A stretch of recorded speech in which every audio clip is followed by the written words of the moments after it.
At the beginning of the story, we see a boy going to a store. He looks very sad and dejected while buying something. He thinks to himself, I'm sick of this. Instead of a triangle kimbap that has hard rice and very little filling, I want warm, shiny rice with different ingredients in it. Instead of a can of beer with a mild taste and little bubbles, I want a beer with a strong scent and the right amount of bubbles. Then he buys kimbap and beer and returns to his house. Again, he starts thinking sadly while eating, instead of this place, I would like to go somewhere else where I can enjoy life with everyone. We learn that this boy belonged to an ordinary family. His family was very hard-working. After finishing school, he got into a good university, and by chance landed a job at a reputable company. But one day, both his mother and father passed away. Because of this, he fell into depression and remained that way for 4 years. Suddenly, he loses his job. Now he is working at a small game development company. While thinking about all this, he smells cigarette smoke coming from the direction of his window. When he goes to see who is smoking, he opens the window and sees a gate to another dimension. He is quite surprised. At the same time, he receives a notification on his phone about the seal gate. He wonders, am I the only one who can see this gate? If this is some kind of gate to the future, that would be even better. Still, if this is a way to change my life, I'd like to try it. But how should I use it? He tries to put an item inside the gate, but it doesn't go through. He then realizes that none of his items can pass through except for the one he had kept with him. He thinks further, it could happen that if I go inside I may not be able to return, but it doesn't matter. Let's go inside. Upon entering the dimensional gate, he arrives at an old house. Looking around, he thinks, this house looks very old. Everything here must be expensive. He looks out the window and enjoys the view of the village. After a while, he notices a shiny paper on the side table. It is a contract related to the dimensional gate. According to the contract, he can travel back and forth between 2 places, but the gate will only work twice. There is also another item called the subspace pocket. This pocket is connected to the gate and can be used to lift any item from Earth as long as the item's weight is within a certain limit. To use it, you must place your right hand on the item and your left hand in empty space. There are no restrictions on what you bring in, but the only thing you can take back is gold. The boy is shocked to learn that he is initially being given 1,000 gold coins for staying there. He reads further, if you sign this contract, you will learn the language of the Manhwa Empire. You have 7 days to think about it. If you do not sign within 7 days, all memories related to this dimensional gate will be erased. If you die for any reason, the contract will be automatically destroyed. If you want to sign it, place your right hand on this paper. The boy thinks 7 days is too much. I'll just sign it now. As soon as he signs, he learns the language of the Manhwa Empire. The boy is welcomed into the empire and given the name Cho Isu. He wonders, what can I become in this world? A nobleman? A feudal lord? A wizard? Well, it doesn't matter for now. I just want to stay here and escape the small problems of my life. A lady says to him, did you not like the food? He replies, no, it's not like that. I was just thinking about something. Anyway, maybe this food won't be enough to satisfy me. He once checks his room to confirm whether he exchanged all the gold for cash. He plans to return to that place again, but he loses consciousness and falls asleep. When he wakes up, he notices that he looks much younger. His skin has become shiny, the color of his hair has changed, and his nose is a bit sharper. He jokes to himself that maybe money was deducted from his gold for this new face. He then goes back to the same village and wonders, will my phone work here? Well, I don't really need to use it while I'm here. Opening the window of his room, he is once again shocked by the beautiful view. He sees a lady in the room next to his. She sees him too. Yasu thinks, is she a villager? My eyes made contact with her. Should I greet her? But the lady speaks first and asks, who are you? Yoziu introduces himself. The lady replies, this house has been empty for a long time. Did you just move in? Who are you? Did you get permission from the village chief? Izu answers, I'm an adventurer. I'm planning to stay for a week. If I decide to stay longer, I'll ask the chief for permission. Then the lady says, since you're here, come and have a meal. Oishi didn't expect her to be so polite. Then he goes to have a meal with them. In the next scene we see him sitting down to eat, but the lady gives him just one bowl of soup. Seeing this, he feels that the food is very simple. However, looking at it, it seems delicious. Anyway, it's better to try eating here than sitting alone at home drinking beer and eating triangle kimbap. Since he's going to stay here for some time, he thinks he should get used to the food. He then asks the lady her name. The lady tells him her name is Maggie Humphrey. He further asks, "Do you stay here alone?" Aunt Maggie replies, "My husband has gone to the bar to work, and my son lives in another town. Tell me, where have you come from?" Isu says, "I have come from Sioux City, Korea." Aunt Maggie replies, "You've really come from quite far." Then Isu says, "Now I would like to try eating this. Anyway, there's no spoon or fork here, which means I'll have to dip this bread in the soup and eat it." Looking at the soup, Isu thinks, "This kind of soup is also sold in our city, but many other types of ingredients are usually added to it." Aunt Maggie asks, "Won't you eat this?" Isu replies, "No, I will eat it." Aunt Maggie says, "Eat it before it gets cold." Isu thinks, "The bread is a bit hard, but when I dip it in the warm soup, it becomes soft and actually tastes really good, but something is missing. Oh, black pepper." Then he says to Maggie, "Excuse me, ma'am, do you have black pepper?" Maggie looks a bit surprised and asks, "Did you not like the food?" Isu replies, "No, it's not like that. In our city, black pepper is added to every kind of soup, that's why I asked." Aunt Maggie responds, "Maybe it's cheaper where you live, but here it is very expensive, so expensive that only noble people can afford it. I've never bought it in my life." Isu thinks maybe she doesn't like talking about black pepper. Then he says, "This bread and soup are really delicious. There's a deep hint of corn in it that makes it taste so good." Aunt Maggie replies, "Don't talk so much, just eat it." Isu says, "Forgive me, but if you don't mind, can I know the recipe?" Aunt Maggie, who was making something, says, "Okay, you want to know the recipe? Fine, come behind me." Then both of them go out of the room. Isu thinks, "The air here is much nicer and fresher than the air of the city." Aunt Maggie says to him, "Come here." Isu starts following her. Then he asks, "By the way, what's the name of this village?" Aunt Maggie replies, "This is Ladine." Isu starts looking around. Aunt Maggie says, "What are you doing? Come here and look carefully." We see some ingredients kept there, which include corn powder, Aunt Maggie's homemade butter, and onions grown in Ladine. Then Aunt Maggie explains the process of making the soup. First, the butter has to be melted, then fry the chopped onions until they turn brown. Onion acts as a sweetener, so there's no need to add anything else sweet. Isu thinks, "I didn't know onion could be used like this in corn soup." Aunt Maggie continues, "Next is this corn powder. I bought this corn from a local trader. He said it's a new crop, so we won't be able to get it for some time." Isu thinks, "It seems corn isn't very common here." Maggie says, "I thought I'd try making powder from this corn. It actually worked, so I continued doing it this way. Just mix a little of the corn powder with the fried onion, then add water and milk together, and boil it on a low flame. Finally, just add a little salt. Now it's ready." Isu is amazed watching the soup being made. He thinks the process is so simple, but even if I try making it, it probably won't taste this good.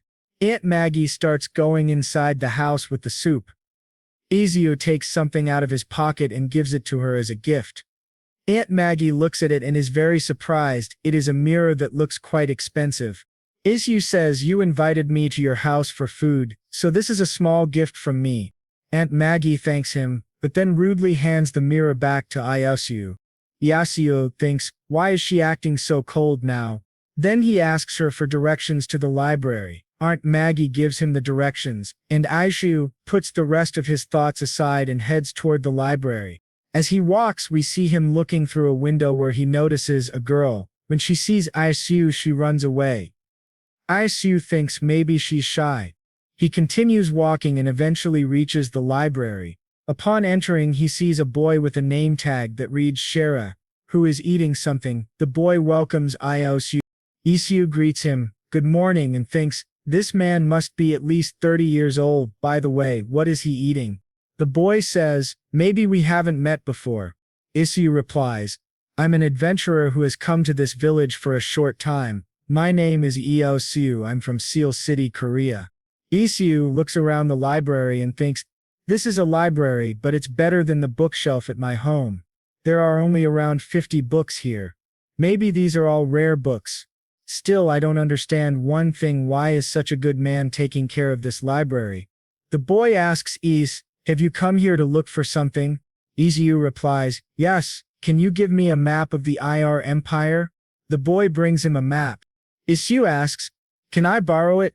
The boy replies, no, only people of this village are allowed to borrow books from the library. You have to read them here. As Isu starts looking at the map, the boy also starts observing it with great curiosity, seeing which Isu thinks. He seems genuinely interested. He is very worried and thinks, I will have to flip the pages carefully. If a page gets torn by mistake, it will probably cause me a lot of trouble. Looking at the map, Isu says to the boy, this is a map, there's nothing on it except the sketch of the coastline and the continent. The boy replies, in Man it's illegal to put cities or villages on the map. He then points to a place and asks, is this Lauren village? Isu says to the boy, is it because of war? The boy responds, yes, that's why a detailed map can only be read by the royals and the military. Isu thinks, I hope there won't be a war here. I wouldn't like to live in this world, suffer the wrath and serve only the military people. Isu then asks the boy if war happens often there. The boy replies, it's not like that. Recently a wizard's family helped prevent war in our empire. Looking at the current situation, it seems unlikely that anyone would have the courage to attack our empire. Isu feels happy and thinks, it's good that I won't have to serve the military. Then the boy introduces himself and says his name is Hans. He is in charge of all tasks that require strength in the village. He says to Isu, if you're around my age, let's be friends. Isu tells him that he is 23 years old. Hans is shocked and says, do you use any drink or lotion to look young? I'm 17 years old. Isu is surprised to hear Hans's age. He didn't think Hans would be so young. Then both of them become friends. Isu asks Hans about the food he was eating. Hans says, this is bread with raspberries on it. First we cook the flat bread and leave it for a few days, then top it with different kinds of food. On this one I used crushed raspberries. Then Hans says to Isu, do you want to have a bite? Isu thinks, after seeing it, it doesn't look so tasty. Then Isu asks Hans, by the way, which is the nearest city around here? Hans replies, Pushing City is the closest, but it takes 3 days to reach there by car. Then which is the biggest city? Hans replies, Armenia City, but I've never been there. Some merchants come to our village and I've heard about it from them. It's the capital city of our empire. It takes more than a month to reach there by car. When Hans hears the sound of some people coming, he thinks the merchants have returned. He asks Isu, can you take care of the library at this time tomorrow? I need to go meet the merchants. Isu gets a little confused. Then Hans says that Isu can also get the things he needs from the library. Isu couldn't refuse. Both of them come outside, where we see some merchants. Isu feels very excited seeing them. He goes to say something to Hans but sees that Hans is already gone. Then we see Hans asking Aunt Maggie where the merchants went. Everyone is in a hurry. Hans wants to return home because he has to buy something and needs gold. After coming home he thinks he should take a shower. Then he thinks further, I cannot go from this world to the other world with anything. Going to another world wearing just underwear is a bit too much. It's strange, but what can I do? Then he thinks, yes, it's better to take my box of gold coins to the other world than to come and go again and again. That's why I need a subspace pocket. He goes to another place, takes 2 gold coins and heads out to meet the merchants. He goes to a restaurant where the merchants are going to stay. There are a lot of people there, which Isu finds very pleasant. He sees Aunt Maggie there. Aunt Maggie asks Isu, have you come to eat food? Well, you'll have to wait for it. Isu replies, no problem. Then Aunt Maggie says, I'll bring food for you in a while. Till then, drink this. Isu says, thank you, and starts thinking, If she gives me beer, how will it taste? I had beer before, will this one taste different? Then Ant serves him beer. Seeing it, he gets very surprised because he has been drinking this kind of beer for quite some time. He doesn't let even a single drop spill and drinks it completely. He finds the taste very delicious and drinks it again. Then Aunt Maggie comes over and says, "You'll have to give 1 silver and 5 copper coins in exchange for this drink." Isu gives her a gold coin. In return, he receives 8 silver coins and 5 copper coins as change. He thinks this means 10 silver coins are equal to 1 gold coin, so the cost of 1 cup of beer is around 15,000 won. Then he asks, "Do I have to pay separately for food as well?" Aunt Maggie says, "Don't worry, you've already paid for both. By the way, is the price of beer also cheaper in your city? Because here we get 1 cup of beer for 2 copper coins." She adds, "Well, now I'm going to prepare food for you." Isu says, "Till then, I'll enjoy this beer." He looks around. There are a lot of people, and he thinks he should go and talk to some of them. Then Hans comes, calling Isu. Han says, "Have you also come here to eat?" Isu replies, "Would you like to join me?" Hans says, "No, I came to eat with my family. In our village, it's a rule to spend time with your family during meals. But my family gave me permission to go and meet the merchants. That's why I came here." That's when Isu gets to eat. This time the food was pork stew with bread. Isu thinks, "I also feel like eating with my parents." That's when Hans says, "Your food has come." Hans looks at the food and says, "This is usually eaten in winter, and now it's summer. But I'm sure it will still taste very good." After the meal, Hans says, "Let's go meet the merchants." Isu replies, "That's fine." Then he looks at the food and starts thinking, generally people keep pork like this for 2 days, but that can spoil it. That's why common people eat it as quickly as they can. Fresh pork juice and vegetable soup preparation tastes very delicious. At the same time, they've used essential herbs and salt, which gives it a unique taste. I remember this taste. My mother used to cook food like this. My mother used to make very spicy food, which I liked a lot earlier, but now I don't like spicy food. While thinking about all this, he remembers his mother a lot. When Isu is done eating, Hans asks him again, "Mr. Isu, what will you do now?"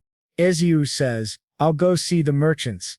Hans gets excited and says, "Okay, let's go quickly." Then both of them go toward a small festival. Hans says, "You'll find a lot of things here." Aunt Maggie asks the price of a mirror. The shopkeeper says, 8 silver. Isu sees Aunt Maggie asking about the mirror and thinks, "I'm sure the one I tried to give her had better quality. Anyway, 8 silver is 80,000 won. If I were to sell 3 a day, 90 a month, I'd earn 7 million won a month. Awesome." Then Aunt Maggie asks for a cheaper mirror. The shopkeeper shows her a wizard's mirror for 3 silver coins. Aunt Maggie understands that this is a mirror made by a wizard. On the other side, Isu sees a man and thinks, "I've never seen this face before." The old man says to Isu, "Where did you come from?" Isu replies, "I am an adventurer from Korea. My name is Isu." The old man says, "It's my first time hearing such a name. It must be really far from here." Isu tells him, "It's a miracle that I came this far alive. By the way, how much does spice cost nowadays?" The old man replies, 6 gold per pound for black pepper, 6 gold for nutmeg, 1 gold for sugar, and salt is 2 copper. Isu thinks carefully. 1 pound is about 450 grams, so 1 kilogram of black pepper would be 12 gold. That's about 1.2 million won. That's awesome. Then he asks, "Is that standard followed everywhere in Armenia?" The old man replies, "Well, we can say that the prices are similar here and there." Hearing all this, Isu starts forming a detailed business plan in his mind. He thinks, considering the transportation fees, city taxes, and store rental fee, I think it's okay to sell it a little cheaper here. Judging by how they react, they must have increased the prices since they are dealing with innocent rural peasants. Anyway, spices are quite expensive here. If I just find a route to sell them, I might become the richest person in the Armenian Empire. If that happens, I'll be done with you, Manager Park. We see that the same girl starts watching Su from behind a tree. Isu starts asking the old man how much did it cost you to get the black pepper from the port. The old man replies, "Of course, I can't say that." Then Isu says, "Did I mention that black pepper is really cheap in the place I come from?" Isu gives an evil smile and continues, "If we talk about this further, I might be able to provide those at a reasonable price." The old man replies, "3 gold." Isu asks, "Where is that continent anyway?" He continues, "Since they come here and that reduces their burden of having to go to the big city, I think they will buy it for 2 gold coins, right? By the way, I'll ask other merchants too before deciding the exact price." Hearing these lines, the old man says, "So why don't you sell all the black pepper you have?" Isu starts looking at the man with suspicious eyes and says, "Looks like you're lacking in supplies, is that it?" The old man replies, "Of course I am. Every time this crop grows, the royal family and the elite people buy it. Because of that, ordinary people like us are not able to buy it even if we want to. That's why this time I could buy only 5 pounds of black pepper." Isu thinks, "I can understand why it's so expensive. It's brought from such a far distance. Even bringing 2 kilograms of black pepper from that far is a big deal." Then he says, "Forgive me, but for today I don't have anything." The old man gives him a card and says, "Take this." It was written on the card, "Spy Store, Colin Mug Wall, Central Market of Armenia City, Spice Street number 5. Then the old man says, "If a trade route opens to your continent, come to my store. And now, goodbye." In the next scene, Isu sees a kid sitting. He thinks he should go and talk to that kid. He goes to the kid and asks, "Hey kid, do you live here?" The kid says, "I'm not a kid. I'm 10 years old." Isu says, "Forgive me." Then the boy asks, "Where do you come from?" Isu replies, "From Korea." The kid says, "Liar, I've read 100 books but I've never heard of Korea. What are you talking about?" Isu says, "Do you know I'm 23 years old and I've read more than 1,000 books, yet there are still many things I don't know. And you think you know more than me?" The boy replies, "I'm the son of a general merchandiser. Mino strives. What about you?" Iso tells his name, to which the boy says, "That's a very intellectual name. By the way, since you've read thousands of books, are you rich? Because in this place thousands of books are equivalent to several 100 million won." Isu says, "Anyway, I have a question." The boy gets surprised and asks, "What do you want to ask me?" Then Isu gives him the same mirror and says, "Can you check this out? How much do you think this mirror would be worth?" The boy replies, "As long as it's sold officially, about 3 gold. Then Isu asks, "Sold officially?" The boy says, "With this quality I'm sure it's made with magic, but there isn't a seal that means this was made by an illegal wizard who wasn't approved by the royals." Then Isu asks, "So you mean it can't be sold? I guess I should just quietly sell it then." Eso says. The boy replies, "Yes, you can sell it on the black market. Noble families go crazy collecting unique things, so this would be an easy way out." We see that the boy likes the mirror very much. Isu says, "Can you keep this?" The boy gets very shocked and says, "Really, I can keep this? But wait 1 second. Will you have any conditions in exchange? Because there is no such thing as free in this world." After that, Isu asks the boy, "Then let me ask a question. You came from Pussing, right? Aren't there any other villages around?" The boy replies, "There's a big village named Rin that's 2 hours away from here, but I like Ladine more." Isu asks why. The boy says, "Because the people here aren't greedy and they also sell good quality hay at a cheap price, so the horses like it. And of course I can't forget the delicious food made by our Aunt Humphrey." Isu thinks in his mind, "It seems everybody loves Aunt Humphrey's food." Then Isu asks, "What about Armenia City?" The boy says, "It's really a good place to live, it's just that the houses are really expensive." Isu asks, "Is it too expensive?" Then Isu thinks, his words remind me of Seoul's prices.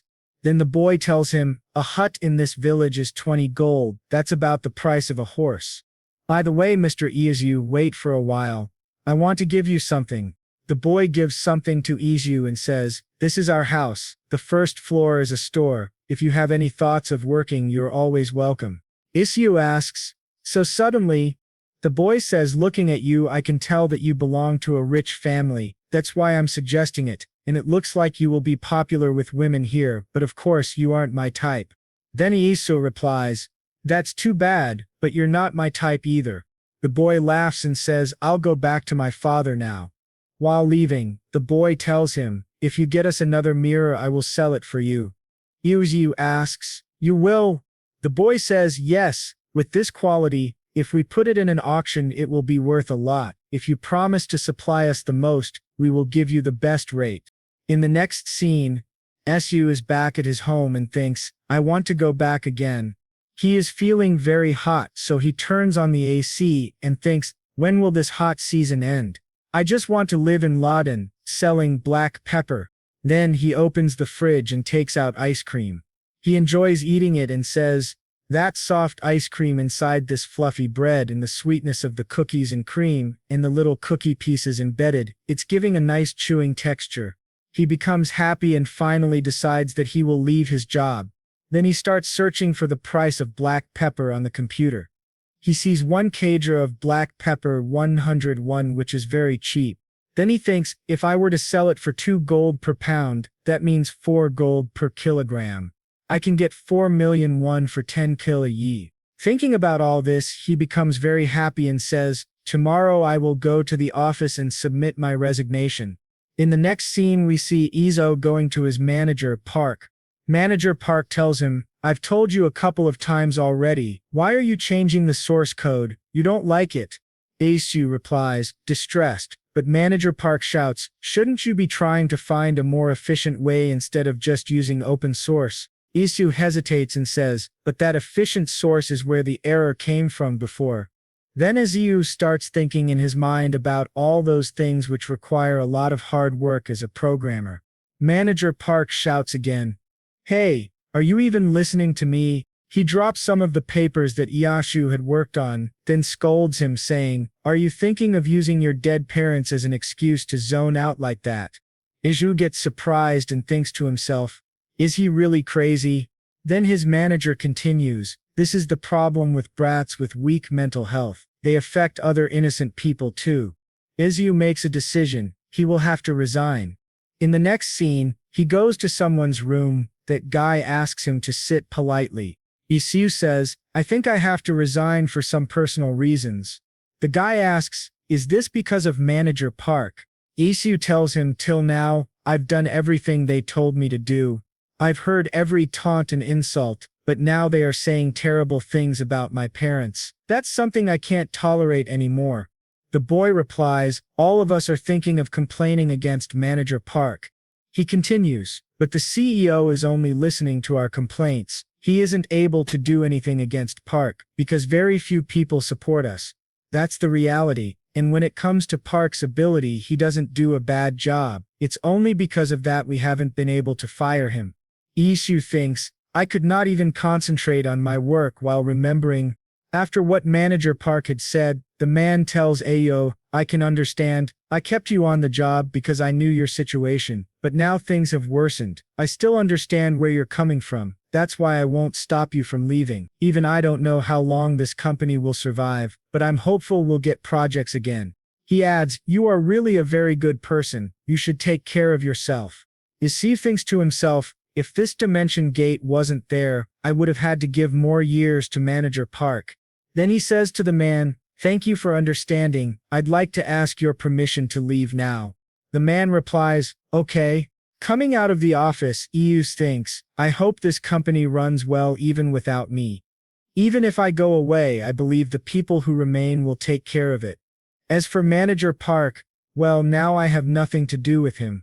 In the next scene we see Isu preparing to go to another world with both black pepper and sugar to start a business. He says to himself, I had 41,000 won in my bank, and I had 100,000 won in cash. Together that makes 41,000 won, which I used to buy black pepper and sugar. He continues thinking, now I feel scared to try new things, but I can do anything, and nobody can stop me now. He travels to another world, and after looking at his room he says, this place is really comfortable. I even made a secret space to store the black pepper and sugar. It's under my bed.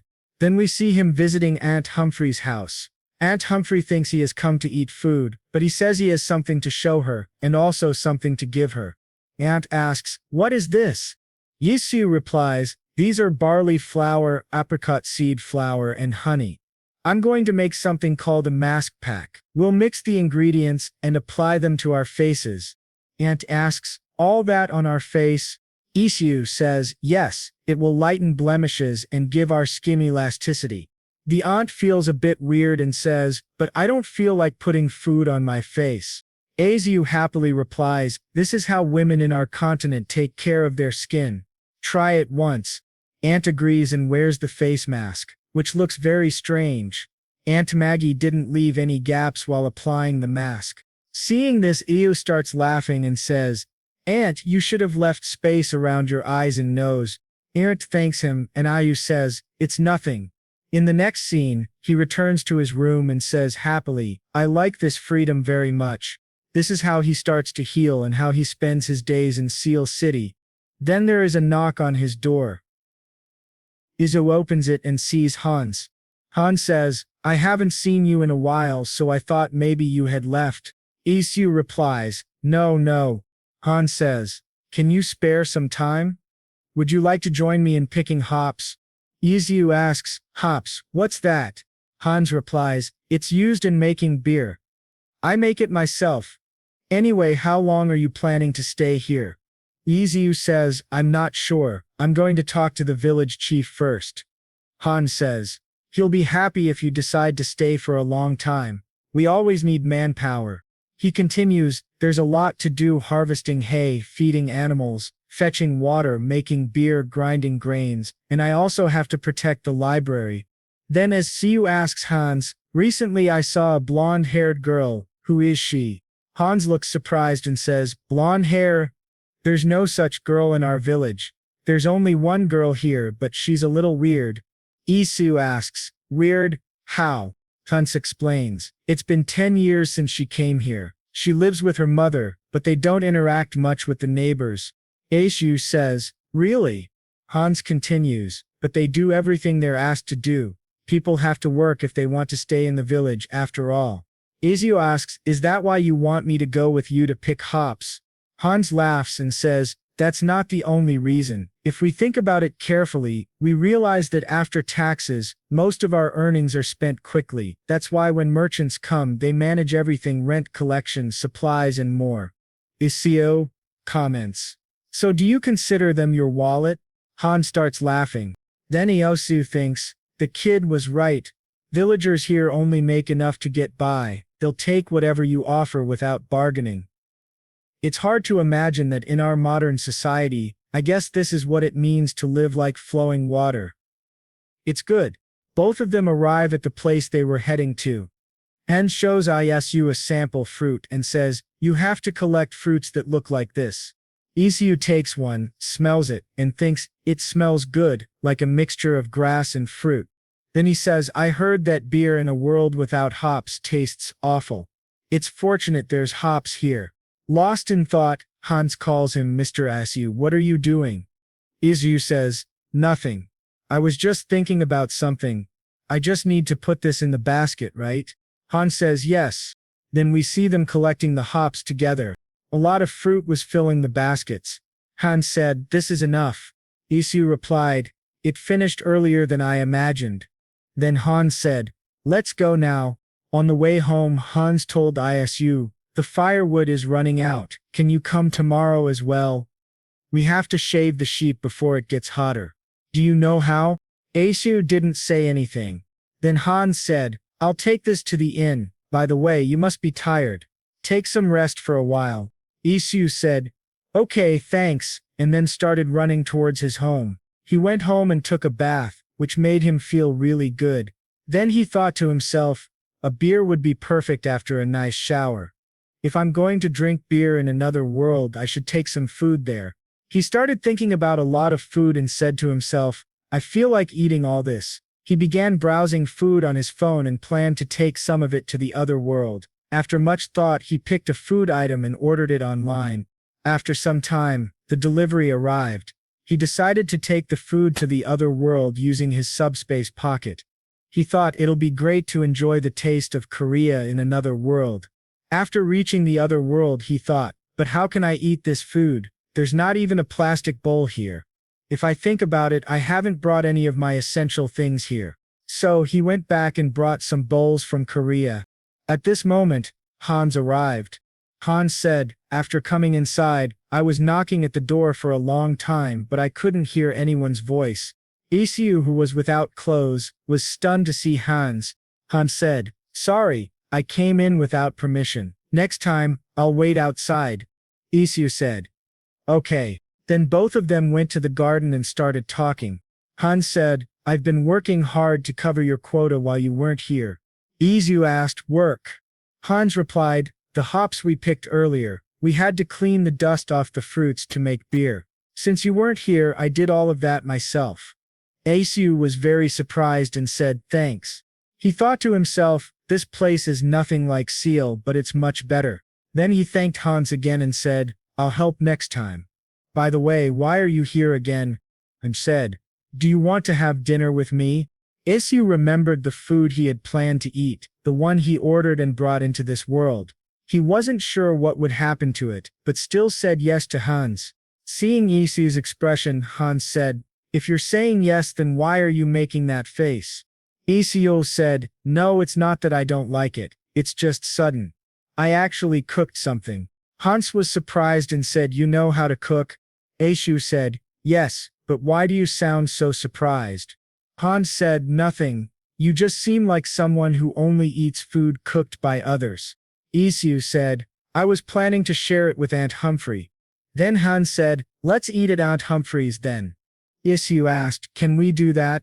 Hans replied, of course, I'll get permission from my parents first. Don't start eating until I get there. Isu said, then I guess I'll use a wooden bowl. In the next scene, we see that Isu has prepared a delicious meal. Everyone is asking, what is this? Ya said, it's called roasted chicken. It's made by boiling chicken with different vegetables. Aunt Humphrey asked, lime stew? Isu replied, yes, it's similar.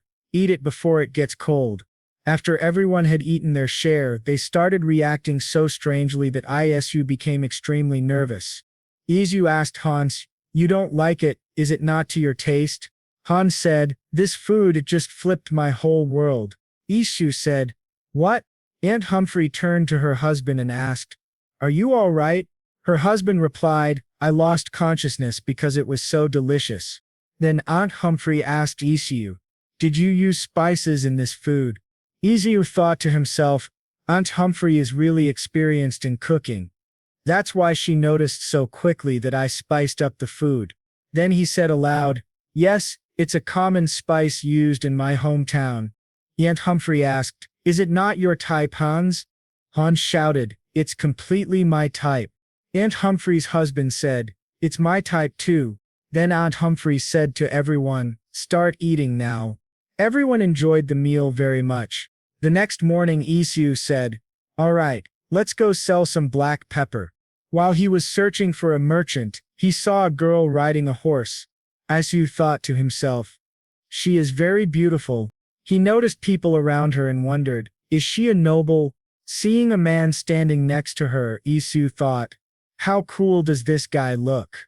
Suddenly the girl looked at Isu excitedly and said, my love. Isu thought nervously, loving me, this is the first time I'm hearing something like this.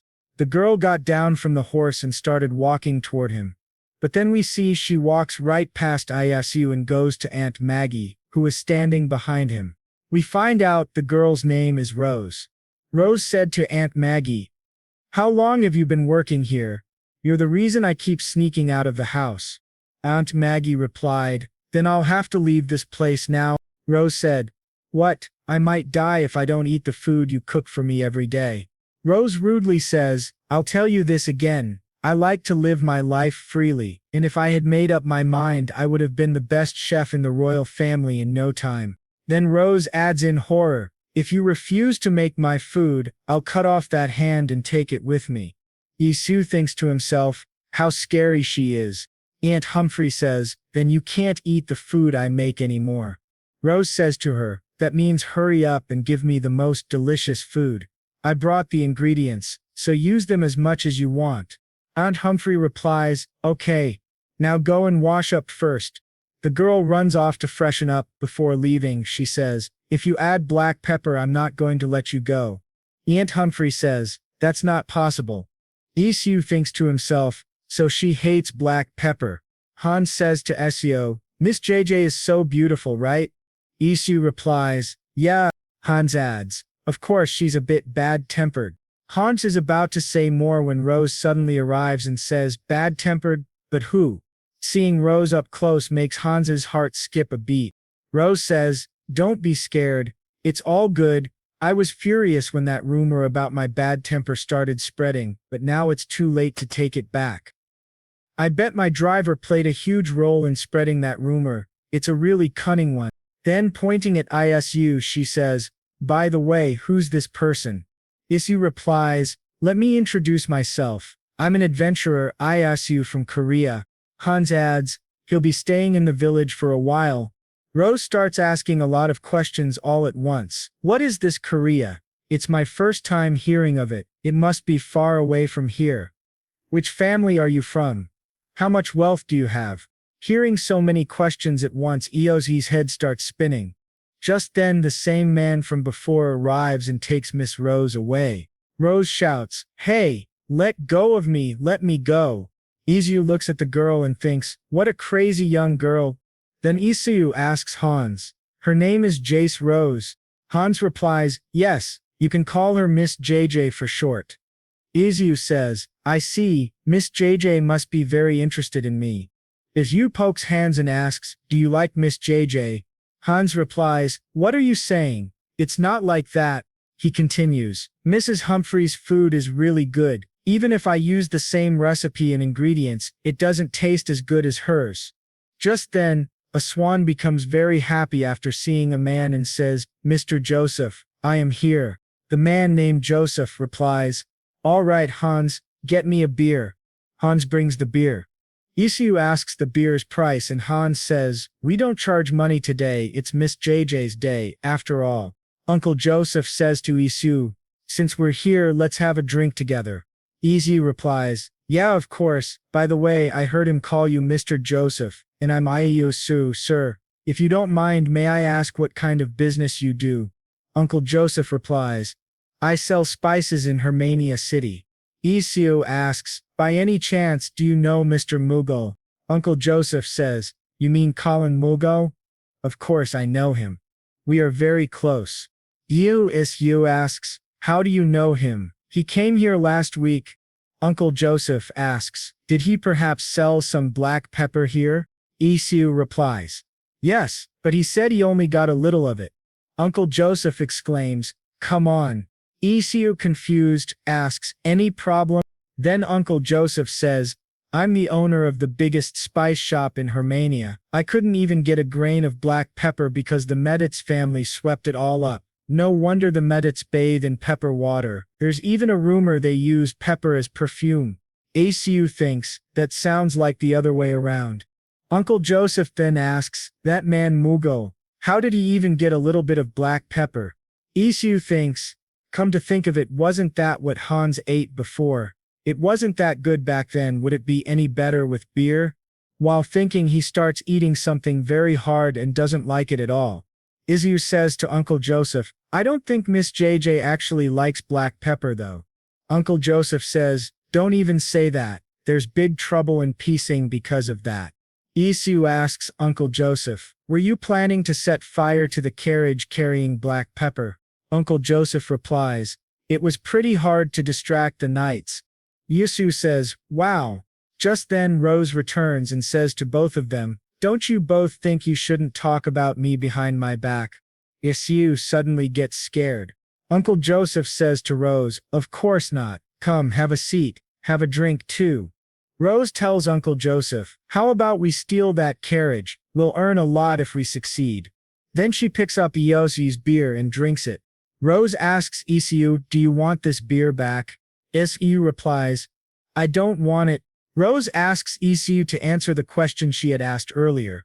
Isu says, my father was a scholar and my mother was just a regular housewife. I was traveling after graduating from an academy. Rose says, that must be why you look rich. So since you enrolled in an academy, you aren't just a commoner, right, sir? Rose suddenly changes her tone toward Isu. Isu responds, in our continent, even commoners can enroll in an academy. Rose asks, really? Isu replies, yes. Then Rose asks, what about women? Isu replies, women can enroll too. After that, Rose says, then we'll run away to that continent right now. Her bodyguard interrupts, don't even dream about it, miss. Then Maggie brings food, which makes Rose very happy. Rose is about to eat the food when her bodyguard stops her and says, I can't let you eat something that looks suspicious. I've never seen this type of food before. Rose says, then should I starve? You really want that, don't you? Then she begins to eat silently. She enjoys the food so much that she feels like she's in heaven. Maggie says, I'll explain about the food.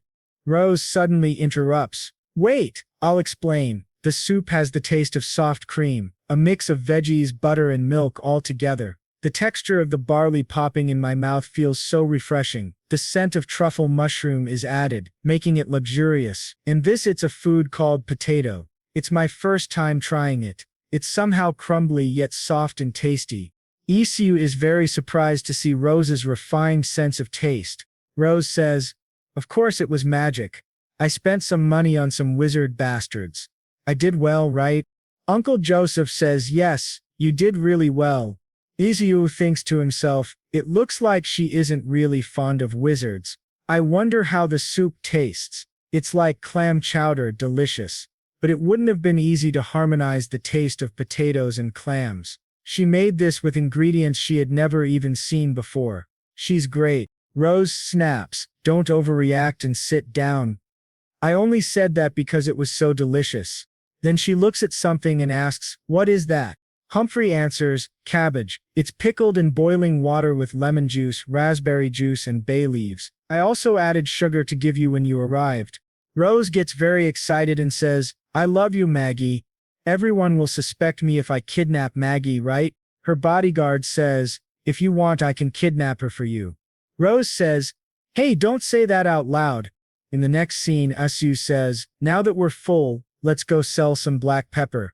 He steps outside and admires the night view, thinking, it's definitely different from Seoul's sky.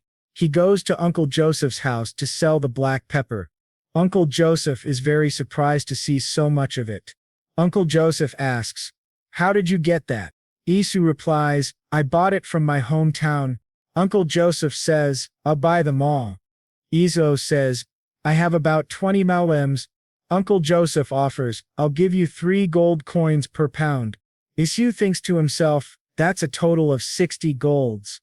That means 6 million won in cash. He is very shocked.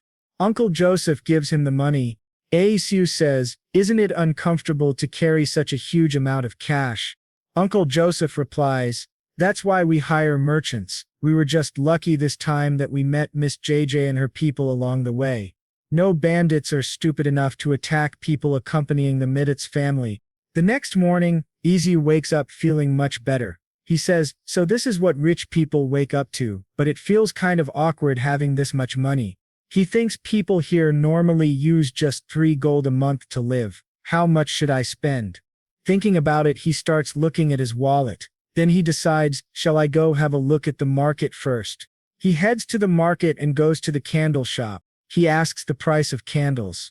The merchant says, oil candles are 5 copper per pound, and wax candles are 2 silver coins. Isu says, give me 4 palelbs of oil candles. Then a girl enters. Seeing her, AC remembers she used to live next to his house. The girl has come to buy fish. The shopkeeper says, that's an expensive fish. It requires magic to catch, so we only get it if someone places an order. The girl says, then I would like to order some. The shopkeeper says, you need to pay 5 silver in advance. It'll take about 2 months to arrive, is that okay? Isu is shocked and thinks, 500,000 won for some fish. The girl says, then just give me 1 cooked red herring. The shopkeeper replies, the total is 2 copper. The girl says, wait, I'll go get a container.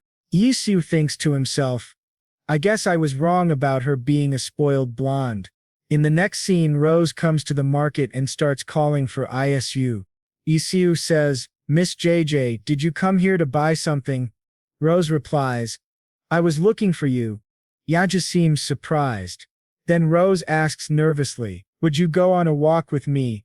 Isu says, okay. During the walk, Rose asks, I heard you sold black pepper to Joseph. Isu responds nervously, did Mr. Joseph say that? He thinks to himself, it would have been better to keep that a secret, tough luck. Rose says, no, I just met him this morning, and I could smell it. Isu thinks, smelled it. I guess we can say she's very sensitive to black pepper. Isu says, actually I really like black pepper.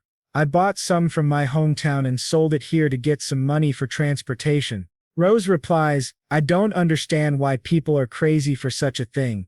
Isu wonders, is it because she's just sick of it, or does she really hate it?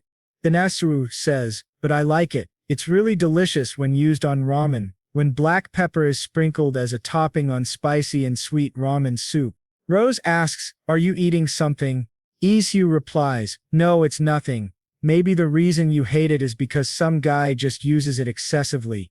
Rose answers, it's not that kind of problem. I don't care about that. It just makes me sick when I even smell it. Rose gets very angry, and everyone nearby asks her to calm down. She then says, sorry, I've just been a bit on edge lately. Isu says, it's all right. Then Rose says to Aishu, you're also some kind of noble, right? Traveling around while hiding your true identity. My eldest brother is also traveling to gain experience. Isu asks, so did you say you wanted to study? Rose replies, no, I want to inherit my family's business. Even if you can't inherit their business, can't you at least get a store in the capital if you talk to your father? Isu asks. Rose replies, no, it won't work. My father is planning to marry me into a wizard family. You know, wizards are descendants of elves, and people serve elves like gods. Even the families who marry into wizard families are praised, as if they were chosen by the gods. For that honor, he's going to marry me off to a wizard family. Isu says, it must be hard for you to face an arranged marriage.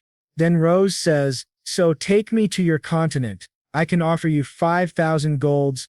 Isu responds, I understand how you feel, but would you be all right in a foreign land with no family members? Isu gets emotional and says, one day I suddenly lost my parents and got lost. That saying time heals everything was a lie. The more time passed, the more I missed the days I spent with my parents. Rose says, it looks like your parents were good people. Isu replies, yes. Then Rose says, actually my parents are good people too. It's just that it made me realize they're ultimately like all the others. She continues, it's not important to them whether there's something I like or hate. They just want me to live up to the standards adults made. Then Rose adds, well, my house is about 4 days away from here, so you can visit sometime. Isu says, okay. After I get used to this place. Rose says jokingly, it would be better if you kidnapped Maggie too on your way there. Isu replies, I guess I should rather not go then. Rose says again, I will give you 5,000 golds. Isu jokes, wouldn't it be better to give that to Humphrey instead?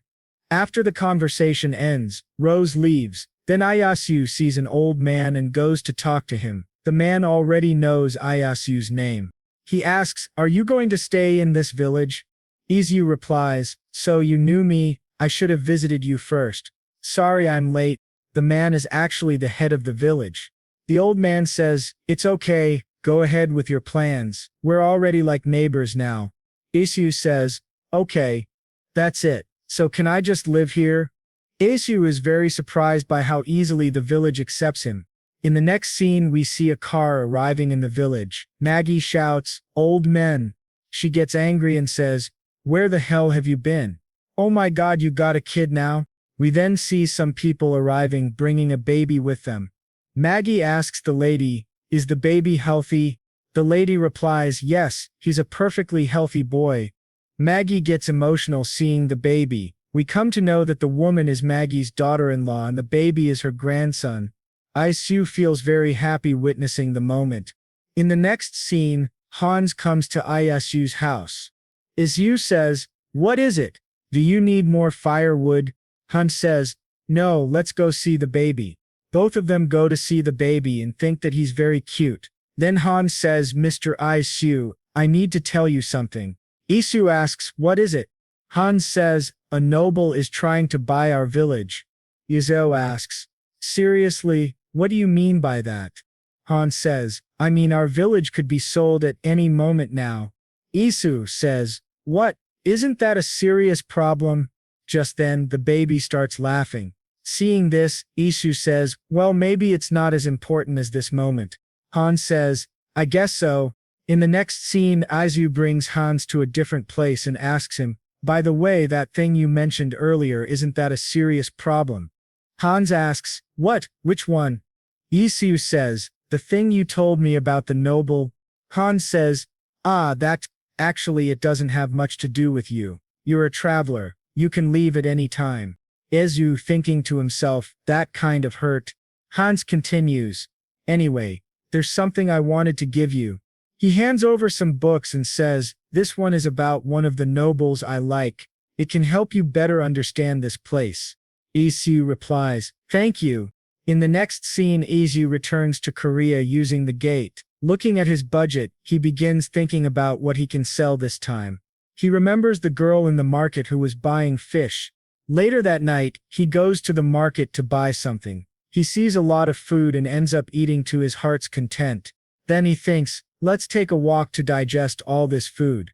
While walking, he reaches the fish market. Seeing so many fish makes him very happy. He spots a fish that looks just like the one the girl was buying. The shopkeeper asks, "Do you need some mackerel fish?"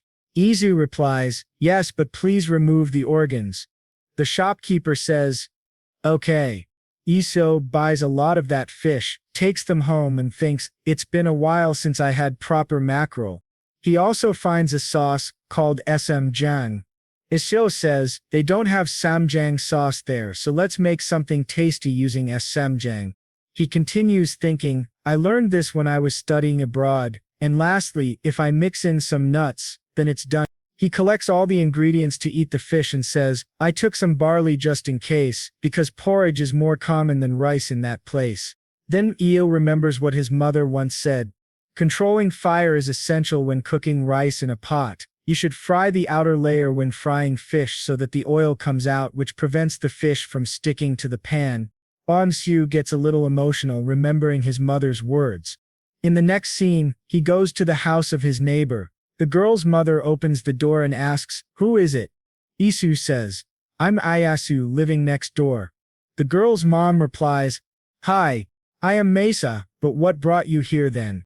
Isu says, "I just realized that I didn't introduce myself properly, so I decided to treat you to a meal." Then the girl comes and asks her mother, "What happened, mother?" Her mother replies, "Mr. Isu just moved into the house next door." She then tells Isu, "This is my daughter. Her name is Hyen." Both mother and daughter are quite surprised that Iyasu is suddenly asking her to join him for a meal. Isu says, "I saw your daughter in the market looking for some mackerel fish, so I went to the neighboring village and bought some. I remembered that if it's all right with you, may I cook it?" That girl's mother says, "Sure. I wonder how it tastes." Isu says, "I hope it will suit your taste." "Okay then, let's eat in my backyard." Later in the next scene we see him cooking fish with great fun. He thinks I should fry the fish like this to make it crispy on the outside but soft on the inside. He's done cooking the fish, which looks very tasty. The three of them sit together to eat. Isu says, "This is steamed cabbage, but take a piece of mackerel fish along with some sauce on it, then wrap it and eat it." That girl's mother asks Is, "Did you live in a coastal village before coming here?" Isu replies, "Well, somehow, yes." Her mother eats the fish and after finishing, she says, "You have a talent for cooking, especially this sauce. It's my first time tasting something like this. It's really delicious." Isu feels very happy to hear the compliment and says, "I'm glad that you liked it. Now I want to try too." He finds it so tasty after eating it. He thinks I am in the ocean. He also thinks his mind about the cabbage's sweetness and the barley's texture suits well, but still, this part of the fish is the most delicious one. That girl's mother says, people who know how to eat should start eating from here. By the way, you should throw away the bones. Why would you eat those? Isu thinks. Somehow they don't seem like any ordinary mother and daughter. After eating, the girl says to Isu, thanks for the meal. I will clean the dishes and return them later. Isu says, it's okay, I will do that. That girl's mother says, let her be. She just wants to repay you somehow. Then she holds Isu's hand and says, thank you so much, I will treat you to a meal someday too. Isu says, okay, call me anytime. A scene of a few days later is shown. Isu thinks, it's been a month.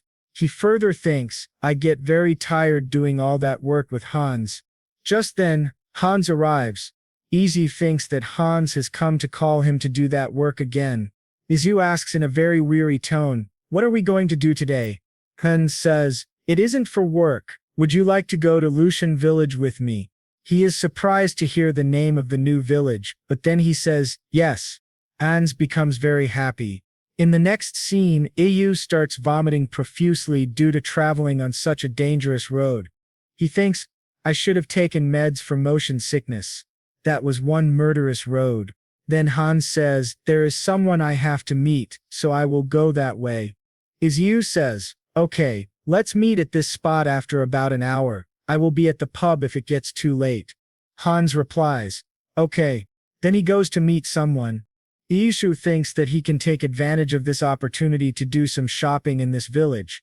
Then Yu goes to a fabric shop and asks the shopkeeper, what kind of fabric is this? The shopkeeper says, you are really observant. This is a new kind of fabric called cambric. It's commonly used for handkerchiefs, curtains, and clothes. These are pretty popular among the nobles. Isu says, it's really soft, by the way. How much for it? The shopkeeper says, 1 gold each. Isu says, okay, then give me 2 of those. The shopkeeper asks, anyway, where are you going to use these? Isu says, baby diapers. The shopkeeper is very surprised. In the next scene, Isu is about to go to another place when he sees a swordsman holding a heavy sword. Machiu thinks to himself, I want to try raising that sword. The way the swordsman looks at Aishu makes him scared. Then he sees Miss JJ going by. Miss JJ also sees him. Miss JJ asks Iu, what are you doing here? Isu says, I followed Hans here. By the way, were you just passing by this place, right? Rose says, it's not that, I came out to observe. Haven't you heard the news? Isu asks, what news? Rose says, the new noble bought this land. They will be neighbors of my family. That's why I came here to observe. Anyway, what are you bringing around the town like that? Isn't that the cambric cloth? Isu says, yes, and Humphrey got a grandson, so I wanted to give her a gift. Rose gets shocked after hearing this news and says, what? Then I won't sit still either. She asks Isu to follow her. Then both of them go to a shop where Rose shows him soap and many other things. She says, I would like to give her more, but then Maggie will refuse to accept it, or tell her that I will visit soon and that I would like to congratulate her. Isu says, I will, and if you hear any important news about the village, please tell me. Then Rose says, the people in Ladine must be worried too, aren't they? If the new nobles buy the land in that village too, I have to get Maggie out before that happens. Oja thinks, her eyes don't seem normal. Then she says, you think I am obsessed, right? Whatever, this can't be helped. Then she calls the waiter to give her a special meal. Izu thinks, in his mind, a special meal? Rose says, normally every inn has a special meal for the nobles. Their special meal arrives. Isu doesn't like it. The food was not good at all. Rose says, try it. Isu says, thanks for the meal, then he eats the food. After eating it he feels like vomiting because the taste was too bad. Raya says smilingly, what do you think? Isn't it tasty? Try the bread too. Then he comes home with Hans. In the next scene, he is just thinking about the food and says, it's really killing me. Now I understand why Miss JJ is obsessed with Aunt Humphrey. I know that Aunt Humphrey shouldn't leave Ladine no matter what. In the next scene we see Isu returning to Seal City with the help of the gate. He hurriedly opens the freezer and thinks, I am sure there is some plum syrup in there. He gets a lot of relief after having a few drinks. After that he says, something chilly and fresh is the best when feeling full. Now I feel better. Then he thinks while looking at the laptop. Anyway, is there anything else I can sell other than black pepper? I'm kind of getting sick of selling black pepper. Even the subspace pocket is a waste to only use for black pepper. Then something comes to his mind and he starts searching for something. Then we see a scene, a few days later. Yesu's trying to grow some crops by digging the soil. He thinks, there are other things I can do instead of selling things. If I grow these myself, my stock would be much more than the quantity I can bring from Korea. Then Hans comes there and asks, Mr. Isu, what are you doing? Isu says, I just wanted to plant something. Hans asks, what are you planting? Isu says, do you remember the soup Aunt Humphrey cooked when Miss JJ came? The veggies in there that's called potato, and I am planting those. Isu continues, it's easy to cook, quite delicious, and has a lot of uses. Hans says, okay, so invite me too someday. Isu says, sure, I will cook you some food called potato jian. Hans asks, potato jian? Isu says, yes, it's made by grinding some potatoes and deep frying it like a pancake on a frying pan. Hans says, that's a promise. Okay, Isu says, I will keep my promise as long as these grow well. After that, Hans says, by the way, the merchants have arrived, let's go together. Isu says, okay. In the next scene we see the same kid to whom Isu gave the mirror. His name is Mino. Isu recognizes him, and Mino is very happy to see him because Isu remembered him even after so long. Then Mino says, the mirror was sold for 5 golds. Do you perhaps have more of those? Isu says, I have about 5 more. Then Mino says, I will take it later, and goes away from there. Then Isu thinks, if Aunt Humphrey has made sausages today, I am wondering how tasty it will be to eat. I want to eat too. Just then Hans comes there and gives some food to Isu and asks him to eat it. Isu looks at the food and thinks it looks similar to salami. Then he eats the food, which makes him feel very salty. Hans asks, don't you like it? Isu says nervously, it's a bit salty, but I think it would be better if I ate this alongside some other food. Hans says, we have no choice since it has to be preserved for a long time. It will go bad quickly if we don't use at least that much salt. Then Aunt Humphrey comes in with some food. She says to Hans over there, stop talking and help me serve the food. Hans says, okay. Isu, looking at the food, sees there are only sausages and bread for today. Then he thinks, I am sure it will taste good since Aunt Humphrey made this. Then he sees some people sitting in front of him eating food. At the same time, Hans calls him, who is at the dining table with his family. Hans invites him to have dinner with his family. Hans's family also happily invites Isu. Hans's father says to Isu, I have heard a lot about you. Then everyone says, thanks for the meal. Isu eats the food and thinks it still tastes alright when I eat this with bread. The scent of the fermented meat and this chewy texture is this similar to salami too. Then while eating, he starts thinking about food in his mind. Then he asks, anyway, I don't see Miss Mesa and Hyen. Hans's mother says, I heard that Mesa isn't feeling well nowadays. Isu is shocked.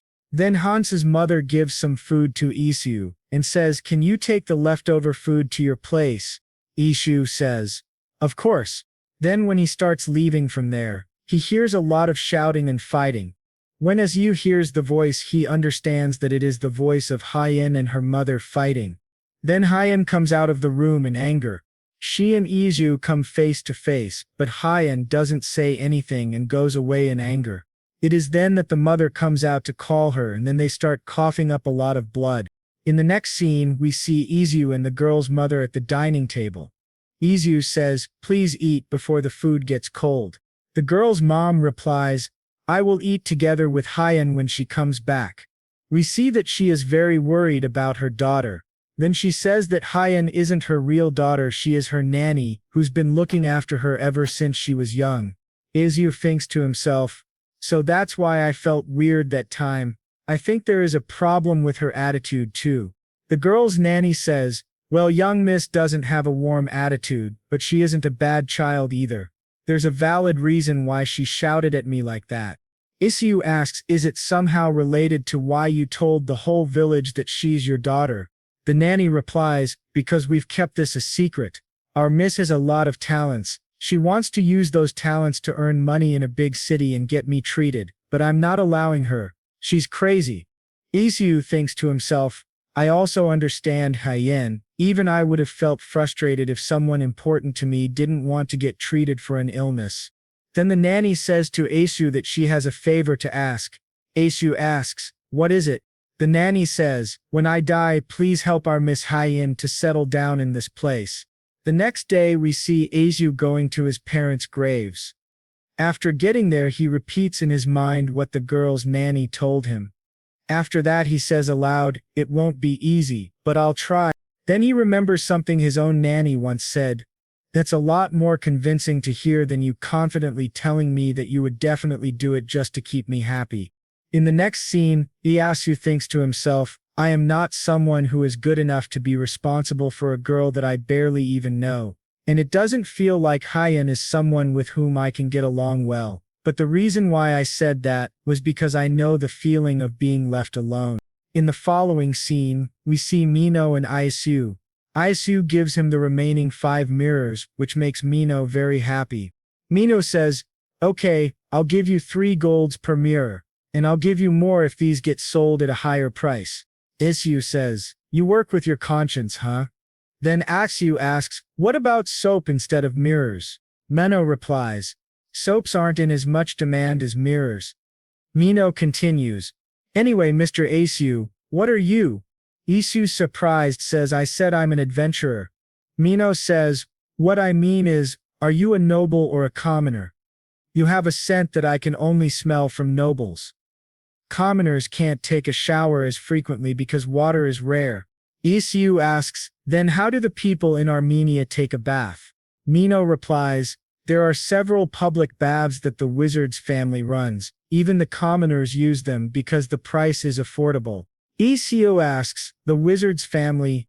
Mino says yes, Armenia doesn't have much water, so they gather weather with magic. Isu thinks to himself, then this country is so bad that they can't even survive without the wizards. In the next scene we see Hyen sitting next to her nanny. Her nanny says, Miss, sorry for not being able to be with you till the end. Hyen replies, you've been protecting me for 30 years. You did your best and you've done enough, so you don't have to cry. Leave peacefully. The nanny's health deteriorates. Everyone understands that she will not live much longer. It is time for her to leave. The nanny starts crying a lot, then she dies. Isu thinks to himself, Hyen eventually didn't even cry during Nanny's funeral. He visited her house to share some food, but he only saw the empty dishes in front of the house, not her. The next day, Isu returns to his home in Sea City. He goes to a cake shop and remembers a scene of his parents. His mother was eating bread. Isu had asked, are you eating bread again? His mother replied, I can live without rice, but I can't live without bread. His father joked, do you love bread more than me? His mother started thinking seriously, which made his father worried. We see that Asu's family was very happy back then. Back in the present, Isu buys the same bread. Then he goes to another world and starts eating his mother's favorite bread. He sees a packet on the table. At first he doesn't remember what it contains, but then suddenly, he remembers it's the same fabric, soap and lotion that he and Rose had bought for Maggie's grandchild. He sets out to give it to Maggie. Maggie asks, what is that? Isu says, Cambry cloth, and I also put soap and lotion from Miss J in here. It's a gift for getting a grandchild. Maggie says, oh my, you are so thoughtful. Isu says, it's nothing much. Then Maggie says, compared to you, the males in my family are so lazy. Isu gets nervous and says, I'll see you later. He thinks to himself, I better get out of here for the sake of peace in this family. Then he goes to see the crop he had grown long ago. He sees Hyen there and is very surprised. He says, "It's been a while, were you looking at the potato flower?" Then he plucks a flower and gives it to her. He says, "How is it? It's simple but beautiful, right?" Hyen looks at him with a strange expression and says, "Why did you pluck that flower?" Isu says nervously, "You should pluck the flower for the potato to grow well." Hyen asks, "What is a potato?" Isu replies, "Something you eat, it's buried under the ground. Right now, we can harvest it after a month. I'll let you taste it." Hyen says, "Forget it." Isu thinks to himself, "Anyway, is she eating properly? Looks like she lost some weight." Then Isu asks Hyen, "Do you perhaps like bread?" Hyen asks, "Breaded?" Isu says, "Yes, I got some of it recently. I like bread." Hyen gets excited. She says, "Come on in then. Let's eat together." Then she eats the bread and Iu thinks, "Looks like she loves bread too. But I was wondering why her hair color altered so frequently, so she was indeed a witch." While thinking this, Iu starts looking at her carefully. At that time, Hyen asks, "Is it your first time seeing someone eating bread?" Isu gets nervous again and says, "No, I was just amazed by your ears." Hyen says, "You could have just asked if I'm a witch." Isu replies, "How could I when you were trying to hide it?" Hyen says, Yeah. Anyway, you better not tell this to anybody else. And don't talk to me when I'm eating." Isu is surprised by her behavior and says, "Okay." After finishing the food, Hyen says, "I get it now. You can fool the others but not me." Isu doesn't understand what she means. Then Hyen asks, "You aren't an ordinary person, right?" Isu, sounding very nervous, replies, "What do you mean?" Then he thinks, "Did she somehow notice that I came from another dimension?" Then Hyen says, "You're a wizard, a bread wizard." Isu is absolutely stunned by her words. Then Hyen says, "The texture is soft but not greasy. The egg and butter give a good taste to the bread and the scent spreads all over my mouth. Unless you are a bread wizard, it's not possible for someone to make such delicious bread." Then she adds, "You fed me such delicious bread. In return, I'll help you take care of the potato flowers." Isu says, Sure. Then Hyen says, "I also haven't forgotten about the cooked mackerel. I will definitely repay you for that too." Isu says, "Okay, just tell me if you want to eat that again." Hyen says, "I hate fish." Isu replies, "That's good to know. Anyway, what kind of magic do you use?" Hyen responds, "You want me to tell you that for free?" Isu says, "I don't think I'm asking that for free." In the next scene, we see that Ieyasu has to make bread again.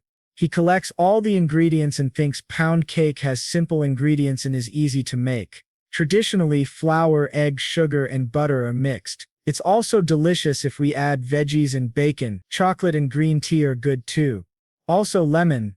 In the next scene, he starts making bread and thinks, will it be tasty for her? I don't know what she'll say. Just then, Hyen arrives. She asks, "Is that bread? When can we eat it? You do know that I'm diligently harvesting the potato flowers, right?" Isu says, "How would I know if those fell off because of the wind or if it was really you? That's the information I want in return for making this bread." Hyen says, "I am a witch with the power to control water." Isu gets shocked and thinks, is she somehow related to the family that manages the water in Armenia? Then he says, "Can you show me some magic?" Hyen replies, "Give me bread. Delicious ones, 10 of them. And cook it faster." Isu says, Yes. The cake is ready." Hyen can't wait to eat the cake. She asks Io to cut it quickly. Isu says, "Just wait a while," but the cake doesn't come out of the bowl. Then Isu remembers that he forgot to butter the bowl. Isu says, "It's a little burnt at the edges, but try it. I wonder what it tastes like." They both start eating the cake. Hyen loves it. Isu thinks, this cake is very sweet. Then he asks, "How does it taste?" Hyen says, "It's delicious." Isu replies, "Is that so?" Then Hyen says, "Anyway, do you have any milk?" Isu says, "Do I owe you milk? Go get it by yourself from the cow." Hyen says, "I hate animals. By the way, why do you live alone?" Isu replies in a sad tone, my parents passed away. Hyen says in a cold tone, it's better for useless parents to die early. This reminds Isu that her grandmother had said that Hyen has a problem in her heart. That's why she behaves like this. He starts wondering, does this mean Hyen is a psychopath? Then Isul asks, what do you feel when you see an animal? Hyen replies, I feel like killing them. Isu says, what? Hyen asks, do you also think that something is wrong with what I just said? Oziu thinks, how did she end up like this? Then he says, I came to this place to get some comfort. You should go now. Then Hyen asks, why? Are you going to finish the rest of the bread all by yourself? Then Isu gives her a piece of bread. After that, Hyen says, you are a good person.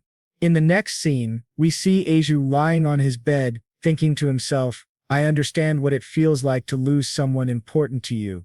In such a situation, we don't have enough energy to consider other people's feelings, but still, Hyen is a bit worse.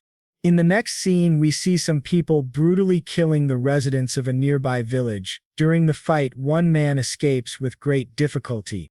In the following scene, that boy is brought in front of the village head. The boy has fainted. When he regains consciousness, he becomes very frightened. The village head says, calm down. You passed out as soon as you got off the carriage. Then the boy says, Father, hurry up. Lucian village was attacked. They might come this way, so we better go. The village head says, it's all right. If they were really planning to attack this place, they would have arrived here already. Isu is also present and hears everything. He thinks, he's right. The two villages are only 2 hours apart. If they were coming, they'd be here by now. Then the village head says to everyone, it's late already, let's gather again next time. The next day, Miss Ja's bodyguard comes and announces something. He tells everyone, I'm going to stay here for a while and observe their movements. Seeing this soldier, all the villagers start asking, what will happen next? At that very moment, Isu arrives. Isu asks, why is the Mioth family stepping into this? The soldier replies, all I can say is that we were also affected. If you choose representatives among you, I will assign a knight to go there with you. In the next scene, Isu thinks, this is weird. A lot of injured, but no casualties. I'm sure there's a reason why they only injured those people and didn't kill them. Then Ashu goes to Hyen. He first calls Hyen, but she does not come out. Then he says bread, which makes Hyen come out immediately. Isu thinks, I'm sure she'd even follow a stranger if they offered her bread.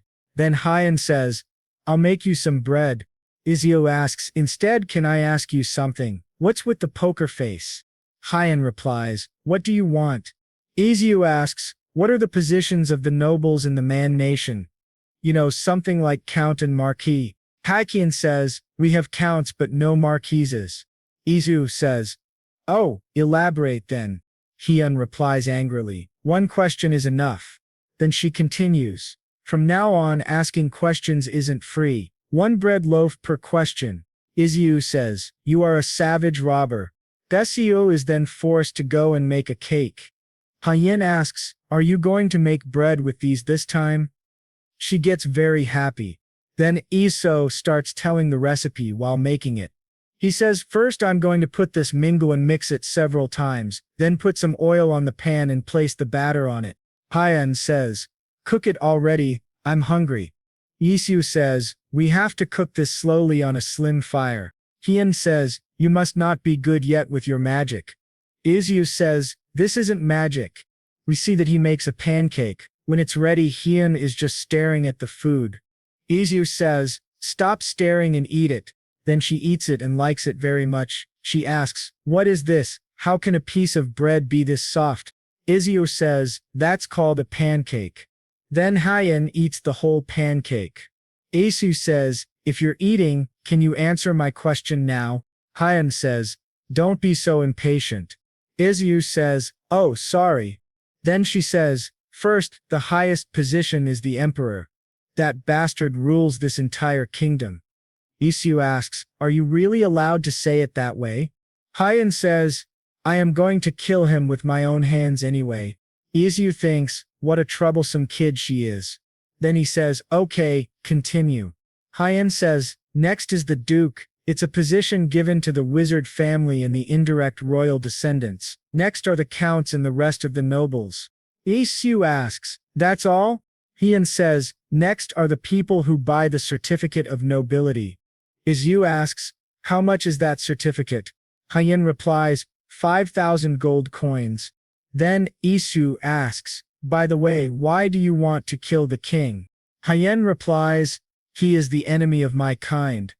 Izo asks, "But don't the other wizards get along well with the emperor?" Hyen shouts, "Don't act like you know everything, you aren't even a wizard." Isu says, "What a terrible mistake on my part." Then Hyen says, "Anyway, I'm going to go to Hermania City. From now on give me 1 gold per question." Isu asks, "You don't have a transportation fee." Then Iyasu asks again, "Bread or gold, choose one." Sechin says, "That's a hard question, I'll think about it." In the next scene we see Iao riding in a horse-drawn carriage somewhere. He begins vomiting again due to motion sickness. He thinks, "Without the pill for motion sickness, I'm no better than a dog." Hyen says, "Mr. Isu, are you all right?" Isu replies, "Yes." Then he asks, "Anyway, the village looks so much better in just 2 weeks." Hyen says, "Didn't I tell you?" "Okay, now I'm telling you." Actually, the Pang family spent a huge sum of money and hired a healing wizard. They helped to cure the villagers and restore the village. Izu asks, "Pang family? The one who was buying the lands here?" Hyen replies, "That's right." Then Isu thinks, the land they were planning to buy just got ambushed by bandits but they restored it for free. Then Isu asks, "What's their condition?" Hyen says, "Condition? Actually they don't say anything about a condition." Isu thinks, this is suspicious. Then he says, "Anyway, I'm glad the people are okay." Hyen says, "Right, then shall we meet here after finishing our own business?" Isu says, "Sure." In the next scene Isu says, "I finally sold all the black pepper I brought." He sees some people talking in front of him. One man says, "I met the bandits on my way here to Count Maith's territory." Another man says, "Really?" Then the first man continues, "They say the bandits are wandering around with this area as their center. But I heard Count Meath isn't even putting on a guard." The second man says, "What if the bandits have something to do with the Meath family?"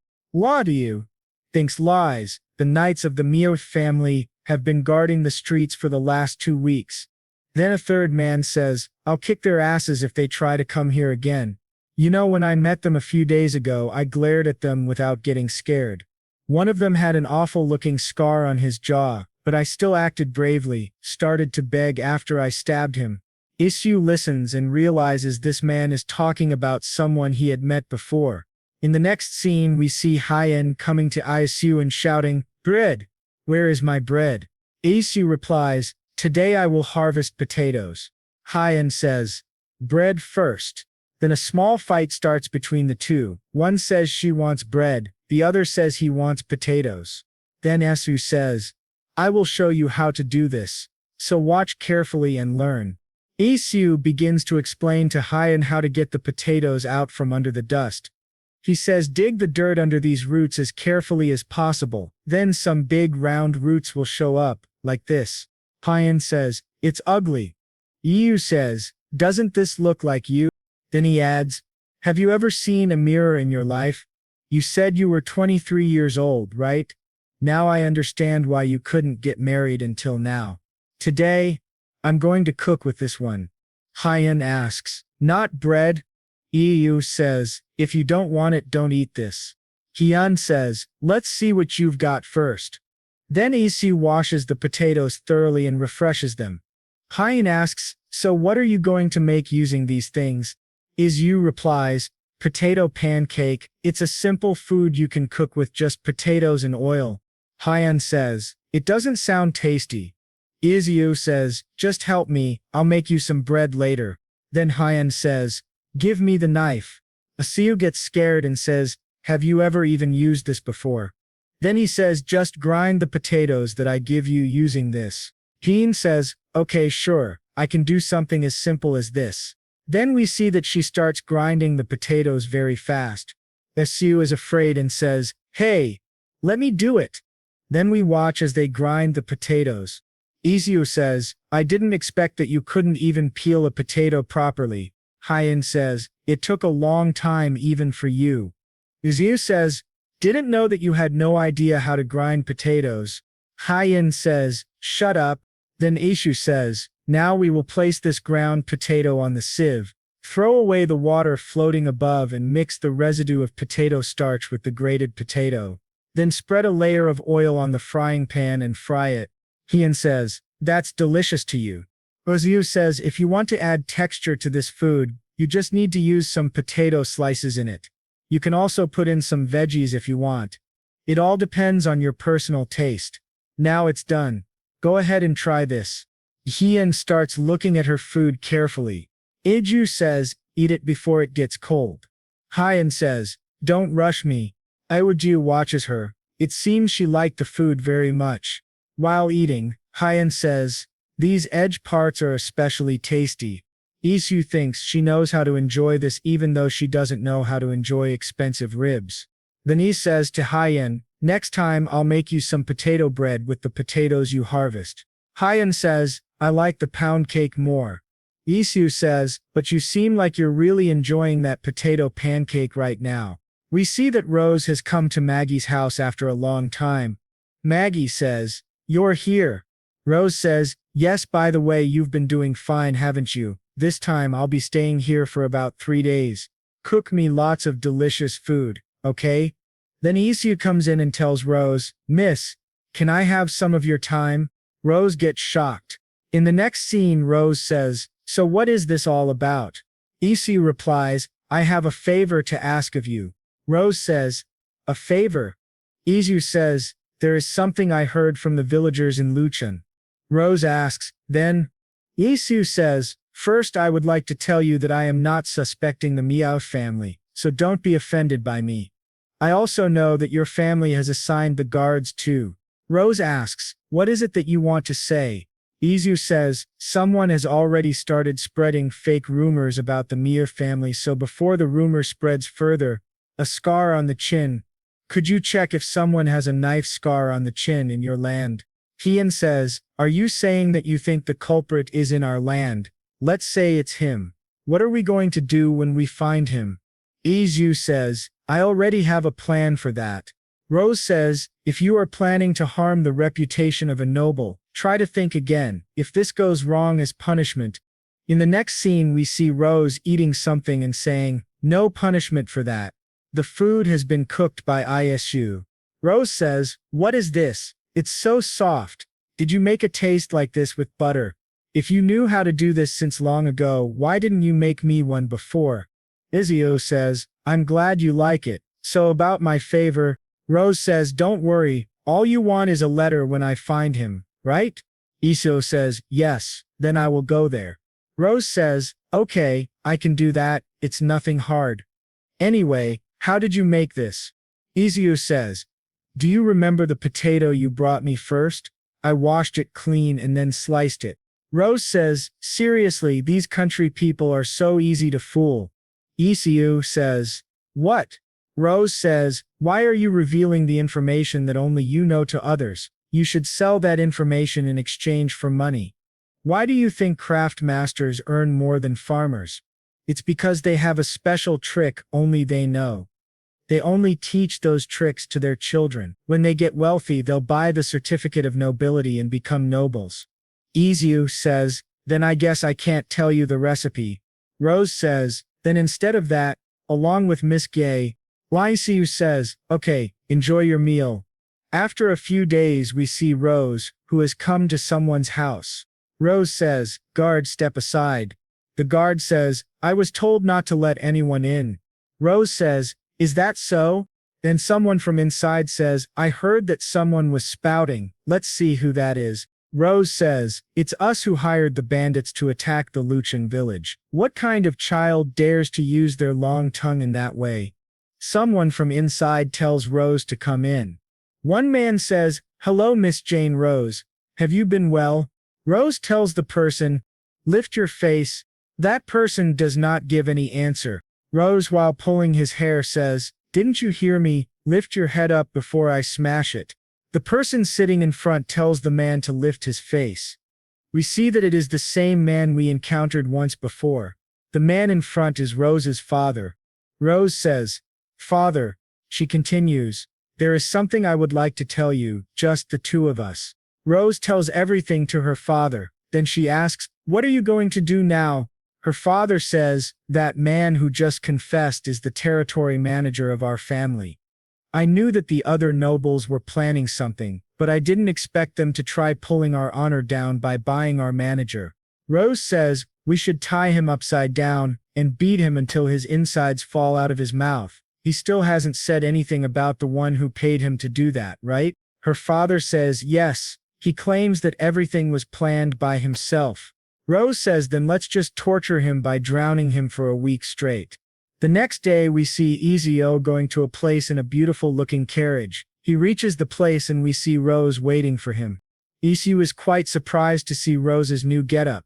He thinks, she is definitely the daughter of a duke. Rose says, "What is with that reaction?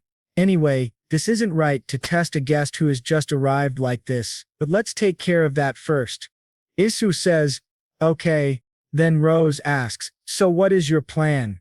Isu says, "This is a treasure of my family. It's made by a wizard with the power of the thunder god and the god of wisdom." Then he shows her something and says, "It's called a lie detector." Rose says, "You don't have to explain it with such minute details. So it's an artifact, right?" Isu says, yes, it's an artifact." Then Rose says, "So this distinguishes lies from the truth." Isu says, "You are right." Rose thinks, who the hell is he really? He's got an artifact as an heirloom, and there's also a wizard in his continent. Artifacts aren't things ordinary civilians can even see. Then she replies, "Okay, let's use this right away."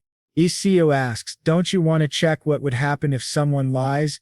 Rose gets a little scared and says, "Why? Will it kill me?" Isu says, No. Then we see that both of them try to get the truth out of the man's mouth with the help of the machine.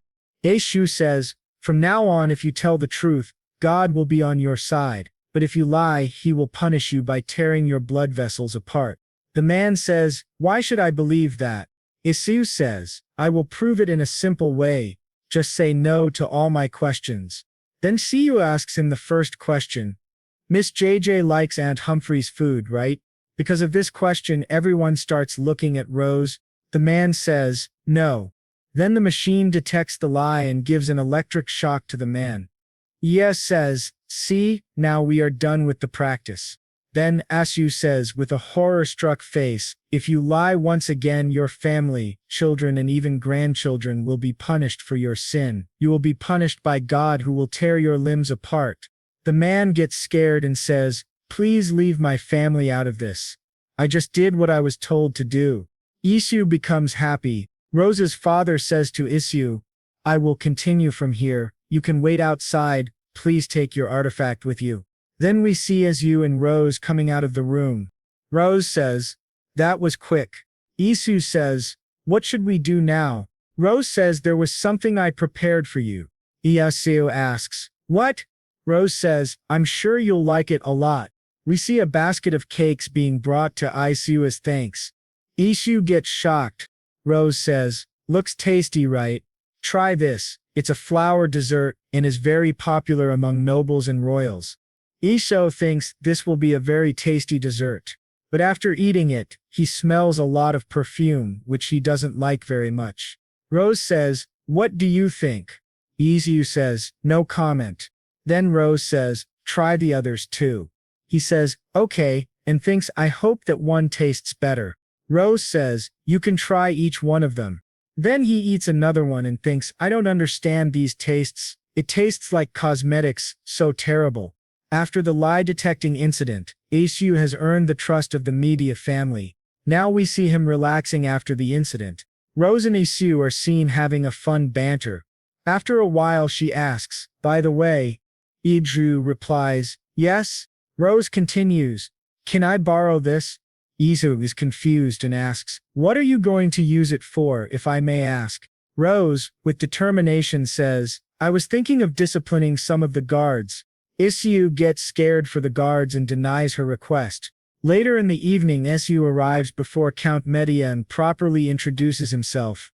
Rose asks her father, "How did it go? Is the Fia family really related to all of this?" Count Medi replies, "Yes. The royal family has decided to impose separate punishments. The man they instigated will be sentenced to prison for life." We see Count Medi being grateful to Isu, as he was the most helpful. The next morning, Isu wakes up from a comfortable sleep, then walks toward the window to watch the bustling town. As he feels the chilly air, he quickly shuts the window. In the meantime, his butler arrives and brings him morning tea, snacks, and a bathrobe for him to cover himself. To Isu, it felt weird that he was relaxing in this new world, but he made up his mind, "This world is my new home." When he heard a voice calling for him, stating that the meal was prepared and Isu was called to have a meal with Count Medi. At the dining table, we see Rose all excited as she watches Io wearing formal noble clothes, commenting, "You look as shiny as a new gold coin in that outfit." Isu feels embarrassed since he's not used to noble clothing but decides to have the meal with the Medi family. Rose is interrupted by her personal maid for her informal way of speaking. Feeling lectured, she orders the maid to bring the food. The dishes looked delicious. There were fruits, chicken, and fish. Yet when Ayachu tried the fish, it was bland and only tasted of salt and pepper. Rose, bold as ever, noticed Ayachu's reaction and spoke up. "Now you know why I keep going back to Mrs. Humphrey." Not wanting to make the Medi family feel bad, Iso compliments the food. Then he is served mutton ribs, which he finds good and not gamey. Rose's mother, feeling worried for her child, speaks up. "Goodness dear, aren't you a little picky about your food?" Rose answers in frustration, "You won't say that once you've tried Mrs. Humphrey's food, mother." Her mother says, "That's why I'm telling you to invite her over." After the meal, Rose and Isu go out to explore the town. While they are leaving, Count Medi and his personal butler have a deep conversation about Isu's rewards. But Lord Medea had something else in mind for Isu. He proposes, "Money isn't enough to express gratitude for what he has done for us." The butler is shocked and realizes that Lord Medea is thinking of writing a recommendation letter for Isu to become a noble. The butler explains that through the Count's recommendation, Isu can buy noble privileges without any restriction, but he also mentions that the Count rarely writes recommendations. After the discussion about recommendations, Count Medi and his butler have a fun conversation about Isu, common people, and hiring a butler. A few days later, we see a posh carriage with metal wheels and 2 horses pulling it. A familiar man sits inside. It's Isu. He now has the recommendation letter and 5,000 gold coins for buying the noble privilege. He thinks the money is too much for him, so he plans to save some in the bank. Soon they reach Rodan. Examining the weak fencing, he starts formulating ideas for a new fence around the village. On a beautiful morning, we see Isu and Hans working hard on the walls of Hans's house, since winter is coming. Hans, a bit curious, asks, "How do people in your hometown prepare for winter?" Isu is a bit confused as to how he should explain the idea of central heating, but tries. "We have something called undul," he says, which is an underfloor heating system. Basically, we lay stones on the floor and light a fire underneath, which warms the air and heats the stones. Hans is shocked and terrified. In a scared tone, he says, "So you grill people alive?" Isu had a rough idea how Hans would react, so he doesn't press the topic any further, but he begins planning how to build an ondol system himself when he becomes a lord. He realizes he will have to build a designated room for it. Later, he comes up with another idea and asks Hans for help. Hans shows up to Isu's living quarters in the village with pork feet. Isu thanks him and asks him to place them on the table. We see Humphrey a bit excited and shouting to announce that Isu will be in charge of today's dinner. She later asks, "Everyone raise your hands if you're going to eat here. The rest who have family waiting back home can leave." Isu is shocked by the number of people wanting to try his cooking. He politely asks them, "It's going to take a while, why don't you all wait outside until it's ready?" As the last person steps out, the air around Isu changes. He brings out his secret weapon from another world, spices and condiments. He starts by cooking the pig's feet with water, beer and bay leaves, allowing it to boil. After the first boil, he removes the water and adds fresh water to boil the legs again, removing the gamey smell. Isu takes them in a bowl and adds soy sauce and herb tonic tea for marination, also adding salt and sugar for seasoning. After hours of hard labor and cooking, the dish is finally done. He announces, "Dinner is served, everyone." The people are shocked to see Isu's cooking. Some are even salivating to taste it. They are further amazed by the flavor of the pig's feet, having never tried anything like it before. Some start pestering Isu to share his recipe. Hans, mesmerized by the food, asks him, "Isu, the chewy skin is awesome. How did you make the sauce?" Isu, knowing he can't reveal his secret origins, says it's a family secret sauce that has been passed down for generations, so I can't tell you, sorry. Hans is a bit disappointed but understands.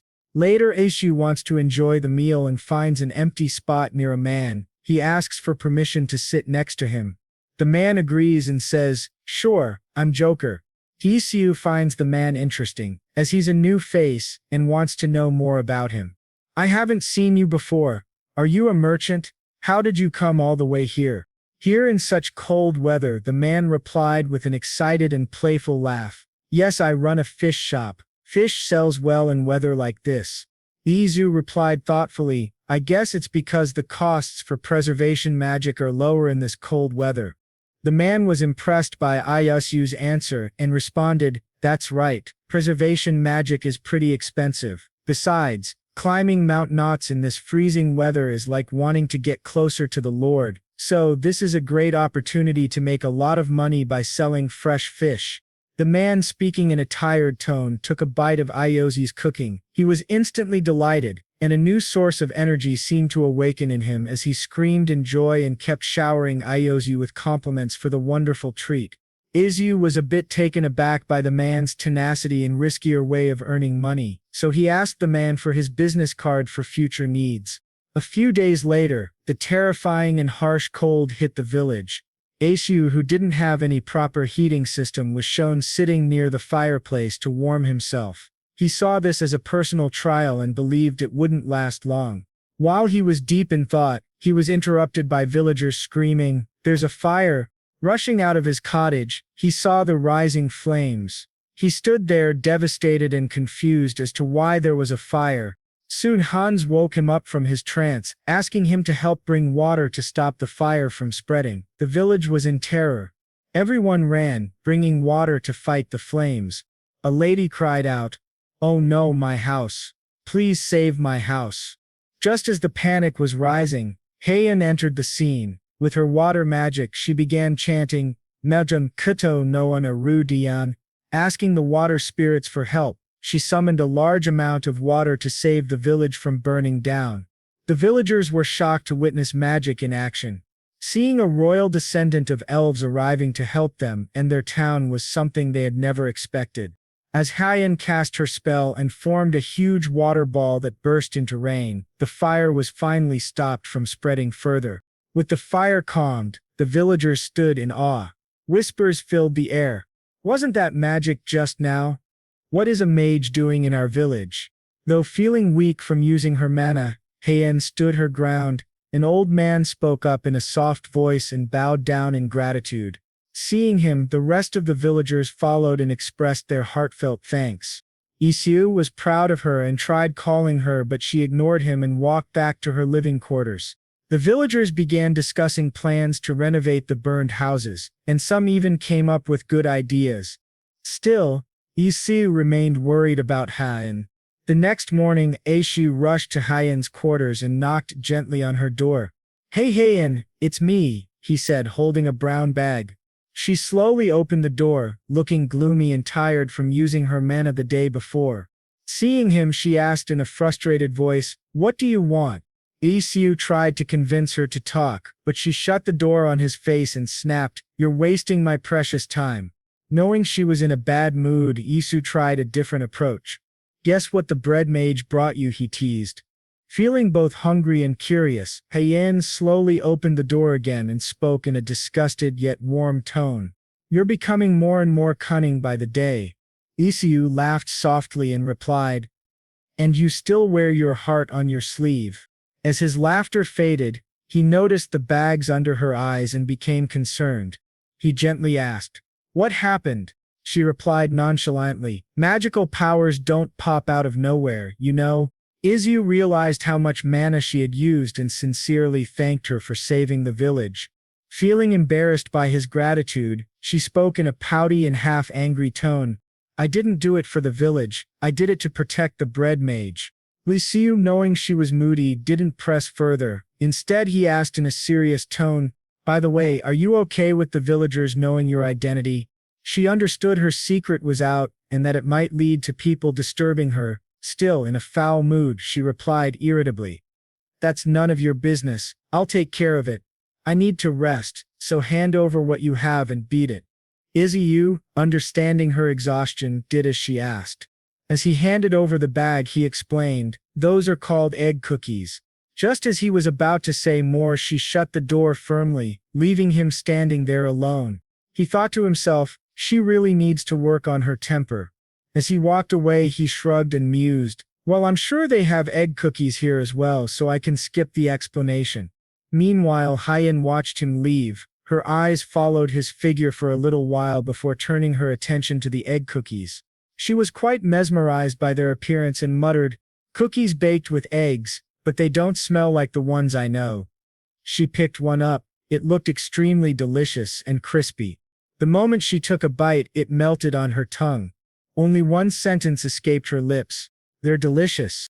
Later we see the villagers gather around the riverside for a festival, but Isu is confused as to why everyone is gathered there until he meets Hans, who has shown up at the riverside all excited and dressed in new clothing. Still confused by the occasion, Isu asks Hans about it. That's when Hans hands him a pot. Confused, Isu asks, "A pot?" Hans replies, "Yes, we put a stone in the pot every year, which signifies our age. Make sure you find a pretty stone by the riverside." Though still puzzled, Isu accepts the gift from Hans and complies with the ritual. But curiosity lingers, and he asks Hans, "By the way, is this some kind of special day? This place is packed." Knowing Isu is not from the village and is an outsider, Hans replies, "Oh, you probably don't know. Isu, today is the village festival called Quaz Saluna. That's when we place the stones in the pot." Isu finally understands the significance of the festival and enjoys it with the villagers. As the moon begins to rise, the village chief stands on a platform waiting to speak. The crowd goes quiet as he begins, "Please watch over our Radran throughout the coming year as well." As the speech continues, fireworks go off in the distance, and people can be seen laughing and enjoying themselves. Hans and Isu talk about how long the ritual goes on. As people gather, Isu has a small conversation with the chief and asks for permission to continue staying in the village. The chief nods in approval. Later, the chief calls everyone to form a line. The villagers get excited, knowing it's time for the Quaz Salona ritual. The chief marks everyone's forehead with a red powder mixed with water. As the chief slowly marks each person, Isu grows nervous. This is his first Quaz Saluna, and he awaits his turn. After he is marked, Hans tells him, "Next we put the stone in our pots and make a wish." Isu nods and does as Hans says. He closes his eyes and wishes, "I wish for this year to be happier than the last one. Mom, Dad, I'm doing good, and I really miss you both." After Quaz Salona days pass, we see Isu preparing to leave the village. He makes sure to pack all the essential things: food, water, a first aid kit, and most importantly, the money gifted by Count Medi. Later he meets up with Rose and they have a conversation about how Isu can buy noble privilege. Rose also mentions that he can buy the status in Pusing. Rose explains, "Pusing is a port city run by us, the Medi family. We initially used the manga port, but the family that controlled it started imposing heavy taxes, so we had to find a new port." Isho understands their situation and Rose continues, "Every port has a royal administration that issues rank certificates. Since you have my father's recommendation letter, you can easily buy one in Pusing." Ishu feels the generosity gifted to him by Count Medi and feels deeply indebted to the Medi family for this amazing opportunity. But then Rose states, before that you need to overcome one more hurdle. Isu falls into deep thought, realizing that he has to pay a hefty price for noble privilege. He wonders if he's being pulled into some kind of scam but shakes off the doubt, choosing to trust Count Medich. He feels he's rushing to buy noble status and keeps thinking of other ways to use his 8,000 gold, like buying a great house back in his original world. But he dismisses the idea, saying to himself, the reason I decided to buy the status first is because I want to find my purpose in life here. Since I've come all the way to another world, why not make good use of my time and at least become a feudal lord? He had made up his mind. Later we see Isu and Hyen having a delightful chat. While eating, Hyen speaks with a stuffed mouth. I want to go to cuisine too. Isu smiles at her clumsiness and says, swallow your food before speaking. She nods, finishes the bread Isu brought, and starts coughing while hitting her chest to swallow, looking very childish and cute. After swallowing the food, she says with a proud and loud voice, take me with you to cuisine. I'll be your guard. Isu is a bit shocked and laughs softly, saying, I doubt someone so feeble can protect me. Hyen pouts at him. He feels a little bad but enjoys seeing her pout. That's when Hyen decides to show off her skills. She collects water using magic and brings it close to Isu's weak points. The icicles she forms are so sharp that they could seriously harm him. Scared for his life, Isu shouts, hey, what's the big idea? Get this away from me. It's clear Isu is genuinely terrified, but Hyen smirks and says, I haven't used this magic in a while, so I might struggle to control my power. Inju, furious and worried, replies, another reason not to take you. You're staying here. But Hyen doesn't agree. She refuses Isu's rejection. It seems she has another motive. That's when she says, it's Martha. I want to pay you back for what you've done for her. If you decide to accept my offer, I plan to use my power solely for you for a year. Isu is a bit taken aback. Taken aback by her sentiments, Isu was about to speak when Hyen interrupted. Besides, I also need to continue having the bread mage's bread. She seemed a bit irritated that today's offering wasn't bread, though she remained moody. She admitted, it wasn't bread this time, but it was still delicious. Isu was confused by her irritation, as he was sure she'd like the dessert. It was made with the cheese he and Humphrey had prepared together. Hyen explained, I also liked the crunchy biscuit at the base. The savoriness goes well with the saltiness of the cheese. While she complimented him, she still added, but bread is better. Isu smiled at her and asked, by the way, what will you do if I decline? She replied with a nonchalant and irritated look, I'll take you for the worst dimwit ever and flee this village. Isu sighed and thought that taking Hyen along would be better than going alone. Everything was set, money was prepared, and he'd be working with a mage who controlled water. Still, he felt that 1 year was too short, so he asked her, hey, but does it have to be a year? Hyen was surprised by Isu's cleverness and replied in a mocking tone, I guess you're smarter than I thought. She then explained that she had royal duties too and couldn't follow him around forever. Isu understood and thought to himself, today is just the first day. That's when Hyen dropped her demand. Instead, provide me a loaf of tasty bread every single week. Isu was confused, thinking, she clearly said she wanted to show gratitude, so why is she talking about conditions? He began calculating the gains and losses from her demand, and it clearly ended up with him at a loss. But then he smiled wickedly and decided he'd make sure to use Hyen and her powers to cover his losses. That was the terrifying logic of the human mind. Hyen noticed Isu staring at her and asked, why are you staring at me with your yucky eyes? He responded with a polite and innocent tone, excuse me, what are you talking about? This showed just how clever and mysterious Isu could be. The next morning, they left for cuisine. We see expensive carriages and lots of materials prepared for camping. A kid popped up and said, Isu, thanks for the ride. An expensive carriage sure feels nice.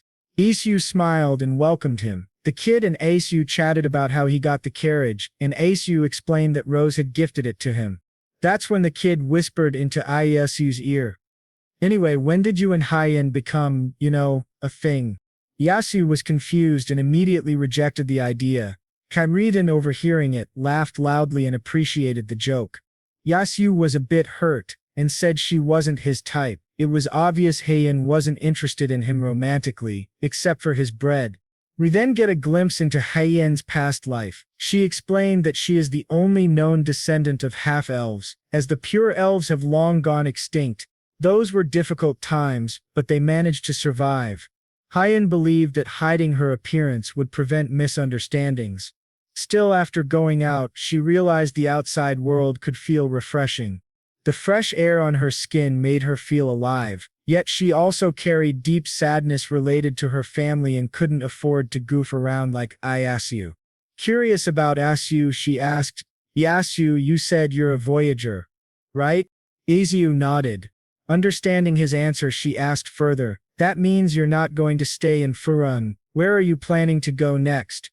Isu replied, "I'm not sure yet, but for now, I'm going to become a feudal lord." She was a bit suspicious and commented, "I've never seen a feudal lord wander around without guards." Isu smiled and said, "That's because I'm not a feudal lord yet." Still unsure about his true identity, she asked, "Are you some aristocrat who came to the real world for experience?" Isu politely declined and assured her he was really a commoner. She wasn't sure he understood how difficult becoming a feudal lord was and said, "Do you think it's easy to become a feudal lord?" Isu replied playfully, "Careful, you're talking to a future baron here." They had a deeper conversation about titles like baron and count. She explained how 9 out of 10 barons get stripped of their titles for being unable to pay taxes.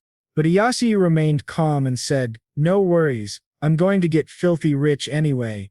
Intrigued, she asked, "That's interesting, and how do you plan to do that?"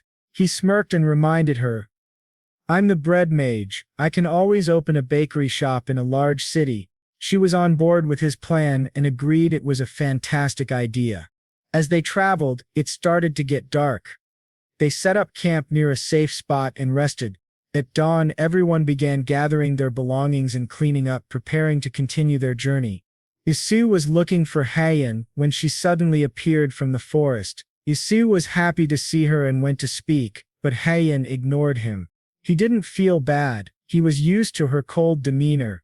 Still curious about what she was doing in the forest so early, he tried to peek. That's when he discovered a group of wild dogs had been killed.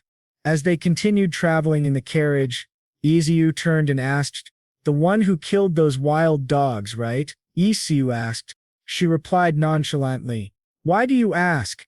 Isu was proud of her for stepping up to protect them from the wild dogs and felt happy that she was doing something good. As they traveled further, they came to a halt, confused. And Shu asked, "Why did you suddenly stop?" The boy replied that they had to pay a toll. That's when Asu had an idea. He picked up his recommendation letter from Count Medi, which allowed him to save money.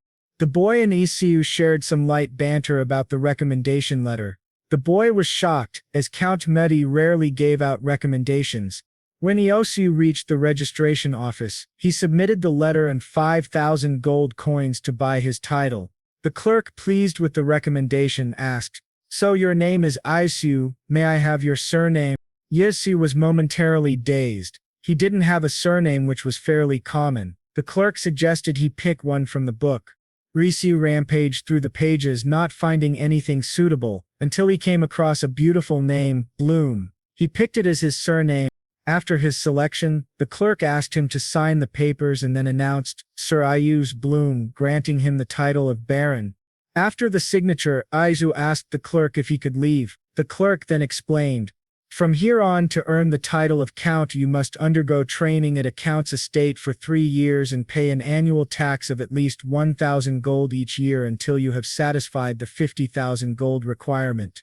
Isu had almost forgotten about these conditions. He spoke up, "I'm thinking of getting my training from the Medi family. Do I have any other options?" The clerk offered him a shortcut. He could pay 10,000 gold coins for a completion certificate.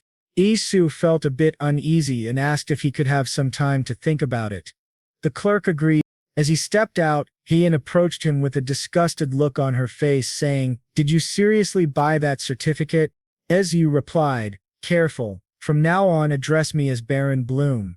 This irritated Hyen, and she cracked a joke about making him kneel in front of the Grand Mage, which terrified Isu, but it turned out to be a joke.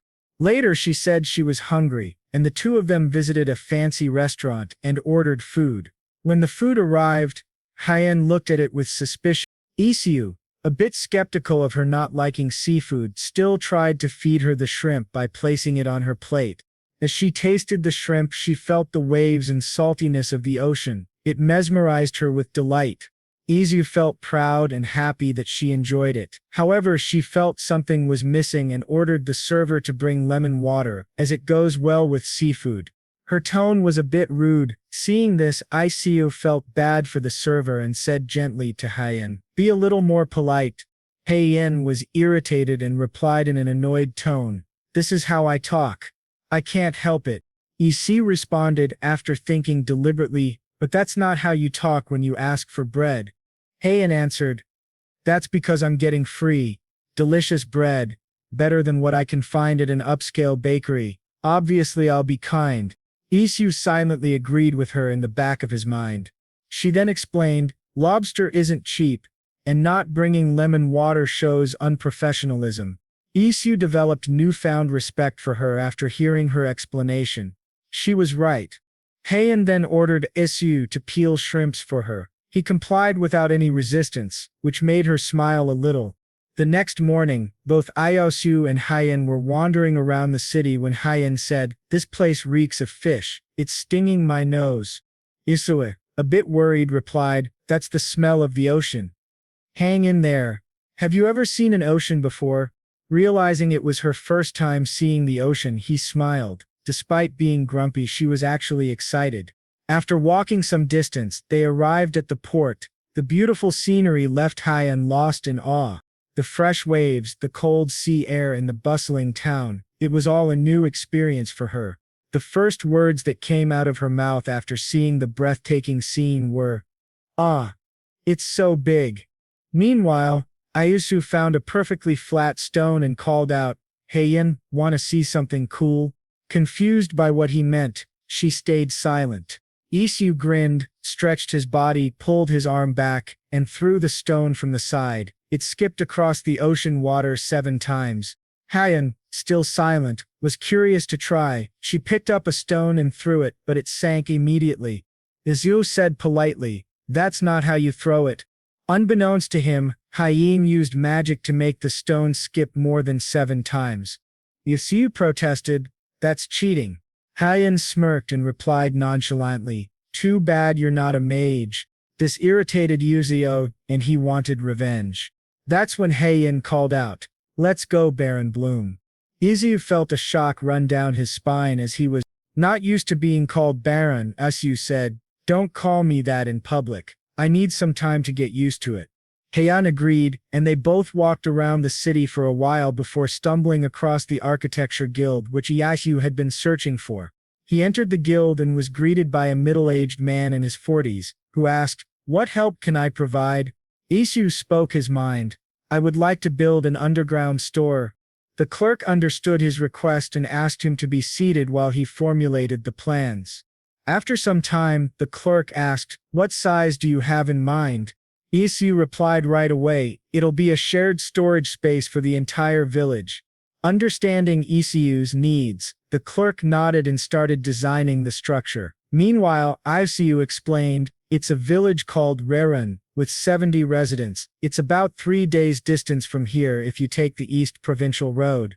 After listening, the clerk summarized, "Considering travel expenses, materials, and labor, it will cost a total of 52 gold. Isu thought to himself, building a log cabin costs 20 gold, so building an underground storage facility for 52 gold is pretty reasonable. Then a doubt crept into his mind. He asked the clerk, "How much would it cost to build a feudal lord's estate?" The clerk replied, "That really depends." Isu then said thoughtfully, "Let's say, as big as the Medi family's castle, for example." After considering the query and the size of the Medi family's castle, the clerk replied, "If we're only talking about the inner castle, it would cost around 50,000 gold at today's prices." Isu was in complete shock. That amount was overwhelming, about 5 billion won in his world, a long way off for him. The clerk then spoke with pride. Our great-great-grandfather built the Medi family's castle, so I believe it's fair to say I've inherited the know-how. Hearing his proud words, Isu asked for his business card. In return, the clerk asked for Aishu's name.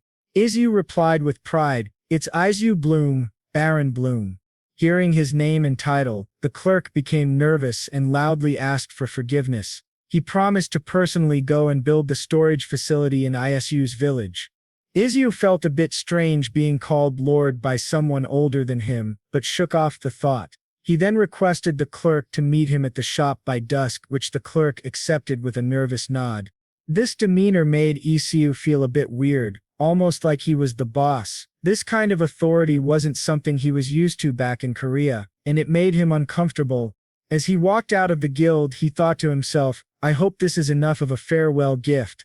While walking, he stumbled upon a cute dog that caught his attention. As he paused, Hyen, waiting for him, said irritably, "Stop getting sidetracked and let's head home already." Isu asked her to wait for a while, but Hyen, clearly irritated, told him to hurry. He thought she was being a bit stingy, but ignored it. Instead, he focused on enjoying the dogs. He asked the man nearby, "Which breed are they?" The man replied proudly, "They're border collies. They're trained as sheepdogs and specialize in herding." This made Iyasu want to adopt them and gift them to Rodin to help the villagers with their farms. As Aishu admired the dogs, the man explained, "When herding sheep, you send them signals by blowing a grass blade or using a whistle." Izu was really impressed and asked curiously, "How many would I need to herd a flock of 50 sheep?" The man examined the question and confidently replied, "One should be more than enough." Isu then asked, "How much do I need to pay?" The man replied, 3 gold, sir." Isu excitedly said, "In that case, I'll take them in pairs." He paid the man on the spot, thrilled.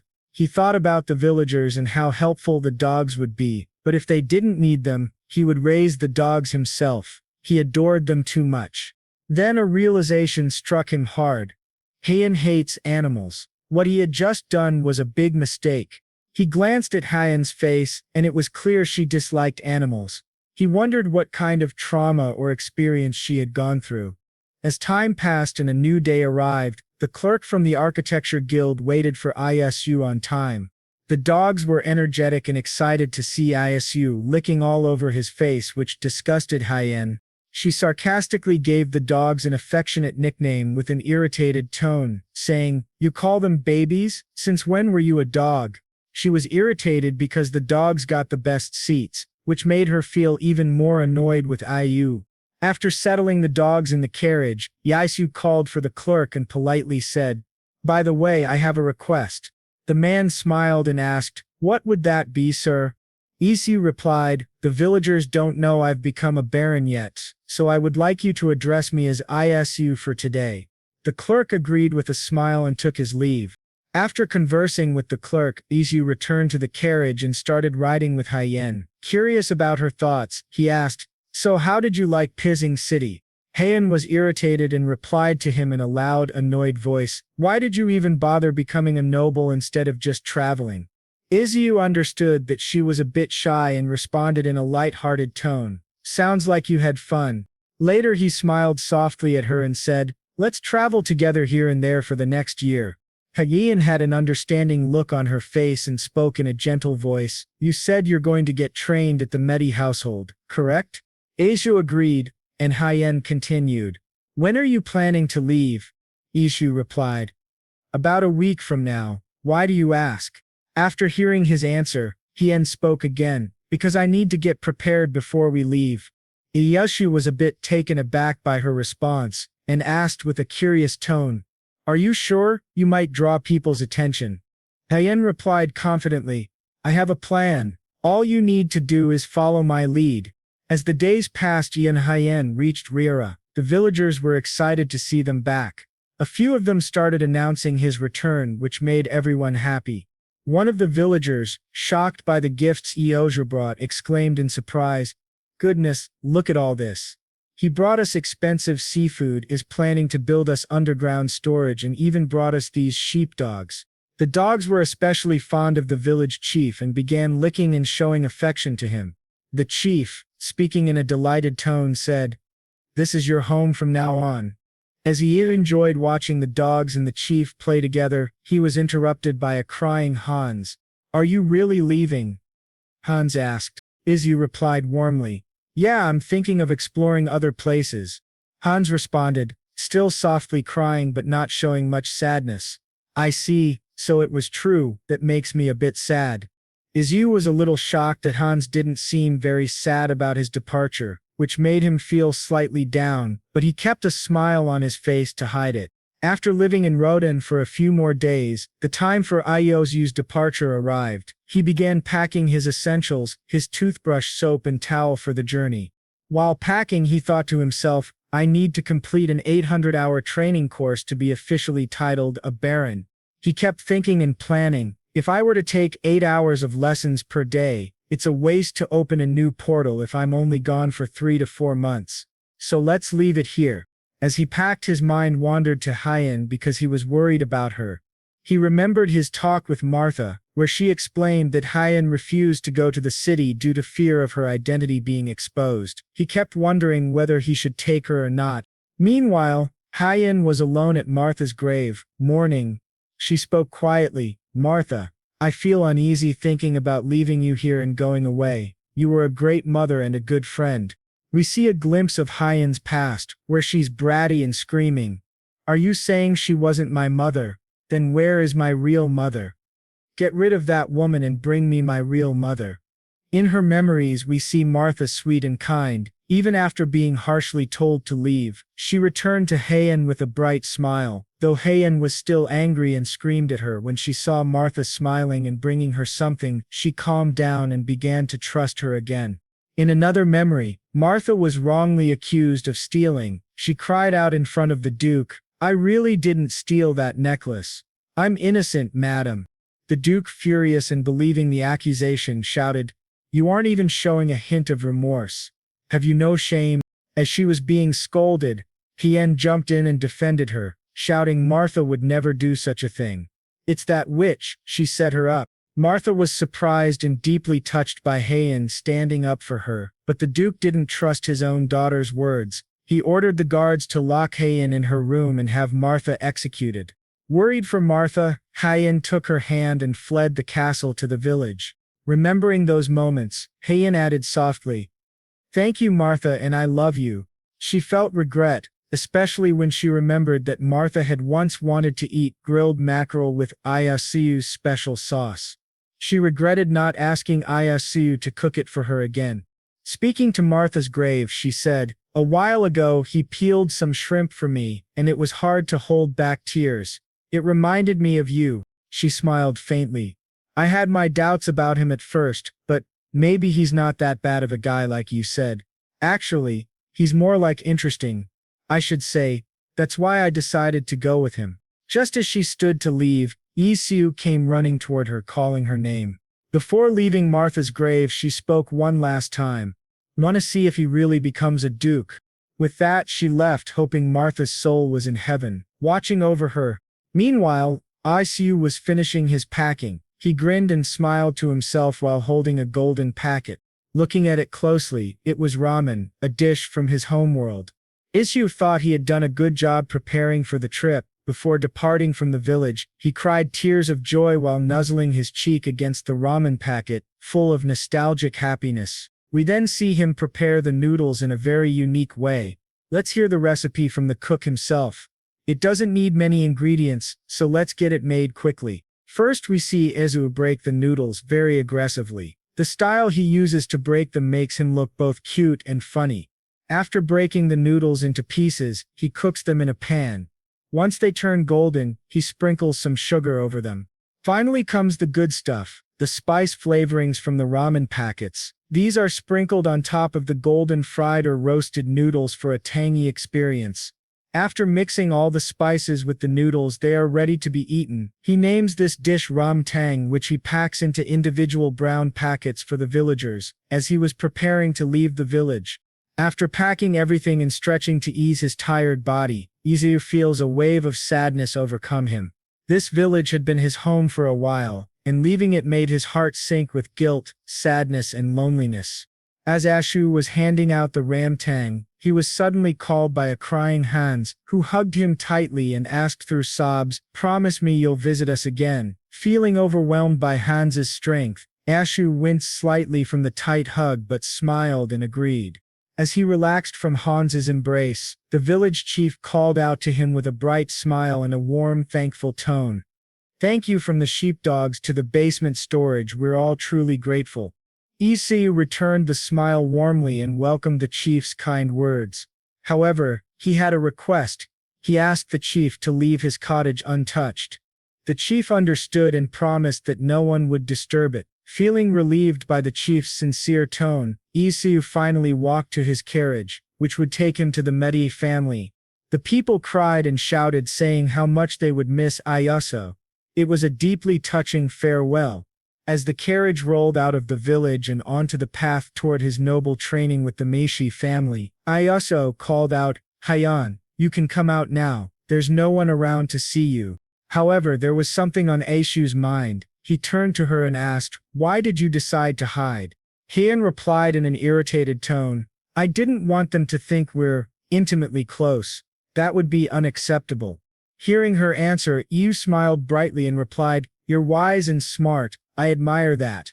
After long days of travel, they finally reached the Medi castle. However, their carriage was stopped by the guards. "Halt! What brings you here?" one of them asked. Isu responded politely, "Inform Lady Rose that Baron Isu Bloom has arrived. She'll know who I am." The knights nodded and went to deliver the message. Upon hearing of Isu's arrival, Rose ran out to welcome him with a bright smile and a warm tone. Seeing that Isu had traveled far, she suppressed her usual teasing nature and said politely, "Welcome Baron Bloom, I hope you had a safe trip." Isu nodded and jumped down from the horse with a warm smile. He then called Rose closer and said, "There's something you need to know before we head in." At that moment, Hyen stepped out of the carriage in her elven form, radiating an aura of confidence and nobility. The sudden appearance of a silver-haired woman shocked Rose. "Who is this silver-haired woman?" she asked.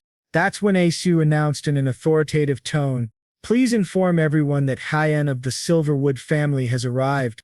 Upon hearing the surname, Rose's expression changed to anger.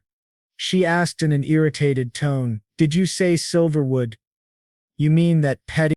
Before she could complete her sentence, the butler swooped in and muffled her mouth with his hand, preventing her from saying anything further or insulting the Silverwood family. He then dragged her into the castle. Even while being dragged away, she continued to struggle and mumble behind the butler's hand. It was clear that she was truly furious and held no good opinion of the Silverwood family. After this chaos, Hyen turned to Isu and asked, "I hope she didn't mean petty little family, or did she?"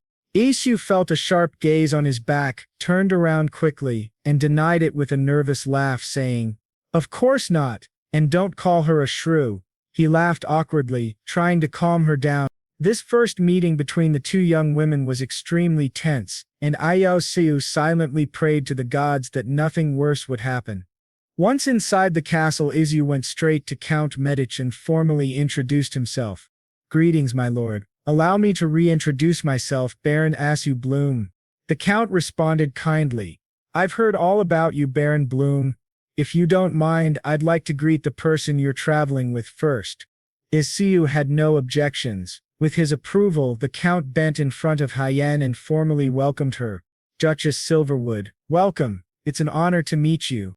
Upon hearing her full title, Isu was shocked. He thought to himself, "Come to think of it, Hale once said that mages belong to the dukedom." Suddenly, all the memories they shared, the fun times, the teasing, the insults they threw at each other came rushing back. He silently hoped that Hyen would forgive him for his ignorance and not kill him.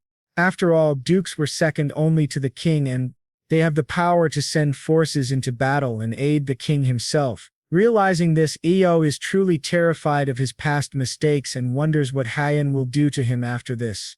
After the arrival of Baron Bloom and Duchess Silverwood at the Medi castle, the warm welcome by the Count himself was a delightful treat and a blessing to Hyen. The narrator gives us information on the dukes and their heritage.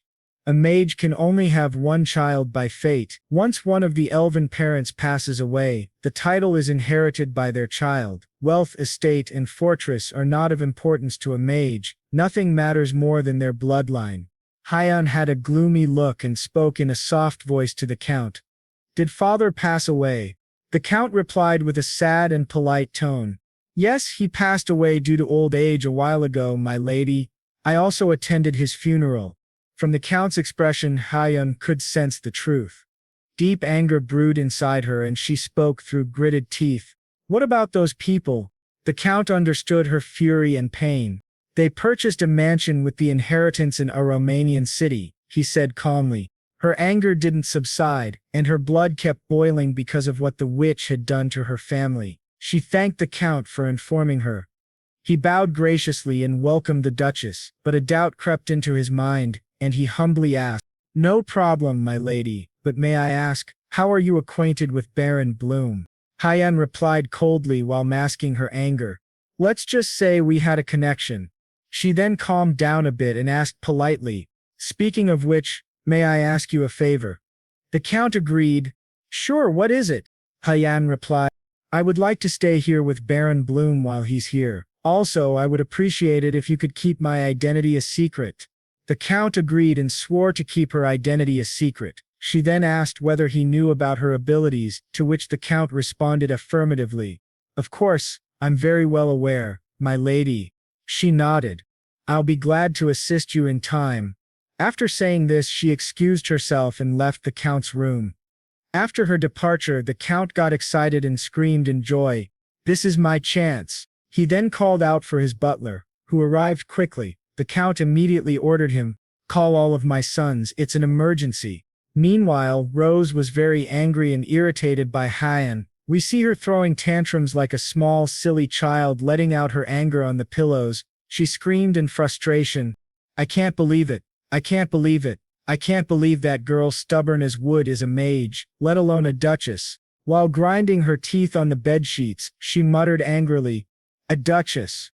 The maid who was watching her throw tantrums asked her to calm down and listen, which Rose eventually did. She was shocked to hear that the Count had called all of his sons back. Suddenly a dangerous glint flashed in Rose's eyes and she spoke in a mischievous tone. "What a brilliant idea. I should be nice to the Duchess." The maid, a bit scared for Hyen, spoke in a calming voice. "I believe she wants to be addressed as Lady Hyen, not Duchess." We then see Rose dancing and getting excited. The reason, "If that's the case, I guess Dad won't bother with my marriage matters for a while, right? I'm free." She kept jumping and dancing with delight. Meanwhile, Hyen had left her elven form and approached Isu with a demanding expression. "Hand over the bread." Isu, exhausted from the long journey and wanting to rest, wasn't able to do so thanks to Hyen's demands. He asked her to wait in her room. He then approached Rose and asked for permission to use the kitchen. She replied bluntly, "No." Yasu was confused and asked for the reason. She explained, "The servants will be punished for not doing their job properly. Besides, a noble going in and out will only disturb them." Realizing Asu was getting sad and disappointed, she added cheerfully, "However, we do have an extra kitchen. You can use that one." Iju was relieved to hear the good news. Realizing he was going to make something, Rose asked with sparkly eyes and drooling lips, excited, "What are you going to make this time?" Seeing her excited like a small child, Iju couldn't help but chuckle. In a nervous tone he replied, "First, could you please prepare the ingredients for me?" Acting like an obedient child, Rose agreed and quickly brought him a few ingredients with which he could make bread for Hyen, as per their agreement. "Will this do?" she asked. After analyzing the ingredients, Isu nodded and said in an energetic tone, "Perfect. I'll get them made right away." We then see Izayatru preparing to bake the most delicious bread. He whisked poured batter into small baking cups, and placed other ingredients. After baking them to a golden brown, the kitchen filled with a delicious scent that escaped into the castle, letting everyone know something tasty was being made. After the bread had cooled, we see Rose hungry and drooling, ask eagerly, "Is it ready? Can I have a bite?" Isu agreed but told her to leave some for Hyen. She agreed, took a piece, and bit into it. A blast of flavors exploded in her mouth, making her shriek and grin like a child who had just tasted something incredible. "How is it?" Isu asked. "Jumping in the air," she replied. "It's delicious." Her jumping and shrieking gave Isu a strange sense of déjà vu. He then took the remaining 2 pieces and said warmly, "I'll take these 2 to Hyen." Rose replied, "She's probably in the living room. I'll tell the servants to deliver them to her." Just then, a young and passionate man entered the private kitchen and introduced himself. "Pardon me, Baron Bloom. Allow me to introduce myself. I'm Lucas." Isu greeted him. Lucas then said, "Let me guide you to your room." After walking for a while, they reached Isu's room and entered. Lucas was smiling and replied energetically, yet remained polite. "It's an honor to serve you, sir." Seeing his enthusiasm, Isu was a bit taken aback. When Lucas mentioned helping him change his clothes, it made Isu a bit uncomfortable. He replied, "I can do that. Thanks." After removing his old clothes, he wore the suit brought to him by Lucas. The fitting was amazing. It suited him very, very well. As he went downstairs to meet Rose, she was a bit surprised and said in a shocked tone, "Oh my Isu, that outfit really makes you look like a noble." She circled around at Isu, admiring his noble look, clearly impressed by how good he looked in it. Seeing this chaos, Isu felt a bit uncomfortable and out of place. Noticing Isu's discomfort, the maid spoke up, "My lady, please show some respect." As the chaotic Rose continued analyzing Isu, we see Hyen enter in a beautiful purple dress with a sparkling brooch on her neck. This dress actually elevated her beauty, making her look even more like royalty. After being called out by Hyen, both of them calmed down to saying Biu was in shock at how beautiful Hyen looked. Rose felt like Hyen was showing off a little and said in a nonchalant manner, "Come on, it's not that impressive." Isu walked toward Hyen and bowed gently to show his respect. He then asked her politely, "Did you enjoy the bread?" To that Hyen replied, "Wasn't too bad." Isu chuckled and replied, "Your plate says otherwise." Rose popped out of nowhere and became overly polite to Hyen, saying, "You sure seem to be enjoying your meal for someone who said it's not too bad." Irritated by her overly polite manner, Hyen replied with slight annoyance, "Please mind your own business, Lady Jekro." It was clear that Rose was trying to create some kind of blunder. Hyen knew she was being overly polite because she needed something or stood to gain from it. The sparks were flying between the 2 ladies and it made Isu nervous. He quickly stepped in and pulled them apart. Rose then calmed down and spoke in a polite tone. "I noticed that you're very close with Isu. How about we do the same, Lady Hyen?" After analyzing and understanding her demeanor, Hyen replied, "As you wish." Somehow her cold reply made Rose angry and she was ready to fight but calmed down. Still, she was annoyed with Isu for not breaking the ice between them. Isu found himself in a difficult situation where he couldn't run or hide from the tension.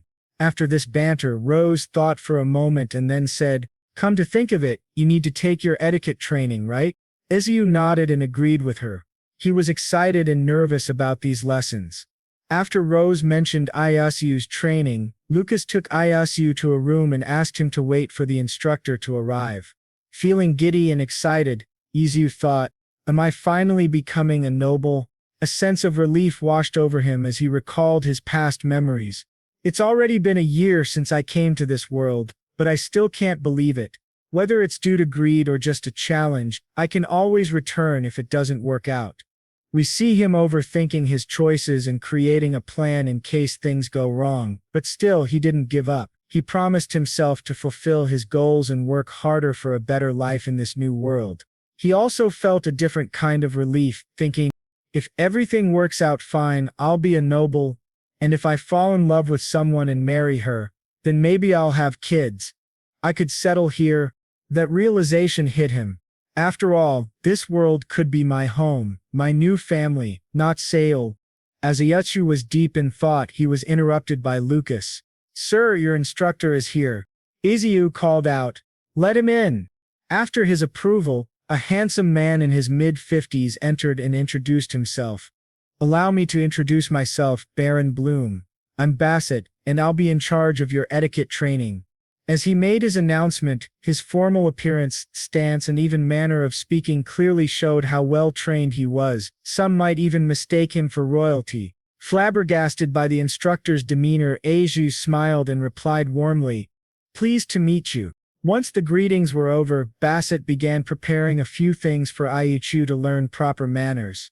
He said, "Then we will begin right away. Please take a seat at the dining table."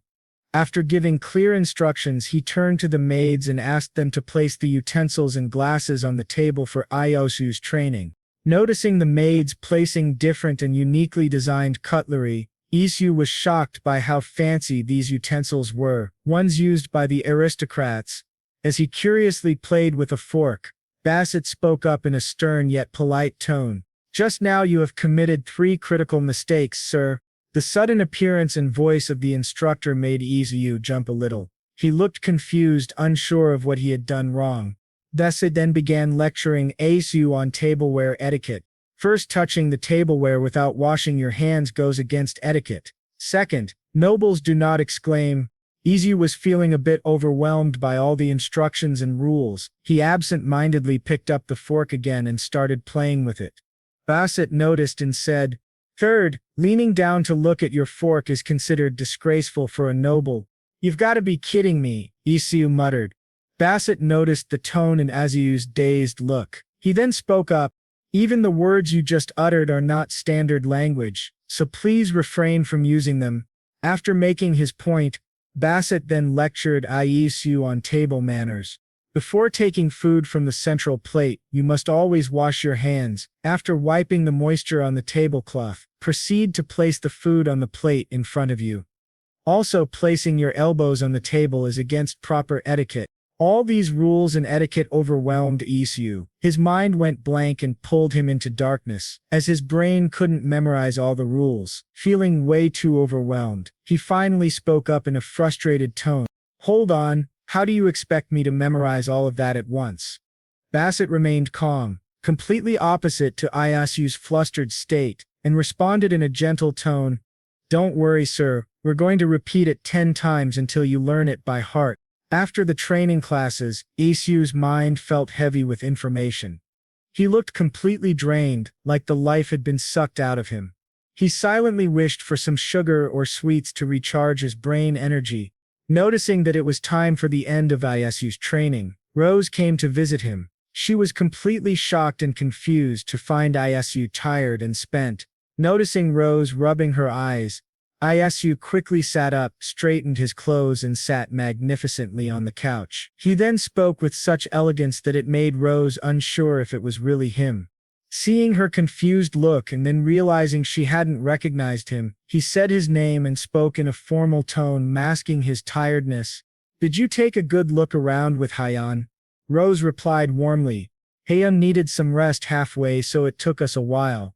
As she completed her sentence, Hyen arrived at the training room with such elegance that it felt like spring had arrived.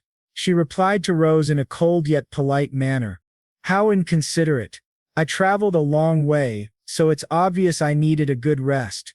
Feeling irritated by her reply, Rose snapped back, "You talk as if we begged you to come." Following this exchange, the girls grew visibly angry. Fury filled their eyes and it seemed like they could fight at any moment, but Isu quickly interrupted them and calmed them down to avoid a conflict.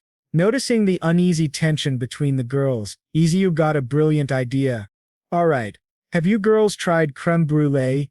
Hearing the unfamiliar name, the girls both looked confused and spoke at the same time. "Creme brulee?" Understanding their confusion, Isu began explaining with passion. "Yep, it's a simple custard cream dessert with sugar on top." He then added, "I'll make one for both of you." A doubt crept into his mind and he asked, "By the way, are there any pastry chefs or pâtissiers here? How can you not know creme brulee?" The girls were still completely confused by what he was talking about. Rose then asked in a cold tone, "Pastry chef?" as in an expert in making pastries? Hyen added, equally cold. We don't call someone who makes inedible things a skilled person. Noticing their cold expressions and lack of exposure to such delicacies, Yasu finally understood why these girls hadn't heard of creme brulee.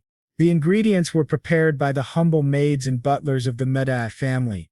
Izio then started cooking the dessert while explaining the process.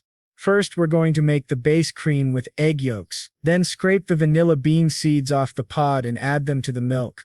He then held up a vanilla bean and explained, "This is called a vanilla bean. You'll be surprised how useful it can be. You can make money by selling it as syrup or jam, you know?" Listening to Isu explain the different uses of the vanilla bean, Rose was taken aback and asked in a surprised tone, "How do you know all this stuff?" Scoffing slightly, Hyen added with a proud expression, "Eo is the mage of bread, he knows everything."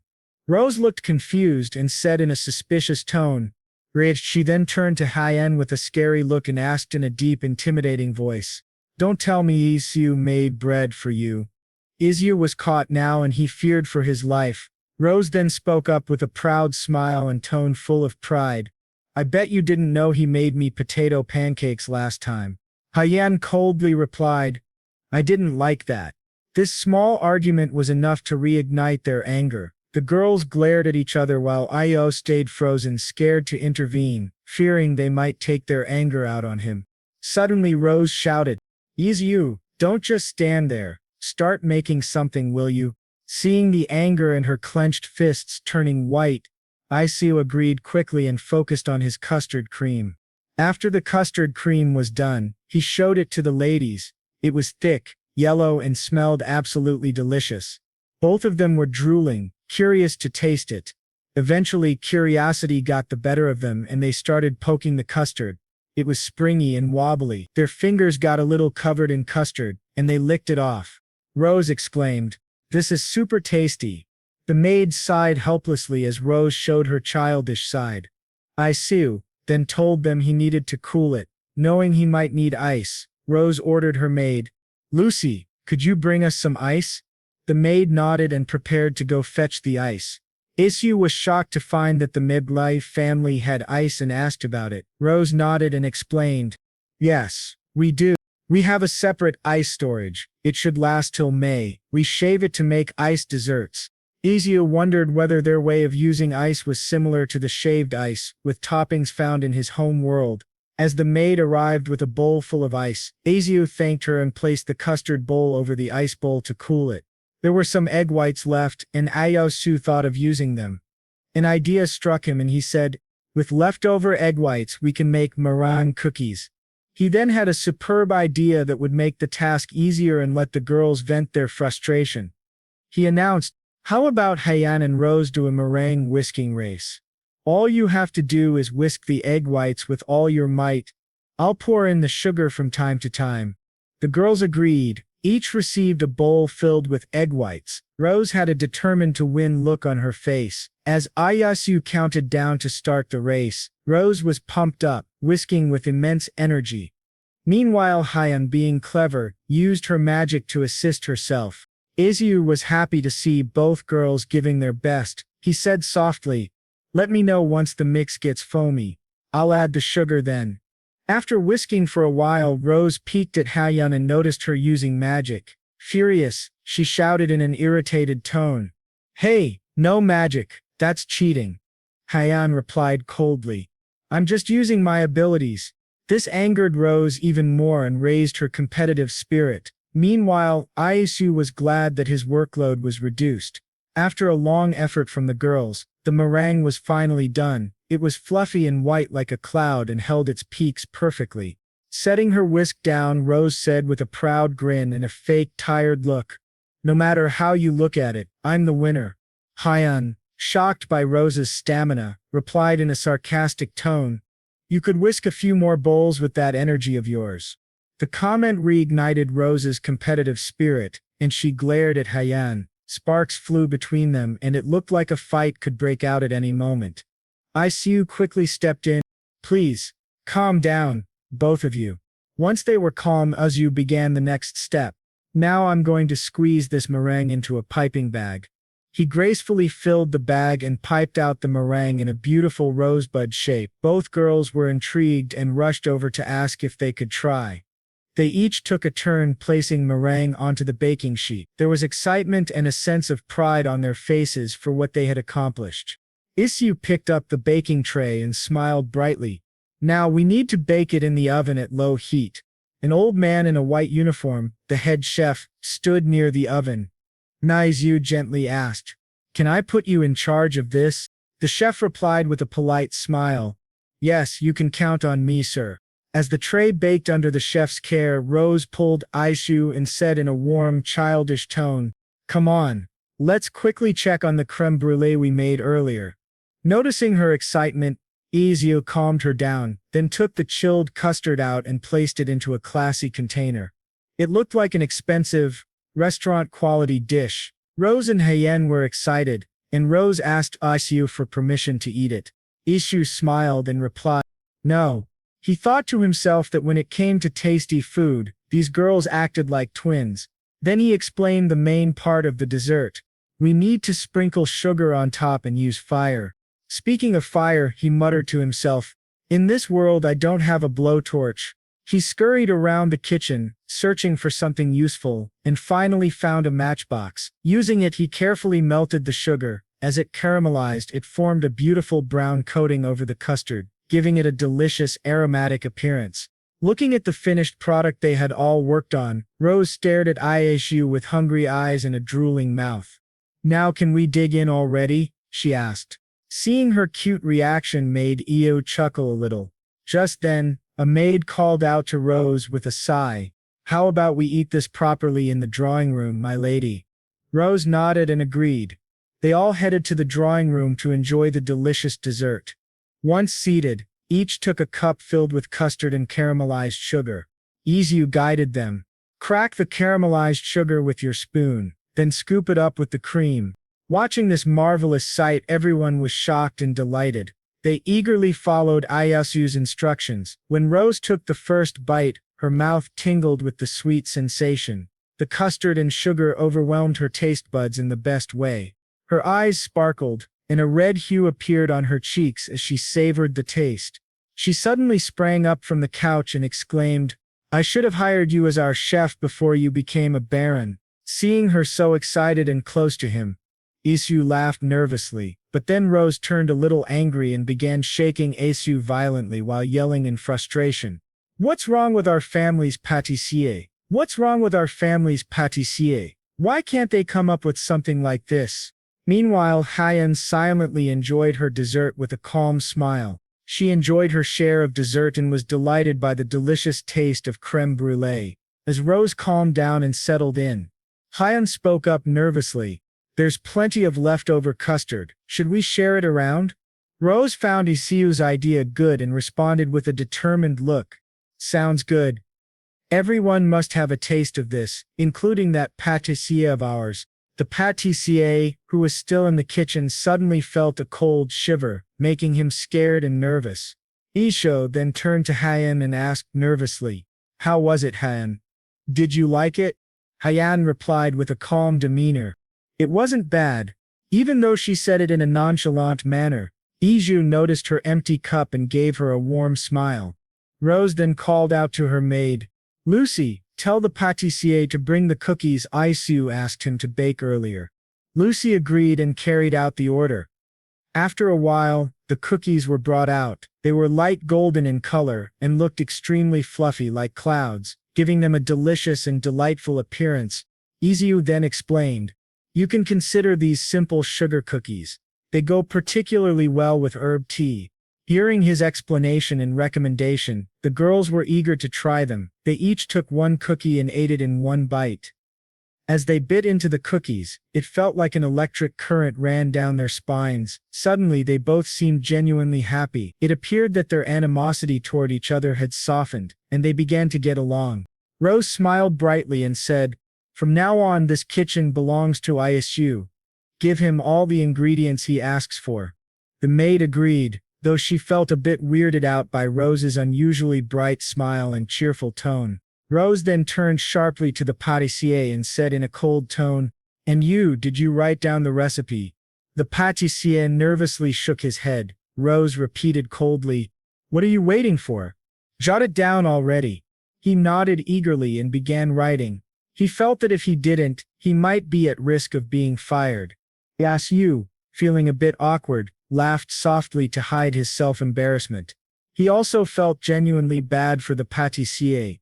Suddenly Isu thought to himself, "Come to think of it, I don't have any problem reading or speaking their language, but I still don't know how to write it."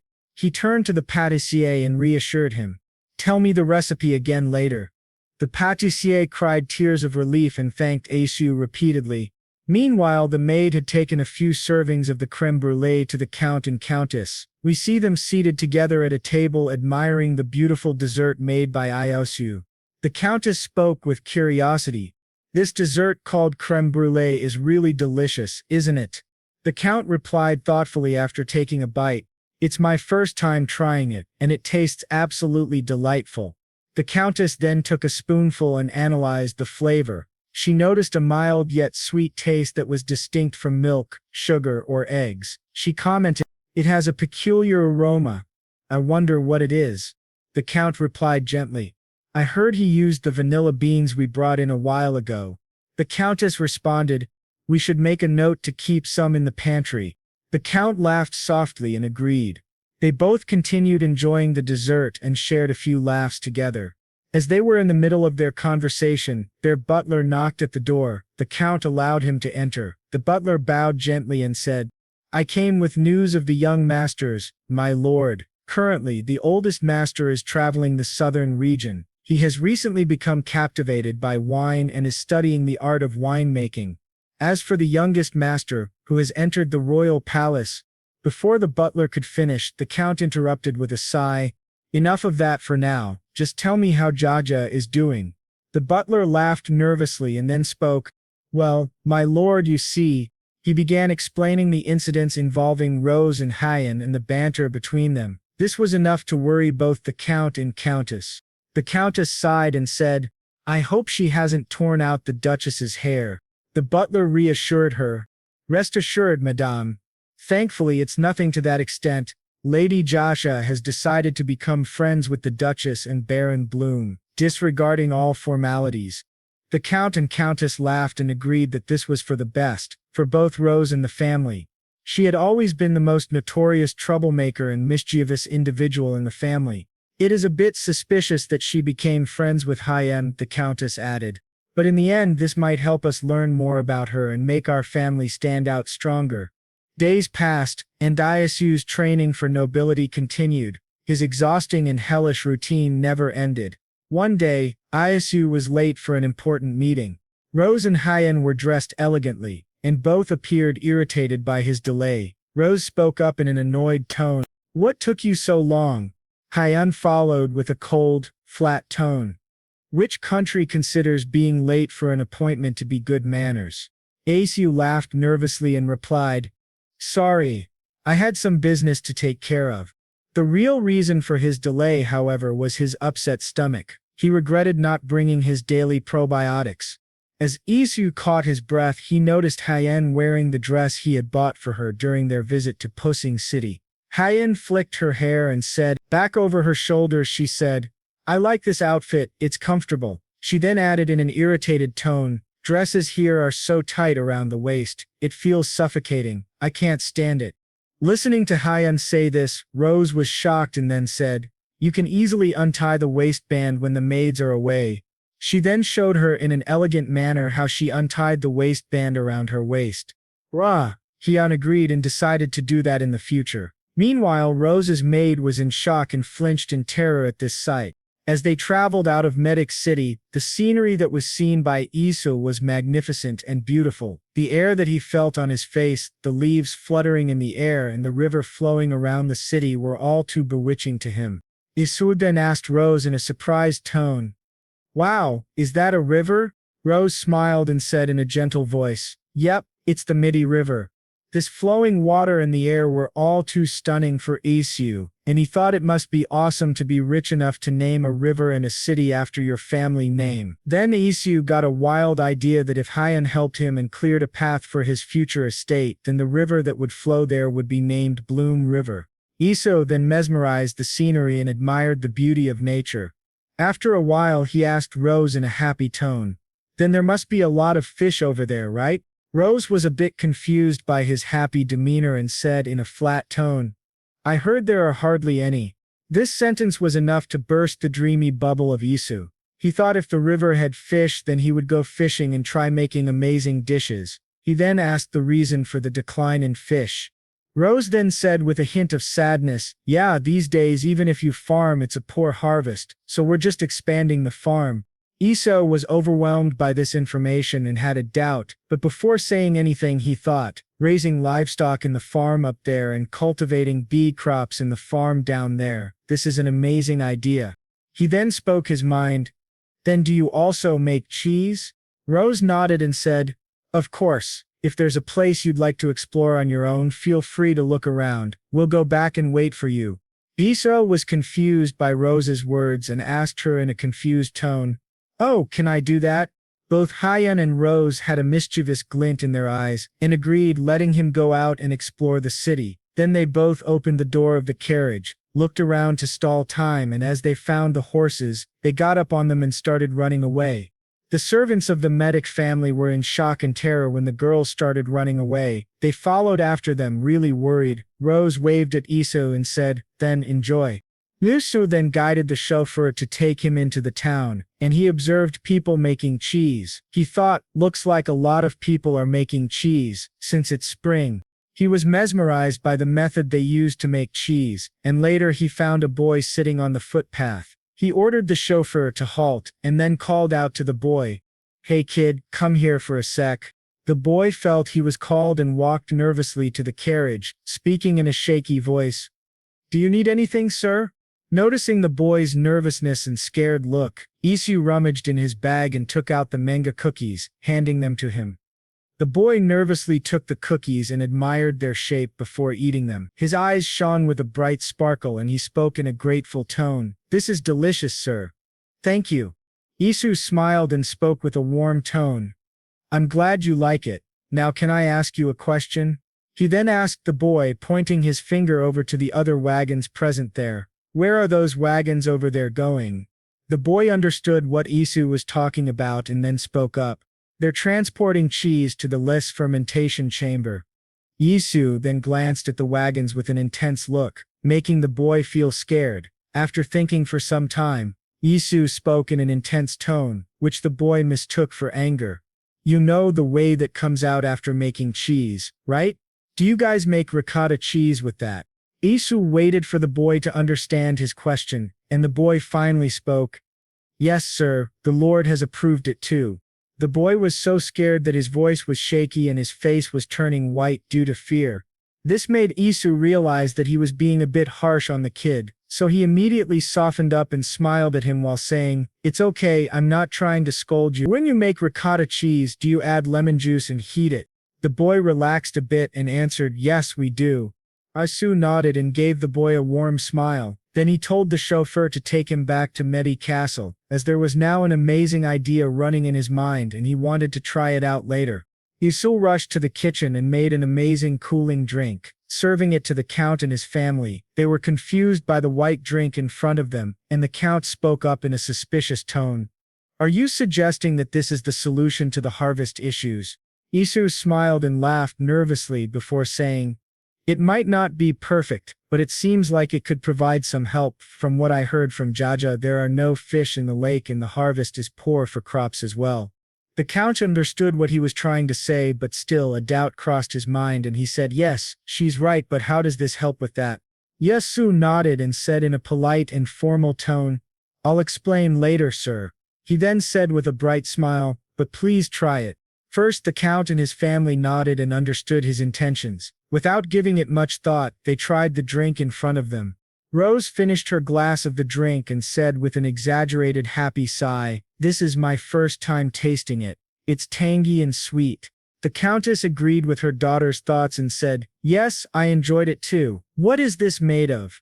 Isu listened to the question and after giving it some thought said, "Normally when we make ricotta cheese we add lemon juice to the whey. But this time I added milk instead. Depending on your preference you can also add sugar or fruit."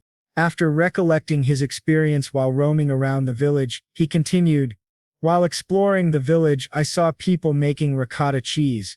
To make that you need lemon juice." He paused to let the impact of his words sink into their minds before saying, "It seems that the lemon juice flowing from there is entering the farmland and the lake, causing contamination. But if we use the whey to make lassi then there's no need to use lemon juice. It can solve the harvest issues." However, he also added while laughing nervously and scratching his side, "However, we can't just stop the demand for cheese, and the cost of milk is cheap." The first one to speak after Isu's explanation was Rose. She said in an understanding manner, "Don't worry, we'll provide all the milk you want. Father, how about we provide a small portion of fermented cheese to the ranchers?" She then added while smiling, "It may not be ricotta cheese but at least the quality is enough to make it work." The countess nodded and agreed with her daughter's idea, saying, "Even if we lose profit from cheese, we can make that up once the harvest thrives." Isu was shocked to see how understanding the Medi family was and realized why they were so respected by the people living in their city. The countess then interrupted Isu by saying, "By the way, you managed to find both the cause of the poor harvest and its solution. No wonder Raja praised you so much." She then added while smiling, but her words weren't as sweet as she was, "It looks like it wasn't a complete lie." This side of the countess made both Rose and the count speechless and confused by her behavior. Realizing their faces, the countess laughed softly while saying, "What's wrong? If you can say it, I can say it too." Rose was concerned and decided to use her words appropriately from there on out. Isu heard it and took it like a champ, understanding where Rose got her rough personality and character from. After the discussion between the family and the quick decisions taken by the Medi family, Isu was once again shown their wonders, and his respect for them grew even more. Isu then spoke up with a kind voice, "Providing milk and cheese for free must have been a difficult decision. I can see why the people respect your family so much." The countess smiled warmly at Isu and then spoke, "Oh please, it's nothing, we're all doing it for our own good." Isu understood the meaning and felt relieved that the family he got acquainted with were good people and respected by everyone. Isu then thought to himself, "I'm not sure if it's money that's making them generous, or if it's their generosity that's bringing them money. But anyway, the Medi family understands the virtue of giving." The Medi family's selflessness and the thought of putting people before themselves made Isu feel warm-hearted. He smiled and felt happy. In a faraway land, a beautiful castle had a room decorated with lots of luxurious paintings, ornaments, and decorations. In the living room, a few ladies were gossiping about something. All of them looked noble and had a prestigious aura circulating around them. Suddenly, a conversation popped up. "Say, I heard that there will be an international market in Medi City. Is that correct?" They all nodded and gossiped amongst each other. "I heard the royal family approved of it for the first time." Another woman spoke up, "It's their first participation, so I wonder how it will go." A lady who was heavily dressed spoke up in a very controlling demeanor, "Surely not everyone is planning to go, right?" The rest of the women trembled in fear and said while sweating due to their nervousness and fear, "Of course not, Lady Pit." Another woman joined in, "Why would we even go there? We don't fit in with a family that's all about money and lacks culture." After this heated conversation, a noble woman dressed in a brown elegant gown said, "By the way, have you heard? I heard that the Medi family is expanding their farm again. This time, they continue to monopolize the wool without any conscience, causing harm to the Pit family." She said this to praise Lady Pit, but she didn't realize that instead of making Lady Pit happy, she made her angry and was now being glared at. Gathering her courage, she spoke in a shaky voice, "But there's a rumor going around that the Duke will make an appearance at that event." This rumor made Lady Pit really interested in the festival, and the other woman who heard it asked, "Is that true?" The woman sitting beside her replied, "I doubt it, my lady. I'm sure it's just a baseless rumor spread in case the Count's family rejects the invitation." The narrator explained, "Seeing the mage family is rare. unless it's an official event organized by the royal family. Mages stay out of sight unless their presence is mandatory, such as at royal ceremonies, events or occasions where their abilities are needed. That's why nobles, whenever they get the chance, always seek to establish a connection with the mage family. A few ladies were having a heated argument about whether this rumor might be true or not, and a few agreed that if it was true then they should attend the festival whether they wanted to or not. Lady Pitt then clicked her tongue and spoke in an irritated tone. Well, I'm not too sure about that.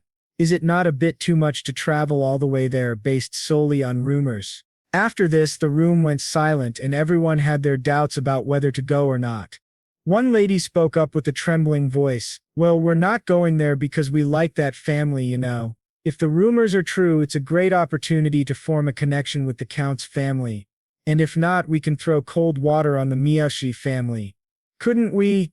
Everyone agreed to it, and tried to convince Lady Pitt. She herself was giving it a long thought, thinking about her vengeance and the mockery they faced due to the Mishi family.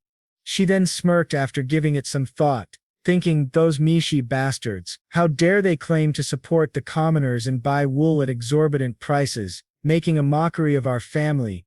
This was the start of something bad to happen. Lady Pitt and her anger were on the brink of bursting onto the Medici family. Back in Medici City, it was chaos and confusion amongst the workers. Their rushing footsteps and the loud orders from Rose showed how important this upcoming festival was. Rose ordered, "This dish lacks originality. The design is too old-fashioned. Please pay a bit more attention to the interior decor. You two, you're in charge of this area." The bustling and rushing sounds never died down, and the air of nervousness and excitement remained. Isu, who was an outsider, saw the people in a frenzy and smiled at them warmly to cheer them up. That's when he felt a tap on his shoulder by Rose. He turned to her and she said, "Hey Isu, can I have a word with you?" Isu agreed, and they both went out to the balcony, a bit far away from the hectic frenzy in the castle. As they walked out in the cool breeze, Isu noticed Rose's gloominess. To cheer her up, he spoke in a warm tone. "I heard the international market is opening in your county this time. I bet you attended a lot of the previous ones that were held by other families, right?" Rose was nervous and gloomy. She lacked her usual mischievous energy and spoke in a serious tone.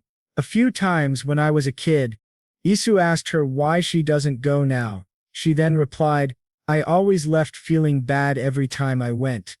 Even though she was scared and nervous for this festival, she replied while smiling, "Nevertheless, since it's being held by our family this time, I'm trying to prepare diligently. It means our family has received approval from the royal family." She then had an idea and asked Isu, "Is there any way you could try to persuade Haron a bit?" Isu was confused and couldn't understand why she was so insistent on persuading Hyen. Noticing the confused look on Isu, she explained, "One mage, we only need one mage at the banquet. It'll shut that lousy mouth of theirs." It was clear Rose was desperate and bursting with anger and vengeance for what their family had to go through. Isu understood why Rose wanted Hyen to come to the festival. After giving it some thought, he said, "Since that's really up to her to decide, why don't you ask her nicely?" Rose understood, but a doubt crept into her mind and she asked Isu, "But I thought you two were friends." Isu nodded and understood her desperation, but he spoke up in a warm and understanding tone, "But this is your family's matter." Rose then chuckled and admitted that if she wanted Hyen to come she had to do it herself. But she was a little angry at Isu and said while laughing, "I should instruct the instructors to give you more rigorous training." This was enough to crumble Isu and make him scatter on the floor like a pile of dust. Rose did what she said, and the instructor went full hard on Isu, drilling him with more and more lectures and classes on nobility. As Isu arrived at his room after the instructor's hard regiment, he flopped on the bed and growled like a whining child. According to him, the instructor was like a devil. Bazette made him go through a hellish regiment of nobility. Isu, tired from the regiment, spoke to himself in a whining tone. "Ja, is this how you get your revenge? I can't keep up with it anymore." After this hellish class, he was starving and missed his world's comforting food, grilled pork belly and kimchi. As he was reminiscing about it, He flopped up from the bed and decided to head to Rodan right away. He ordered Lucas to prepare a carriage for him and said that they were traveling back to Rodan. After a long and hard journey, they reached Rodan. It still looked beautiful and had the comforting scent of grass from his first arrival. As he took his first step out of the carriage, he felt nostalgia hit and reminisced about his experiences. Then he turned to Lucas and said, "Take the carriage and go to Lucian. Come pick me up after 3 days." Lucas nodded and did as he was ordered. As he saw Lucas leave, he rushed to his cottage for the portal. As he found the portal, he went through it and reached back to his world. Home. Isu then dressed normally and went down from his apartment onto the street. He cried tears of happiness and relief as he finally made it back home. As he went strolling to find his favorite restaurant, he watched people with happy eyes enjoying themselves and wandering around the city. This made him feel delighted. Later his food arrived and the sparkle in his eyes showed how much he missed Korean food and how long he'd been away from home. Isu then spoke to himself in an excited tone. "It's been so long since I had Korean food." Examining the old familiar dishes and smelling the food made him drool. His shiny eyes and gaping mouth from where the drool fell clearly showed his admiration and desire for the food. Seeing people enjoy their food in the lightened mood due to alcohol and delicious meals was a beautiful scene for him. He then picked up his chopsticks and readied himself to take a bite. As he chewed, the flavors rushed in his mouth, and in his imagination, it was so delicious that he pictured himself waving the national flag of Korea while crying tears of relief and comfort. He spoke in his mind, "It's so delicious, I'm going to cry." While chewing, he sniffled a few tears of appreciation for this tasty meal. He then poured himself a glass of soju, the Korean spirit that is the companion of adults in Korea.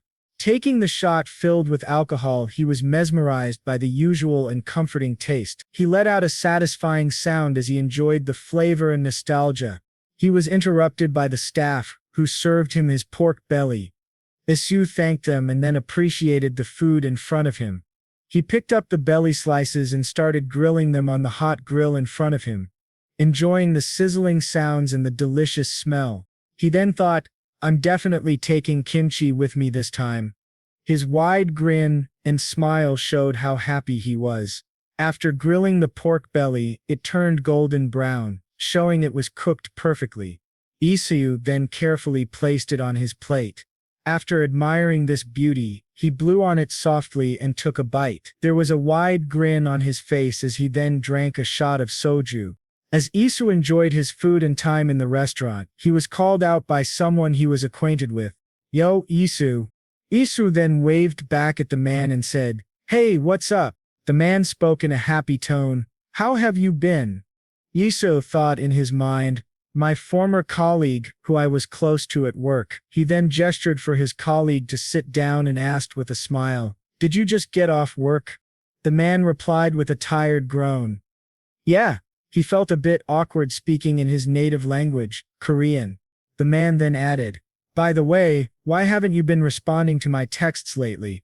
Isu laughed nervously and replied about his reality, "Oh, I was busy traveling." The man understood and asked, "Where did you go?" Isu then poured a glass of soju for his acquaintance. The man guessed his destination, but Isu didn't reply. With a sigh, the man said, "I should have traveled around more before I started work. I'm kind of jealous, man." He then gossiped about the office. "Oh, and if you haven't heard, Park switched to Nan." Isu was shocked and couldn't believe it. Knowing his shocked response, the man added, "Things are so much better without him around." Murshi was surprised that after his exit from the company so much had changed. The man then said excitedly, "Also, our in-house smartphone has been getting good reviews too." Somehow this conversation made Isu realize how left out he felt. He couldn't speak about the world he currently resided in, nor could he fully talk about the world he used to live in, that other world. All of this loneliness and feeling of being left out finally hit him, and he turned silent. The true feeling of being disconnected and not being able to speak openly was eating him from deep within. After being silent for a long time and drinking quietly, he spoke in a flat tone anyway, "If there's no reply, just assume that I'm traveling." The man was energetic and happy to meet Isu after a long time. The genuine smile and happy tone were evident on his face. He then spoke up with a smile. Okay, let me know when you're back. Isu waved back at his friend and then walked back home, his head low and deep in thought, wondering whether what he was doing was okay or not. He reached his apartment, unlocked the door and flopped onto his bed in frustration and tiredness. He groaned into his pillow, turned sideways and spoke up. I'm starting to feel more and more disconnected from this world. He turned in his bed, stared at the ceiling, thinking about something, and then spoke. Come to think of it, I remember they said many nobles will be at the International Market Festival. I want to make use of this opportunity. The empty house, apart from his, felt really weird and sad to Isu, and he was determined to make use of every chance he got in the new world. Then he thought, anyway, since I've already set my mind on becoming a count, the success of this event by the Mage family will be helpful for me too. He kept staring at the ceiling, thinking and planning his steps to become a count. The loneliness and detachment from his original world were a bit too overwhelming for him. The progress of his company and the changes brought by the transfer of his ex-chief were a bit saddening. After thinking for long about his original world, he shook his head and turned back to focus on his life in the new world. He continued thinking, the current Araman Empire has opened up opportunities for social advancement to wealthy commoners, and I too will walk a similar path so that I am not looked down upon. He then thought for a long time about how he could make his life easier. After a long time thinking, he got an amazing idea: influence. He explained to himself properly, I need to make the Medi family an influencer in the Araman Empire. From food and fashion to artifacts, the Medi family is already renowned in their field. He then gave this idea some more thought and spoke up. You could say that the trends in the Araman Empire often start with the Medi family. He suddenly popped up from the bed, took his laptop, turned it on, and connected it to the internet for research. He thought, with the help of modern knowledge, I can make the Medi family an influencer in no time. He then thought of some other ways to make the Medi family stronger. After a long time of thinking and trying the trial and error method on his ideas, he also thought, on top of that, I can establish a stronger bond with the Medi family as well. Now what to promote to establish the dominance of the Medi family's influence? He thought of many ideas and tried rough sketches in his mind, but after this to and fro of ideas, he ended up choosing spices as the base of the Mage family's influence. Cloves, nutmeg, vinegar, and many other spices were his ideas, but he couldn't find the right one. He also thought, since the Mage family already has a hold on pepper, I shouldn't meddle with that. Isu was right, as the Miri family's dominance over the pepper market reigned, and there was no way to overthrow them. After thinking for a long time, he spoke up. How about red pepper powder? Isu's eyes sparked with this idea, and he thought of a plan. I'm sure it wouldn't be too hard to introduce red pepper powder to the villagers. This was a brilliant idea, introducing a new spice and increasing the family's influence. It was a win-win situation for him. Also, it was a small victory because with this introduction he could make kimchi and enjoy it over there. As this was his next step, he sprang up and planned. Alright, let's start packing the things I'll take with me from the kitchen. This was a brilliant idea by Isu. Isu then later broke the fourth wall and talked to us. You see, viewers might be thinking, kimchi? Not again. Well, you're kind of right. We all thought about this too. Why kimchi again? Couldn't he have a better idea? Also then broke the fourth wall again and spoke to us. Once you're in my shoes, you'll find yourself doing the same thing. Well, that was an amazing thing, Isu said. If we were all stuck in his situation, we would also try to make things really close to our hearts available in that other world. After his 3 days in his old world, it was time to go back to the Medi city. As soon as he arrived at the Medi castle, he was surrounded by the two ladies, Rose and Hyen. Rose spoke in a lecturing tone while being angry at Isu. You skipped classes and ran off to Riran, right? Hyen then added in a cold and furious tone.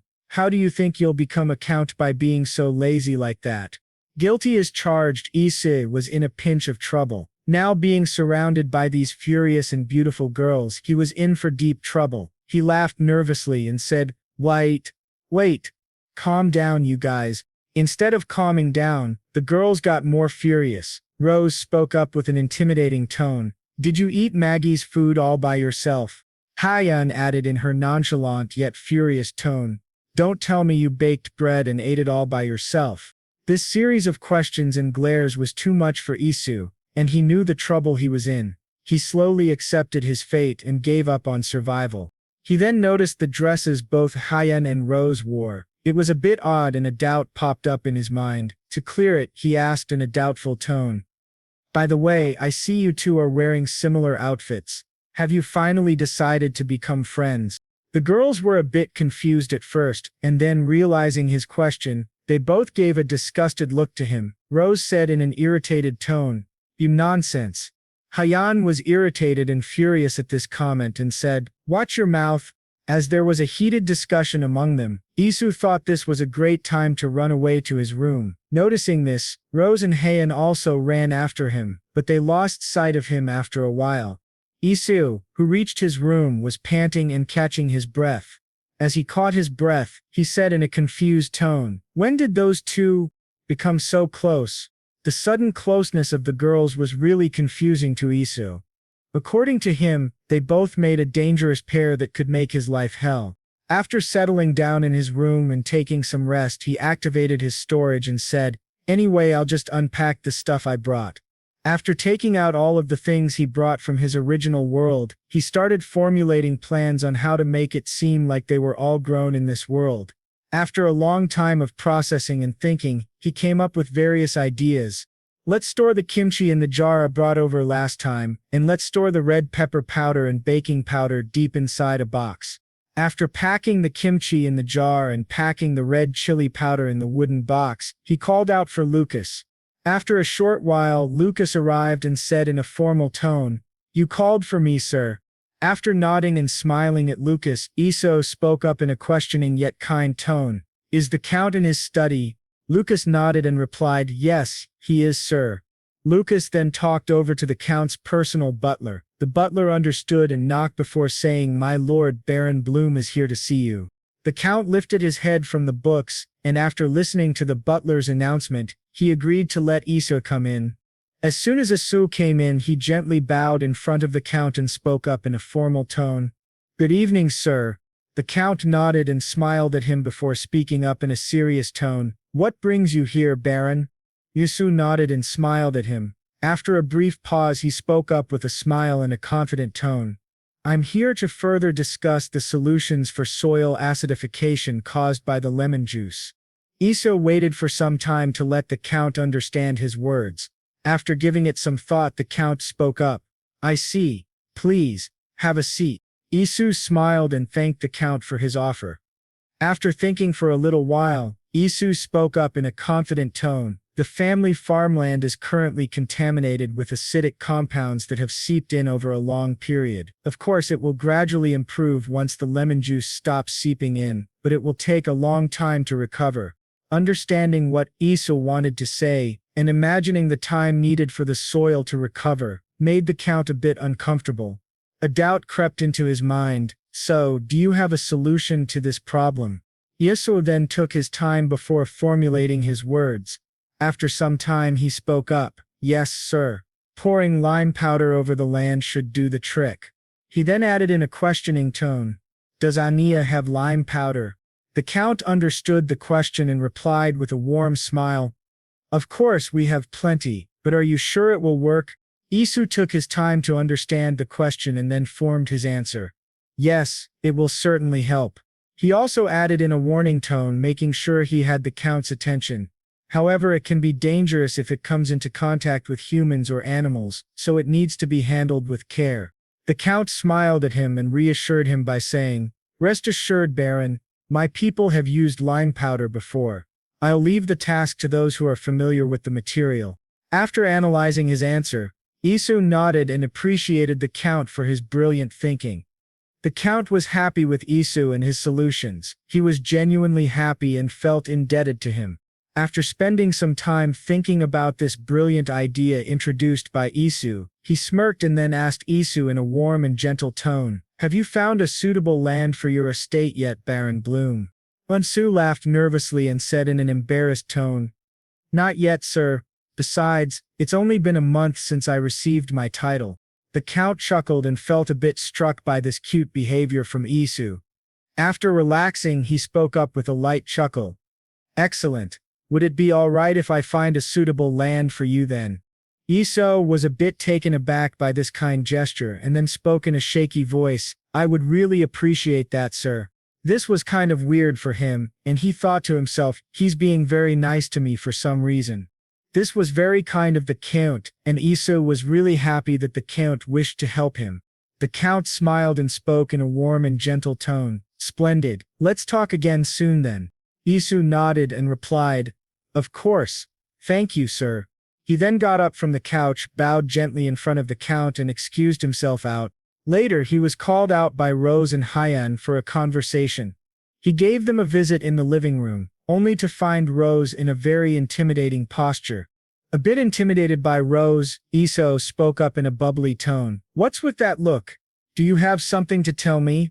Rose then let out a sigh of frustration, gathered her intimidating look and said, I need to come up with something spectacular for the International Market Festival so that other nobles won't look down on us. Confused by her demeanor, Iso asked in a confused tone. I thought things were going smoothly. Rose agreed, but replied in a defeated tone, True, but I need something impactful, something that can be a punch in their faces. This sentence alone was enough to clear their doubts. It also showed the conflicts between the Medi family and the Pit family, a kind of rivalry where they tried their best to make the other family red with embarrassment. Rose was determined to shut the other nobles' mouths and feel victorious, even if just this once. Giving it a long thought on what he could do to impress the other nobles and enhance the reputation of the Medi family in front of them, Isu came up with a good idea that could impress all of them. Rose was delighted to know this and was eager to hear what his amazing idea was. Isu grinned to himself, got up, and called a maid nearby to provide him with the required ingredients. The maid agreed and started preparing what Isu had asked for. This confused both the girls. Why was he asking for these ingredients? After some time, the maid arrived with the items Isu requested and asked him milk, sugar, salt, vanilla beans, and raspberries. Will that be all? He nodded and thanked the maid for her hard work. Noticing the ingredients in front of them, Rose spoke up. Are you thinking of making a nice dessert? Isu was a bit taken aback and was confused by what she was saying. He asked her, What's that? Noticing his confused look, Rose explained, We have ice desserts here too, by the way. This intrigued Isu's interest, and he asked, How do you make it? Maybe this was a new dessert he never thought of, and he was excited to know about it. Rose, understanding his question, replied, We crush the ice finely and then mix it with fruit or honey. Hearing this, Isu thought of something resembling this exact same dish and thought to himself, Sounds similar to shaved ice with toppings back home. This was interesting, and he wanted to know more, so he asked Hyen, Have you tried it too? Hyen replied with a strong no, as that didn't suit her palate. Rose spoke up in a nervous yet informative tone. Ice may be rare, but it's not that hard to come by among the nobles, and it's not particularly unique. Isu grinned and reassured Rose in a prideful manner. No worries, what I'm about to prepare is completely different. It's called Gelato. Hearing this weird name for the first time, both the girls were confused and said in a puzzled tone, Gelato? What's that? Isu then told them to wait and that they would soon know the wonders of the tasty gelato he was about to make. He announced before starting to boil milk, I'm going to make 2 flavors, vanilla and strawberry. Not knowing what it was going to be, but trusting that if it was Isu's cooking it would be tasty, they watched curiously. He then started explaining as he cooked. First, put sugar, vanilla beans, and separately whisked egg yolks into the milk and let it simmer. When the aroma is strong enough, put the mixture into 2 separate bowls. He then explained, add crushed raspberries into one of them and mix them with the milk. He left the bowls to cool down a bit and let the flavors be absorbed. Then he moved on to the next step. Next, prepare a silver bowl filled with ice. Here you mix salt with ice in a 1-to-1 ratio. Seeing this, Rose spoke up in a worried tone. Why are you adding salt into an ice dessert? Annoyed by her questioning and disturbance, he replied back in a sassy tone, Hold on, I'm not done yet. He then calmed himself down and continued explaining, Now I'm going to put what we made earlier into this ice bowl and mix it. Although it might seem that Isu knew what he was doing, the truth was that he found this recipe on the internet and hoped it would turn out good. The looks from both girls were a bit scary and disheartening because they showed their mistrust in him due to his addition of salt into the ice. As Isu kept stirring and checking on how the gelato was doing, it eventually started freezing. Seeing this, Rose spoke up in an amazed voice. Incredible. It's gradually freezing. Isu, are you a mage too? Hyen replied back to Rose with a prideful tone. What did I tell you? He's the bread mage. Listening to this, Rose agreed and admitted that Isu was a bread mage. Isu laughed nervously and continued to explain the procedure of gelato. Once it's frozen to some extent, add some air to achieve a chewy texture while stirring, and repeat this process 2 or 3 more times.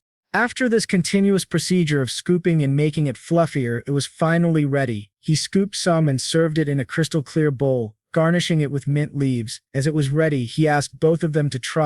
He then spoke with a confident tone, "Oh, I've only made a small amount for now, but I'll need to make more for the huge crowd at the International Market Festival. So I was thinking if Hyen could help out with the ice." Suddenly, the girls took a scoop of the gelato, and they both started shivering with their mouths full of it. He was worried and asked, "Hey Yen, JJ?"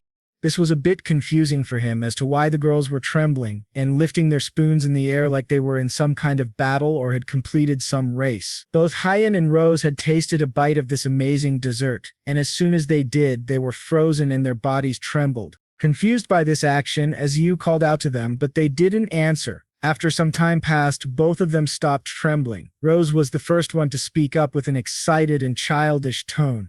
"What's this? It's so delicious. Did you say it's delicious? Did you say it's gelo?" This sudden burst of energy made Isu a bit shocked, but he nodded after understanding her question. Rose then spoke up with a delighted tone. "I've never had an iced dessert this creamy and delicious before, not to mention its chewy texture." This amazing response by Rose was enough for Isu to know that what he had created was amazing and would definitely work market magic at the international festival. Market. He then asked Rose in a calm tone, "How is it? Do you think nobles would like it?" Rose shouted back in an excited tone, "Of course." Hyen then added with a rare expression of excitement, "It's so soft that one might mistake it for cream." Isu was a bit taken aback by Hyen's rare display of energy and emotion, but this also made him feel relieved. If Hyen agreed to the taste and liked it, then it meant it was a suitable dish to be served at the festival. Feeling relieved and happy, he watched both girls digging into the gelato again and again. Then the time arrived when Rose, due to her energetic scooping of gelato, got a brain freeze. She spoke up in a pain-bearing voice while pressing her forehead with her hand. "Oh, my head is hurting from eating cold food in a rush." Although having a brain freeze and the sensation was painful, she yearned for more and said, "This is so good. I want it all to myself." Hyen, the ice queen who didn't show much emotion, spoke up. "I usually don't like cold food, but this isn't too bad." Seeing this reaction, Rose spoke up in an irritated tone, "Nonsense. I saw you devouring it. Give it to me if you don't want it." This infuriated Hyen, and she replied in a cold tone, "No."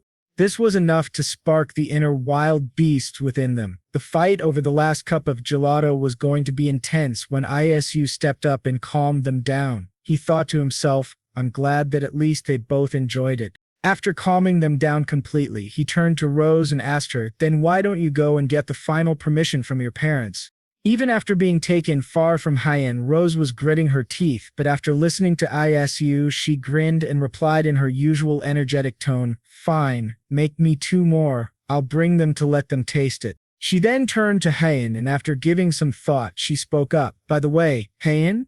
Hyen didn't reply but looked at Rose. Rose then asked, "Have you been to the International Market Festival before?" After understanding her question, Hyen replied in a nonchalant manner, "No, never. My so-called father would leave me behind and take his new wife and her bastard of a son instead." Realizing the dark turn of this situation, both Isu and Rose turned silent. After some time, Rose spoke up with a heavy feeling, "Oh, I see." She then nudged Isu to convince Hyen to come to the International Market Festival. Noticing her look and nudge, Isu was a bit confused as to why she was doing that, but then he remembered what they both talked about. Isu then asked, "Hey, Hyen replied in a suspicious tone, "What?"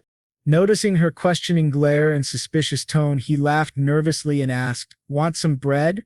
Rose then slipped out of the room with the 2 bowls of gelato that were prepared by Isu to bring to her parents for approval.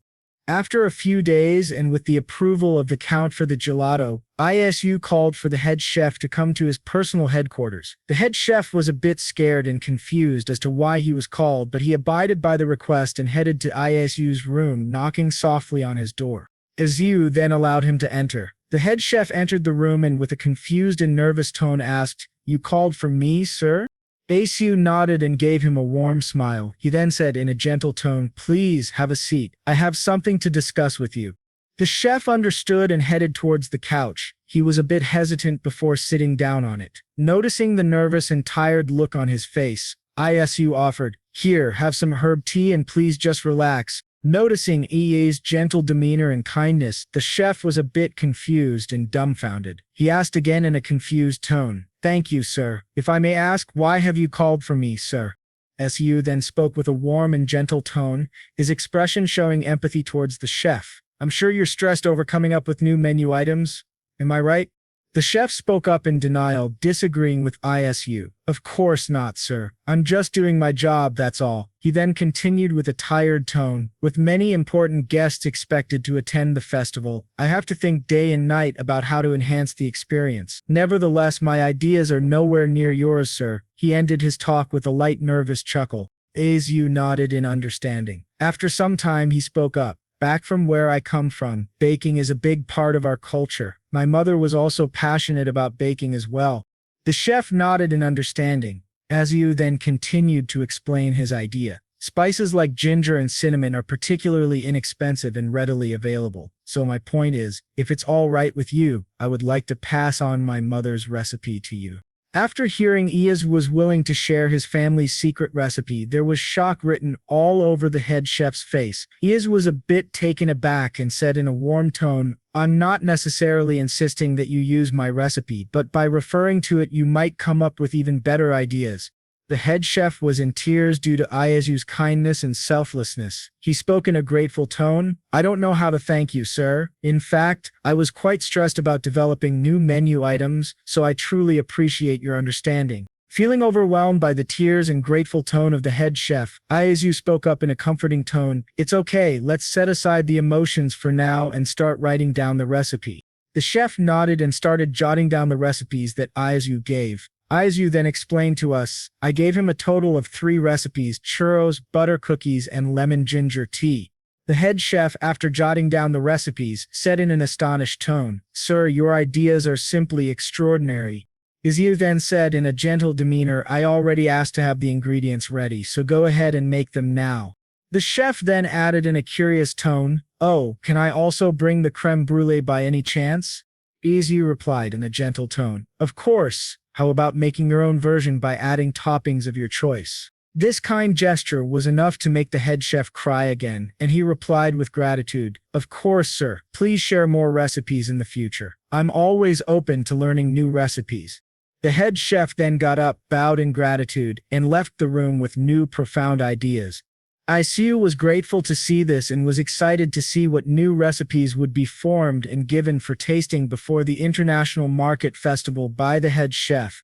After a while, Lucas came and knocked on the door, announcing himself. Isu let him in and awaited what Lucas had to say. Lucas then said in a calm and gentle tone, "Sir, Mr. Steve and his son have arrived at the Southern Inn." Isu nodded and asked for the directions to the Southern Inn. After some time, he left Medi Castle and walked down the road in Medi City. He was still confused about where it was located but remembered the address. After a bit of walking, he spotted the Southern Inn and knocked on the door. A familiar young boy's voice came from inside. "Who is it?" Isu called out his name, and then the door opened with the boy smiling brightly and warmly at him. He then said, "Baron Bloom, I heard you finally earned your title." He continued in an excited tone. "Goodness, I knew it. So was selling mirrors more like a side business? Where is your estate located? Are you not going to visit a Romania city anymore?" Feeling overwhelmed by the number of questions, Isu asked him to limit it to one question at a time. He then asked him, "Are you alone?" The young boy laughed and replied, "Well, answer is yes. My father is away attending to business." Isu understood and then asked him, "Then would you care to join me for a walk?" The boy agreed and they went to a park nearby the inn. The boy asked Isu about how the lessons were going. Isu replied honestly, they are very boring.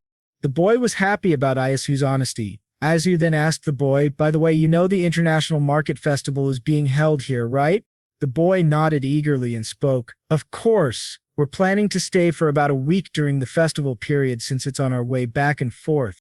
Isu smiled and nodded in agreement. Then he shared his idea about what he wanted from him. The boy understood and nodded before confirming, so you want us to spread the word once we return to the city after the festival. Is that it? Isu replied with a nod. Yep. Could you do that for me? The boy smiled widely and replied, I have a knack for spreading rumors like nobody else. He then spoke with a mischievous glint in his eyes, rubbing his hands together like a merchant. But you know there's no such thing as a free lunch, eh? Isu smiled nervously before replying, certainly. What do you want in return? The boy lowered his grin and then smiled widely before saying proudly, one would be to provide us with lodging we can stay in for 7 days. The other is a guarantee of a prime spot at the festival. Plot. Both of them don't seem easy, but still for the stuff I want to do, this is a small price. He then assured the boy, I will talk about it to Rose. The boy then said, if we had to choose one of the 2 requests, it would be the prime spot at the festival. As he understood his requirements and assured him, the boy turned sideways to watch something, which confused Isu about what he was looking at. He followed the gaze of the young boy to a carriage standing behind them. The boy said in an amazed tone, what a magnificent carriage, I wonder who's in it. Isu thought, there's still quite a lot of time left until the festival, so I doubt it's one of the noble guests. After staring at the carriage for a bit, Isu remembered he was a bit busy and said to the boy, I should get going, I'll come back later in the evening if I'm available. The boy nodded and waved goodbye to Isu as he rushed towards Medi Castle. A young man in his 20s came out of the carriage while wobbling. The man screamed out, intoxicated with alcohol, Father, it is I, your son, Clay Medic, has arrived.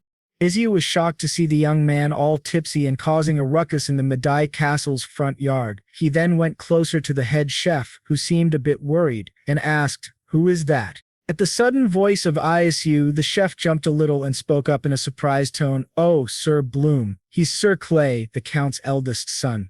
Everyone was running after Clay and trying to stop him from causing any more trouble. Seeing this young man causing a ruckus and making every servant of the Medici family worried for him, Isu thought, Count's eldest son. He's totally wasted.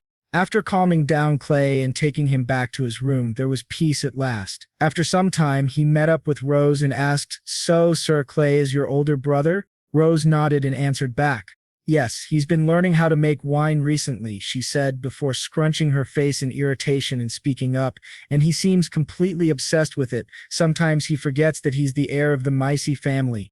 Listening to this, Isu was a bit concerned about the relationship between the siblings and asked, are you not on good terms with him? Rose shook her head and replied in a solemn tone, no, it's not that. I'm just worried about my family, that's all. Suddenly she looked sad while saying, to be honest, our family hasn't fully established itself in the world of nobility yet. Isu remained silent and kept listening. After giving some time for Rose to calm down, he asked, I see. By the way, can I ask you a favor? Rose stopped being gloomy and gave Isu a smile while saying, sure. How about we go somewhere and chat while enjoying the scenery? Isu was confused and asked, where should we go? Rose then took him to her hideout, a special place where she escaped from her day-to-day troubles and gave time to herself. After settling down and relaxing a bit, Rose asked Isu in a serious tone, so, what's the favor you're asking for? A bit intimidated by her serious demeanor, he spoke in a formal and gentle tone, could you possibly help me with booking accommodation during the International Market Festival and also securing a good spot for a stall? After listening to Isu's requests, Rose spoke up in a formal and serious tone, is this for a merchant you know? He chuckled nervously and replied, yep, I asked for a little favor too. Dumbfounded by this, Rose asked, so is this in return for the favor? Isu nodded, and that was enough for her. She then asked Isu while patting her chest in a concerned yet questioning manner, what's in it for me if I do that? This dude then took his time to form a good and responsible answer for Rose's question. Well, if things go according to my plan, it could increase your family's reputation. Rose was a bit confused as to why Isu was doing all of this for her family. She contemplated for a bit and then asked him in a confused tone, I appreciate your sentiment, but why are you concerned about our family's reputation? Isu replied in a mock-sad tone while putting a hand on his chest to show his sadness. Well, that's a bit hurtful. Rose's face turned pale, and she asked for forgiveness as soon as possible. Oh, I'm sorry if it sounded like that. It's just that I'm worried. Isu was confused and asked her, worried about what? She then replied in a sad and gloomy tone, getting involved with my family might lead you to being rejected by the high-ranking nobles. With your abilities, you could easily blend in with them. Her low confidence and self-loathing clearly showed that they didn't have a good reputation among the other nobles. Isu then spoke up in a gentle and comforting tone with a confused expression. Don't you think that's undermining you and your family too much? Rose spoke up in an angry tone but then calmed down. No, that's not what I meant. Even though it may seem like we can just live well among ourselves, eventually we'll end up crossing paths with those people somehow. Meeting other nobles might change your perspective too. Isu sighed and asked her in a gentle tone, and what will you do if my perspective changes? Rose snapped and said in an intimidating voice, there's nothing but death waiting for traitors. You heard about what happened to the Faney household, right? Isu chuckled nervously while saying, I have no intention of betraying. After some time and calming Rose down, he then spoke up with curiosity. Oh, by the way, have you heard rumors that the mage family will be visiting during the festival? I don't think Hyen will attend, but do you know anything about them? Rose asked in a serious tone. Where have you heard about this? Isu thought for some time before replying, I overheard what the merchants from the city were saying. Bistiku then thought, if Rose is quiet about this, then this might be an act to degrade the Medi family by someone. Rose stayed silent for a long time and then gritted her teeth before standing up and speaking in an angry tone. I should go talk to my father about this. He watched Rose leave her hideout in a rush, anger on her face clearly visible. After some time, his instructor arrived and he attended classes till evening. Tired and exhausted from the classes, Isu lay down and tried to relax. That's when he jumped up and covered his ears to stop them from hurting due to the vomiting sounds from Clay. He then spoke up in an irritated tone. Gosh, how long is he going to keep up with this? He then thought to himself, drunk all day every day, then vomiting non-stop. He sighed and thought in a tired tone. I can't even do anything about it since he's JJ's brother. At least he could stop the vomiting.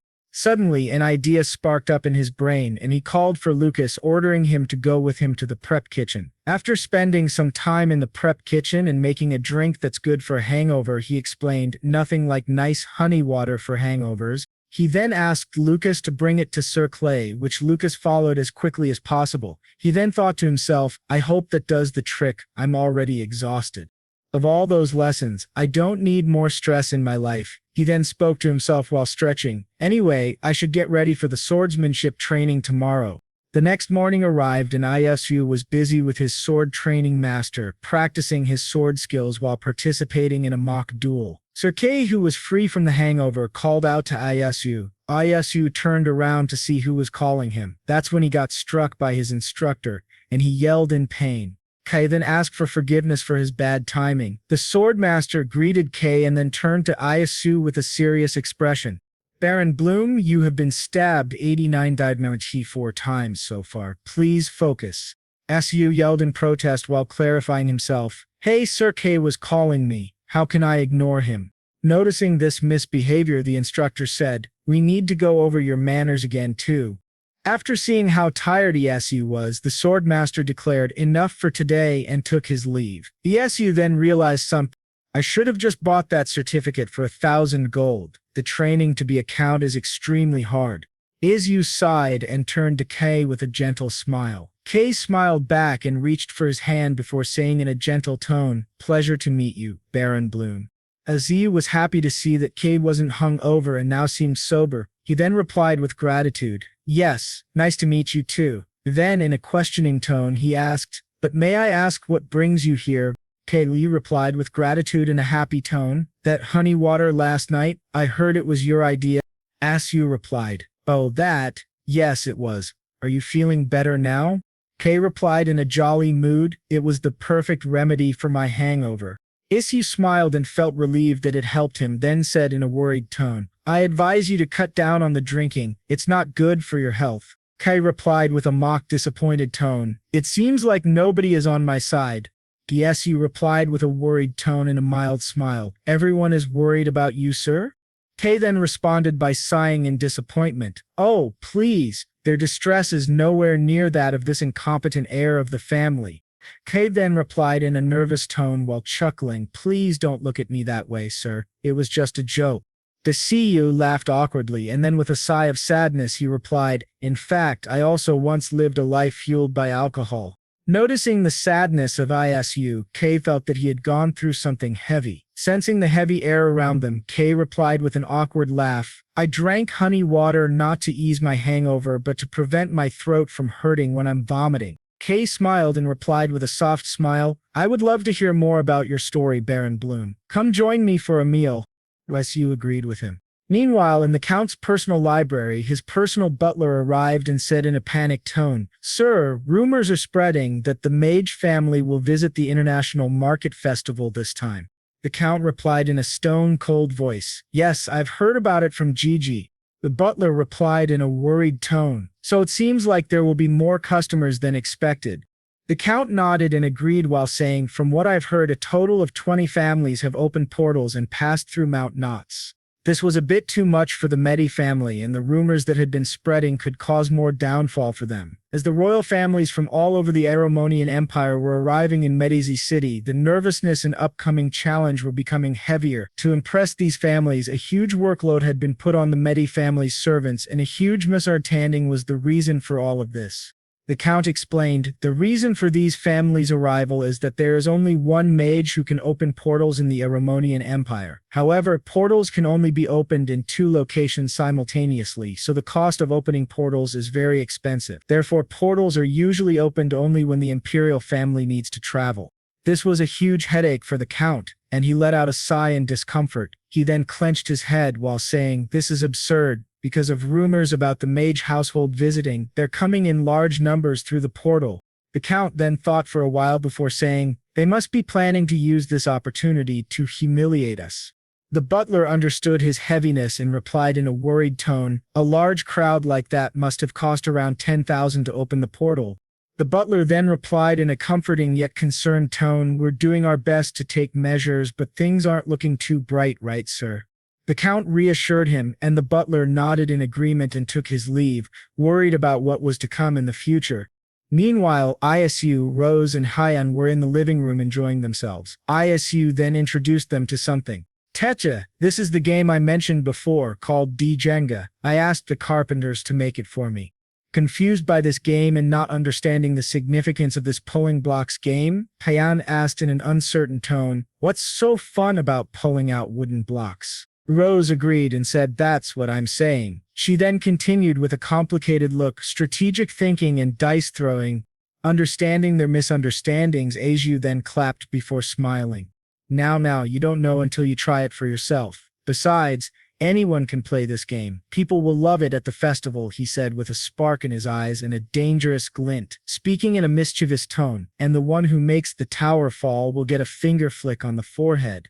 The girls were a bit confused and looked at him dumbfounded. A finger flick, they asked. He knew that no matter how much he tried explaining it to them, they wouldn't understand, so he said, Go ahead and play it to find out.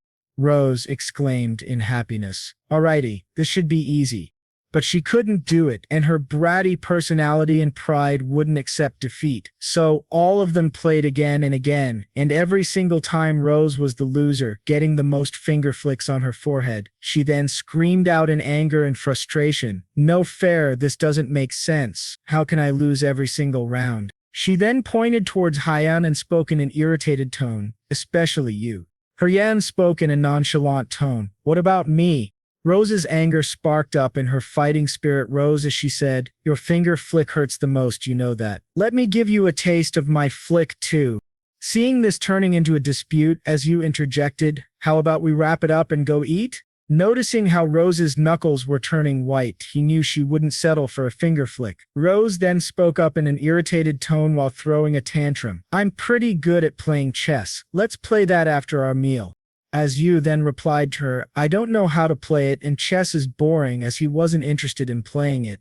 This only infuriated Rose further, and she was about to throw an even bigger tantrum when the Count's personal butler called for her. She then went towards him and asked, "What happened?" The butler whispered into her ear, "There's something I must discuss with you."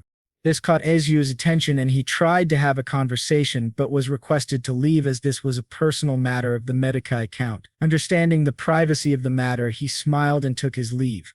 He was then taken by Lucas to an establishment near the county. He appreciated the beautiful room given by the Medi family and felt even more respect and gratitude for them. He then thought to himself, "For once, I can be alone." He then turned towards Lucas and said in a merry tone, "You may return to the county, Lucas." This terrified Lucas and he overthought the situation, feeling he was incapable of being helpful to Isu. He then spoke in a scared tone, "Did I make a mistake, sir?" Isu replied in a comforting tone, "No, relax. I just want to spend the next 2 or 3 days meditating alone." Understanding the reason for his departure to the Count, Lucas nodded and then spoke up. "Oh, in that case, I'll instruct the servants to prepare the bathwater, sir." Isu nodded and allowed Lucas to do as he pleased. As soon as Lucas left the room and Isu was alone, he thought to himself in an excited tone, "Alrighty, off to the kitchen. Today's dinner is kimchi stew." He then prepared the ingredients he needed and put the rice to cook while he chopped vegetables and meat for the kimchi stew. Unfortunately, the ingredients were only enough for a single person. After cooking it for a while, a familiar scent arose from the stew and Isu said nostalgically, "Yum, I miss the smell of this." While cooking, he was disturbed by some knocking. Confused by this, he thought to himself, "Who could that be? There's nobody to visit me at this hour." The knocking intensified and he hurriedly washed his hands and ran towards the door. While hurriedly opening it, he asked, "Who is it?" There stood a handsome man in his 20s with a beautiful smile. Confused by his sudden arrival, Isu asked, "What brings you here at this hour?" Seeing Kaylee all alone, he was a bit worried for his safety. Kie then replied in a gentle and polite tone, "I bought some cheese and wine." "Oh, not for me, of course. It's a gift for you. Here you go." He laughed nervously and handed the package to Isu.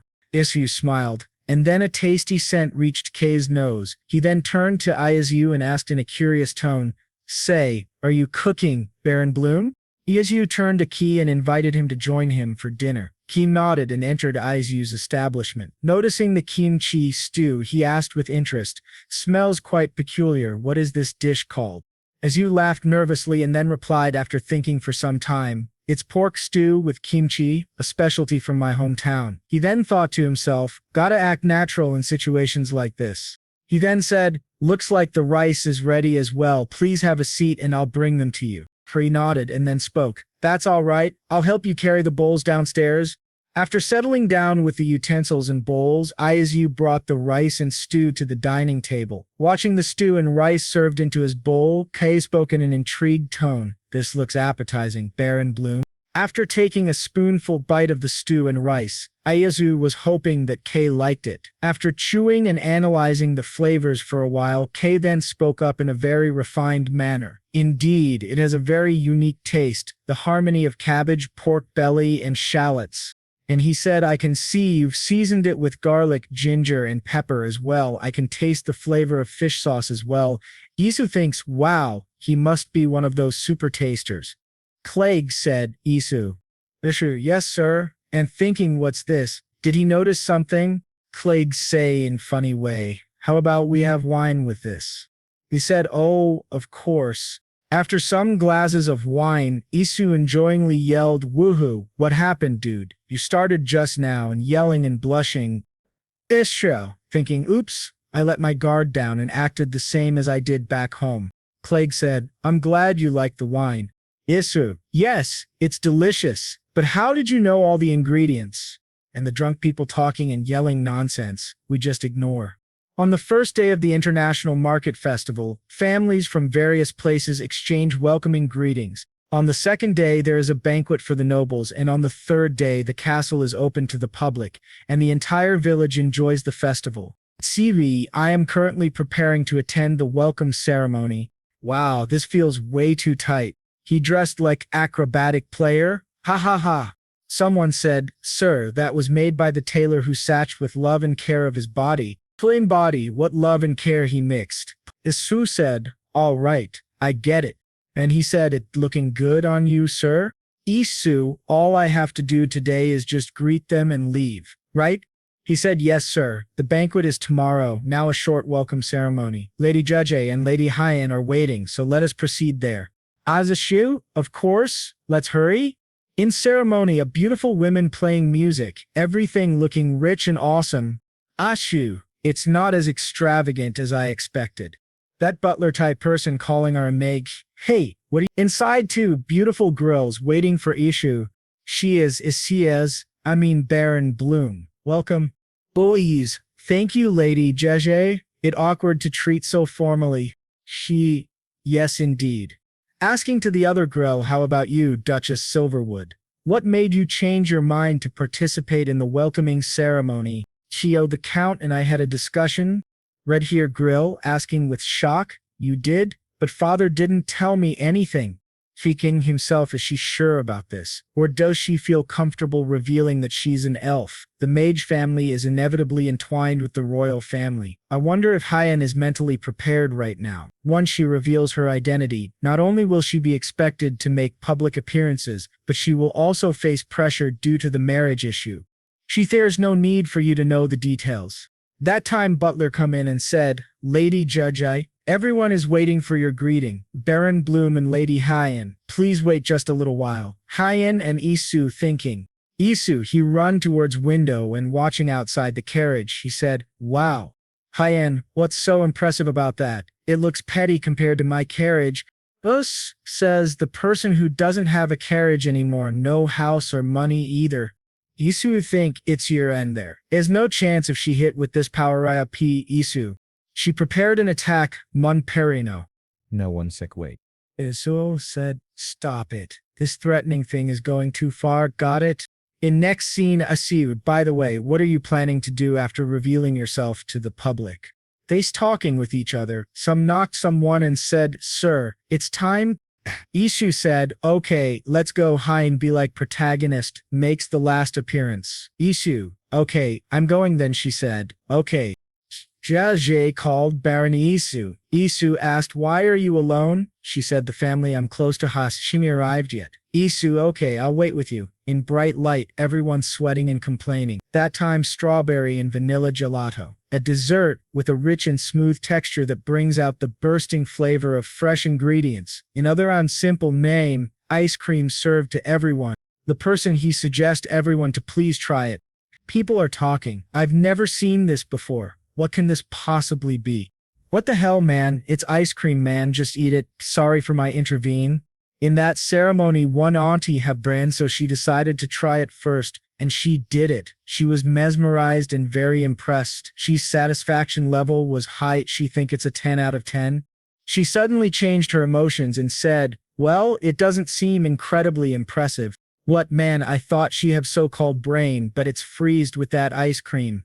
But everyone's saying, "Wow, it's absolutely delicious," and asking for one more, and Jeshing mother explains to all it's called gelato made with vanilla beans, and she add, "I heard the Krenaman family monopolized the vanilla bean trade. She apprecate the family." One woman said, "It's refreshing and sweet. It feels like all my fatigue is disappearing." She turned to her husband and asking, "Don't you agree, dear?" That poor husband, "My dear, you're quite right." The Sioux thinking, once the recipe for making such delicious ice cream becomes known, making money is just a matter of time. Lady Jessie called Isu, "Are you planning to spread this recipe through that merchant?" They whispering with each other that time the barin less lady trying to babble something. And she said, "I have admit, the taste isn't bad," just as Lady Chronoman said. "I'm sure it wasn't easy to store this much ice in this scorching weather. Could it be that a mage has visited?" In serious tone, "Because you've been promoting it so diligently, everyone has high expectations. Isn't that right, everyone?" She, trying to be vileness and misleading everyone, and all have building their one-made question. At that time, our beautiful Lady Hyen was entered in ceremony. The person announced that, "Dear guests, allow me to present to you Duchess Hyen Silverwood." That baneless auntie was shocked. "Ush!" And JJ was to sting their gases. "Hyen, pleased to meet you. My name is Hyen Silverwood. Family, you must all be exhausted out here, so please get some rest and let us gather again tomorrow at the banquet." Everyone, it's an honor to meet you, my lady. Hyen, Lady Jeje, would you like to go for a walk? She happily said, of course. Duchess. Our Zhu thinks, where's the Clegg? Cut to the scene. Ias reached the Clegg house. Butler asking to two Ease, what brings you here? Sir Baron. Isu, we're Lord Clegg. He said he's still in bed. Isu asked I come in, he said. Of course, sir. Is your trying to wake him up, but Clegg not ready to get up?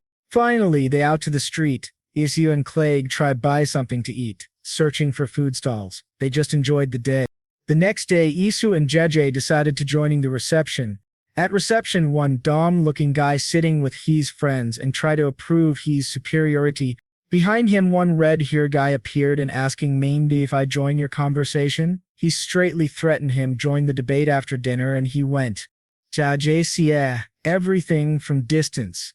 The same red-haired guy welcomed everyone. Sagun whispers to us that the first dish was your idea, right? Isu thinking, I hope it's all right, the dessert was a success, but I hope the dumpling soup isn't too ordinary for the nobles.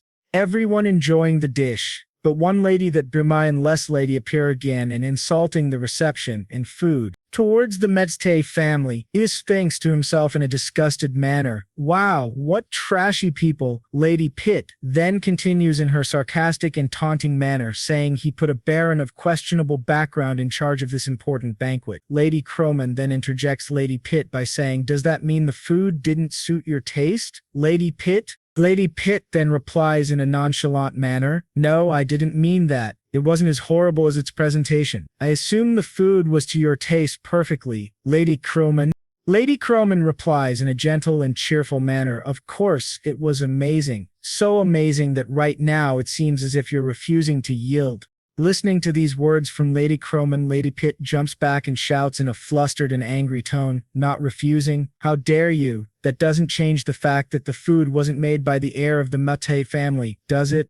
As soon as this was said out loud by Lady Pit, the nobles were all in a dilemma and shocked to know that this wasn't created by the heir of the Medi family. A few of them started chatting with each other and began to question the authority of the Medi family. Lady Pit then turns away in anger and calls her son to leave the banquet as soon as possible. Her son was a bit hesitant but left the banquet with his mother. Seeing them leave, Isu had a wide grin and a smirk on his face while thinking, ignore them, Kay. He then speaks up in an irritated tone, serves them right. He continues in his sarcastic tone, that family is a bunch of clowns. He then thinks to himself in an angry tone, those people are really rude.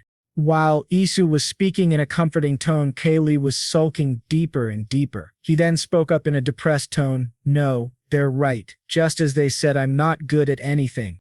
Noticing the sinking mood and depressed tone of Kay, Isu quickly turns to Kay and speaks up in a comforting tone, don't let their words get to you. But this wasn't enough to uplift Kay's mood, and he thinks to himself, soon my head is going to drop to the floor. After a long time of silence, suddenly a thought ran through his head and he spoke up in a comforting tone, oh right, come to think of it, we went to the market yesterday, didn't we? How about you cook with the ingredients we bought there and serve it to our guests tomorrow? Kay then turns a bit pale and his voice turns a bit shaky and nervous while saying, but during all of this, Rose's anger was boiling. Seeing her brother's nervous and timid look, a dangerous angry glint appeared in her eyes. She banged the table with a loud thud. She sprang up and spoke in a loud voice, Father. This startled both of the brothers and made them turn their heads towards her. Rose spoke up in an angry tone. To commemorate the last day of the International Market Festival, Kai insists on cooking for our guests. Listening to this absurd idea, Kaylee spoke up in an astonished manner. What are you saying, Jai? Rose then turns to Kay and speaks up in an angry tone and a scary look. Right, dear brother? Seeing the furious look in her eyes and the angry tone hidden by a smile, Kay then slouches a little in fear and says, yeah. Isu looks at this little banter created by Rose and then thinks to himself in a nervous tone. Guy looks furious. Her eyes are rolled back. The Count then speaks up in a curious tone and asks Kay, is that true, Kay? Listening to the curious and stern tone from his father, Kai speaks up in a nervous tone. Well, Isu, who was watching this nervous and awkward interaction, turns to Kaylee and whispers in a confident tone while clenching his hand tightly, Lord Kay, now's your chance. It's time to prove yourself. Kaylee gulps nervously and thinks about how he's going to create a dish that suits the noble's palate. Meanwhile, Rose was furious and determined to shut the dirty traps of the nobles that questioned their family and demeaned their respect. Kay, after calming his nerves a little, speaks up in a shaky voice, "Yes, it's true, Father. I'll prepare the feast for tomorrow's banquet." As the day ends and night arrives, after the busy and bustling energy dies down, the day was both a memorable one for Isu and the Mate family. Isu then walks to Kay's room and knocks on his door. "Lord Kay." He then thinks to himself in a worried tone, "I did stop by because I was worried." After a few moments that pass by, Kaylee's soft voice comes from the door. "Come in." Isu gathers his courage and enters the room while saying, "Pardon me." As soon as he entered the room, a scent filled his nose and he took a few deep breaths to enjoy the flavorful scent. He then speaks up in a curious tone to himself, "This smell." After the eventful day, Ki was deeply immersed in his cooking, and as Isu disturbed Kay and entered his personal room, he was hit with a flavorful smell that made him remember a dish from his old world. Ki then speaks up in a loud voice, "Please, on the first floor, I'll be down in a minute." There was some rustling upstairs, and Kay rushed down with loud footsteps and spoke up in a nervous tone, "Sorry for keeping you waiting." Isu shakes his head and smiles at him warmly while saying kindly, "Not at all, that was fast."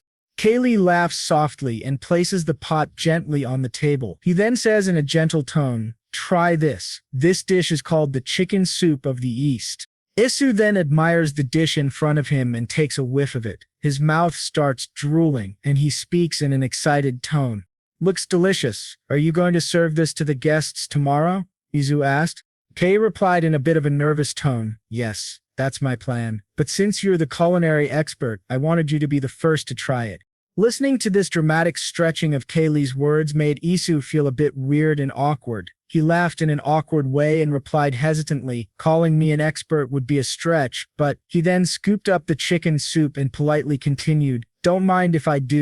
As soon as the soup entered his mouth, it filled his tongue with extravagant flavors and also reminded him of his original world. He then spoke in his mind in a delighted tone, "This is it. I could tell from the smell, but this is almost exactly like curry."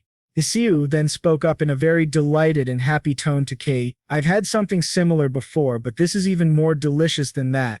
Hearing Isu had already tried something similar, this made Kaylee a bit worried, and he asked him in a defeated tone, "You've had something similar before?" Noticing the gloomy and defeated look on Kay's face, Isu replied in a slightly shaky voice, "Oh, as you know, I used to be a voyager, so I've tasted various foods from different regions, but I swear I haven't seen or tasted anything like this in the Romanian Empire yet." Kay started overthinking and went into a cycle of depression and self-loathing. He then spoke up in a bit of a hurtful tone, "Perhaps I should prepare something else?" This situation was getting out of Isu's hands, and he spoke up in a bit of a nervous and shaky voice, trying to comfort him. "No, don't. Trust me, this is quite innovative, Lord Kate, and it tastes even better when eaten with the bread you brought." Kay replied in a bit of mock happiness, while still being doubtful of his dish. "Thank you for your kind words." Taking a piece of bread and dipping it in the soup, it soaked all of the soup's flavor in it. After having the bite and being mesmerized by the flavors, Isu asked in a curious tone, "No, but seriously, it has a more sophisticated taste than anything I've ever tried." After munching down a bit on the bread, Isu asked in a contemplative manner, "The ingredients you bought from the market again?" After listening to the doubt from Isu, Kay replied after a thoughtful pause, "Let's see, turmeric powder, nutmeg, cloves, fennel, ginger, cinnamon, and pepper." As soon as Kay finished explaining the ingredients he bought, Isu was overwhelmed by the hefty prices of these ingredients. After having some time to collect himself and calm his nerves, Isu spoke up in an excited voice, "This will be a total success among the nobles." Listening to the kind words from Isu, Kay was happy that someone appreciated his cooking, and he replied in a warm tone, "That would be great, but my parents would be very disappointed to find out their heir's only talent is cooking some food." Seeing the degrading tone from Kay, Isu then spoke up in a bold and confident voice, "Don't say that, the entire world needs to taste this recipe." Kay replied with a doubtful expression, "Yeah, you really think so?" Isu then replied in a warm and comforting tone, "If you weren't born a noble, you would have surely become an excellent chef." Seeing Isu trying his best to comfort and assure him, Kay smiled warmly and replied in a warm tone, Thank you for your genuine words. I deeply appreciate it. Your praise alone would have been enough to thrill me. If it weren't for my status, as a matter of fact, I might have even opened a restaurant in the capital, you know. As the third day of the festival arrived, nobles from distant nations gathered for the banquet. The chattering and laughter filled the hall. Kei, who was excited and nervous to show his dishes to the world, walked towards the center and spoke up in a confident tone. Good evening, everyone. I'm Kei Mud, the eldest son of the Medi family. He then continued with a gentle demeanor. Today I had promised to treat you all to a dish I made. Please enjoy it, and I hope it suits your taste, the chicken soup from the east. As soon as the dishes were served to the nobles, they were really taken aback and chatted with each other. Lady Pit spoke up in a bit of a fed-up tone. Not soup again. Do they ever get tired of the same old thing? Realizing that Lady Pit was unhappy with the dish, Kay replied in a gentle and warm tone, "Oh, if the dish doesn't suit your taste, I will prepare a different meal for you, Lady Pit." Lady Pit was a bit flustered by this and replied in a frustrated tone, "Does it look like I'm throwing a fit about the food right now, Lord Kay?" Realizing the flustered expression from Lady Pit, Kay then replied in a warm tone with a smile, "Well then, I hope everyone enjoys their meal." Seeing Kay really confident and proud of his dish, Isu then spoke to himself in a relieved tone, "Looking good. That curry from last night should be impressive enough for everyone." As the nobles took a bit of bread and dipped it in the soup, the bread soaked all of the flavors. Rook, a nobleman, spoke up in an intrigued and excited tone. "Ha! This tastes exquisite." Another nobleman agreed and spoke up in a delightful tone. "I agree. It also has a remarkable texture." Kaylee was shocked and overjoyed to see that everyone loved his cooking. A noble couple were having a conversation, and the lady spoke up in a curious way. "It has various spice flavors, but the aroma isn't too strong, and it's smooth. Do you suppose he added milk?" The man didn't have any answers, but he spoke up in an excited manner. "It's delicious even when eaten with bread." Seeing the nobles enjoy it, Isu spoke to himself in an excited manner. "I knew it. They love it. With this, everyone has to acknowledge Kai's cooking skills. Then he will surely gain confidence as well." Isu then turned towards Kay but was confused as to why Kay was silent. He spoke in a concerned tone. "What's wrong, Lord Kay?" Kay was a bit deep in thought, and after gathering some courage, he spoke up in a loud tone. "Everyone, I apologize for interrupting your meal, but I have an announcement to make." Isu was a bit confused about what and why Kay was speaking like this. Kay then gathered his courage once again and spoke after some time. "I am well aware that I don't have what it takes to lead this family. Therefore I, Kay Medikai, hereby renounce all rights as the eldest son of the Medi family from today onwards." After his declaration, all of the nobles were in shock and murmured to each other. Rose, who was enjoying her meal, dropped her spoon in shock. She spoke up, "Really?" Mark Medi was also shocked and questioned, "What did you say?" The Countess was the most shocked and spoke up in a considerate voice. "Keith, what is the meaning of this, dear? Say something, please, dear."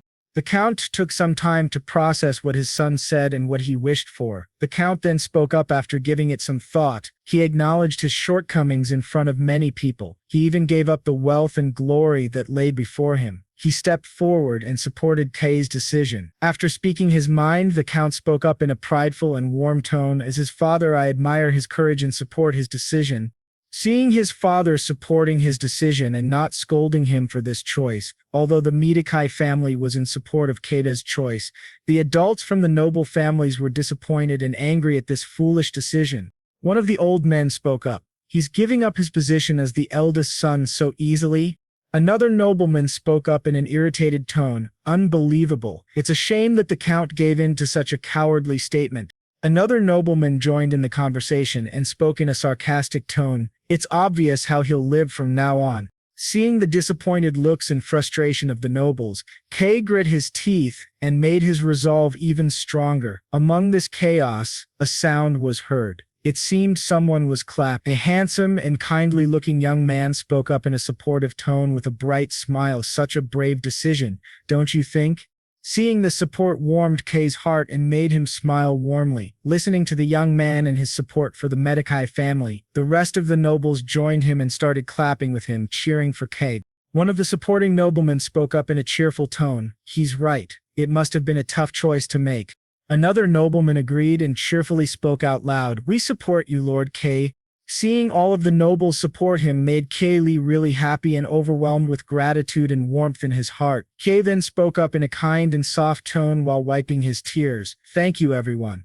After the banquet was done and the nobles left, Rose and Isu left the banquet together and roamed around the city. After walking for some time on the road and exploring the festival, Isu then spoke up in a hesitant and curious way. So, how are things going with Lord K?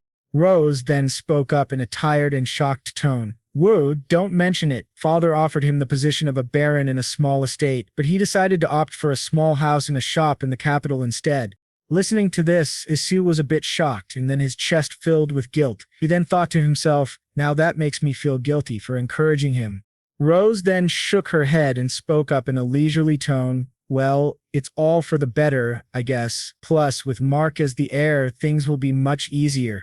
She then got a bit sad and disappointed due to not being free. She then spoke in a sad tone while smiling to hide her pain. Lucky K, he's free to do whatever he wants now. Noticing the evident sadness in Rose's eyes and face, Isu felt a bit sad too, and he called out to Rose, JJ.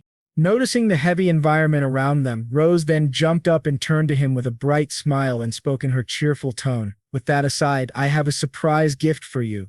Isu was confused by this and stared at Rose with confusion-filled eyes. Rose then turned towards the gate with excitement and spoke up in a cheerful tone. Oh, there they come. Isu turned towards the gate to see who was coming. As the people came a bit closer, Isu heard a familiar voice calling him out. It was Hans from the Raran village. He wasn't alone. Along with Hans, the village chief and Humphrey tagged along to surprise Isu. The surprise that was created by Rose was the arrival of Isu's friends. This made Isu really happy and emotional as Raran village was his first home in this world. Isu then turned to Rose and asked her in a curious and excited tone, Hans, how did everyone get here? Rose was really happy to see Isu smiling and being cheerful, so she replied in a warm and happy tone, I invited them.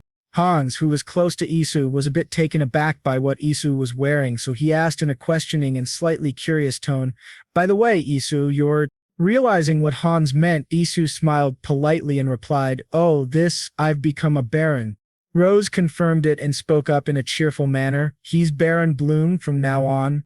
This was really shocking to Hans, and he screamed in shock and happiness, Woo, really? After calming down from the excitement and adrenaline rush, Hans went into overthinking mode and questioned Isu in a hesitant manner. Then, do I call you Sir Baron Isu Bloom? Noticing the tense behavior and awkwardness of Hans, Isu replied in a relaxing tone, Relax, Hans. Just call me like you did before. Hearing this reassuring tone from Isu, Hans was really happy and he jumped, hugging Isu tightly. Meanwhile, Rose was excited to see Humphrey, so she ran towards her. After the heartwarming reunion and hugs, Isu asked in a gentle manner, How do you like the International Market Festival? Hans replied in a chaotic and excited tone, I love it. So many new things to see, new people to meet, and a lot of fun things to do. Hans then became a bit sad and continued to speak. Not that I don't like Rodin, but it really feels like the countryside there. Only me and the doggies. I didn't want to miss this opportunity, so I came as fast as I could, but now that I'm here, I feel reluctant to go back. Realizing the sadness and gloomy look on Hans, Isu spoke up in an exciting tone.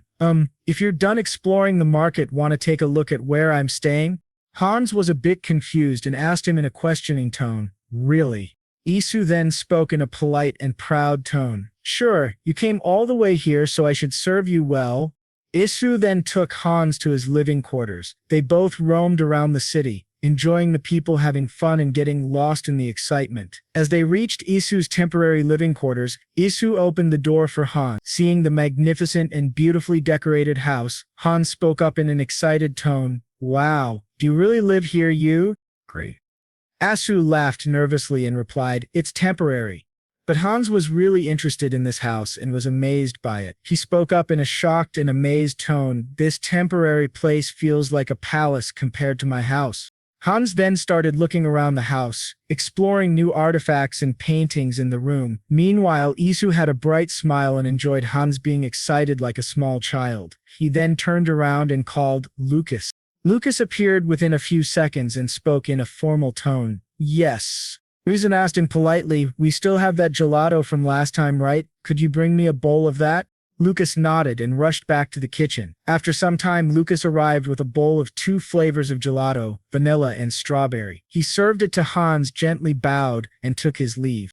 Isu then turned to Hans and politely offered, "Try it, Hans. It's a nice dessert called gelato." Hans was a bit perplexed by this dish and asked Isu in a curious and gentle manner, "Isu?"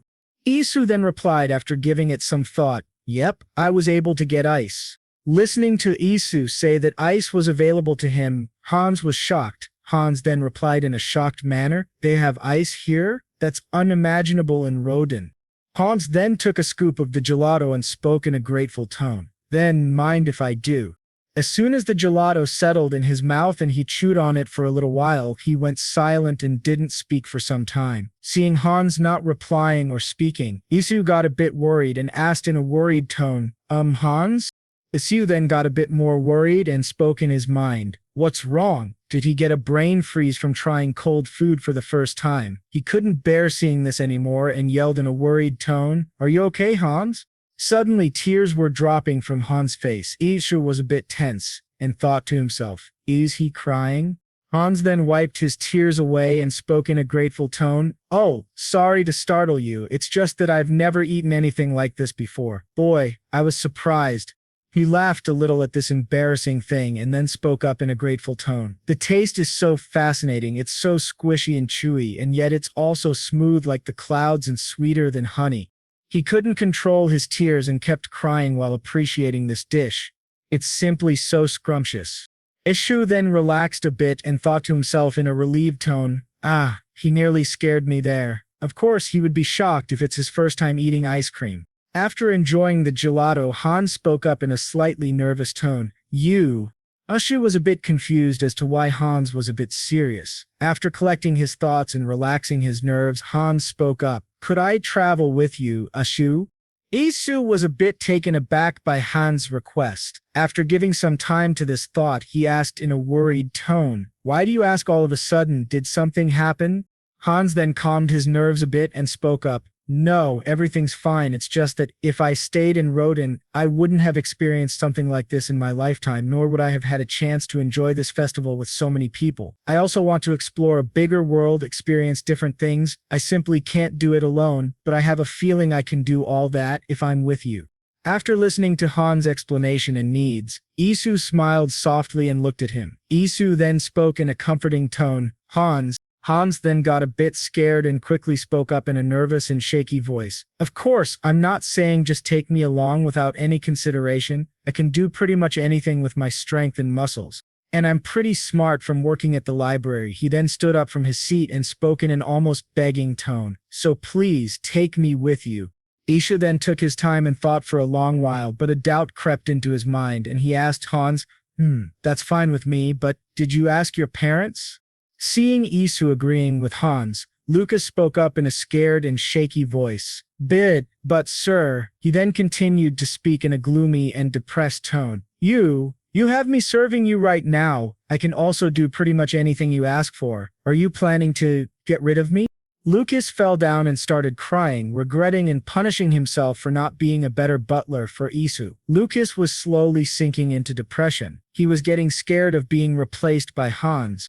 Isu then realized that Lucas was getting into depression as he cried. He walked over to him and comforted him, although his voice was shy yet no nonsense. "Calm down, Lucas." Realizing that this blunder was getting out of his control, Isu then spoke up after thinking, "Both of you can help me out." Lucas and Hans had a bit of a stare down at each other, and there were little sparks between them. This showed a conflict rising between the two men. After a bit of a staring contest, Lucas then turned around and avoided looking at Hans. Noticing the contest and angry glares between them, Isu then spoke up after taking some time to think. "Then, how about we discuss this again after Hans talks to his parents about it, and Lucas can help me clean the table." Lucas understood this solution and agreed with Isu. Hans then took his leave after hugging Isu and saying goodbye to him. As soon as Hans left his living quarters, Isu flopped down on the couch and spoke in a tired tone. "Woo, finally I can get some rest." After relaxing for a bit, Isu thought about what Hans said and then spoke up, "But I didn't expect Hans to have such thoughts." "Well, he did say he was bored without peers his age. But first, let's get some rest." As Isu was taking his break, he heard a knocking and spoke in his mind in an irritated tone. "Oh, come on, can a guy get a break already?" Isu then relaxed his tired form and spoke out loud, "Who is it?" As soon as the door opened, Rose and Hyen were standing there and they entered his living room. Isu was confused and asked them in a curious way, "What are you two doing here at this hour?" Rose then calmed her nerves and spoke up in a cheerful tone, "Today is the last day of the festival. Join us in enjoying the night view." Isha was a bit tired and spoke in a tired manner. "Oh, I'm feeling a bit tired today. How about you two go ahead and enjoy without me?" Rose and Hyen didn't listen to Isu's words and dragged him out to the festival. Rose then spoke up while dragging him out. "Okay, let's go." The last day of the festival was a more peaceful and calm night. The three of them were walking around the perimeter of the castle. Rose then spoke up in a gentle and warm tone while Isu was gazing at the village. "Did you enjoy your first international market festival?" Isu then thought for some time before replying, "Sure, but overall I had a great time. It's all thanks to both of you, Jieja and Hyen." Hyen and Rose were both a bit flustered and shocked when Iso complimented them. Rose then smacked his back while being flustered, her voice also flustered. "Yui, why are you being so cringy?" Rose then stopped smacking his back and spoke genuinely. "Thanks for your contribution too, by the way. You're a man full of talent. How come you're traveling around the world as a voyager?" Listening to this question, Isu got a bit gloomy and started to think about the things he had to go through in his old world. Rose saw Isu being sad and gloomy, so she called out, "Isu." Isu then collected his thoughts and spoke up in a sad and gloomy tone. "Hyen might already know this since I told her, but both of my parents have passed away." After explaining his parents' death, Isu then had flashbacks of the incident. A dark memory popped into his mind. Car crash sounds and loud honking were heard. Ambulances rushed in to rescue the victim. After taking the victims to the hospital, Isu rushed there after getting a call from one of the nurses. As soon as he entered the operation theater, he saw his parents dead in front of his eyes. At the time, there was only one thing in his mind: why?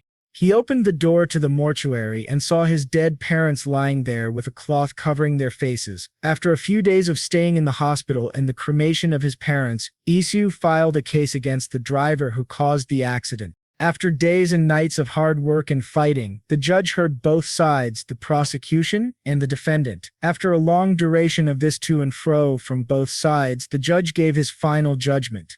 While the defendant was slightly intoxicated while driving, taking into account the challenge of securing good visibility late at night, and considering the defendant's mental health condition and impaired judgment, I hereby sentence the defendant to 18 months of imprisonment with 3 years of probation. While listening to this judgment, Isu was dumbfounded and spoke to himself in an angry and confused way. Mental health condition and impaired judgment? Probation? The defendant, who was truly guilty, showed his true acting skills.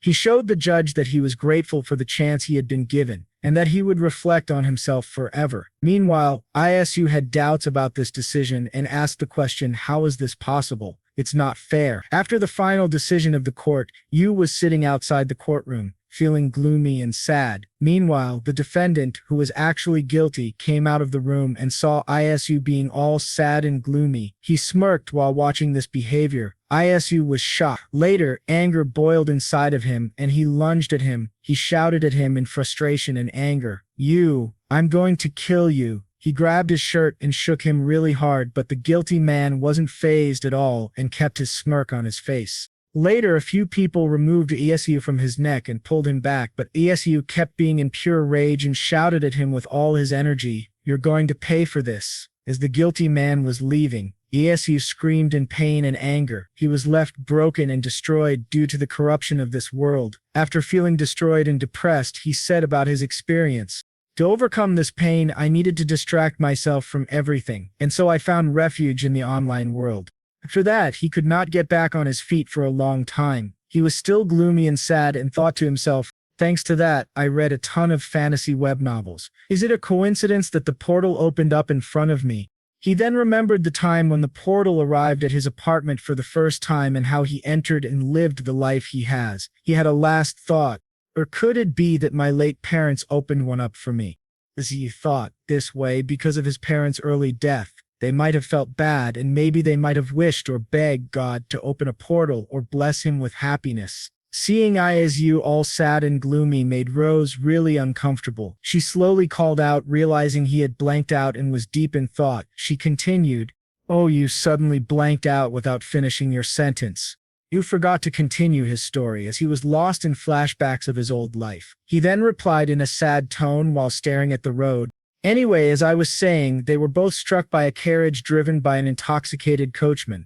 Isu lied about his parents' death to not let anyone know where he was truly from. After listening to this sad and heavy story, Rose spoke up in condolence. "Oh dear, I'm sorry to hear that."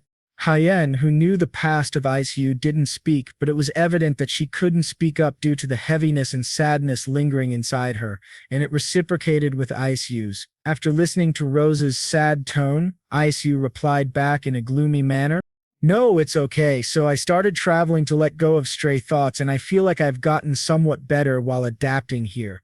Even though he was speaking with a smile, it was quite evident that he was trying to hide his pain and sufferings from them so they wouldn't feel bothered by it. Realizing the late night and the quiet situation around the city, Isu suggested in a polite manner, "It's late, how about we head back inside?" Even though Rose wanted to say more, she stayed silent and felt that if she said anything or tried to comfort him, things might get a bit weird. Both Hyen and Rose noticed the suggestion made by Isu and agreed to head back to their rooms.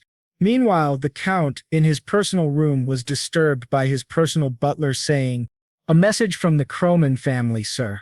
As soon as the letter was handed to the Count, he opened the envelope and with a serious expression, read the contents. After reading the letter, he closed it and put it back in the envelope while having a delighted smirk on his face. He then explained to the butler in a delighted tone, "It says that the food served at the festival is trending in the capital. They are thanking us for the surge in sales of vanilla beans and ginger. This was all thanks to the rumor spreading that was requested by Isu, and one more favor indebted to the Medici family."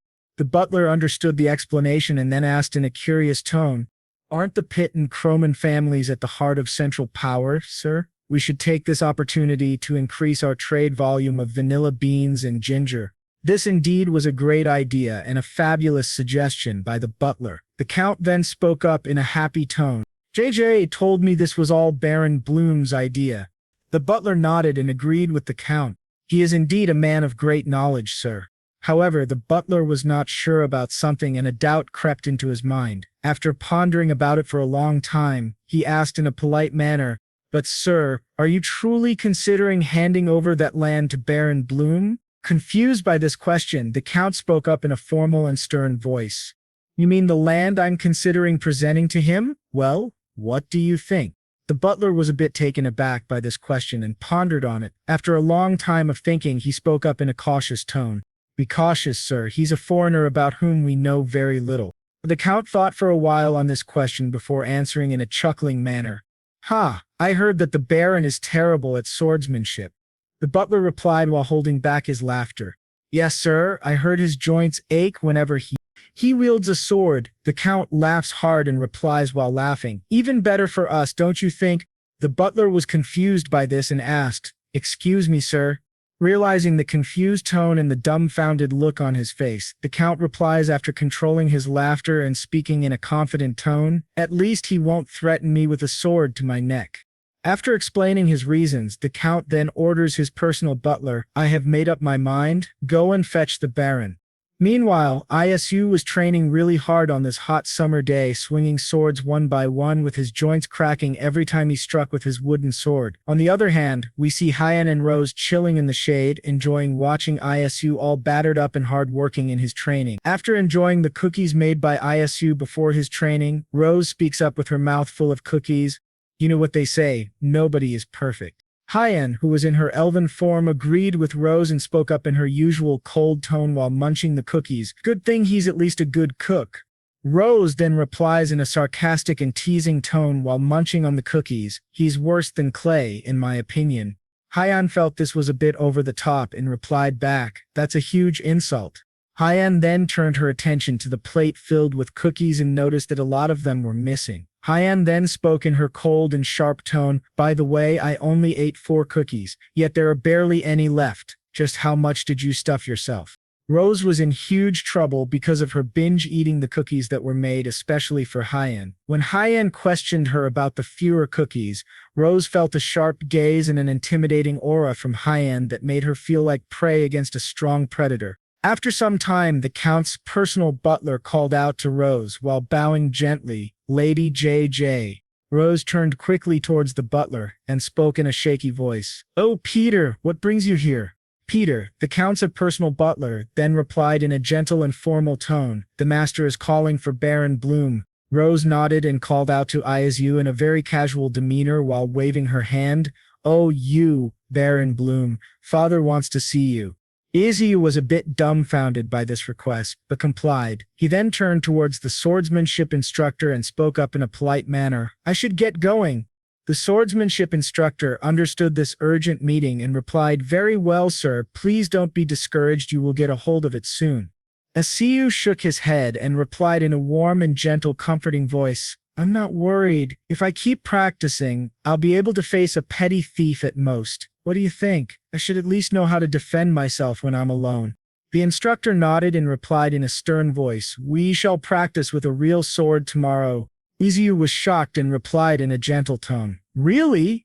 The instructor nodded and took his leave. As soon as Isu left the sparring arena, Lucas reached him as quickly as possible and suggested, "Sir, how about a quick shower before you go?" Isu agreed and replied in a gentle tone, "Good idea, Lucas."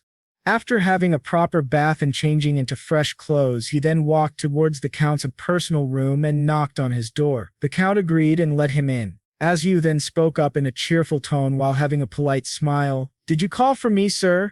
The Count nodded and replied, "Yes, please have a seat." After taking his seat, Isu then spoke up in a nervous tone, "May I ask what it is you want, sir?" The Count noticed the nervous and shaky voice. He smiled warmly at Isu and spoke up in a cheerful tone, "I have an offer for you, Baron." Isu was a bit confused as to why he was being gifted this opportunity and asked in a curious tone, "An offer?" The Count nodded and quickly dropped his smile. In a serious and intimidating voice, he then replied, "Yes, but first, let me ask you a question." Isu quickly replied in a hurried tone, "Yes, anything, sir." After some time, the Count straightened up and asked in a strict and stern voice, "Why did you help us during the family incident?"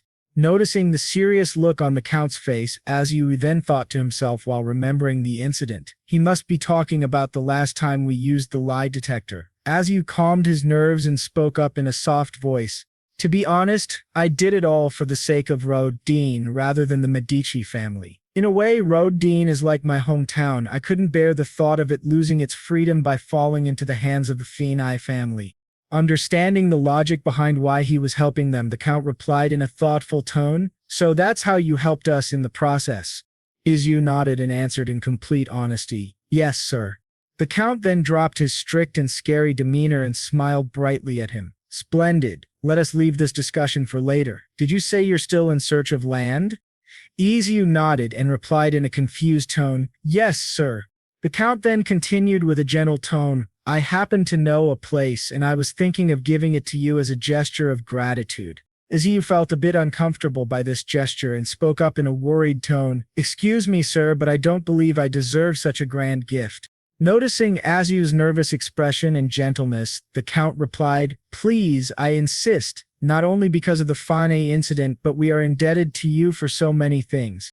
Isu wanted to reject this offer, but he wasn't allowed to, so he accepted it and spoke in a grateful manner with a bright smile. "I appreciate your thoughts, sir. If that's the case, instead of land, may I take some of your people with me?" After Isu's request was made, the Count was a bit taken aback and went into a dilemma. The Count then thought in a judgmental tone, "Look at how impudent he is. I wonder who he wants specifically." The Count was still in his thoughts when he suddenly felt anger boil within him and thought, "If he dares to take Gya with him, I'll chop his head off." The Count then shook his head, removed all of his torturous thoughts and spoke in his formal and gentle tone, "By people, who do you mean?" Isu nodded and thought for a while about whom to select. After a thoughtful discussion with himself, he replied, "Lucas, sir, he'll be enough." Listening to his request, the Count went silent and didn't speak for a while. This made Isu a bit nervous, and he questioned him in a curious and shaky voice, "Is something wrong?" Noticing the fearful and confused look on Isu's face, the Count then spoke up in a comfortable tone. Oh, it's nothing. No asset is more valuable than a person. I will inform him of this in advance. The Count then thought to himself in a kind and considerate tone, Lucas's family has served the Medici for generations. Therefore, he knows better than anyone else about how the Medici family operates. The Count then looked over at Isu and thought in a genuine tone, giving attention and recognition even to someone who might be considered below their class. Such a fine character. After some time, the Count spoke up in a confident and gentle tone. I'll give you an estate as well. Isu felt a bit uncomfortable and spoke in an uncertain tone. An estate? I do appreciate your thoughts, sir, but isn't it a little too excessive? The Count laughed softly and then spoke up with a kind and considerate tone, with a bit of sarcasm. Are you seriously planning on starting from scratch, Baron? Thinking about this, Isu's face went pale. Noticing this pale and struggling look, the Count smiled warmly and explained, if you have enough money, building a mansion and buying land is no big deal, but how do you plan to attract people to live there? Listening to this obvious and important question, Isu was a bit overwhelmed. He felt that he had no idea and spoke in a hesitant voice. Oh, well. Seeing Isu being frozen and not able to answer, the Count then explained in a delightful and confident tone. The land that I'll give you includes livestock, mansions, and the people living there. Will you still refuse even if I offer this? After listening to this genuine offer and kindness from the Count, some doubts crept into Isu's mind. He asked him in a confused tone, then may I ask you just one thing, what's the reason for treating me so well? Seeing the genuine doubtfulness and curiosity, the Count explained in a gentle and reassuring way. Think of it as an investment, Baron. Anyway, let's plan to look around together soon. Isu nodded and agreed to this decision, then left the room, leaving the Count all alone. After some time, Isu went to the kitchen and made a new dessert. He then placed it on the table and called for Lucas. After Lucas arrived at the living room, Isu then gestured at the dessert and spoke to him. Here, try this. Confused by this new dessert and cold treat in front of him, Lucas asked in a curious tone, is this another iced dessert, sir? Isu noticed the curiosity and nervous expression and explained in a gentle manner, it's called a chocolate shake made using the leftover gelato from last time. After understanding the explanation, Lucas nodded. He then turned to Isu and questioned him in a shocked manner. Did you make this for me, offering such a fancy treat to someone like me? Seeing the excitement and nervousness on Lucas's face, Isu tried to calm him and replied, yes, so please have a seat and enjoy. Lucas felt a wave of gratitude and happiness rushing through him and thanked Isu for this fabulous and tasty treat. As soon as Lucas sat on the couch, he took the glass and admired the chocolate shake decorated in the glass. After admiring and expressing his gratitude, he took a huge sip of the shake. After savoring the drink, Lucas's cheeks turned pink with excitement and enjoyment. He then turned to Isu and replied in a grateful tone, this is so good, sir. As he felt a bit overwhelmed by Lucas's gratitude, he collected himself and spoke up in a shaky and nervous tone. I'm glad you like it. Now, Lucas, I have something to tell you. Lucas was a bit confused, and he asked him in a curious tone while scooping the ice cream, what is it, sir? After letting Lucas calm down and enjoy the shake, Isu spoke up in a serious and gentle tone. Did you hear anything from Count Medici? Lucas then settled down the glass and replied in a polite tone. Oh, I have, sir. About leaving on a trip with you, right? After listening to Lucas's reply, Isu asked him in a polite tone, so what do you think? Isu then thought to himself in a guilty manner, I feel kind of bad. It's like luring a child with candy and then taking them away. Lucas then replied after giving some thought to the question and pondered about it. Could you give me some more time to think about it, sir? It's a matter of my life. Isu then replied in a comforting voice. Oh, sure, of course. Lucas then thought to himself about his future. Honestly, I'm not sure if I can depend on him, although the Count is willing to give him a part of the estate. He then shook his head and strengthened his will, but my goal is to become the head servant of the Medici family. While being all serious and determined, Lucas started stuffing his mouth with the shake. Seeing this hurried eating, Isu then spoke up in a considerate tone. Take it easy. Lucas then noticed that he was being improper while enjoying the dessert, which made him blush slightly. He then slowed down and placed the finished glass down on the table. Lucas then spoke up in a grateful tone. "Thank you for such a delicious dessert, sir." Isu then replied in a heartwarming and welcoming tone. "Great to see you enjoyed it." After some time passed, Isu then spoke up in a serious tone. "By the way, Lucas." Lucas then replied in a warm and gentle tone. "Yes, sir?" Ezzy then questioned after some time, "What's the biggest reason for the Baron's downfall?" Lucas thought for a while, and after giving it some thought he answered in a serious tone, "Well, it's money, of course, sir." This straight answer made EU slouch from the burden of earning money. He then thought to himself while feeling burdened by this impossible task, simple answer, "Nice." SU then questioned Lucas, "Are there any disputes over the estates?" Lucas then replied in a serious tone while explaining, "There's hardly any dispute among the barons as far as I know. Actually, it's more common for vassals to argue among themselves."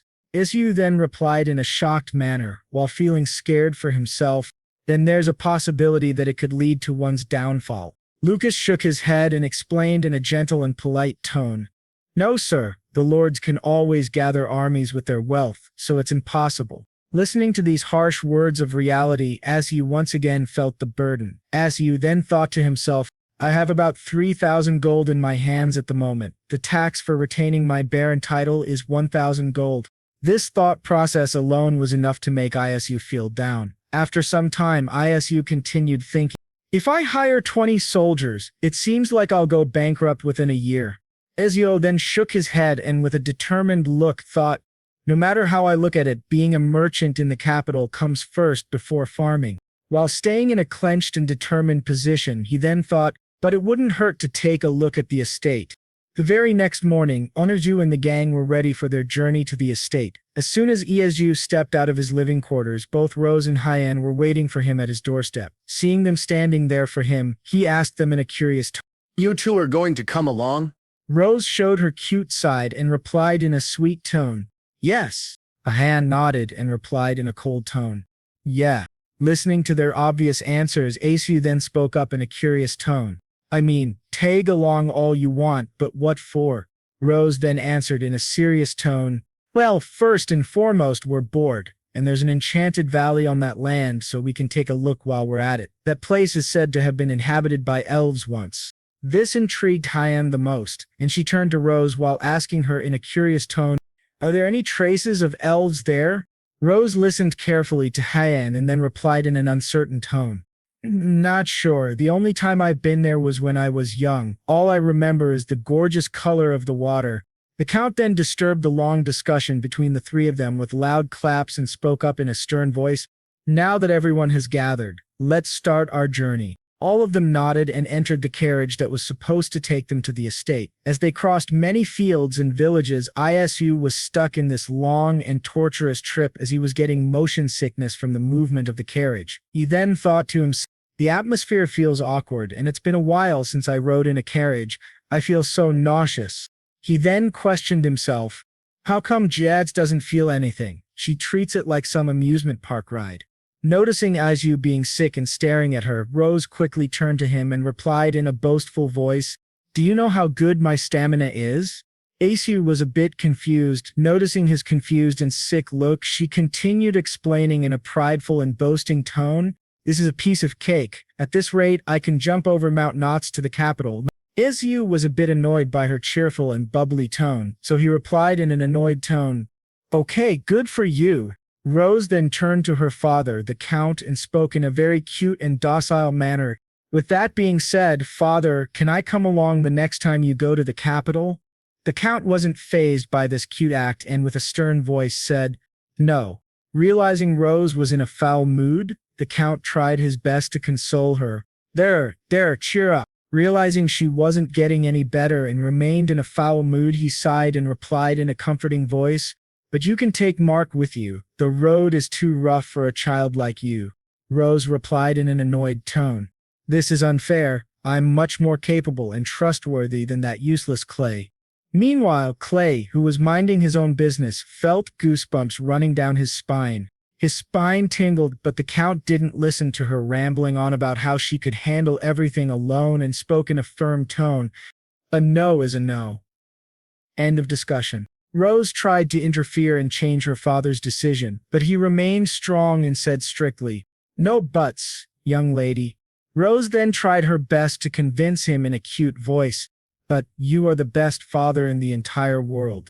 Hyen watched this bickering between Rose and her father and felt a bit empty and sad. She then turned to the window and looked outside to distract herself. Aziu felt a bit sad and pity for her, so he called out for Hyen. Before they could have a conversation, one of the servants working for the Medici family announced in a loud voice, "We've arrived, my lord." After a long, treacherous journey filled with huge obstacles and troubles, only for Isu due to his motion sickness, they had reached their location. The fresh wave of air and the silent surroundings made it feel like a place out of fantasy. The Zayo stepped out of the carriage and was hit with the beautiful scenery in front of him. While admiring the structure, he thought, "Wow, just look at this place. It's more like a mansion." The Count, after stepping down from the carriage, turned to all of them and spoke in a suggestive manner, "Let's stay here for tonight." The Count then turned to one of the servants and spoke in an authoritative tone, "Show the Baron the best room." The servant nodded and bowed gently before the Count, then proceeded to take Isu to one of the luxurious rooms. After entering the room, Isu flopped on the bed, all tired and succumbed to fatigue. Feeling extremely tired and sleepy from the long journey, Isu "If the paved roads are this uncomfortable, I wonder how exhausted I'll be when traveling on unpaved dirt roads. Whatever, I'll think about it tomorrow. As long as I take motion sickness pills, I'll be fine." After thinking and planning his days, Isu fell asleep and slept until early morning the next day. The next morning, Isu woke up super early. He yawned and stretched himself while saying, "I shouldn't have slept so early yesterday. I woke up way too soon." As soon as he entered the backyard, Isu was a bit taken aback by Hyen's presence. He spoke up in a polite and curious manner. "Hyen, you're up early. Are you out for a walk too?" Hyen shook her head in denial and replied in her cold tone, "I couldn't sleep well." This was a bit odd, but Isu thought for a moment and spoke, "Perhaps it's because your sleeping spot changed?" After this short conversation, both Hyen and Isu went for a walk. After walking for a while, Hyen was reminded of her old times and shared it with Isu. "My family sometimes went on trips without me. Then I didn't like being alone in that big house, so I wandered outside all day like this." After listening to this sad past, Isu spoke up with a heavy-hearted voice, "Must have been lonely at such a young age." This awkward situation was a bit too heavy between them, and Hyen didn't reply to what Isu said. After walking a bit of distance, Hyen replied in a stoic and nonchalant voice, "Well, it's all in the past." Isu then replied in a soft and questioning tone, "Oh, do you know that it's already been 5 months since we started traveling together?" Listening to this, Hyen replied with a gloomy look while her voice remained nonchalant, "Time surely flies." Noticing this would be a good time to tease Hyen, Isu spoke up in a sarcastic tone while holding his laughter, "Isn't it sad that time passes by so quickly?" Isu was expecting a cold, savage reply from Hyen, but it was completely opposite to what he expected. Hyen replied in a gloomy tone, "Yes." Seeing her reply in such a gloomy tone and admitting it confused Isu, and he replied in a very confused tone, "Oh." While trying to understand her behavior and her speaking manner, Isu thought to himself, feeling guilty. Wasn't expecting such a straightforward answer. Hyen didn't reply after Isu's awkward response and remained quiet for some time. Noticing the strange silence between them, Isu spoke up in a comforting voice, "As long as you're okay, I'm fine with continuing to travel together." Both Han and Isu remained quiet for a long time, no one suggesting any movement. But after seeing the sun reach its pinnacle, Hyen spoke up in her cold and commanding tone, "Let's just go get ready to leave." Isu replied in agreement and started to head back to his room to change his clothes. After changing and freshening up, he rushed down to meet the Count and servants waiting to show him around the estate. After greeting everyone with a good morning, Isu then entered the carriage and awaited the long journey around the estate. As the carriage roamed around and juggled on the pavement, Isu felt nauseous and thought with fear and irritation, "It feels like riding a taiguda, it's taking ages to get there." Isu was feeling irritated and nauseous when the Count called out for him, "Baron Bloom." Isu turned to the count, calmed his nerves, and replied, "Oh, yes, sir." The count then turned to the window and said in a stern voice, "We have entered the Auburn estate." As soon as Isu peeked out of the window, he saw barren land, expired wheat, dried leaves waving in the air, and cracked land. Seeing this, Isu replied in an amazed tone, "It's kind of empty, sir." Suddenly, a high-speed stone was thrown by someone aiming at the carriage. The stone then hit straight on Isu's head, which made the stone hit him, making him bleed. Seeing Isu clench his forehead, Rose got worried and spoke up in a worried tone. "What's wrong?" While trying to see what happened to Isu, Rose was also attacked by the stone thrower. She screamed out in pain. "Oh, what was that?" Isu started rubbing his forehead and saw Rose getting hit too. Rose was shocked and spoke out in terror. "Yikes, your forehead is bleeding." The count then turned to Rose and spoke in shock and terror. "Pshaw, you're hurt too." This angered the count, and he turned to one of the soldiers and asked in a stern voice, "What is going on?" The soldier quickly ran towards the count. After examining the situation, he replied, "A vagrant, my lord. What shall we do with him?" The count then ordered the soldiers, "Bring him to me." The soldiers brought the guilty man in front of the count. The man then spoke up in frustration and anger. "Kill me if you desire. I'd rather die at the hands of knights than live like this. I don't want to live any longer in a place where only the Lord is well-fed and rich." The count then spoke up in a reassuring tone. "I understand what's going on, but that doesn't justify such behavior. Get rid of him." The soldiers nodded and replied in an understanding tone, "Yes, sir." They then dragged the guilty man away from the carriage. Meanwhile, in the carriage, Isu was wiping the blood off with his sleeve. Seeing this, Hyen handed him a piece of hand towel. "Here, take this." Isu was grateful for this and replied in a grateful manner, "Oh, thanks." While wiping the blood off his face, Isu spoke up in a nervous and embarrassed manner. "Boy, I never knew I would see the day when you showed sympathy towards others." Hyen felt a bit bad about this, and spoke in a genuine and caring tone while keeping her cold demeanor. "I also don't like seeing the people I care about getting hurt, and stop talking as if you've lived for 1,000,000 years." As Isu continued to wash the blood off with the handkerchief, Rose was trying to find the perfect moment to tease Hyen about this situation. After a while, Rose turned to Hyen and asked her in a cute voice, "Where's my handkerchief, Duchess?" Seeing Rose trying to irritate her, Hyen spoke up in a cold tone while being irritated, "You sound fine to me." Later, both of the ladies calmed down and sat in their respective seats. The count then turned to Isu with a worried expression and said, "Are you all right, Baron?" Isu then gave a warm smile with genuine appreciation. "Yes, sir." The count nodded and gave a warm smile to Isu. Then, turning to everyone present in the carriage and collecting his thoughts, the count spoke up in a serious tone, "This is what happens when you have an incompetent ruler." The explanation and strict nature of his voice made Isu think for a while before speaking in a confused tone, "Who is the lord of this estate?" After giving it some thought and walking towards the mansion, he spoke up in a stern voice, "He's my second cousin, if I'm correct." After reaching the mansion, they were greeted by a smiling, rich-looking couple. The man spoke up in a formal and gentle tone with a wide smile. "Welcome, dear Count. Good to see you too, Lady G. You brought a lot of guests." The lady standing beside the man then spoke up in a worried tone, "Goodness, my lady, how did you get that wound on your forehead? We should treat it before it leaves a scar." Meanwhile, Rose was standing in front of them in an intimidating posture which made her look like a predator. After the fake caring from the couple, the count then gathered air in his lungs and spoke out in a loud and angry voice, "Silence! I order all of you to pack and get ready to leave. If you obey, then I will at least spare you a cottage in Medi City." Listening to the final decision from the count and realizing his seriousness, the man then spoke up in a scared and fearful tone, "What do you mean, sir? This is my property." The count raised his voice again in a stern and strict tone, "If you refuse, then I will have no choice but to use force." The man then spoke up in a nervous and scared tone, "But this is all too sudden." The count then yelled in an authoritative tone, "There are only half of the serfs left, and the remaining ones have turned into vagabonds. The farmlands are overrun with weeds, and the houses have turned into ruins, yet you're here enjoying outrageously luxurious clothes and ornaments. And look at this mansion. Why are there so many glass windows? After taking a little break from shouting and showing his anger, he took a deep breath and shouted at his maximum volume in anger, "Let me ask this one last time. Are you going to leave or die right here?"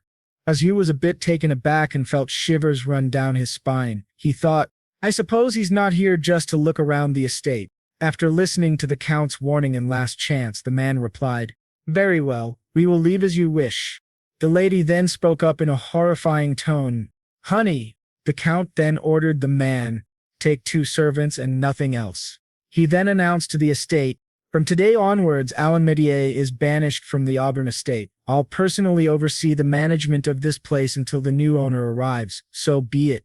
After seeing his cousin and his wife leave, the Count then turned to Isu and, forgetting to switch back his tone, spoke in a strict voice, "Have a walk with me, Baron Bloom." Isu was a bit scared of his demeanor and agreed before the Count could shout at him again. As they both walked around the estate, the Count then softened his tone and gave a warm smile to Isu while speaking. "Sorry to present such an unpleasant sight upon your first arrival." Isu then turned to the Count and replied in a soft tone, "It's okay, sir. I'm sure there was a reason behind it."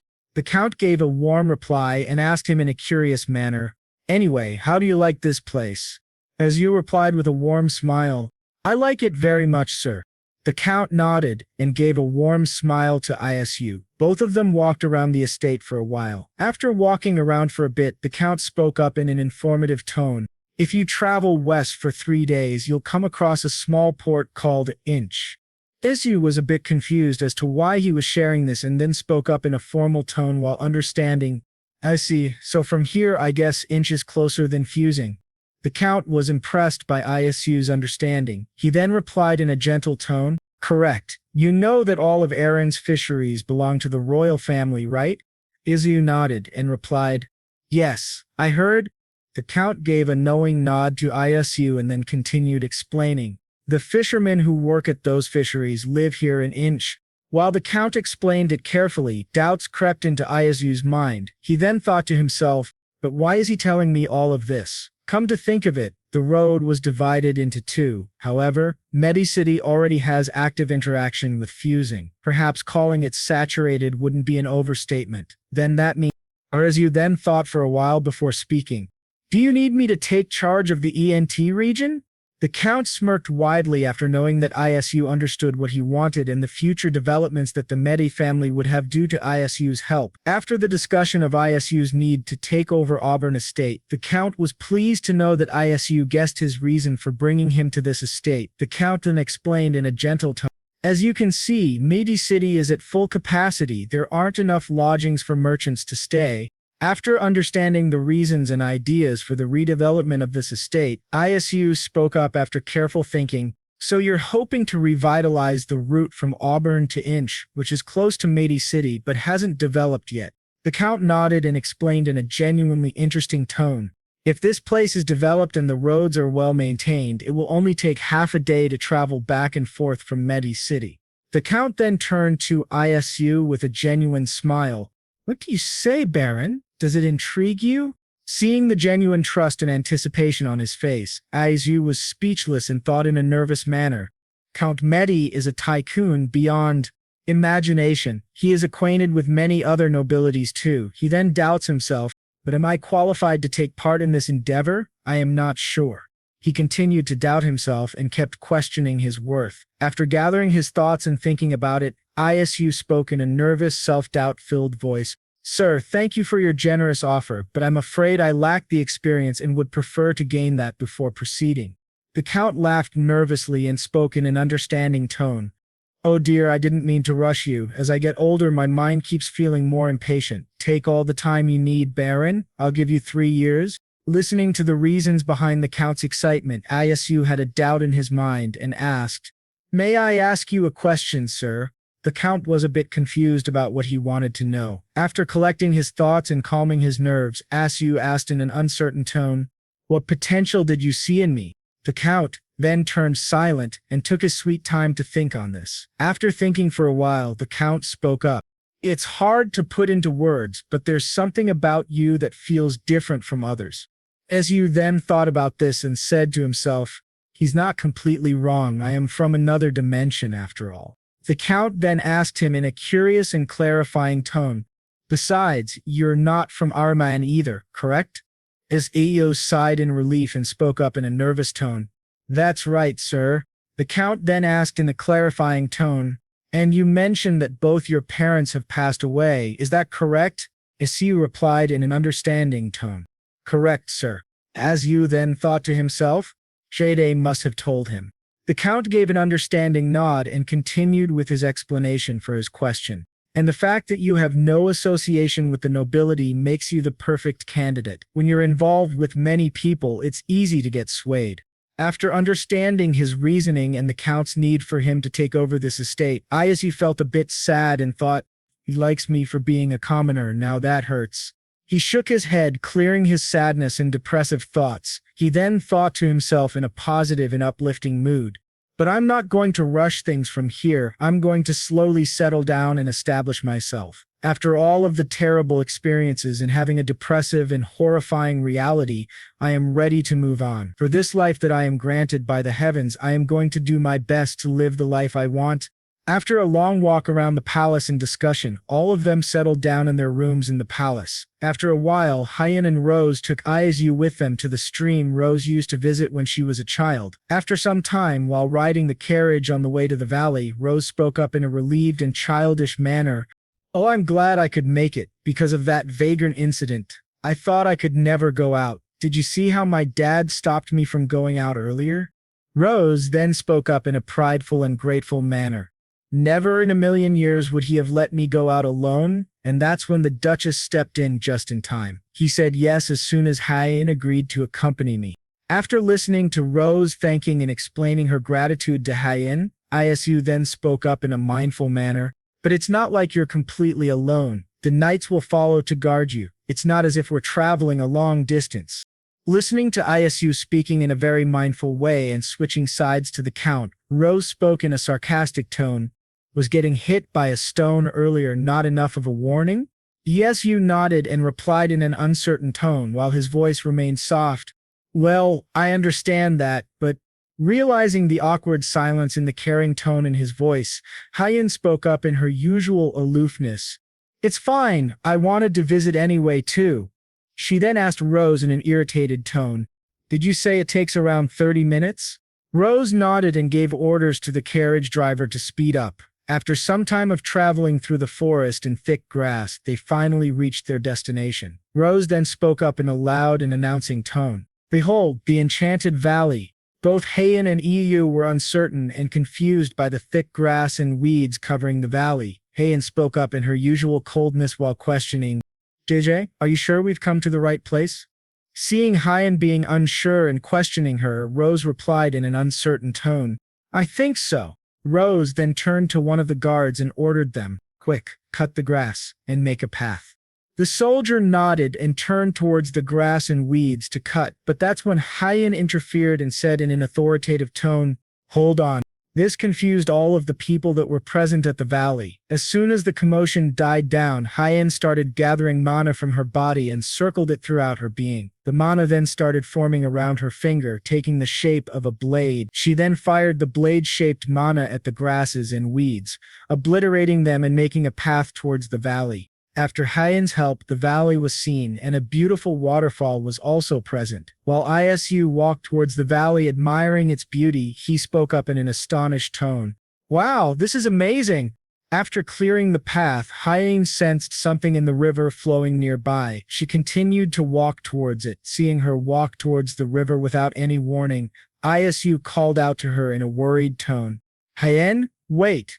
She then jumped into the river and sank herself deep into the water. Seeing this, both Rose and Isu shouted for her in horror. Hyen continued to sink herself deeper and deeper into the river. She then felt a bit strange and started gathering her mana in her body. While gathering her mana, she felt a surge of increasing mana within her and kept going to collect more and more. Meanwhile, both Rose and Isu were worried sick because Hyen was in the water for a long time. Rose then spoke up in a worried tone. "Shouldn't we help her?" She then grabbed Isu's collar and shook him in a nervous and terrified tone. "I don't know how to swim. Hurry, get in there and save her."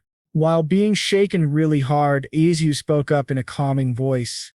She's the water mage. I highly doubt she'll drown. After listening to Isu's thoughtful reply, Rose nodded and spoke up in agreement. Oh, you're right. After a while of waiting and searching for Hyen, she finally came out of the water, gasping for air. Seeing that she hadn't drowned and had come out safely, Isu spoke up in a relieved tone.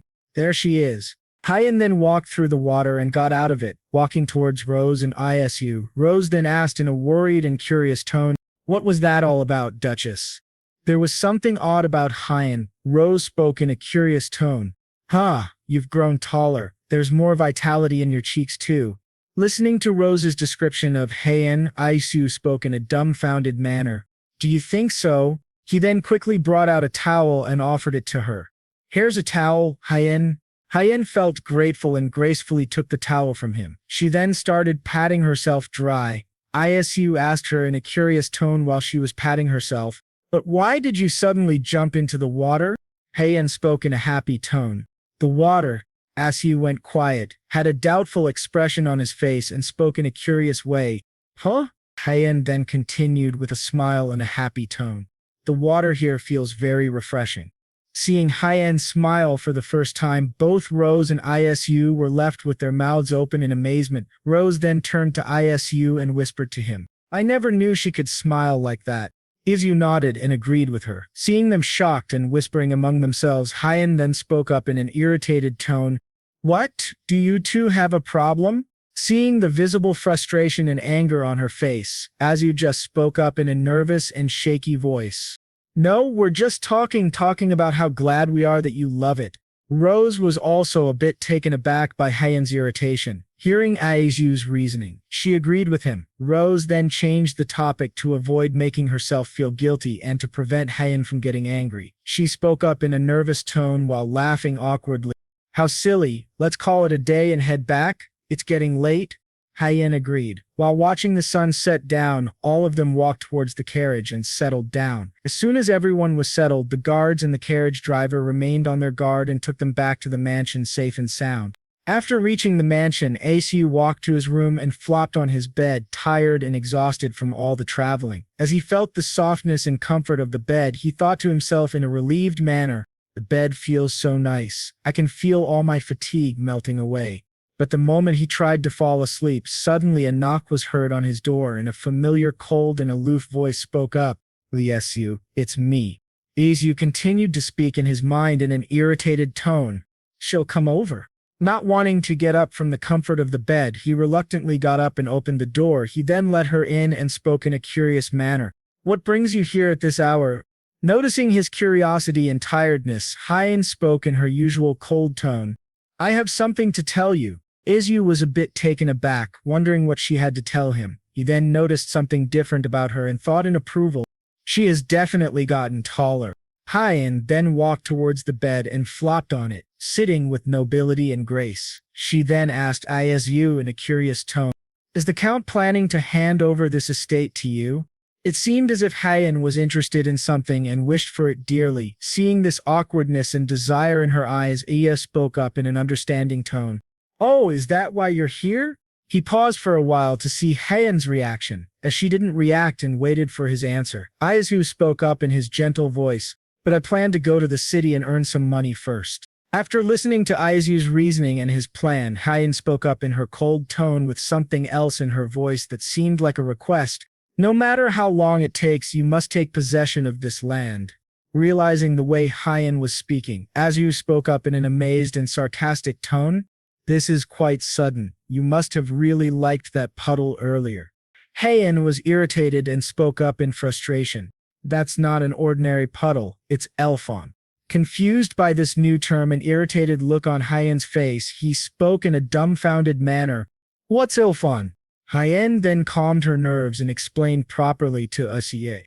To put it simply, it's a mana spring. With elfon, an elf could survive a lifetime without eating.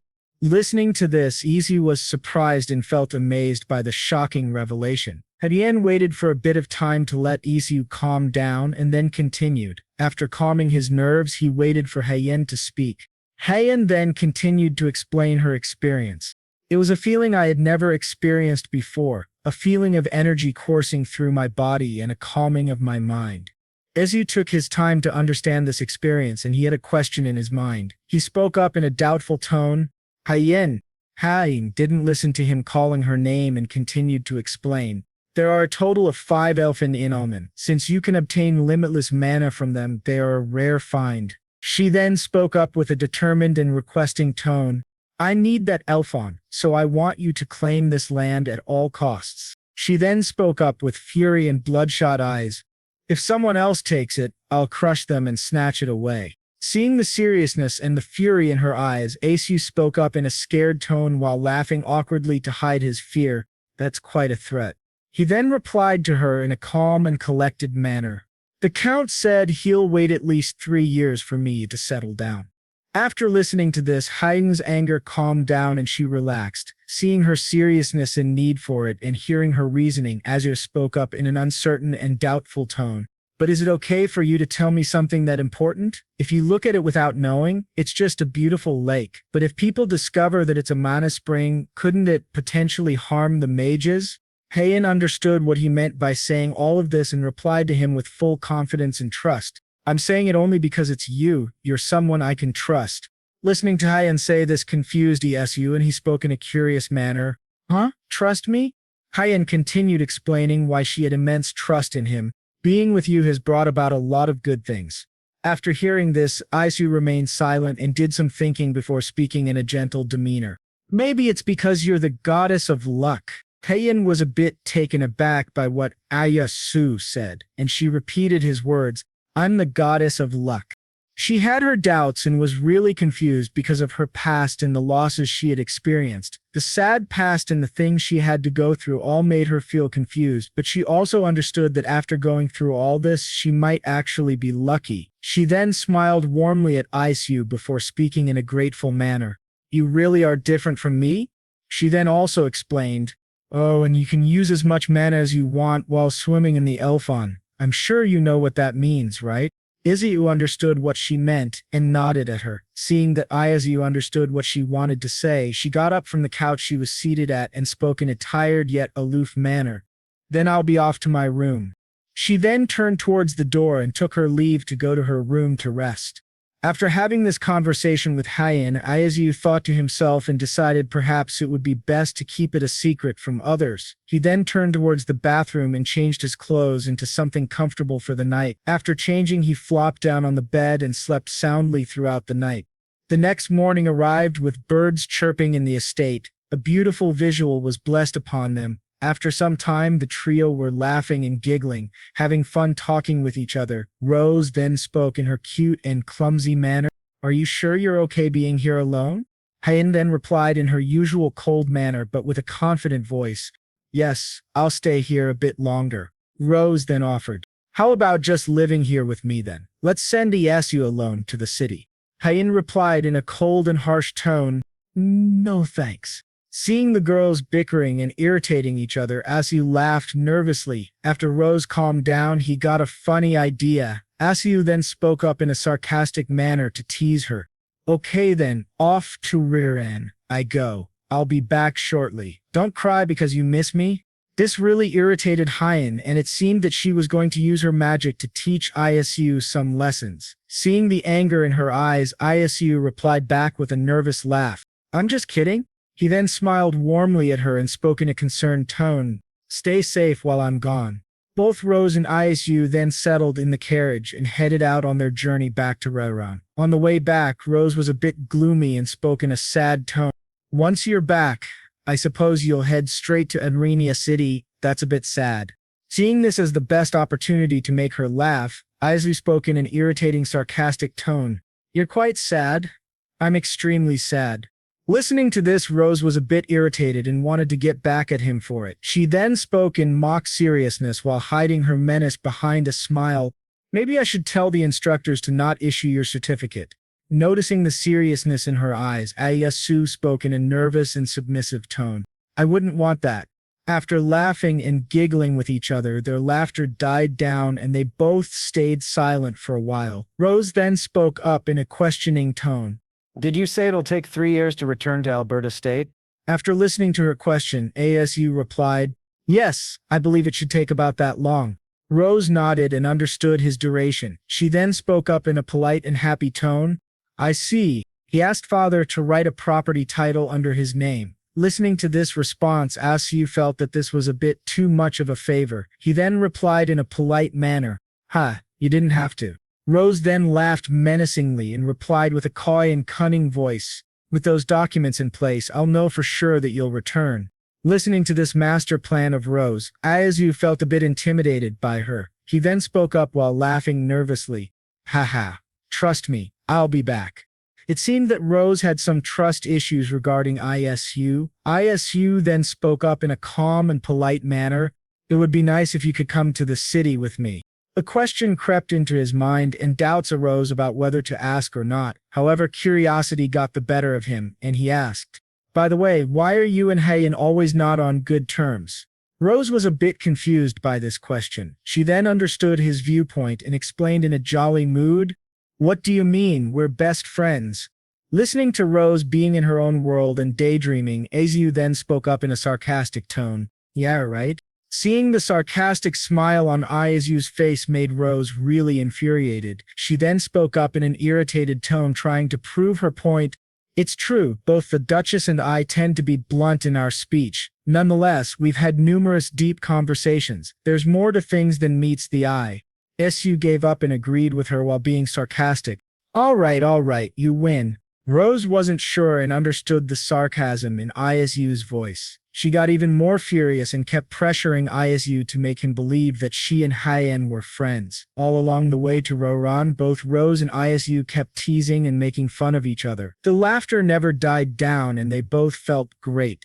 After some time, as the route to Roran was coming closer, both of them readied themselves to attend to the people. As soon as the carriage entered the main village and stopped at the center, Isu got out first and offered his hand to Rose for support, as a gentleman and a noble. Isu then turned to Rose and asked her in a polite and gentle demeanor, will you also be resting in Roran? Rose nodded and answered his question in a goofy and cute manner. Yeah, I'll hang out here for a few days until you finish all your business. As they were bickering and talking for a while, a familiar voice was heard calling for them. They turned towards the voice that was calling. Hans came running to them and spoke out. Could I join you in your journey? I was already preparing to return to Mise City anyway. Listening to this explanation and reasoning, Su was a bit dumbfounded and replied in a dumb manner. Oh? Seeing this reaction of Isu, Hans spoke out in anger and frustration. What do you mean by oh, did you forget about it? Seeing Isu forget about the promise they made, Hans was left broken and started crying. Isu felt really terrible at that time and tried to comfort Hans. No, of course not. Let's go together when we leave. Seeing this dramatic event unfold in front of her, Rose chuckled and enjoyed their bickering. Hans then turned to Isu with puffy eyes and tears streaming down his face. He then asked Isu with genuine curiosity, seeking reassurance for himself. Really? Yesu smiled nervously, sweat forming on the sides of his face. He then replied in a reassuring tone, I promise. Seeing the genuine promise and reassurance in Isu's eyes, Hans then stopped crying in the middle of the road and got up. He then wiped his face to clear his tears while speaking out loud in a polite tone. Then allow me to guide you to the end. Su then felt nervous and worried. He said in a hesitant voice, Oh, I can stay at my cottage. Hans understood Isu's request and turned to Rose while asking her in a polite manner, What about you, Lady J? Rose's face turned serious and she had a look of determination to force her way. She spoke in a menacingly cold and calm voice. I want to spend every minute with Maggie while I'm here. Seeing the fierce nature of Rose, Hans gulped audibly and replied in a nervous tone, Roger that. Rose then started walking towards the inn and Hans followed behind her. She then turned to Isu and spoke out loud in a delighted tone, Get some rest. Ezu replied back in a genuinely grateful tone while waving his hand to her, Thanks. As soon as this interaction was over, Isu walked to his cottage, which hadn't been touched by anyone and was left the way it was. Coming back to the place where all of the things started made Isu feel both happy and sad. He then walked towards the room where the portal to his world was located. He then entered the portal, coming back to his original world. Seeing his room, he spoke out loud in amazement. Wow, it's been 4 months. Look at all the dust. He then quickly rushed to his bathroom to take a shower and freshen up from the long journey. After wrapping a towel around his waist, he started to plan about his journey. Anyway, what should I take with me if I'm going to cross over? I heard it's going to be a rough journey. He kept on thinking about his journey to the Aranya capital city, and suddenly he realized something and spoke out in a sad tone. Let's set that aside for now. First, there's somewhere I need to visit. He then quickly dressed himself and bought flowers on the way to the cemetery house where his parents were currently resting. As soon as Isu reached in front of his parents' graves, he greeted them with a warm smile that hid a lot of pain. Mom, Dad, I'm here. How have you been? I'm doing pretty good in my own way. He then gathered his thoughts before speaking out in a sad voice. When you passed away on his birthday, he felt like he could never celebrate it again. He placed the bouquet of flowers in front of the photo, the last memory and proof of his parents. He then spoke up in a sad yet grateful tone while smiling warmly at his parents' photo. But now, if I go over to that world beyond the portal, I think it'll be all right to bring it up and celebrate. After having a heartwarming conversation with his parents, Isu smiled at them one last time and took his leave. After returning from the cemetery, Isu stopped at the supermarket that was on the way to his home to shop for his needs during the journey to Aranya city. He then took all of the things to the other world. After buying his essentials, he went back to his room to start packing. After packing, he recalled, let's see, an animal encyclopedia, a book on plants, 10 packs of ramen, energy bars, snacks, a compass, a survival kit, and a gas gun with ammunition. After checking all the essentials packed, he spoke out loud, packed everything I need. And lastly, down jackets. He then rummaged in the briefcase to check the things he had packed. He thought to himself, since Mount Knots will be freezing cold, I thought it would be nice for everyone to wear down jackets to keep warm. He then shut his briefcase and turned towards the exit, thinking to himself, I should tell Hans and JJ it's time to leave. Isu then left his cottage, looking for Hans and Rose. He traveled back to Macy City. As soon as Isu, Rose, Hyen, and Hans reached the Medici mansion, Lucas was standing there waiting to greet Isu. Isu then called out to him in an excited and curious tone, have you decided to join us? Lucas then greeted Isu and replied in a polite tone, yes, sir. Hans then gathered his courage and tried to greet Lucas. Hey! But Lucas ignored him and walked away. Hans felt defeated and sad. Meanwhile, Isu was a bit worried about whether they would get along or not. He then shook off all of his thoughts and asked Lucas in a curious tone, is everything loaded? Lucas nodded and turned to Isu while replying, yes, sir. Isu smiled warmly at him and asked in a nervous manner while trying to maintain his polite smile, and did you say farewell to your family? Lucas replied in a confirming tone, of course. After this small talk between Lucas and Isu, Lucas then announced in a loud voice, we're leaving, hurry and get on the carriage. As everyone was busy packing and putting stuff in the carriage, Hyen was searching for someone and felt that someone was missing. Seeing Hyen searching for someone eagerly, spoke up in a curious manner, hey Hyen, aren't you coming? Hyen replies in a worried tone, I'm worried about JJ. After listening to her being worried about Rose, Isu then replies in a warm and gentle tone, while being curious, is it because she didn't come to say farewell? After calming Hyen's nerves, Isu then speaks up in a nervous and sarcastic manner, don't worry, she probably didn't come because seeing us leave would make her sad. I bet she's crying in her room right now. Listening to this explanation by Isu, Hyen scoffs before replying in a disappointed tone, what's there to be sad about? I mean, it's not like we're going away for good or anything. Isu laughs nervously and tries to reply, but the Count interrupts Isu, replying in a laughing tone. That's because JJ is quite the softie inside. After having fun bickering with each other, the Countess replies in a soft and gentle politeness, have a safe trip. The Count then speaks up in a warm tone, please be careful. Hans then replies in an excited tone, we will, sir. Thank you for everything. Everyone bows in front of the Count in gratitude for his help. Everyone then settles in the carriage, setting off on a journey awaiting new challenges and new experiences for them. After a long and treacherous travel, Isu screams out in a whiny voice, I'm so bored. We've been riding for days and this journey feels never ending. Isu then turns to Hyen and says to her like a whiny child, hey Hyen, do you know any mage that handles the portal? Hyen then replies in her cold and sarcastic manner, If I knew, I wouldn't be here, would I?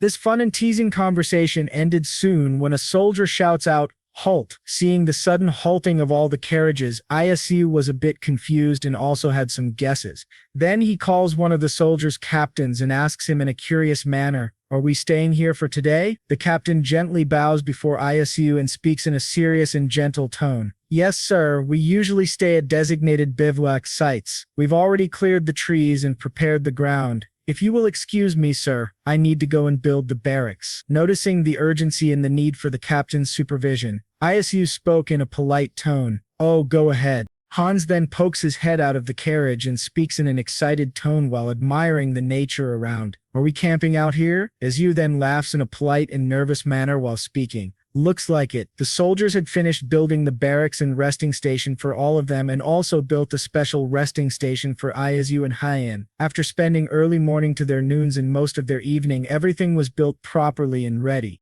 Meanwhile, Isu and the gang were at a nearby place seeking warmth from the campfire. Hans, Isu, and Hyen were really close to the campfire and enjoyed its warmth. After observing for a while, Isu noticed something off about Hyen and thought in a worried expression, she looks very tired and cold." Hyen sat there expressionless, but a hint of exhaustion and cold was visible on her face. Seeing this for a while, Isu then gets reminded about something and thinks in an excited way, "All right, the down jackets." He then gets up from his position and rummages through his briefcase for the jackets he bought for them.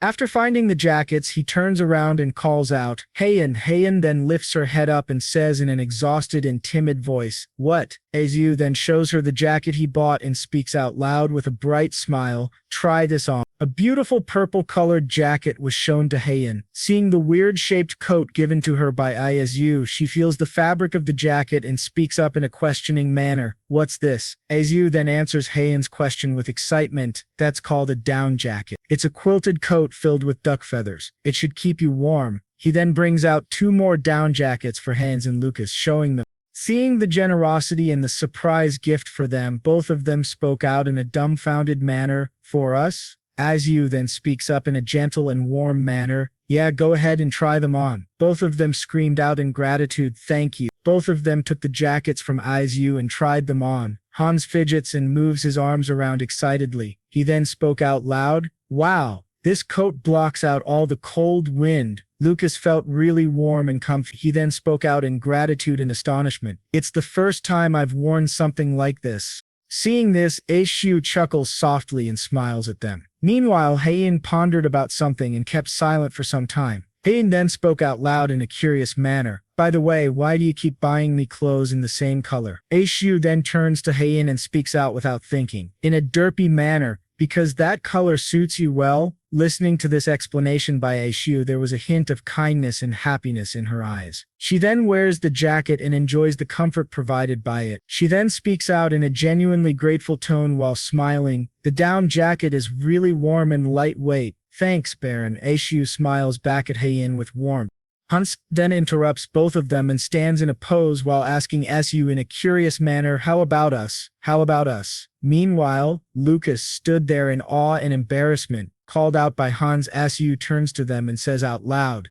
In a genuine complimenting manner, Isu said, "You guys look good too." Isu then turns to Hyen and asks her in a requesting manner, "Oh, and could you get me some water?" Hyen was a bit confused and asked, "What for?" Isu then smirks in a menacing manner and spoke out loud with excitement, "Let me prepare one of the finest dishes from my hometown. Why don't you go lie down and get some rest while I cook?" Hyen understood his words and took a rest to recover herself. He then turns to Hans and Lucas and said out in a gentle demeanor, "You guys can take a break as well." Seeing the insistent look on Isu's face, both Hans and Lucas felt awkward. Lucas spoke out in a nervous tone, "But sir," seeing the uncomfortable and nervous look on both of them, Isu spoke out loud in a very gentle tone, "No, really, I insist." Lucas then gives up and speaks in a hesitant tone, "If you say so, sir."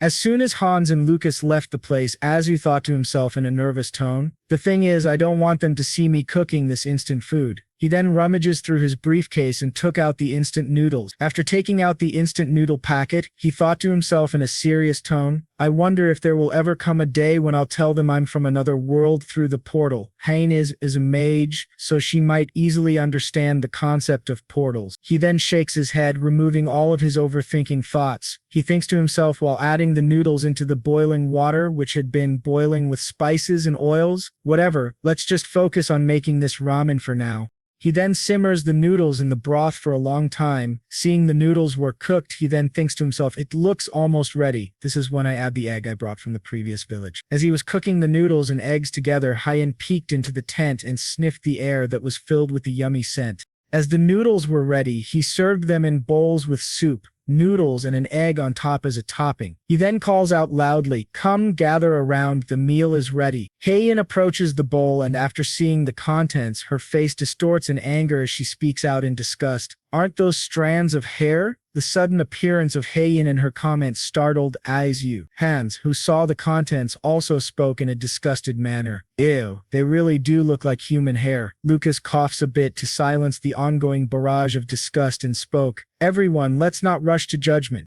Hyen then spoke out, confirming her suspicion, but it does look like strands of hair. Irritated by their attitude and complaining, Lucas spoke out loud, these aren't hair. This Daiju then calms everyone down and explains, these are noodles made by kneading flour dough and stretching it into long strands. Hans, you've seen this before, right? Hans was a bit taken aback and spoke out loud in confusion, I have?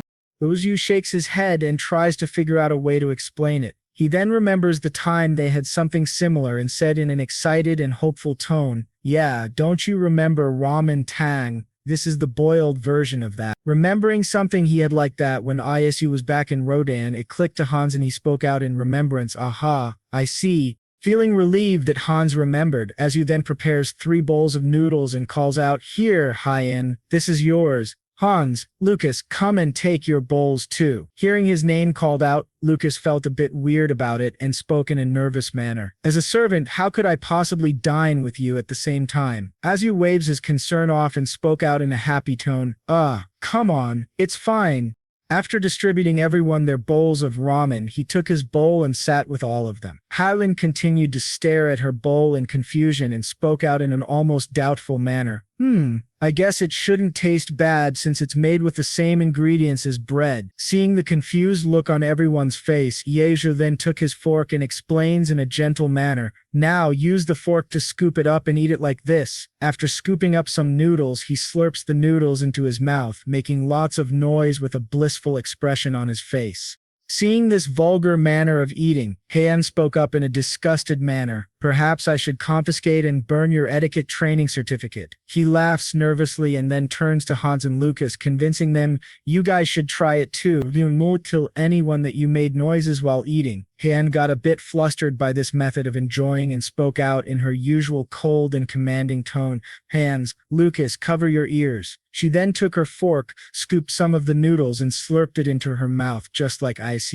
Grabbing this opportunity to tease Hyen, Isu spoke in a mock complaining tone while chuckling. Even the Duchess made noises while eating. Listening to this and the way he made fun of her, Hyen got furious and channels her mana while saying in her frustrated tone, Mon Perino, I'm sure no one will know if I get rid of you. A sharp ice blade formed and she aimed it at Isu's throat. Realizing he took it too far with her teasing, Isu spoke out in fear and shock, whoa, calm down, take it easy there. Both Hans and Lucas gasped for air and were in huge shock to do anything. Hyen then continues with frustration. It won't end with just a threat. Isu understood he took it too far and asked for forgiveness while laughing nervously.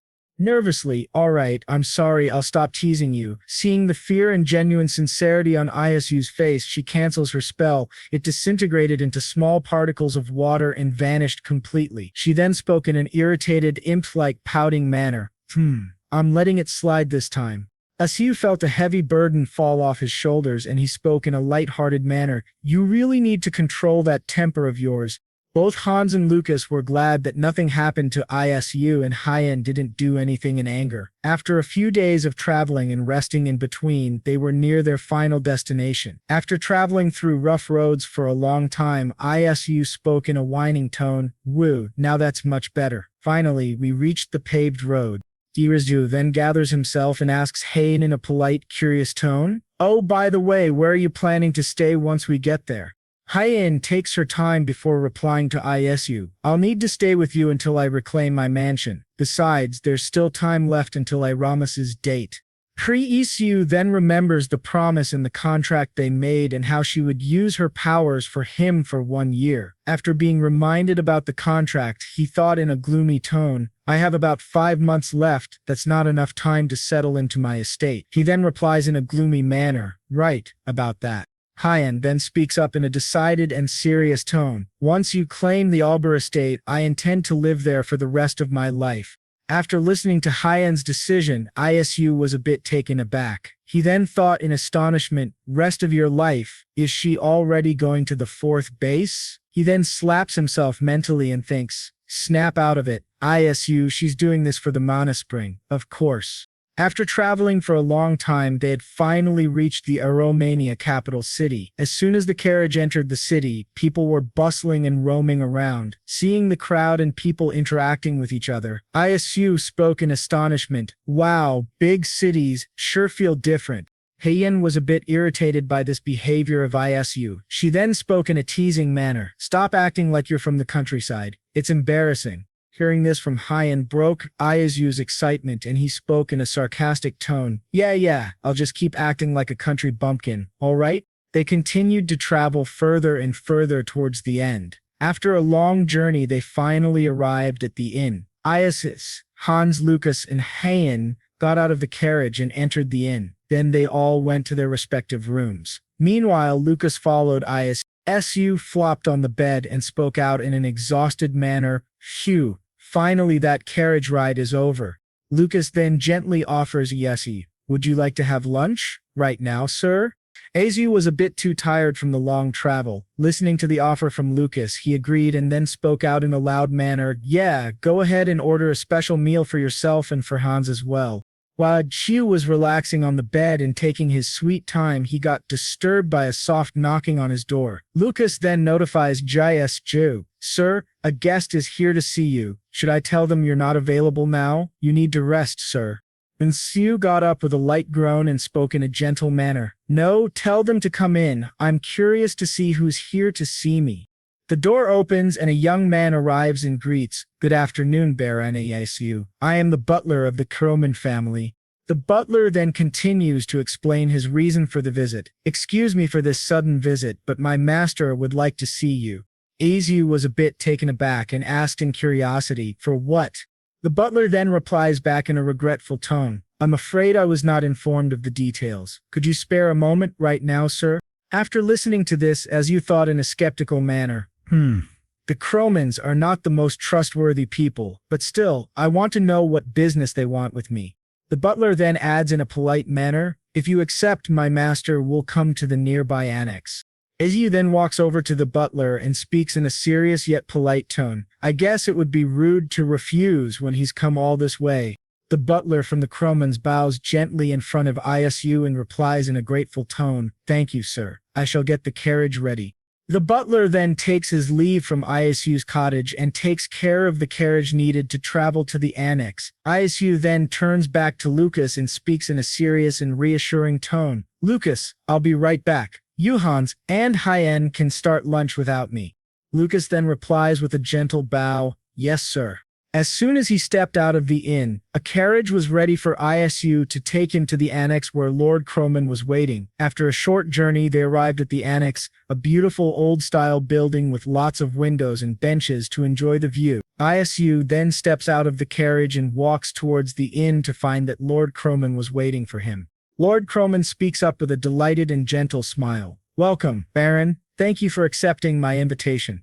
Asu then bows gently in front of him and speaks in an elegant, polite manner, "Not at all, sir. Thank you for inviting me." Lord Kroman smiles at him warmly and offers, "Please have a seat.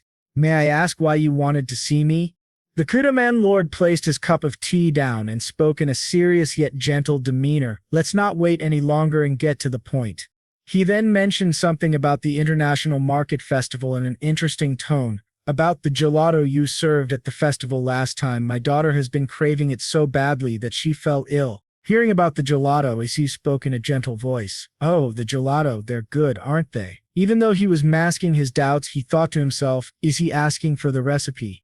Lord Croman offered in a very calm demeanor. How about you sell that recipe to me? Hearing this offer, the smile on Isu's face faded away and he thought to himself in a shocked manner, I knew it. He found out I was the creator of the recipe, but how? Seeing the shock and astonishment on Isu's face, Lord Croman replied with a smirk and pride while picking up his cup of tea, our family's informants are renowned experts. After listening to this explanation by Lord Croman, Isu's smile faded completely, and he stared at the table while thinking to himself in a very disappointed manner, is this what being a noble means? The last thing I expected was for them to sneak my information behind my back. He then decided in a determined manner, I should be more careful next time. After thinking about the proposal, Isu came to a conclusion, but I'm not ready to sell that recipe just yet. He spoke up in an uncertain voice.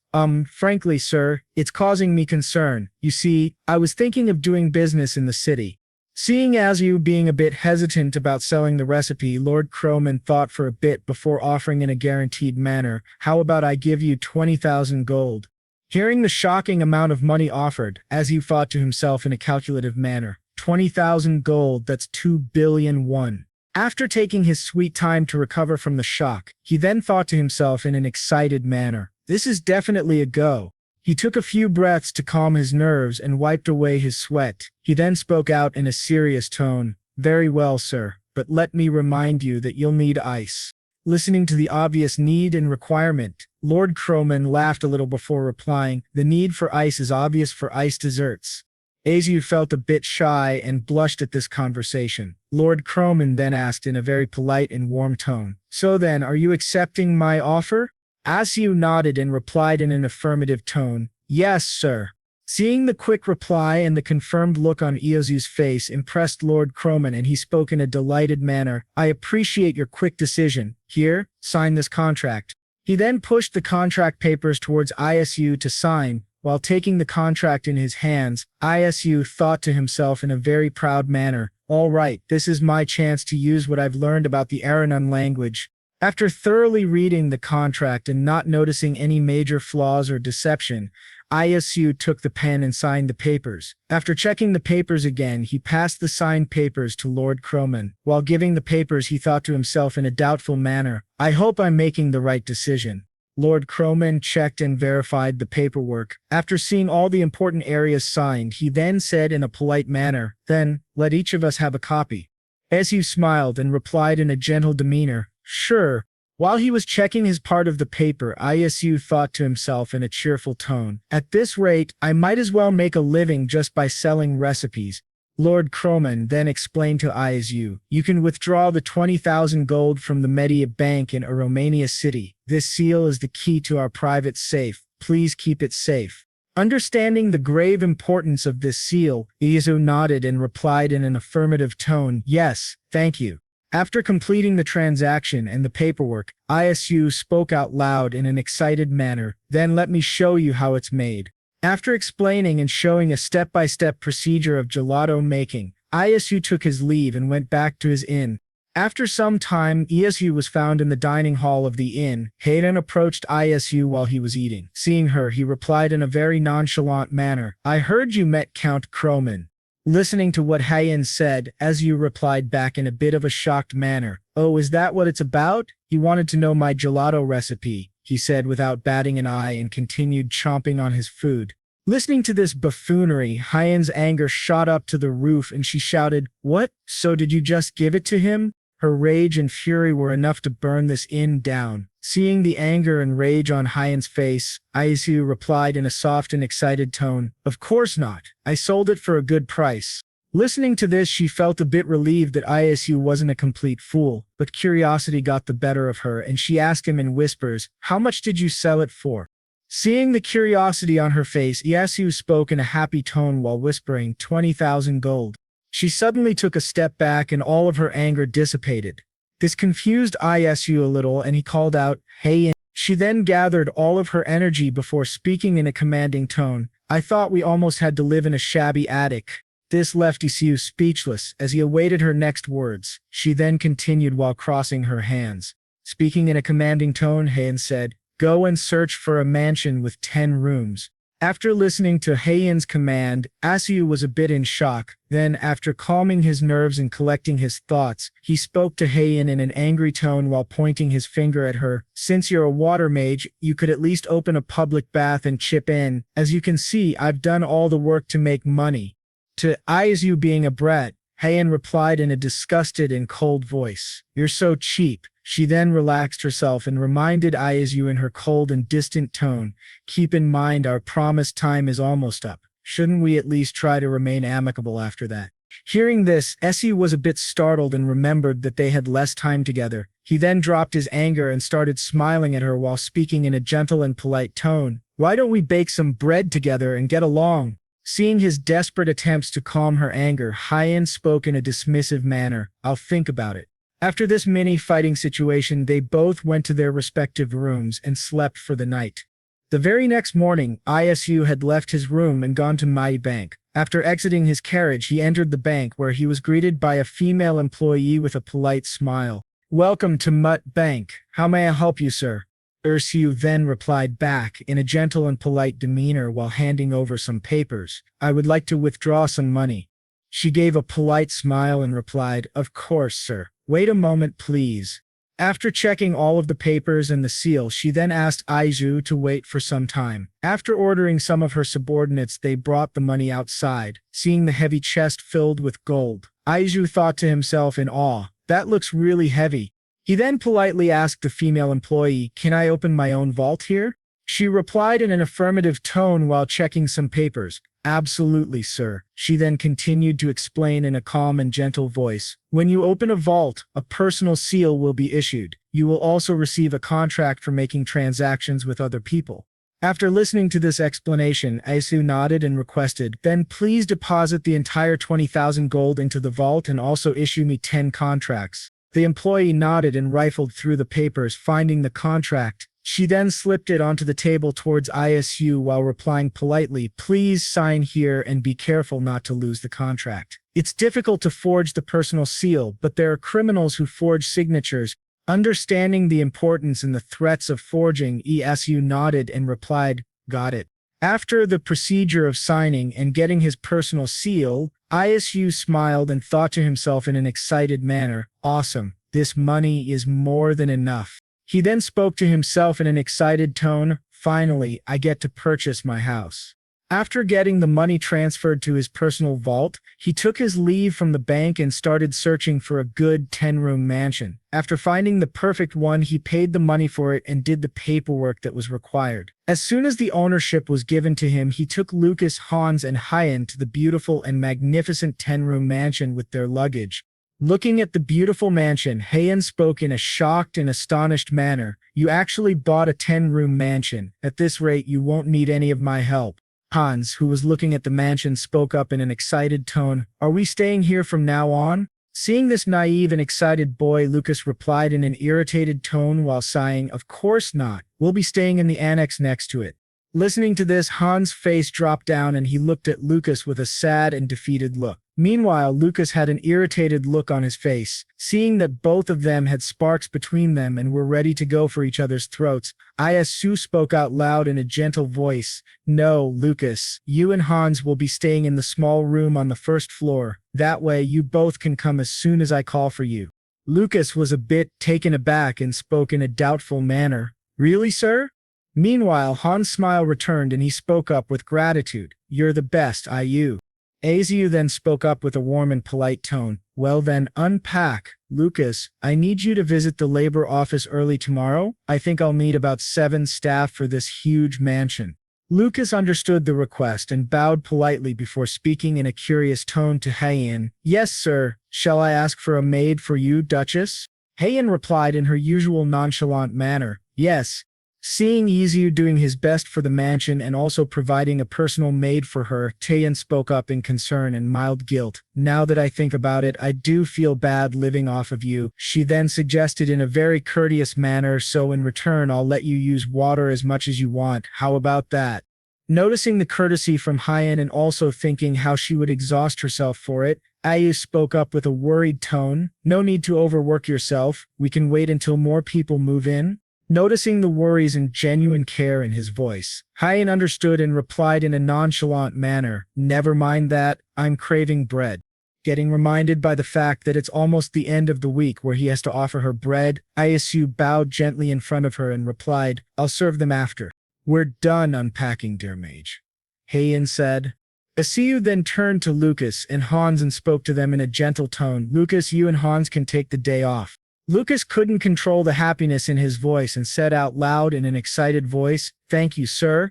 Isu then continued to add in a gentle and caring manner, go ahead and take a warm bath too, use the fireplace to warm yourselves, don't worry about the firewood. He then rummaged through his pockets to bring out white packages. He handed them to Hans and Lucas while explaining, and here, take this, it's soap. There are 2 of them in there so you both can have one each. Feeling overwhelmed by Isu's kindness and care, both Lucas and Hans spoke at the same time with gratitude. Sir, yes sir, you're so generous. He blushed a little when they complimented him, then smiled at them warmly while thinking to himself in a happy tone, I guess it doesn't take much to become a good master here. The Yemen Empire is the best. After unpacking and settling down, Isu then came to the entrance of the mansion and looked all over at the beautiful carvings and designs, but it seemed that he wasn't appreciating the mansion. Instead, he was deep in thought. He then groaned in frustration and thought, now the question is, where do I open the portal? He then thought to himself in a condescending manner, I can only move the portal twice in each dimension. My plan was to open it in the capital once, then open it again after I own an estate. He kept on pondering about where to open the portal and where it would be safest from others. After a long time of thinking, Isu came to a conclusion. I guess my room will be the best place to do that, out of everyone's sight. He then walked back to his room and searched for the perfect location to open the portal. He thought to himself in a very relaxed tone, it's my room anyway, so I'm sure the location does not matter. I'll just find a decent corner to open one. After finding a decent corner, he opened the portal. A gate appeared, and he thought, perfect, now time to utter the spell I memorized. He then collected his thoughts and prepared himself to chant the spell. He chanted in a slow and steady rhythm, making sure not to cause any mistakes. After completing the chanting of the spell, there was a spark and change in the portal. For a while, the portal stopped sparking up and then it was ready for traveling. Seeing the ready portal, Isu's eyes sparkled and he spoke up in an excited tone, wow. He then entered the portal and stepped out into a familiar room. Seeing the dirty room, he started cleaning it hard while thinking to himself in a very tired tone, whew, it's been a while since I've done chores myself. After scrubbing the floor hard and cleaning the room thoroughly, he spoke out in an exhausted tone, this place is hard enough. How am I going to clean once I move into a bigger house? Should I hire a cleaner on this side of the world? After all this scrubbing and cleaning the room neatly, he was all sweaty and smelly. After taking a shower and wearing clean clothes, he heard a knock on his door. Then a man spoke out loud, Zhaizhong Mian delivery. He hurried to the door and smiled politely before receiving the parcel. He then took the parcel to his dining table, took his chopsticks and broke them in half. Seeing the tasty Zhang Mian, Ayu spoke out loud in an excited manner. Now, you can't find something like this over there. While enjoying the noodles, he was deep in thought about his future, but if I am to move to a bigger house, where should it be? He then slurped on the noodles and took his phone while saying out loud, let's see how home prices in Songdo are. He then scrolled on the website trying to find a suitable house. After watching lots of properties, he spoke out loudly in shock, 2 billion won for 71 square feet. That's super expensive. He then shut his phone and continued to chomp on the noodles while speaking out loud, forget about Songdo then, I'll skip the Han River view as well. But suddenly while eating, he thought in a surprised tone, but wait, selling recipes should get 2 billion in a flash. What if I sell the recipe for Jjajangmyeon and Jampong? After having a thought on this idea, he spoke out loud in excitement. I should be able to move into an apartment with a Han River view in no time.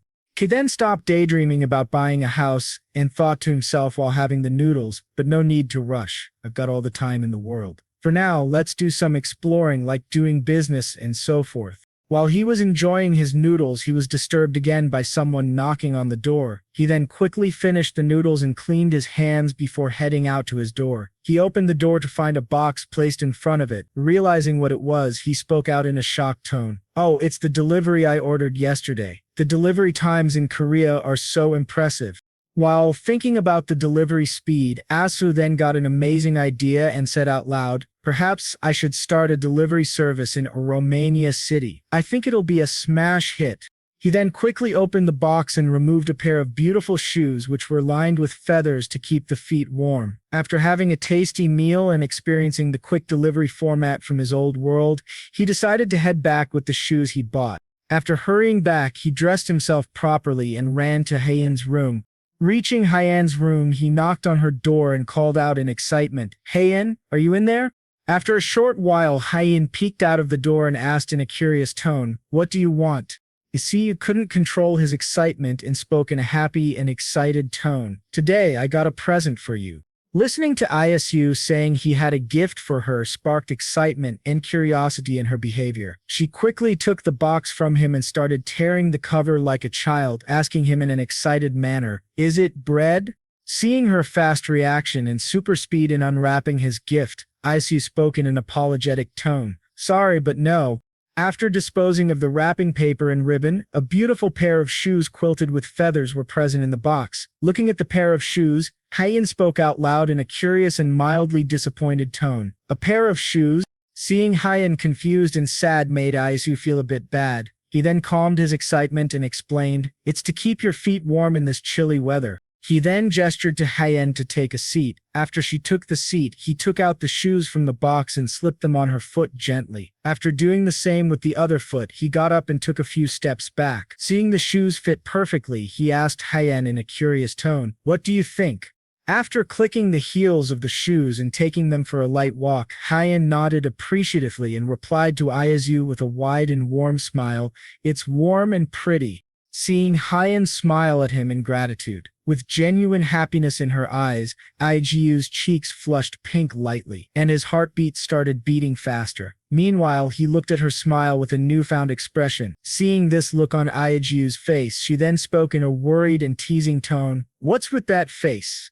Hearing Hyen's voice, Isu snapped out of his daydreaming and spoke in a flustered voice, "Nothing. I bought pears for others too. Since you like it, I guess I made the right choice." He then quickly took his leave. The very next morning, what awaited Isu was a long and hard day. Lucas then summarized the people he found for the mansion: one chef, one experienced butler, one handyman and attendant, and a maid. He then took a more professional and serious tone while explaining, "With this, I have interviewed and hired 7 staff, sir." Meanwhile, Han smiled politely and said, "Call me if you need me." Isu felt a bit overwhelmed by the new addition of members and their introduction. He then spoke out in an exhausted tone, "I never knew hiring people would take up so much energy and time." He was grateful for what Lucas and Hans together did. He appreciated them in a gentle and warm tone. "Nice work, you two." Hearing genuine appreciation for his hard work, Lucas smiled at Isu and replied in a warm tone, "Thank you, sir. Now that we have staff, we should also move to the annex." Hearing this, Hans groaned in sadness, but Lucas then spoke in a strict tone, "Hans, stop whining. It's something that we must do." Listening to this explanation, Hans felt really sad about leaving the mansion and sobbed softly. Seeing this, Isu felt bad and suggested, "I would prefer to have both of you stay in the main building." Lucas shook his head, indicating disagreement with Isu. He then explained in a gentle and warm tone, "We must avoid giving the impression that we are being favored over other staff. The rule is that only official butlers can stay in the main building, sir." After understanding the rules and regulations, Isu realized it would be unfair to the rest of the servants, so he accepted this decision. But seeing Hans still in a sad mood, it ached Isu's heart, and he spoke out in a comforting, happy tone, "Very well then. Hans, come, let's visit the marketplace." Hearing this, Hans stopped crying and washed his face before leaving for the marketplace with Isu. As they roamed around the marketplace, Asu was a bit shocked, though he had kind of guessed that it would be bustling with lots of people. While roaming around, Hans got a bit curious as to why they were there, so he asked in a curious tone, "By the way, what are we here for?" Dechu replied in a serious tone while looking over the stalls. I need ingredients for cooking. He then turned to Hans and asked him in an excited voice, what do you want to eat? I'll cook it for you. Hans felt a bit awkward at this question and he replied in a confused tone, are you asking me, sir? Oh, I'll eat anything you make. Noticing the hesitant look on Hans's face, Isu kept pressing and spoke, come on, tell me. Getting pulled by two sides, Hans' face turned gloomy, and he spoke in a regretful tone, but Lucas will kill me if I say it. Seeing the gloominess and sad sighs, Isu then comforted Hans, don't worry, I won't tell him. Hans knew how Isu was and he trusted him completely. So after thinking for a while, Hans spoke in an uncertain tone while fidgeting with his fingers and laughing nervously and awkwardly. Nothing specific comes to my mind, but I do feel like having a nice warm bowl of soup now that the weather is getting chillier. After thinking for some time about Hans's request, Isu got a brilliant idea and spoke in an excited and mischievous tone, then I know just the dish for you. After figuring out what to cook, he then ordered, Hans, follow me. Hans followed him, but he was a bit curious and asked, wait, but what are you going to make? Isu replied back in an excited and thrilled voice, it's a secret. At the marketplace, they looked for the ingredients Isu needed for his new recipe. After buying tons of ingredients, they went back to the mansion and entered the kitchen. He asked Hans, who was carrying the bag, to leave those there. Hans smiled at Isu and placed the heavy bag on the table. Seeing the heavy and huge bag, Hans got a bit curious about what Isu bought and asked him, you've been busy shopping for various things, what did you buy? After seeing the curiosity and excitement in Hans's eyes, Isu replied in a gentle voice, some pork bones and appendages. I'm going to make tomorrow's meal with these. Hearing someone enter the kitchen, a man in his mid-20s walked in and greeted them in a formal and polite manner, welcome back, sir. This startled Isu a bit, and he turned to the voice. The man then bowed gently and introduced himself. I'm the chef in the kitchen. Leave the cooking to me. The man standing in front of Hans and Isu was Seth. After the clear reintroduction, Isu greeted him back and spoke in a requesting, serious yet gentle tone. Then I'll leave this in your care. First, drain all the blood from the pork bones. Then prepare the intestines for me. I'll give you specific instructions after that. Isu waited for a while for Seth to understand his words. Seth then nodded and agreed to his clear instructions. Seeing this, Isu smiled at him in a very warm and gentle way. Suddenly he realized he didn't mention an important thing, so he quickly said, by the way, this will be tomorrow's menu, so prepare something else for dinner tonight. Seth nodded and spoke out loud and proud, yes sir, please go and get some rest. You can leave the kitchen to me. Isu nodded appreciatively. He then took his leave and entered the living room. Meanwhile, his personal butler, who was waiting for Isu, spoke up in a gentle way. Your bath water is ready, sir. The personal butler who was introduced was named Corky. After listening to this announcement, Isu said, okay. Corky nodded and took his leave first to the bath. Meanwhile, watching the stern and elegant man walk away, Isu thought in a nostalgic manner, he reminds me of Peter. I wonder how capable he is. Isu then followed Corky to the bathroom. Seeing the bath water ready, he stripped all his clothes and stepped into the bathtub. He then relaxed even more, laying in the bathtub and spoke in a relaxed tone. Ah, so refreshing. Seeing Isu feeling relaxed, Corky then asked in a suggestive manner, should I add more hot water for you, sir? Hearing this suggestion, Isu politely waved his hand and said, no, it's fine, the temperature feels perfect. Corky nodded in agreement. He then spoke up in a concerned tone. This mansion has been vacant for a long time, so there's a lot to renovate, sir. Isu understood the concern and knew that the mansion hadn't been renovated for years. He then spoke up in a gentle tone. Don't worry about the money. Just repair everything thoroughly. I'll also install a fireplace in the servants' quarters. Corky nodded and felt gratitude towards Isu. He then suggested, after thinking for some time and noting down his thoughts, excellent, sir. And I noticed the barn was empty. May I suggest raising chickens and cows there?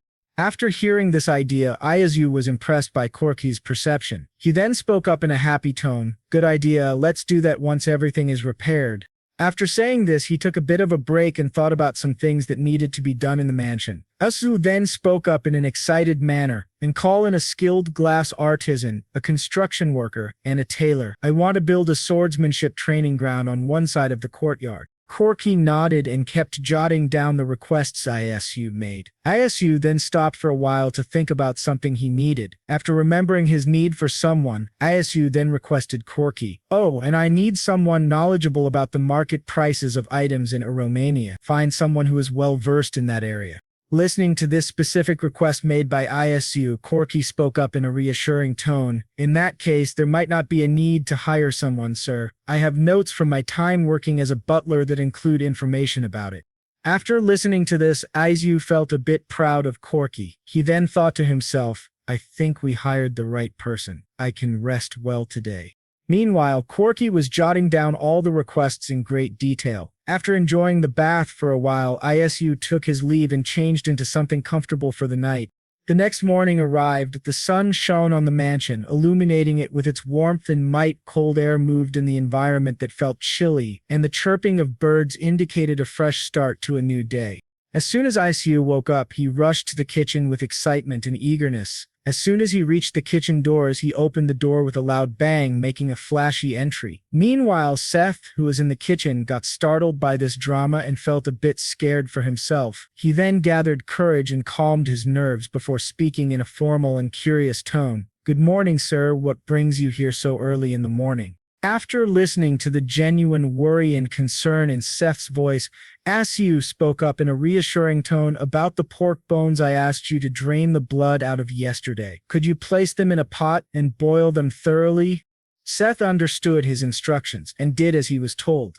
He then stirred the pot in between to make sure it didn't stick at the bottom. Seeing Seth doing exactly as he was instructed, Isu then added to his instructions in a gentle and polite manner. Leave it to simmer until dinner. Make sure you stir it in between so it doesn't stick to the bottom. Seth then nodded and spoke up in a noted tone. Yes, sir.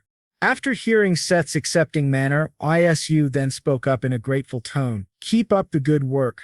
As soon as Isu left, Seth started stirring the pot while thinking to himself in a confused tone, what would he use pork bone broth for? I mean, I'm just taking orders here, but what is he planning to cook with this? He shook his head and continued to stir the pot. Isu then roamed around the mansion, checking it out. He saw Hyen walking out in the fields. He then rushed out to the field, calling out for Hyen. Hey, Hyen.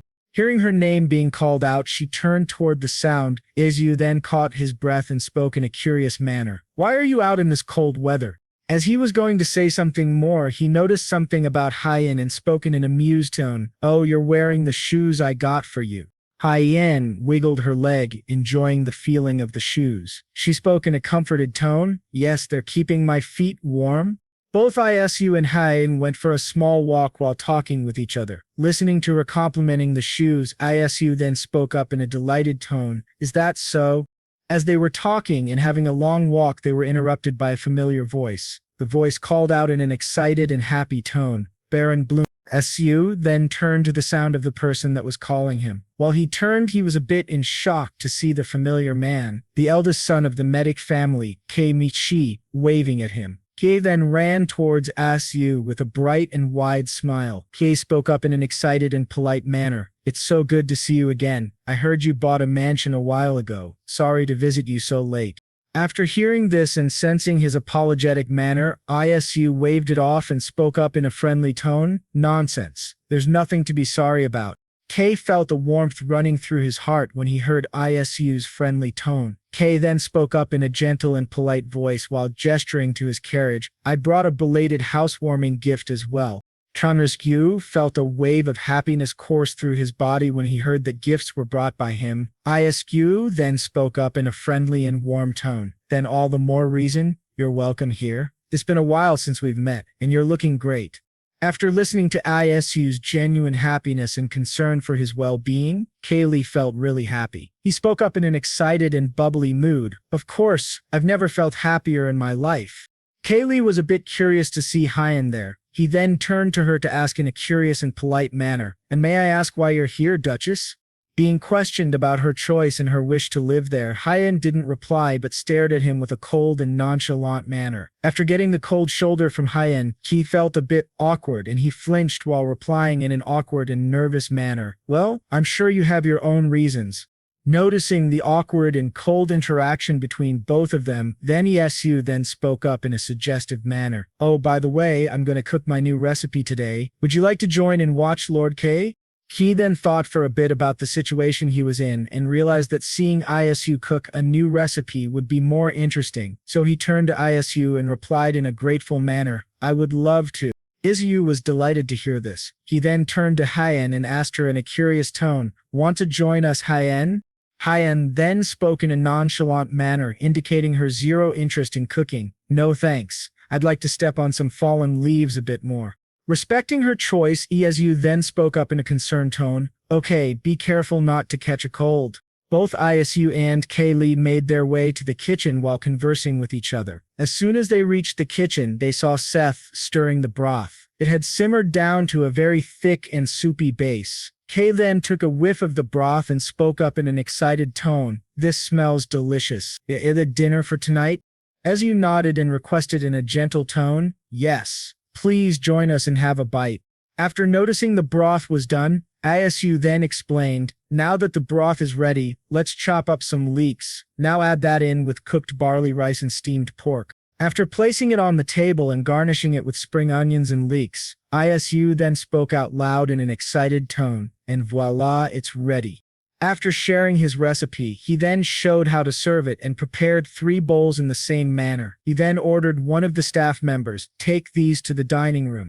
He then turned to Seth and gave clear instructions, "And you all do the same and have a bowl each." Listening to this, Seth was a bit taken aback and got startled. He then asked in a confused tone, "Are we allowed to eat the same food, sir?"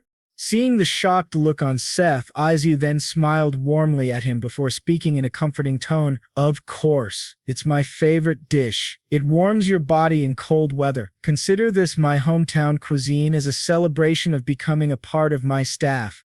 Seth then smiled, accepting that this was Isu's intention, generosity and kindness. He then called all of the staff working for Isu. All of the staff arrived in the kitchen one by one, anticipating why they were called. Seth quickly prepared the bowls the way Isu instructed and placed them on the table. One of the maids spoke in a curious manner while tapping her chin, "What's this? Some kind of soup?" After watching everyone's confused looks and curiosity, Seth explained in a gentle voice, "It's a pork bone soup with other pork meat in it." After listening to this explanation, many of them talked and gossiped with each other. Noticing the food, one of the male butlers spoke out in a disgusted manner, "Pork bone broth? Sorry, but I don't think I'll be able to handle the gamey smell." Seeing his disgusted look and unwillingness to try, Seth spoke up while defending Isu. "What you had before were uncleaned intestines. How can you compare that with his dish?" He then continued to speak in a disgusted manner due to his colleagues' childish behavior of complaining about food without even trying it. "You might as well starve." Noticing the heated conversation between the staff, Lucas interrupted them with a prideful and confident voice, "This is Baron Bloom's recipe, correct? Then trust me, it'll be delicious." He then continued to boast about Isu. His culinary skills are approved by the Medi family. After seeing all of them go silent, Lucas then took his spoon and dipped it in the bowl while speaking in awe, "Let's see." After scooping the rice soup and the pork that was garnished with leek, he blew over it to cool it down a little. After it cooled down, he took the bite. He chewed on it for a while, examining the flavors and taste of this recipe. After taking his time, Lucas then spoke out loud in astonishment, "Goodness, how can pork bone broth taste so good?" One of the staff members spoke up in a delighted manner, "It's so savory and pleasant to eat." Another staff member replied in a defeated and sad tone, "I guess I should have brought the pork bones that the butcher was going to throw away and tried boiling them." Meanwhile, Seth ate the food while thinking really hard about the consequences. Where did he get the idea to make broth out of pork bones? Broth that could have been greasy, but the leek makes up for it. All of the staff members enjoyed it and were in a really happy mood. Meanwhile, in the dining room, Kay took a bite of the dish and spoke out in an amazed tone, indicating his compliments for Isu. "What a stroke of genius, your recipes are truly extraordinary." After enjoying the recipe, Kay then went silent and thought about something. He then spoke up in a warm, gentle tone, "How about selling the recipe to the Inn Association? With such affordable ingredients, it will yield a substantial profit, which will attract vendors." After listening to this suggestion, Isu thought for a while before asking in an uncertain tone, "Do you think it would sell well?" Noticing his doubts and concerns, Kay smiled brightly and said in a confirmed and gleeful tone while giving him a thumbs up, "Take my word for it, I think it would be a huge hit." As the two men were busy talking about business and how it would be beneficial for the association, their talk was interrupted by a loud slurping sound. Both of them turned to the sound and saw Hyen slurping the soup like a child and enjoying it well. Seeing her enjoy the dish and her slurping sounds, Isu chuckled lightly and said out loud in a joyous manner, "Looks like even Hyen approves." Kay noticed this and joined in the fun, laughing along with Isu and enjoying this lively environment. After eating their fill and feeling the warmth of the dish course through their bodies, Isu, Hyen, and Kay were seated in the living room while enjoying tea. Hyen had an interesting doubt and asked Hyen in a polite tone, "How come you don't engage in business or trade?" He then continued with an affirmative look, "I'm sure selling water during winter could earn you a considerable amount of money." Hyen understood what Kay wanted to say, but she had a gloomy look. She then started to lower her cup of tea and spoke in her usual cold tone, "A mage needs imperial approval to do business." After hearing Hyen's response, Kay responded back in an astounded manner, "Is it a complicated process?" Hyen then placed her cup of tea on the coaster and turned to Kay, responding in a very calm and gentle manner, "Not really, but I have no intention of doing any business." Kay was a bit taken aback by her nonchalant response, and spoke back in a worried tone, "It's just that I feel it's a shame you're wasting your talent." Feeling his genuine concern and worry, Hyen then spoke up in a reassuring tone, "If it's water that you want, we have plenty, so take whatever amount you need."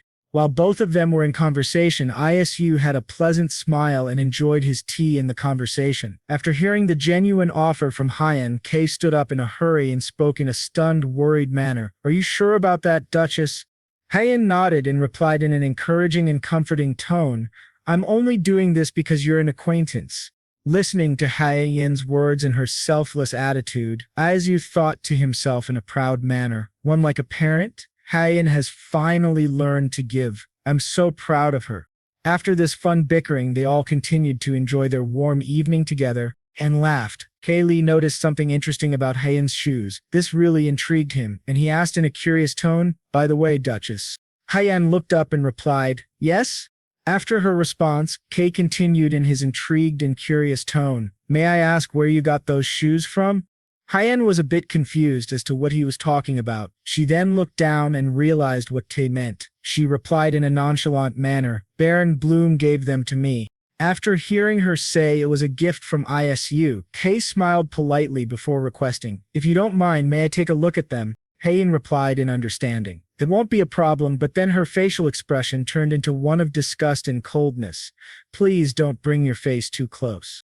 Seeing her expression turn into disgust, Kay was a bit stupefied, but he understood her demeanor and nodded, "Yes, ma'am." As Kaylee examined the shoes, he understood the different components of them. He then spoke in a dazed manner, "Interesting. Why did I not think of this?" After completing his investigation and thorough examination, Kay spoke up in an intrigued manner, "I see so much business potential in this item. Is the inside layer wool?" Isu replied in a gentle tone, "That's right." After understanding his reply, Kay then asked in a curious tone, "What's the first trade item that comes to your mind when you think of the Medi family?" Isu was a bit dazed by the sudden question. After thinking for a while, Isu replied in an uncertain voice, "Pepper?" Hearing his response, Kay then tried to hint to Isu that too, but after seeing the push from Kay, Isu then thought for a while, trying to find the correct answer. Suddenly, an answer struck his brain and he spoke in an eager tone, "Oh, woolen fabric is your family's main trade item." Kai was happy with his answer and gave him a nod before saying in excitement, "Correct. Besides, wool or leather are pretty affordable items. We can make these shoes and sell them to the commoners and middle class." After listening to the genuine and healing offer from Kay, Isu thought in a joyful manner, "Yes, this is my chance to benefit from personal connections." He then spoke up in excitement, "That's an awesome idea. I should suggest this to Count Medi when I meet him again." Listening to the business proposal between Isu and Kai, Hyen jumped in with an affirmative tone. "Then I'll help you convince him. If that happens, 3 people are better than 2 to persuade someone." Listening to this wonderful idea from Hyen, K then gave a really bright and polite smile while speaking in a polite tone and rubbing his hands. What a remarkable idea from a remarkable duchess. Seeing this overly friendly demeanor of K, as you thought to himself in an astounded manner, K sure knows how to flatter people. After this fun and little bickering between Hyen and K, they all enjoyed the time they spent together. K then noticed the dawn and spoke in an embarrassed tone, "Oh my, look at the time, I should get going. Please stop by my house anytime to try the new recipe I created." Asu gave a warm smile to K and replied in a polite tone, "I sure will." He then turned to Lucas and asked him in a confirming tone, "Lucas, did you bring what I asked you for earlier?"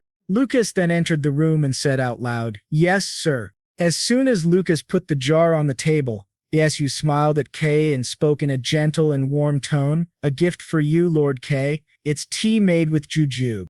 Then took the jar and opened it. After eyeing the contents, he took a whiff of the jar. K then said in a happy tone, "Yum, it has a remarkably pleasant smell. I should look into this ingredient, called jujube."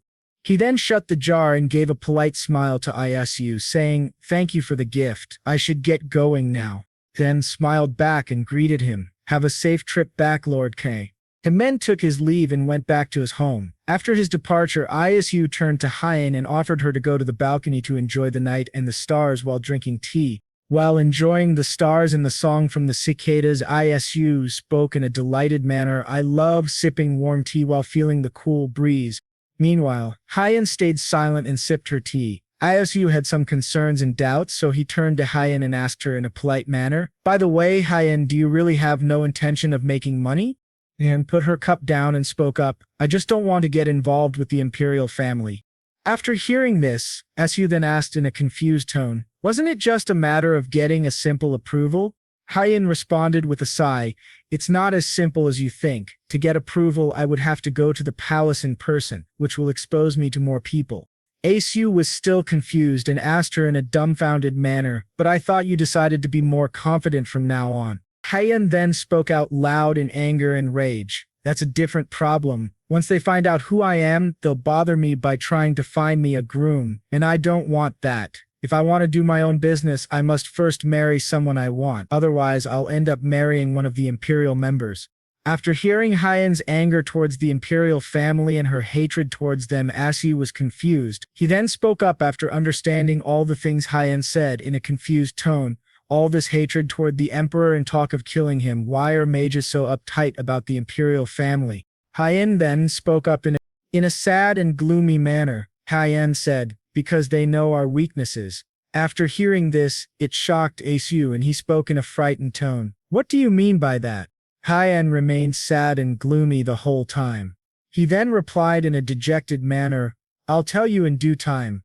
After hearing this from Hyen, Isu was outraged and thought to himself, forcing them into marriage on top of exploiting their weaknesses. That's despicable beyond belief. He tried to calm himself down, but the thought of the imperial family using this method made him even more furious and angry. After calming down and collecting his thoughts, Isu spoke in a suggestive manner. "If it doesn't work out, you could resort to a fake marriage." Hyen thought about this suggestion and replied in a thoughtful manner, "Well, I guess that could work if I try." She then turned her head away from Isu and spoke in a sorrowful voice, "But this is more about my honor and reputation. If word gets out that I'm married, it'll complicate things when I try to marry someone I really want."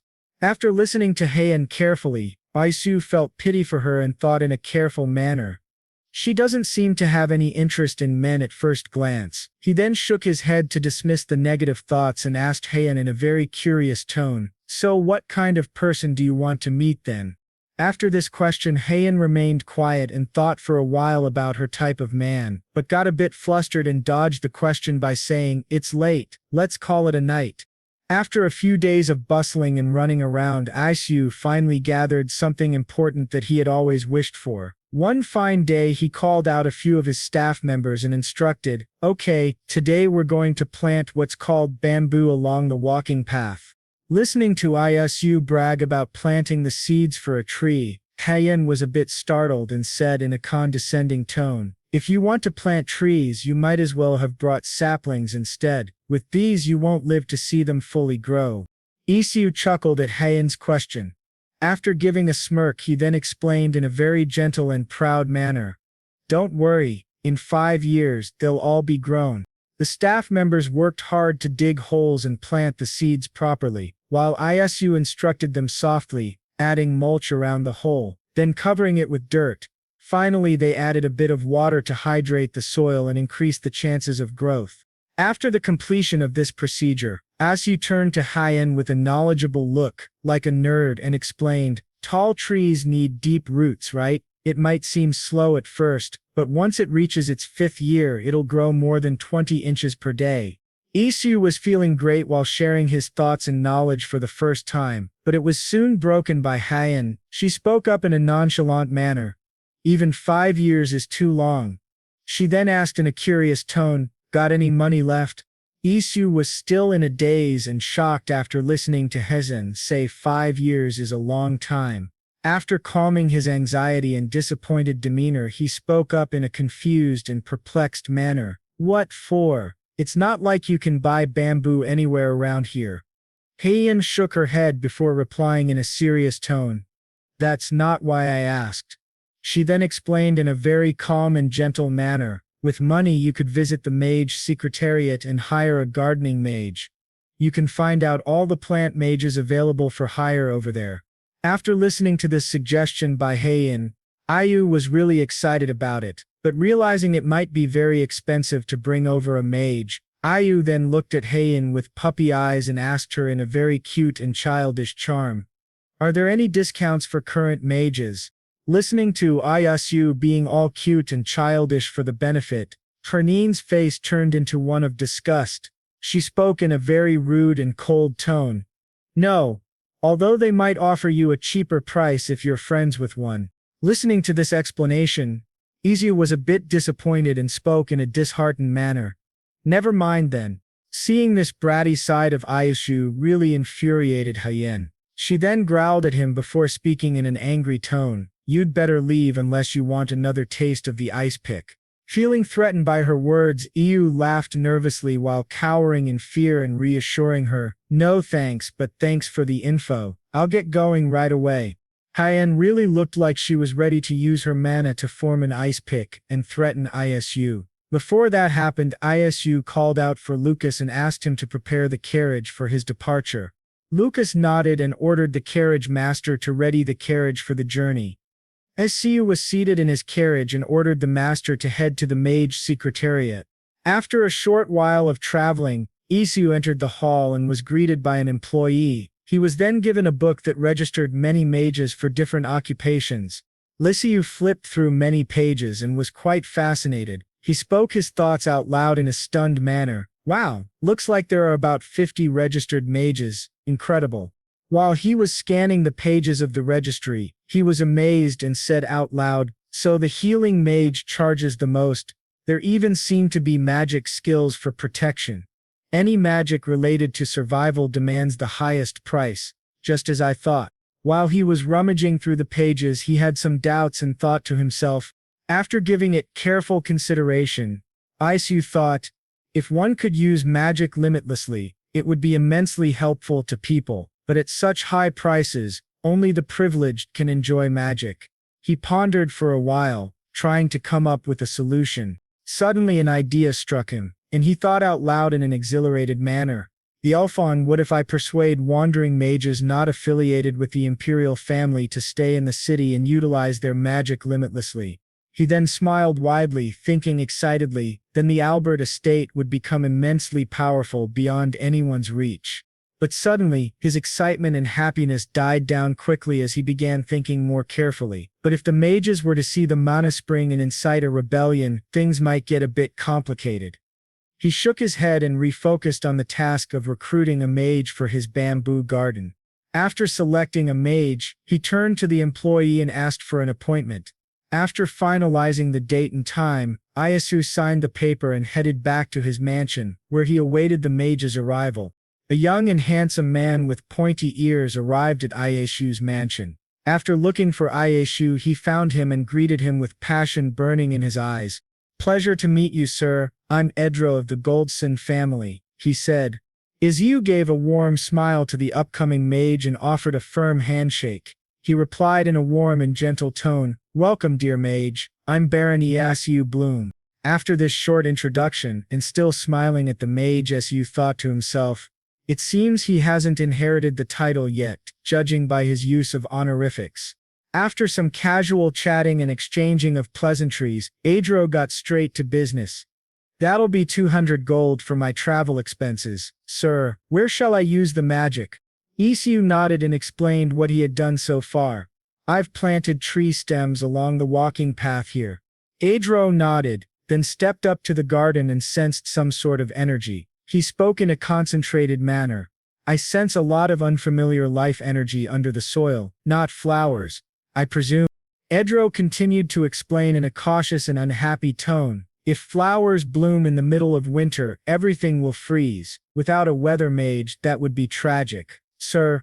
Isu nodded and reassured Adro with a nervous laugh and polite smile. "They're trees that grow well even in winter, so there's no need to worry." After hearing this explanation, Adro understood and replied in a relieved tone, "Well, that's a relief then." He then said in a cautious manner, "Now then, please step back."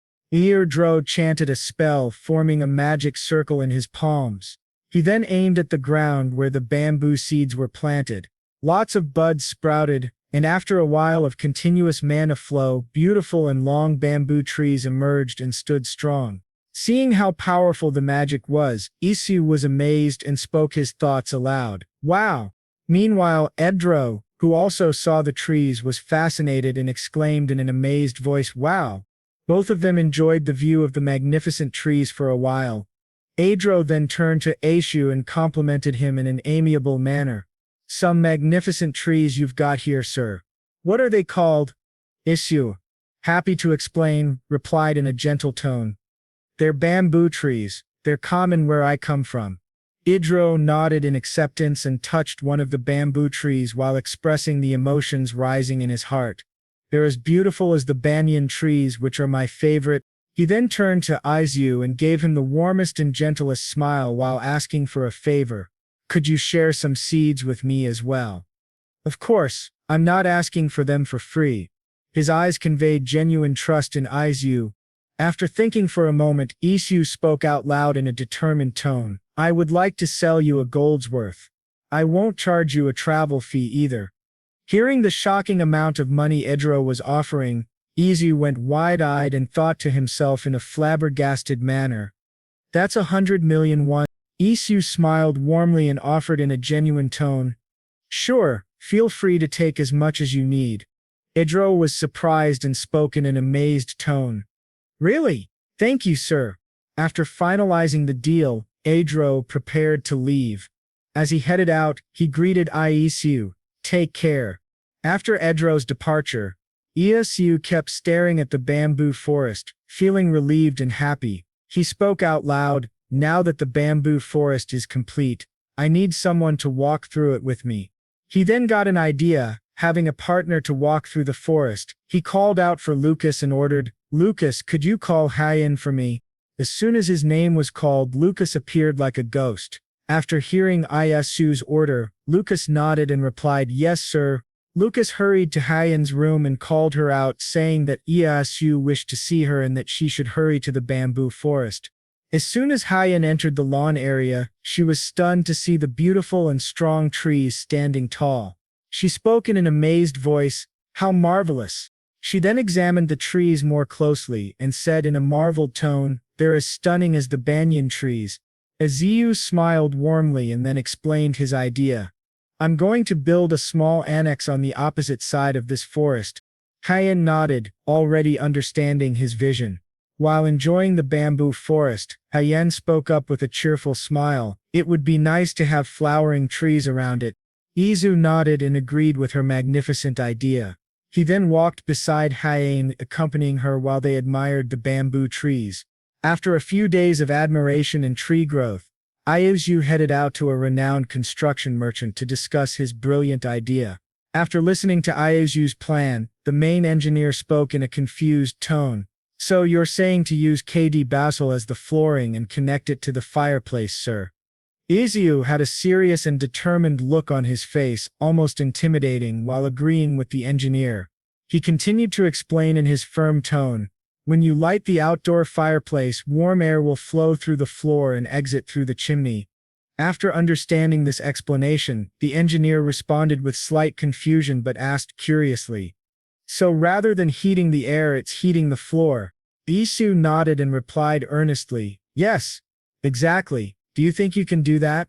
The engineer was a bit baffled by the unusual request and replied in an uncertain tone, "Well, I've never seen this type of architecture before. I understand that this type of construction is foreign to Tanyan. Still," he offered kindly, "I'll help you out." Knowing this wasn't enough incentive for the engineer, Iyasu added with an earnest and genuine offer, "And I'll add 1,000 gold on top of that." Hearing this generous offer, the engineer was thrilled and didn't want to miss the opportunity. He spoke in an enthusiastic tone, "I'll prepare for construction right away, sir." After the contract was completed, the engineer brought many capable workers to begin the project. Upon arriving at the site, Isu, the engineer, and the workers worked diligently on the construction of the annex. Many mistakes were made along the way, but that didn't stop Isu from pushing forward with his goal of creating a comfortable home. He kept showing the workers how to follow his vision, explaining his idea again and again. Thanks to the workers' dedication and the engineer's persistence, the annex was finally completed. They all tried lighting the fire one last time, and it truly worked. Everyone jumped and cried with joy. They celebrated the moment with Isu, enjoying their shared success. After the engineer and the workers departed, Isu put out the fire and went to his room where he slept soundly. The next morning, he woke up and called Hyen to show her the surprise. Hyen was a bit confused but walked with Isu to the new building. Upon reaching the doorstep, Isu exclaimed happily, "Wow, pretty impressive, right?"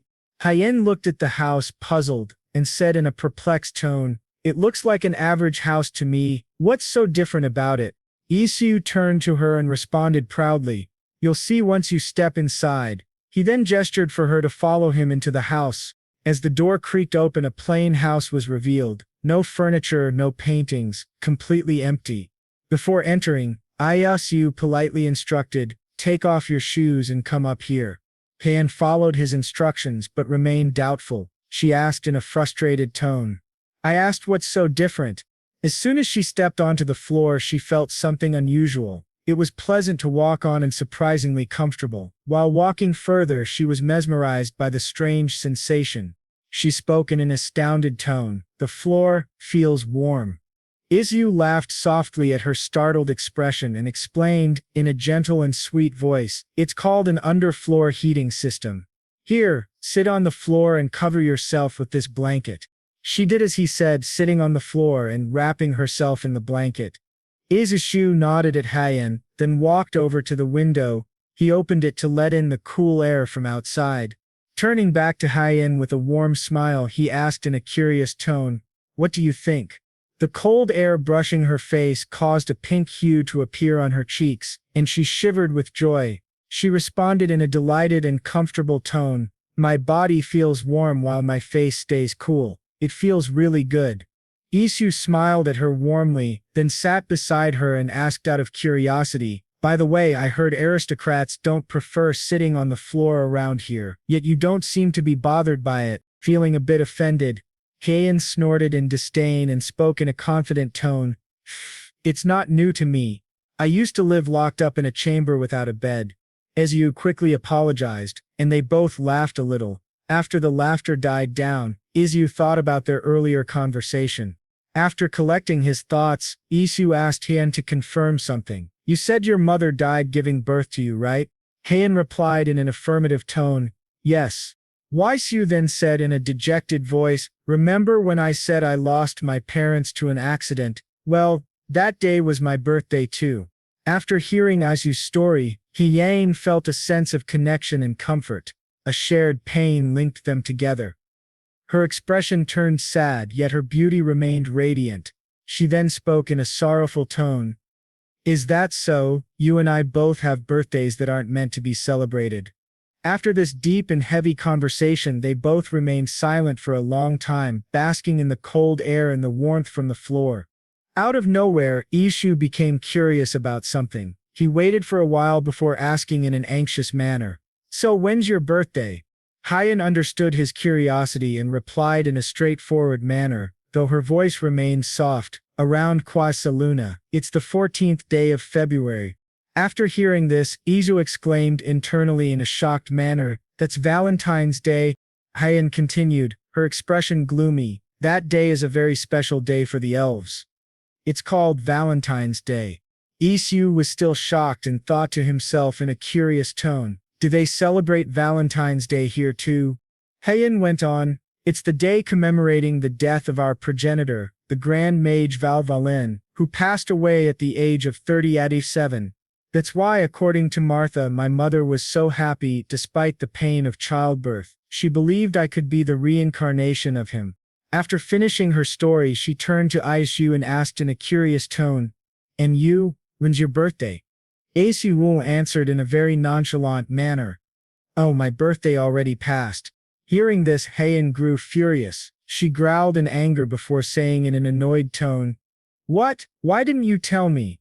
Realizing his mistake, Isu laughed nervously and replied in a hesitant tone, "Oh, I couldn't find the right time, I guess."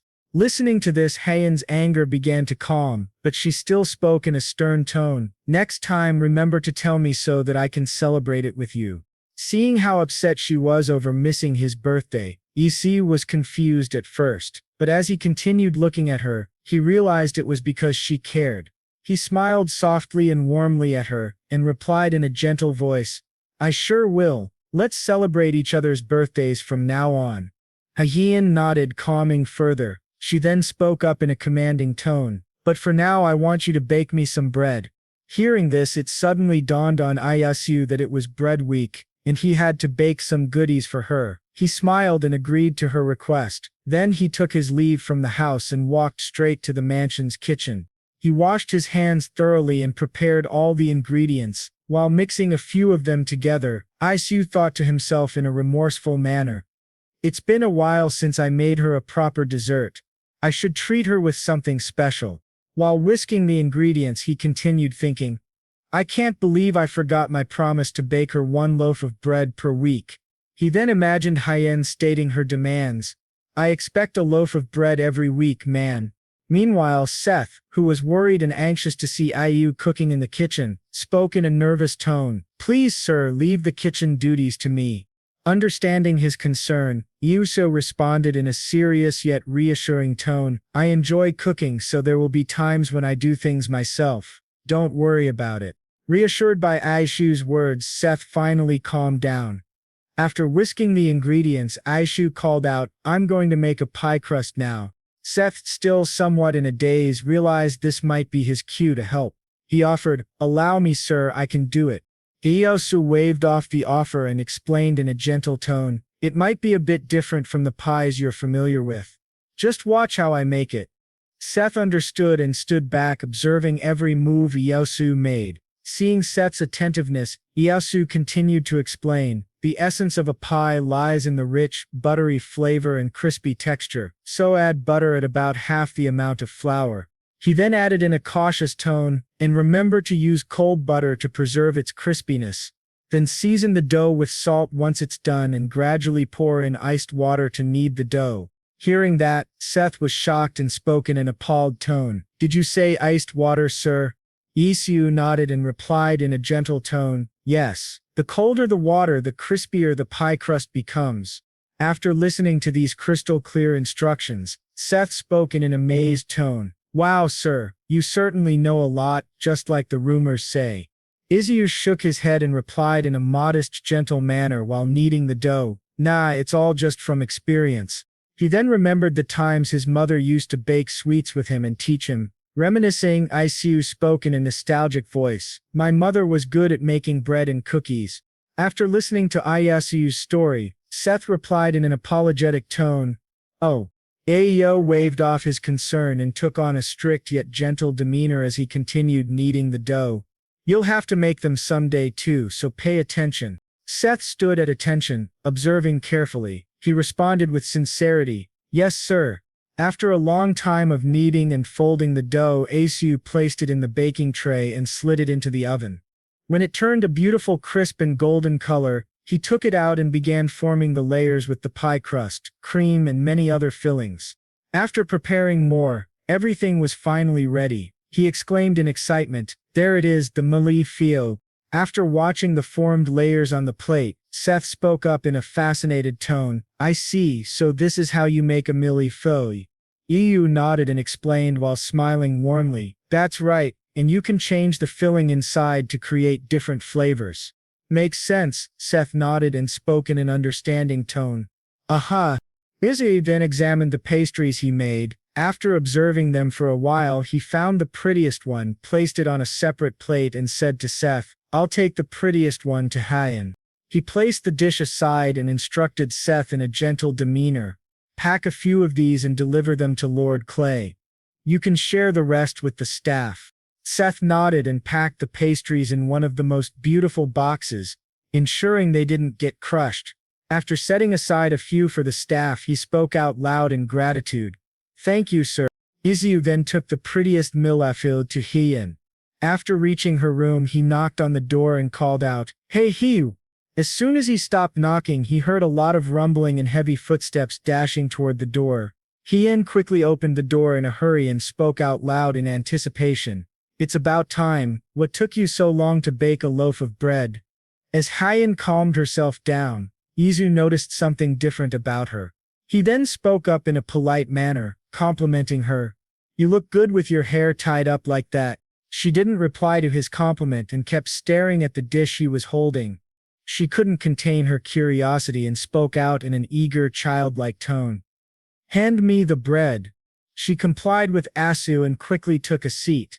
Asu gave her a warm smile and placed the dish on the table, showing her the beautiful pastry. He then spoke out loud in a boastful tone, "Here, try this. This is a mil feu."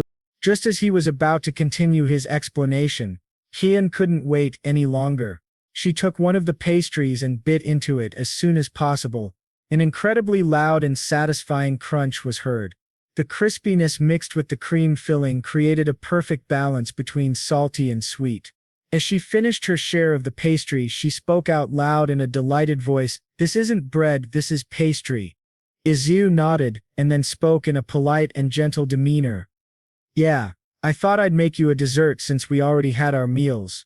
Hyen understood his thoughtfulness and caring nature.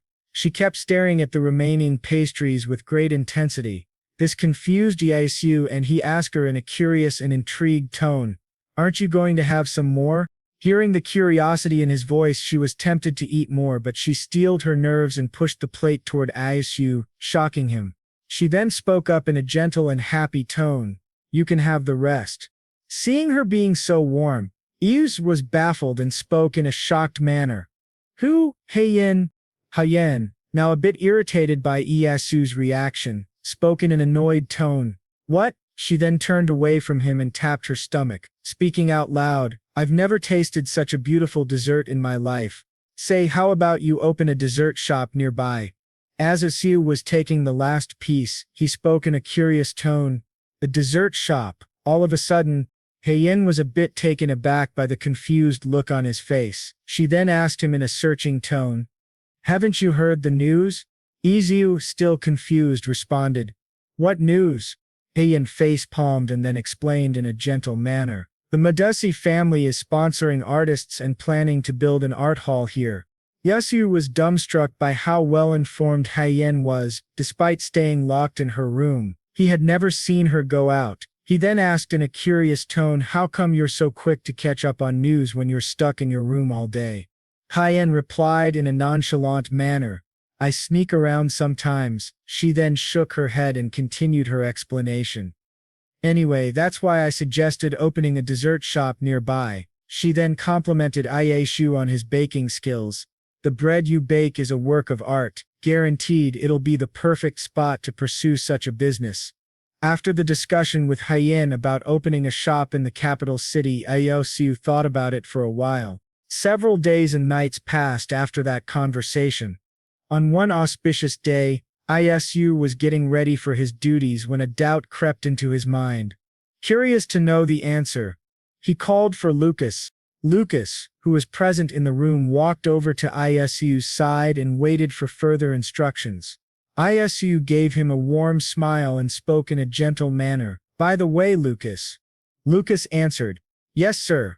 Isu let his curiosity get the better of him and spoke out loud, "You seem pretty close with Kenna these days." Hearing this, Lucas jumped slightly in shock. Meanwhile, Hans, who was eavesdropping nearby, spoke in an exhilarated tone, "You got that right, I always catch them chatting during break time." Listening to Hans spew out what he considered nonsense, Lucas became extremely flustered, a huge red blush appearing on his face as he yelled in denial, "It's not like that." Hans, now confused by Lucas's reaction, questioned him, "It's not?" Hans was deliberately trying to figure out what was going on. Whether what he saw was real or not, or if it was some kind of tomfoolery, Lucas continued in his flustered mess, "I was just teaching her the chores." Seeing Lucas's flustered reaction, Isu chuckled, enjoying the heartwarming scene. He then spoke in a teasing manner, "It seems more suspicious when you get flustered." As Isu and Hans teased Lucas about his little crush on Kenna, the maid of the mansion, it was a pure coincidence that she entered the room at that moment. She turned to Isu and spoke in a formal tone. "Oh sir, do you need anything?" She smiled in a very cute and adorable way. Isu gave her a warm smile and spoke in a soft and kind manner. "No, nothing at all, continue with what you were doing." She bowed gently and continued her tasks. Meanwhile, Lucas, who was in a trance from her cuteness and smile, stood there all flustered and awkward. Isu and Hans, watching from behind, laughed and giggled, enjoying the cute scene. Isu thought to himself in a touched manner, "How cute." As they continued enjoying the moment, a soft knock was heard on the door, catching Lucas's attention. His ears perked up when a familiar voice called, "It's me, Clay." Lucas calmed his racing heart and gathered his professional demeanor. He then announced to Isu, "Baron Clay is here to see you, sir." Isu gathered his noble presence and spoke in a slightly shocked tone, "Oh, he's finally arrived." Lucas opened the door and greeted Clay. Clay greeted Lucas back with a warm smile. Isu then greeted him and they both walked over to the couch. Lucas brought out tea for them and placed it in front of them. Clay, after settling down, asked Isu in a curious tone, "So why did you want to see me today?" Isu replied in a nervous and slightly shaky voice, "Oh, you see, I would like to open a restaurant, but I have no idea where to start." He then asked politely and with a kind smile, "Do you know where I can find someone to help me out?" After hearing Isu's request, Clay went silent for a while, thinking. He then spoke up in a gentle manner, "Well, I could ask around, but if you're searching for a professional, the guild is the way to go." After listening to this explanation, Isu looked confused and unsure. He asked in a confirming tone, "The guild? Do I need the guild's help to open a store?" It was quite clear that Isu was extremely unfamiliar with the guild system. Listening to Isu's naive and genuine question, Clay laughed a little before explaining in a gentle manner, "Since the guild has connections, you can get materials at a lower cost." Paying attention to Clay's explanation, Isu thought to himself, "Using personal connections. I see." Clay continued his explanation. "If you don't join the guild, you'll end up bringing in materials at a higher price, which will also raise your prices. In the end, stores affiliated with the guild can offer the same products at a cheaper rate, causing private stores to go bankrupt." Seeing Isu giving it some thought, Clay then offered a solution in a kind manner. "How about hiring an agent to find suitable guilds or professionals for your situation? They can also handle errands. Go ask the information guild. They'll help you out."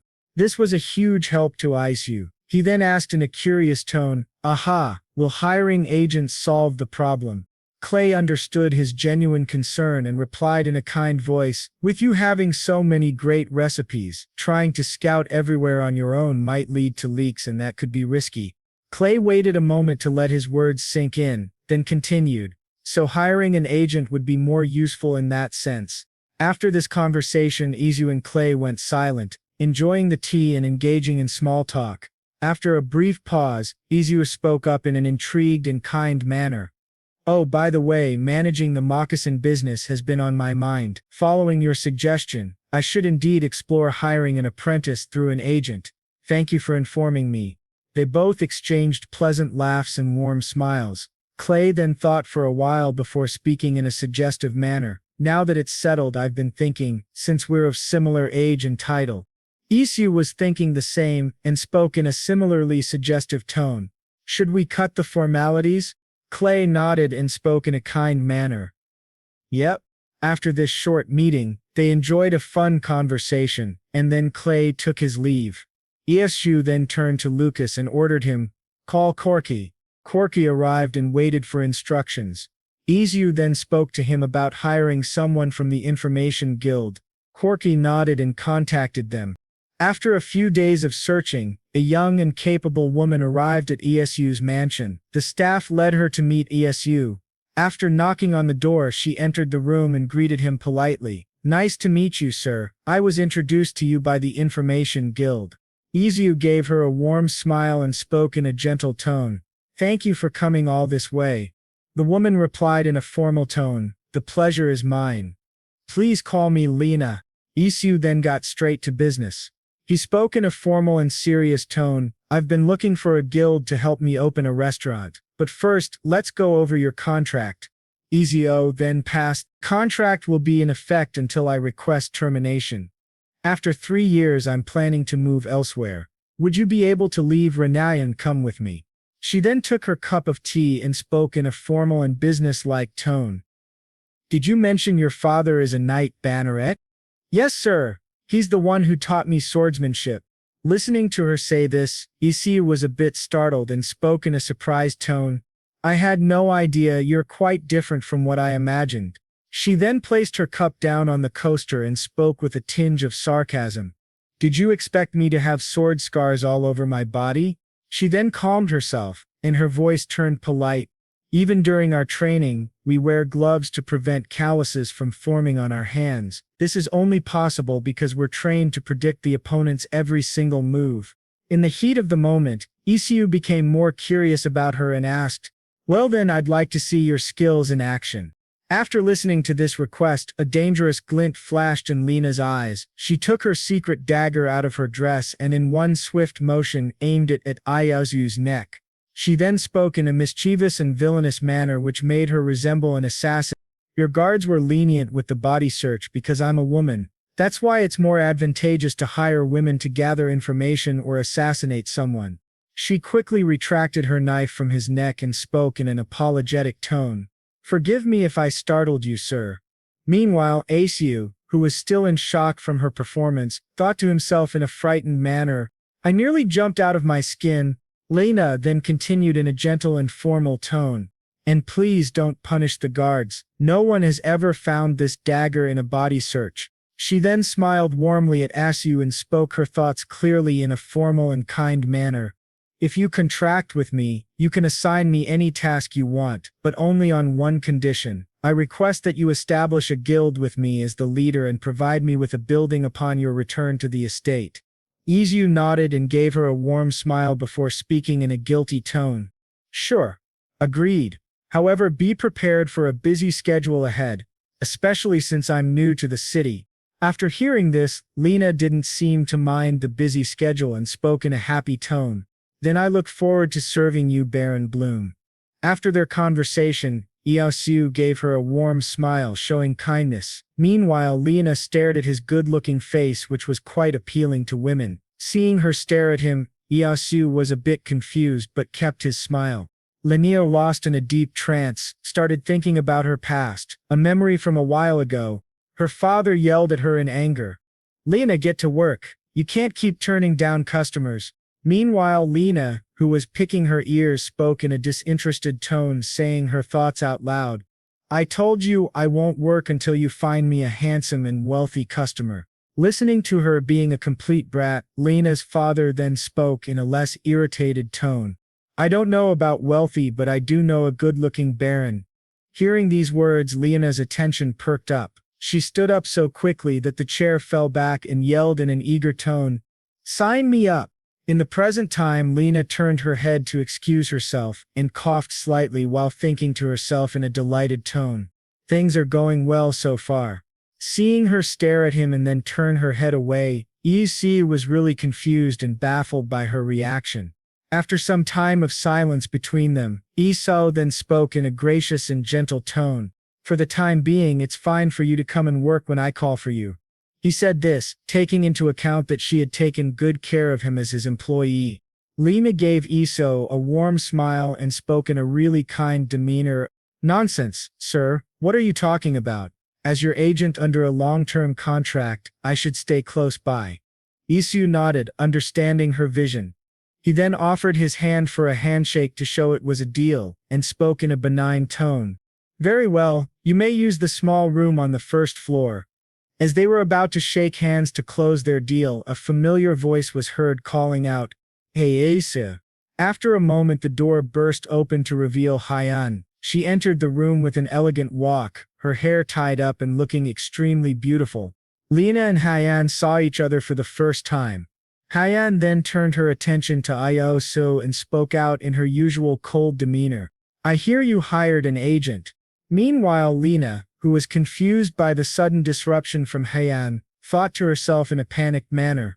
What is this? A mage? Where did she come from? On the other hand, Isu spoke out in a cheerful tone. Perfect timing. He then walked in between the two ladies and introduced them in a cheerful manner while smiling.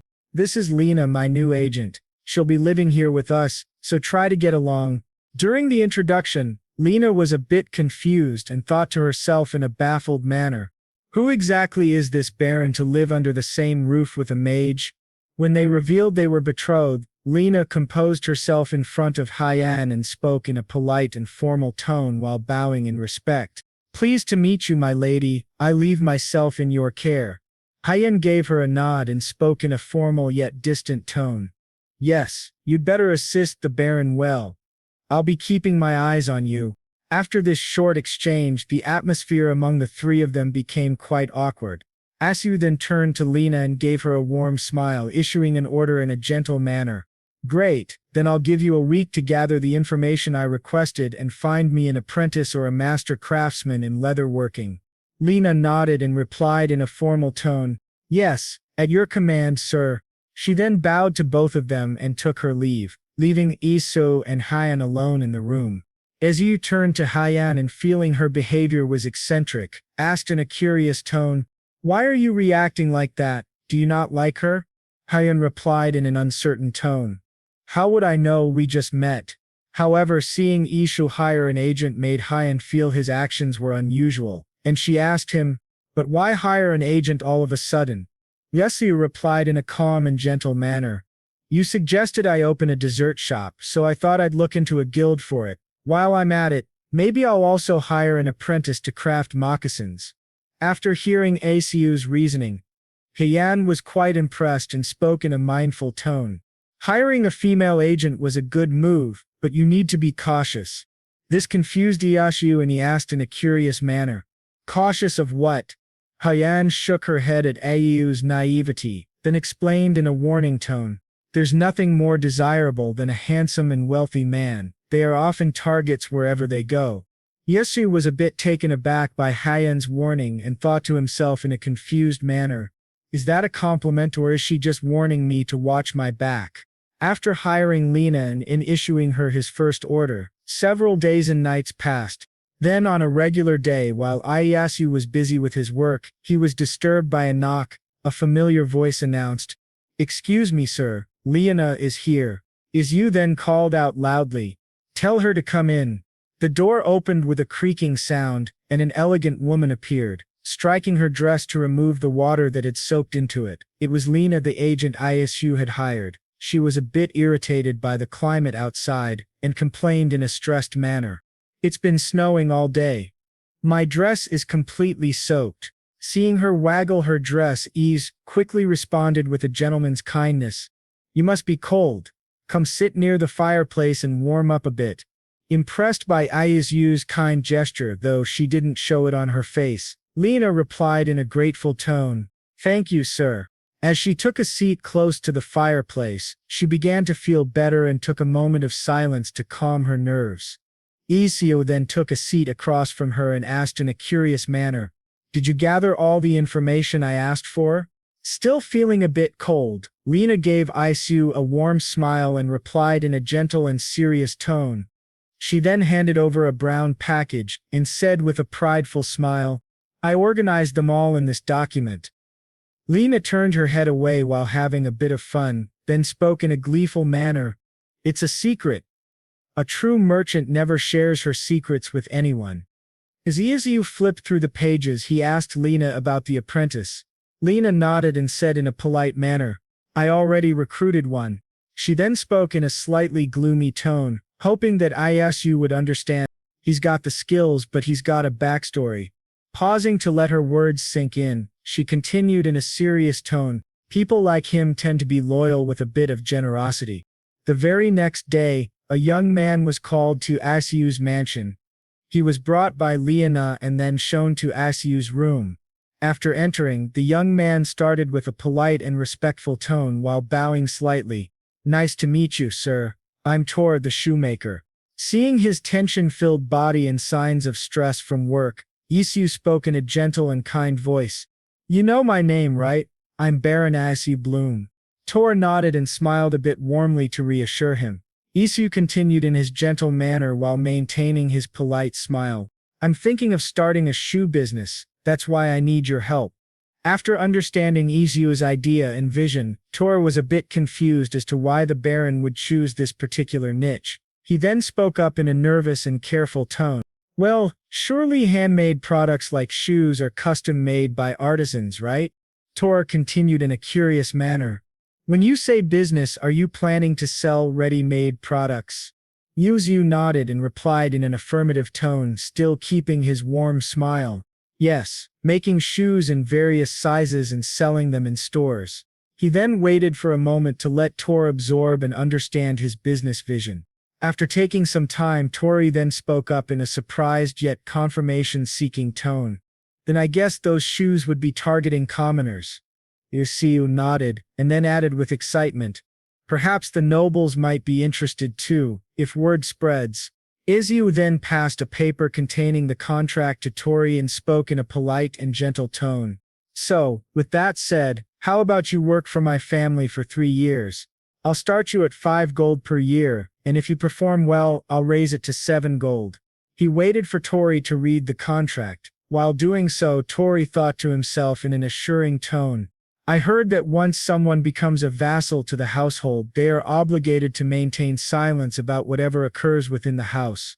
Isu handed the paper over to Tori and thought to himself, "If I can secure ownership of my products for 500,000 won, that's quite a profit." After carefully reading the contract, Tori nodded and gave a polite smile to Isu. He then signed the contract and took his leave. On one of the days when things weren't so busy, Isu popped back into his old world. It had been a long time since he visited his apartment, and he kind of missed it. Isu then freshened up in the bathroom and sat at his desk surfing the internet while thinking. While browsing through pages, Isu thought out loud in confusion. What should I cook?" He scrolled aimlessly, trying to find the perfect recipe to make. Taking a break, he then spoke in a thoughtful manner. "Hyen's birthday is coming up soon, and I want to make her something special." He continued scrolling, keeping in mind that she liked bread. Finding the perfect recipe was difficult, but not impossible. After browsing for a while, he finally stumbled upon a recipe. Reading through it for a while, he then exclaimed in excitement, "That's it! Lasagna!" After deciding what to cook for her birthday, Isu returned to his new world and ordered Corky to contact Edro. After a short while, Edro replied back. Isu then asked Lucas to ready the carriage for an immediate departure to Edro's greenhouse. Upon arriving, he left the carriage and walked toward the greenhouse. Surprised by its maintenance and size, watching Isu approach, Edro gave him a warm smile and spoke in a polite tone. "Oh, Baron Bloom." He walked toward Isu and asked in a curious and respectful manner, "What brings you here, sir?" Isu greeted him and returned a polite smile, replying in a very gentle manner, Oh, I'm looking for something. The greenhouse was quite fascinating from the outside, but watching it from the inside was an entirely different experience for Isu. He spoke up in an amazed tone. By the way, your place is gorgeous. As Asiu complimented the place and looked around, Adro stood by, fascinated by Asiu's interest and kept his warm smile. However, a doubt crept into Asiu's mind, as it was really cold outside yet the plants were thriving and given total care. He turned to Edro and asked in a curious manner, "Did you hire a weather mage?" Edro nodded and replied in a soft tone, "Yes, I did." Sensing that the conversation was drifting from its original purpose, Edro then asked in a polite manner, still willing to help however he could, "So what is it that you're looking for?" He kept his warm and kind smile while waiting for Ayazu's reply. Ayazu calmed his excitement and spoke in a requesting tone. "Oh, I would like some tomatoes, the red and brown fruit that grows on vines." Understanding Iyu's request, Adro then gestured toward the path that led to the tomatoes. He spoke in a gentle manner, still smiling warmly, "Come this way." After walking for a while, they arrived at the vines where tomatoes were growing. Adro then announced in a kind manner, "Here they are." As soon as Iyashu saw the tomatoes, he thought to himself in an excited voice, "Yes, tomatoes." Edro remained quiet for a long time, but curiosity got the better of him. He spoke in a confused tone, "Tomatoes aren't commonly sought-after crops. What do you plan to use them for?" Seeing Edro's confusion and intrigued expression, Isu replied in an excited manner, "I want to try making some dishes with them." He then turned back to Edro and asked in a gentle and happy tone, "Do you mind if I pick 5 to take home with me?" After hearing Isu's request, Edro's smile slowly faded. His face drooped and his body slumped as he spoke in a dejected manner. Oh. It was clear he really cared for his plants. Seeing his downcast expression, Isu felt a bit guilty and thought to himself in a concerned manner, "He looks noticeably downcast." Edro then shook his head, knelt in front of the vines and spoke in a formal tone. However, something felt different about his voice. It seemed unusually gloomy. "Of course you may take them, sir. However, I'll pick them for you." Although Isu felt guilty, seeing Edro's helpful nature, he spoke in a grateful tone. "Oh, thank you." Edro then carefully picked 5 tomatoes, caressing the fruits he had grown with love. After placing the tomatoes on the table, Edro spoke in a sad tone. "This is why I prefer ornamental plants over edible ones, as long as the sacrifice of these tomatoes will bring someone happiness." Seeing this dramatic performance from Edro, Yosu felt really bad and guilty. He then thought to himself in a remorseful manner, "I should have just bought them from the store." After carefully taking the tomatoes, he thanked Edro and took his leave from the greenhouse. While waiting for his carriage, he sat and soon traveled back to his mansion. Upon arrival, he went straight to the kitchen and asked Seth to prepare a few ingredients for him. Once the ingredients were prepared and placed on the table, Isab eyed all of them and smiled warmly. He then spoke out loud in excitement, "I'm going to make what's called lasagna." He turned to Seth and politely ordered, "You can make the dough, Seth." After listening to the order, Seth was really happy and spoke in excitement. "Yes, sir." Isu nodded and gave Seth a warm smile, then instructed, "We need 2 levels of flour and 9 eggs. Let it rest until tomorrow." Seth nodded and started working on his part. Meanwhile, Isu spoke out loud about what he was going to do. "Then I'll get on with the sauce." Suddenly a mysterious figure appeared from the shadows and spoke in a curious, scary voice. "Are you making bread?" Hearing the sudden voice and feeling the creepy vibes, Isu squealed like a young girl, almost dropping the tomato from his hand. Meanwhile, Hyen let out a sigh due to Iyasu overreacting to her sudden appearance. Iyasu then calmed his nerves and steadied his breath. He spoke up in a shaky voice. "Unfortunately, I'm not baking bread today. It's called lasagna, one of the pasta dishes." He then turned to Hyen and asked in a curious manner, "Come to think of it, do you like pasta?" Hyen quickly replied in a cold and straightforward manner, "I'm all about bread, no matter what." Hearing this, Esru spoke in a nonchalant tone, "Fine then, I'll eat it without you. Cheapskate." Hearing that, Hyen grew a bit curious and asked, "Is this tastier than bread?" Listening to the curiosity in her voice, Isu replied in a suspense-filled voice, that you can decide after trying it for yourself. Hyen then left the kitchen, now anticipating how it would taste and whether it truly could be better than bread. Meanwhile, Isu worked on the sauce using chilies, garlic, tomatoes and spices, such as sugar, salt, pepper and cayenne powder, boiling the concoction on low heat and thickening it to achieve the perfect texture he desired. Seth, who was done preparing the dough and had covered it to rest overnight, accepted Isu's request. Isu then left the kitchen to head to his room for the night. The next morning he woke up and quickly freshened up. He made his way back to the kitchen, where Seth was already present. Seth greeted Isu warmly as he arrived. Isu smiled and responded, then ordered Seth to bring out the dough and the sauce. Seth smiled politely and quickly brought the items to the table. Isu then asked him to observe how he cooked. Seeing Seth paying attention, Isu spoke out loud and clearly explained what he was going to do. Now I need to take out the dough from yesterday, roll it into thin sheets, then layer it in a wide glass dish with the sauce, and bake it in the oven. That's how lasagna is made.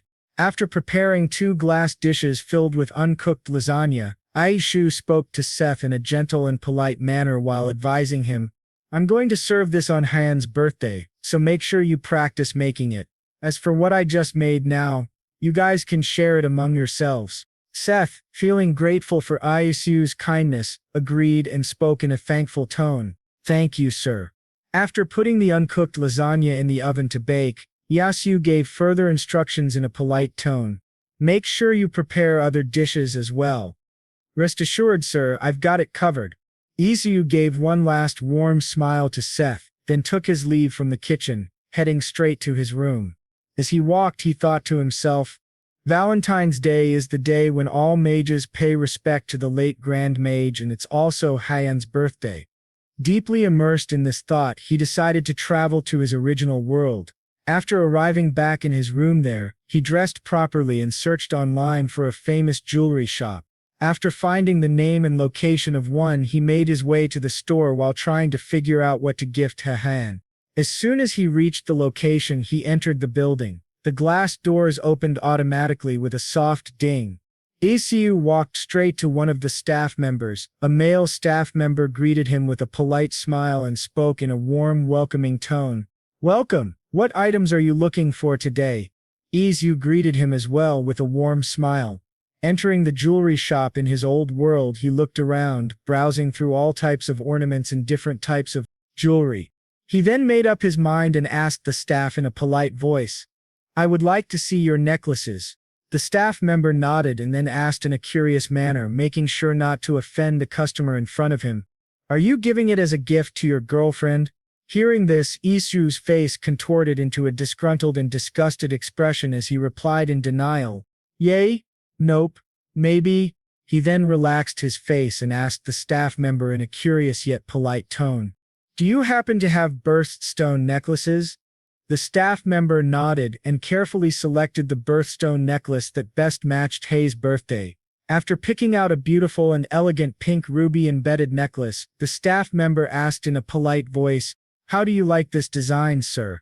He then explained in a slow and understandable manner, It's 2,000,000 won.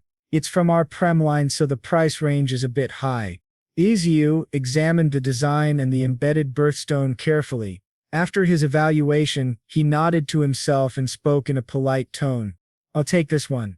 The staff member responded in an excited and persuasive manner before Isu could change his mind. Excellent choice, sir. While the staff member checked the jewelry and prepared the bill, Isu thought to himself in a contemplative manner, 2 million. Not bad. Way cheaper than the ones in Araman anyway. Suddenly, a great idea popped into his head.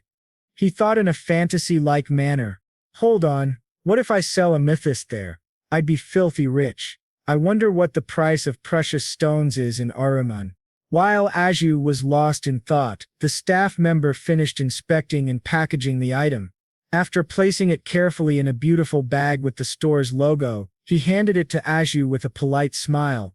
Isu received it with a warm smile of his own and took his leave from the shop. He then walked back to his apartment and arranged the necklace in a wooden box so it wouldn't raise any suspicion. Once the packaging was complete, Isu took the package with him and walked through the portal to return to the other world. After cleaning up, he headed straight to bed and slept soundly. The next morning arrived. Isu's eyes twitched, and he woke up quickly to get ready for his duties. As he was working on something, Lena sat in the living room drinking a fine cup of tea while enjoying the scenery outside. After some time passed, Isu spoke up in a requesting manner. "Lena, there's something I need you to look into." Lena turned her head toward Isu and asked in a polite tone, "What is it, sir?" Isu then continued his request in a formal and polite voice. "I want you to look up the prices of precious gems distributed by the Craftsmen's Guild in Aroman." Lena placed her cup down and, after listening to Isu's request, replied in a polite tone with a hint of confidence, accompanied by a proud smile. "If that's what you're asking for, I've got you covered." This confused Isu. He tried deciphering what she meant but couldn't, and stared at her in a dumbfounded manner. Lena chuckled softly upon seeing Isu's expression and explained in a calm, understanding voice.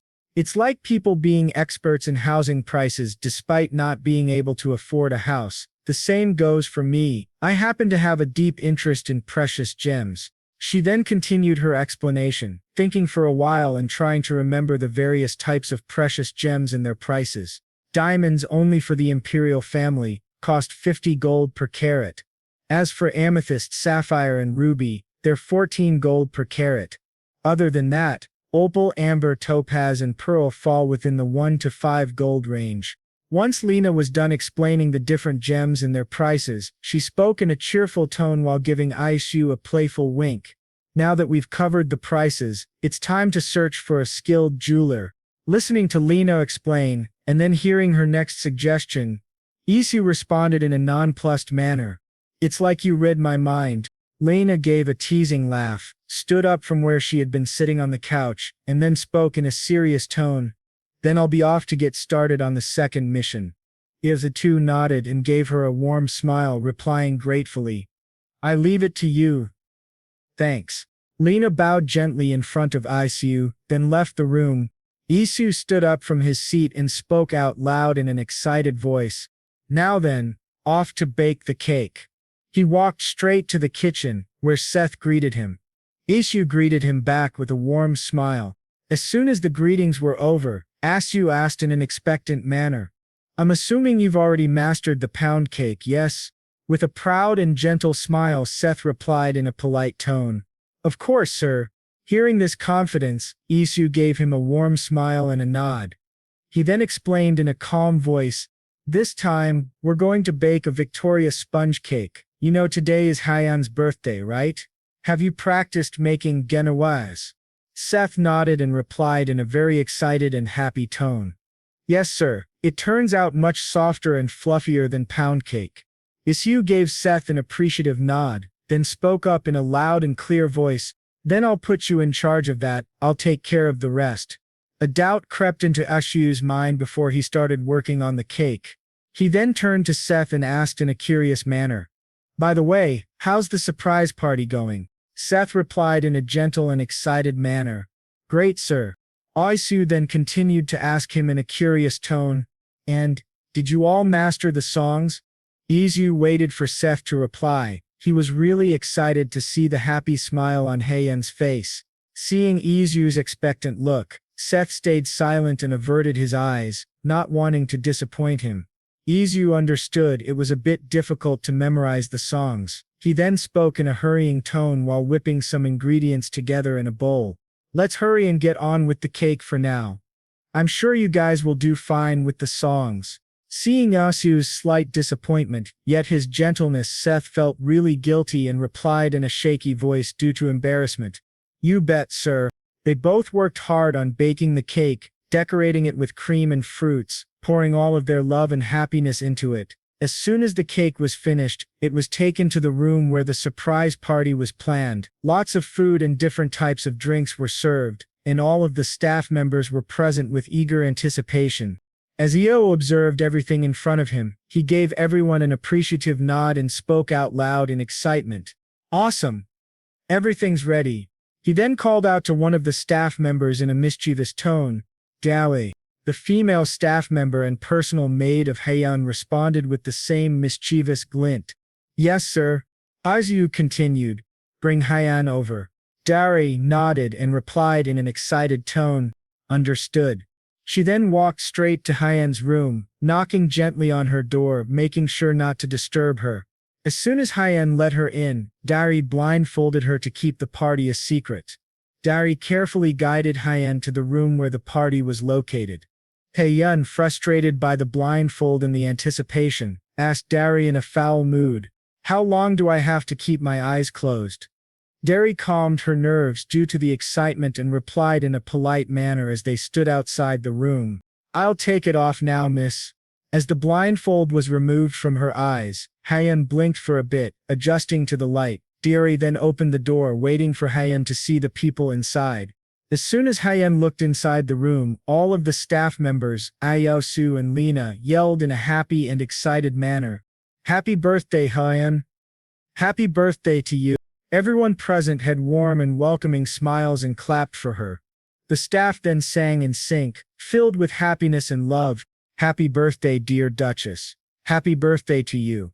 Seeing all of them waiting for her with bright smiles and cheering her on, Hyen was in a daze and couldn't comprehend that all of this had been done for her. Isu then placed the cake on the table and gently pulled Hyen to the center. He spoke in a polite and gentle voice, "Here, make a wish and blow out the candle. It's what we do back in my hometown." Hyen nodded and leaned forward slightly, bringing her face close to the cake. She took a deep breath and gently blew out the candle, extinguishing the flame.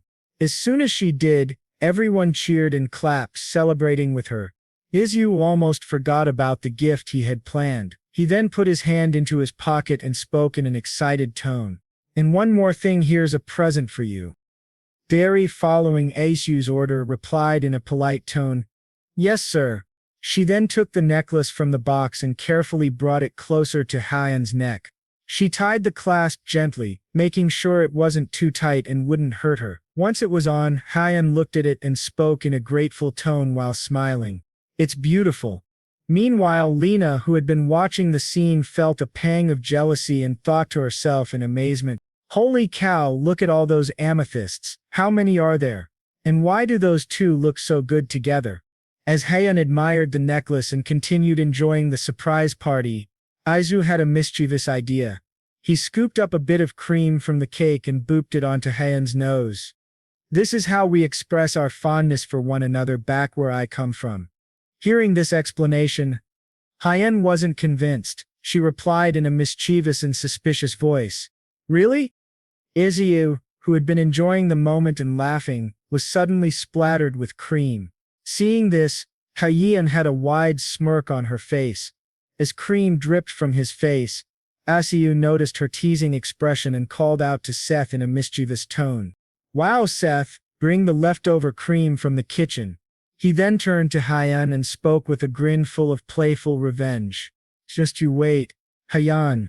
Seeing the grin and the vengeful glint in Isu's eyes, Hyen turned toward the balcony and shouted in a teasing voice while running, "The door you wish," seeing her flee from the scene.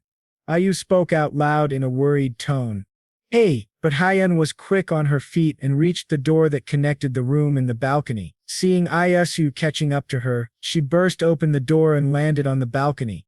Meanwhile, Isu, who was running behind her, spoke out loudly in a worried tone while cream was falling from his face, "Wait, you'll catch a cold." Finally, Isu caught up to her. Seeing Isu all breathless from running, Hyen then spoke up in a grateful and happiness-filled voice, "You know what? Today's the happiest day of my life." She laughed and giggled, seeing Isu's face filled with cream and feeling the cold air hitting both of their faces. She really enjoyed the day and was grateful for it. As Hyen was enjoying her day, suddenly a heavy and raspy voice called out in her mind, "Do no da." This startled her and her eyes went wide. The voice then continued, "Argentus posturum. I always dreamt of watching magic happen before my eyes. It's so beautiful." Seeing Hyen try her best to show off an amazing magic skill, Isu thought to himself in a worried manner, "It seems like she's pushing herself too hard." Ha! He then calmed his nerves when he realized she was simply exhausted. Feeling embarrassed for her, he then spoke out loud in a formal and polite tone, though with a hint of shame. Darcy nodded and helped Hyen to her feet, then took her back to her room. The rest of the staff members returned to the party room where the food was being served. The clattering of plates, cheerful voices, and delicious food created a perfect setting for the birthday. Is this what you call lasagna? It's my first time trying it. The cake is incredibly soft and fluffy. Oh, I want to try it too. Seth, who had been enjoying the food and hadn't tried the cake yet, became intrigued as well. He spoke out in excitement. Me too. Darcy nodded and replied in a formal tone. Yes, my lady. Actually, never mind, I'll go ask him myself.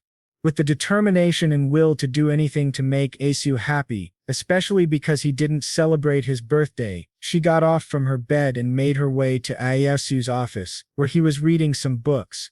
After arriving at his room, she suggested her idea in a very formal and polite manner. Huh? Go for a walk? Do you want anything? Why do you ask all of a sudden?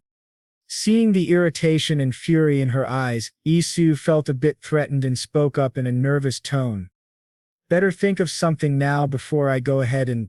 As they were having a small fight in the middle of the street, a man covered in rags with his face hidden beneath a brown hood came running toward them, at a very fast pace, making sure not to be caught. As he got closer, he stretched out his arms in a grabbing motion and quickly snatched the necklace from Hyen's neck. Hearing this, Ish was confused and exclaimed in uncertainty, Huh?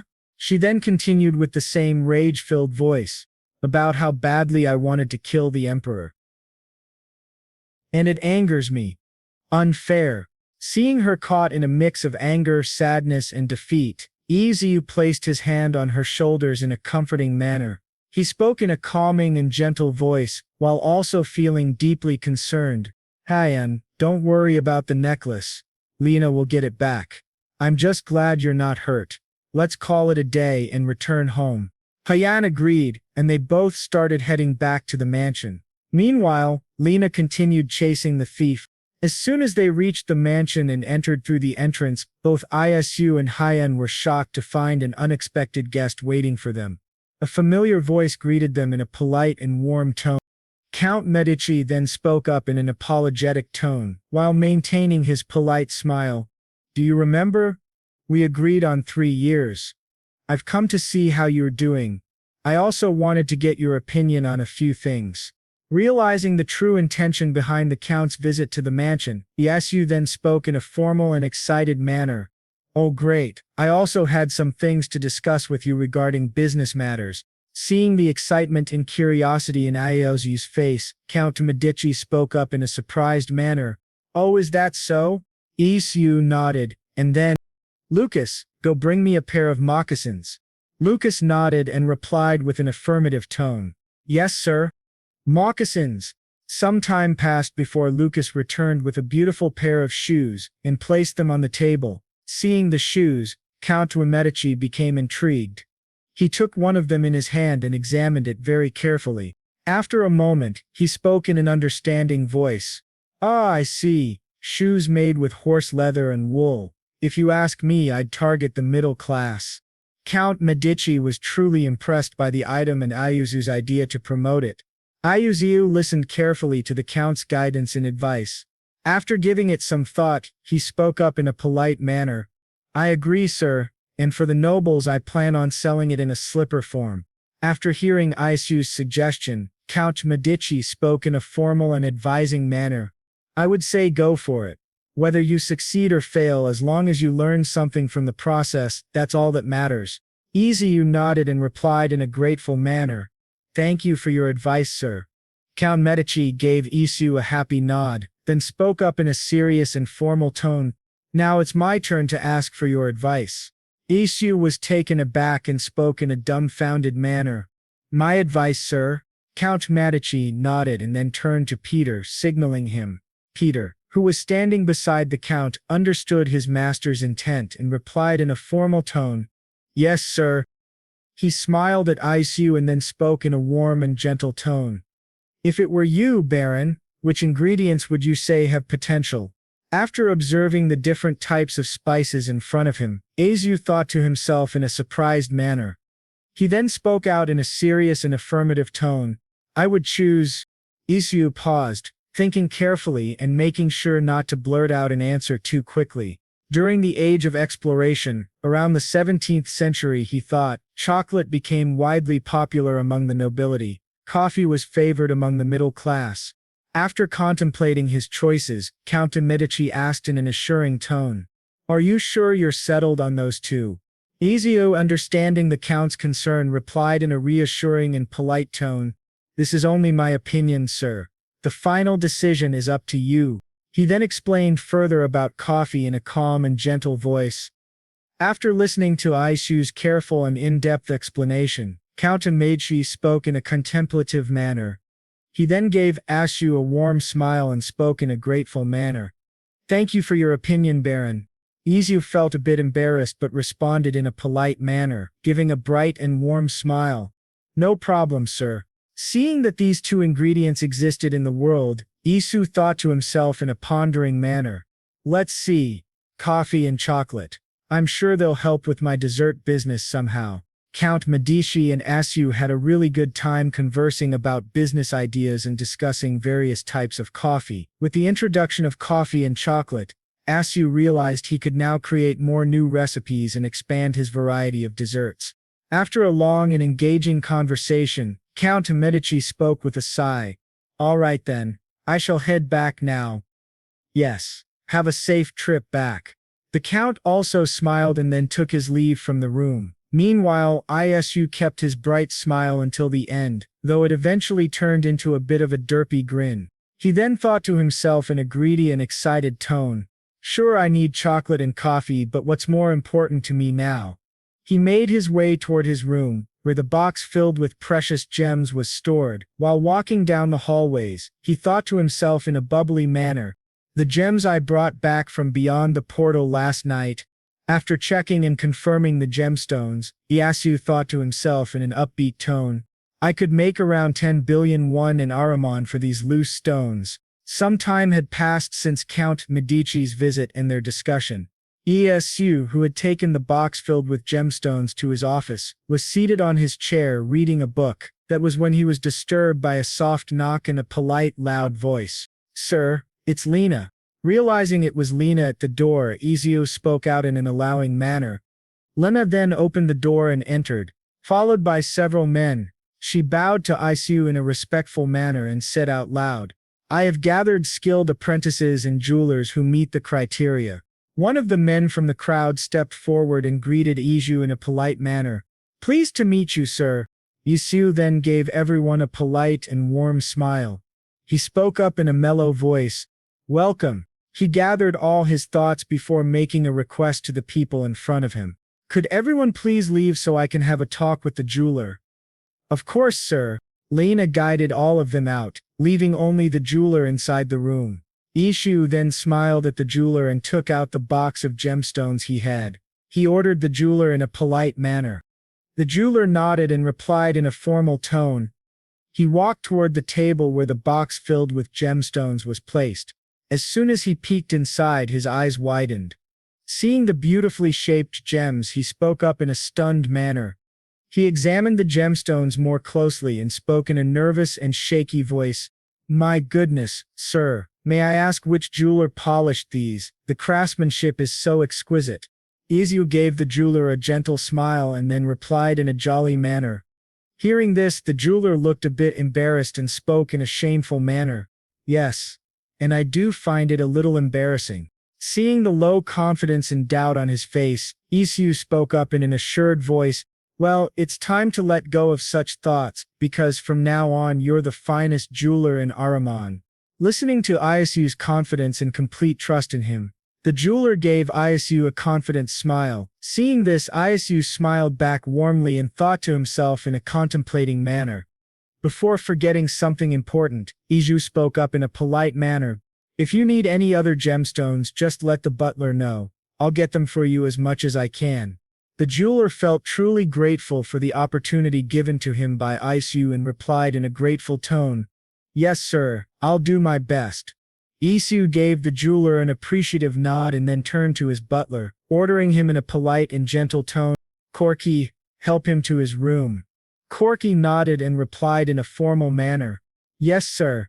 He then took the jeweler to his designated room. As soon as the door closed behind them, Ieshu stretched himself in a relaxed manner. After stretching, he thought to himself in a serious and considerate tone, I've already arranged with Mino to sell them at his store, so I'm all set with the seller. The decision to go with Mino wasn't solely based on connections. After visiting his store, I learned that he catches on to trends very quickly.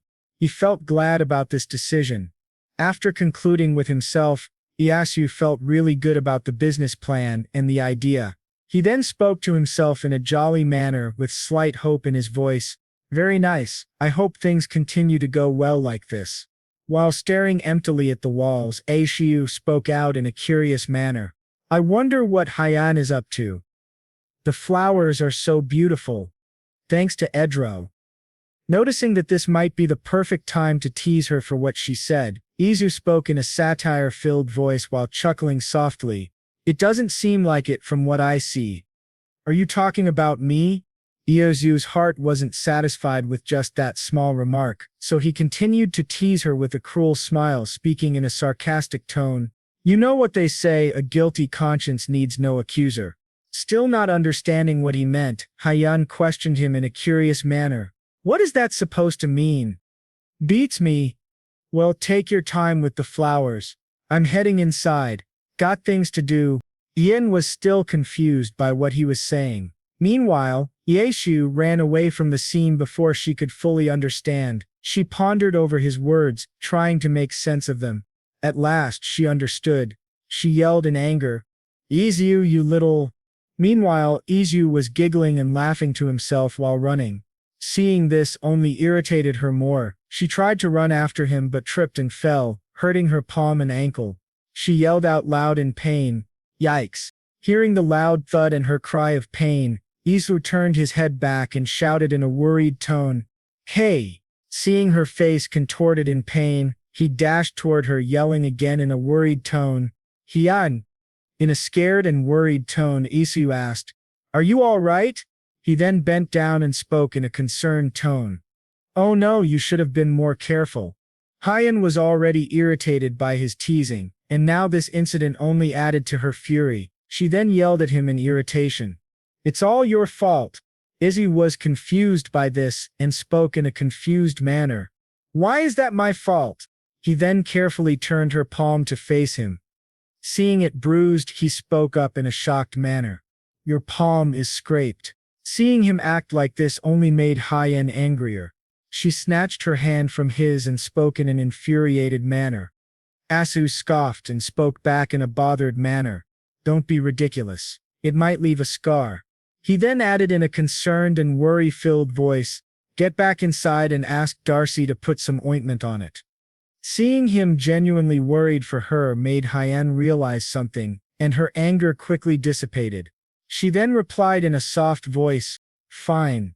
After she managed to go back to her room, Corky came closer to Ayasu and spoke in a formal, announcing manner. Baron Bloom from the Strax store is here for the gemstones. Sir? Isu nodded at Corky and made his way to find the box filled with gemstones. After finding it and getting it ready, he waited for the stray store employee to arrive. Has Mino left? Corky nodded and replied in a formal manner. Yes, now our jewelry will be sold at the Strand store. Was there anything else? Corky shook his head politely and replied in a formal and gentle tone. Excellent. He then thought to himself in a contemplative manner. However, bugged by a thought, he asked Corky in a curious tone, Do we have enough workers? Corky nodded and replied. Then, with a sense of urgency, Corky handed a letter to Isu and said, By the way, a letter has arrived for you. Isu took the letter from Corky, confused as to why he had received one. He opened the envelope and began reading. Upon realizing who sent it, Isu spoke in a surprised manner. Let's see. It's from Mint Chomes. After reading the name, Isu thought to himself in a suspicious manner. The letter read as follows. Hello, sir. I'm Memchaka Moss, a gemstone jeweler. I'm writing this letter after being informed that you are looking for a jeweler. After reading the complete letter, Asiu thought to himself warily, nobody has contacted me first before. I should be more careful with hiring people, especially if they approach me first. He then turned to Corky and called him. Corky. Yes, sir. After receiving the letter from Asiu, Corky bowed in respect and replied in a formal tone. Yes, sir. He then took his leave to fulfill Isu's request. Meanwhile, it was getting pretty late, so Isu went back to his room. There he was taking a bath while Lucas was scraping his back and having a fun conversation with him. Lucas had some concerns regarding Isu's decisions, so he spoke up in a wary tone. Are you really going to open a dessert store, sir? Isu replied in a relaxed tone. Yes. Why do you ask? Lucas wasn't prepared for this new plan, so he listed out his concerns. I've heard that running a food business is quite challenging. Your jewelry business has had a good start, so why? Isu understood what Lucas was trying to say and spoke in a gentle and sweet manner. Lucas nodded and replied in a worry-filled voice. Yes. That's right, sir. Isu then spoke in a gentle voice. Lucas. He waited for Lucas's reply. Lucas then responded in a curious manner. Yes, sir. Isu gave Lucas a warm smile and explained in a calm and gentle tone. Nobles always use expensive and high-quality ingredients, don't they? The reason I want to venture into the food industry is to show that, with different cooking techniques, even inexpensive ingredients can be transformed into delicious dishes. I spoke out of turn without understanding your intentions. I apologize, sir. Isu waved off his concerns and replied in a relaxed tone. No need for apologies, just keep scraping my back. Lucas nodded and replied in an affirmative tone. Just then Hans barged into the bathroom, carrying Isu's clothes and spoke in a cheerful tone. Isu, here are your clothes. Isu felt really grateful and replied. Seeing Hans barge in irritated Lucas, who spoke in an annoyed manner. But that's my job. Hans looked confused and spoke in a soft voice. I only wanted to help. Lucas continued in his annoyed manner. Can't you see the master hasn't finished bathing yet? How rude of you to barge in. Hans then replied in a confused manner. But how else am I supposed to deliver his clothes? Meanwhile, Isu was fed up with their bickering and spoke up in an irritated tone. Could you guys maybe fight when I'm not around? After receiving Isu's orders, which were passed on by Corky, Lena took the letter and agreed to the mission. The very next morning, she went to the information guild and greeted one of the guild masters. She then spoke in a serious tone. Let's see. Mint Chocoman. There doesn't seem to be anything suspicious. The guild master replied to her in a calm and gentle voice. Mint has been registered in our guild for quite some time. Despite having average skills, Mint is a diligent technician. While listening to this explanation, Lena remained silent and absorbed all the information about Minchaka Mas. After gathering the necessary information, she thanked the guild master and took her leave, returning to Isu. While stepping out of the carriage, Lena was engrossed in her thoughts and said to herself in a decisive manner, I should investigate further just in case. As Lena was walking toward Iosu's office, Hyen suddenly popped out of nowhere and lurked behind her like a ghost. Hyen then spoke in her usual cold voice. Hey Lena. Hearing Hyen's sudden voice, Lena jumped and turned around, frantically trying to catch her breath. She then spoke in a stunned manner. Whoa! You scared me there. What are you doing here? Hyen ignored the question and instead asked in a polite manner. I have a question for you. Lena nodded and gestured for both of them to take a seat inside and discuss it in private. As they both sat down, Lena spoke up in a serious and formal tone. Go ahead, my lady. Hyen nodded and spoke in a gentle yet serious manner. I want you to help me with something. Lena listened attentively and replied, and what would that be? Hyen began gathering mana from her body and created water. She then explained, I want to start selling water, of course, on the down low.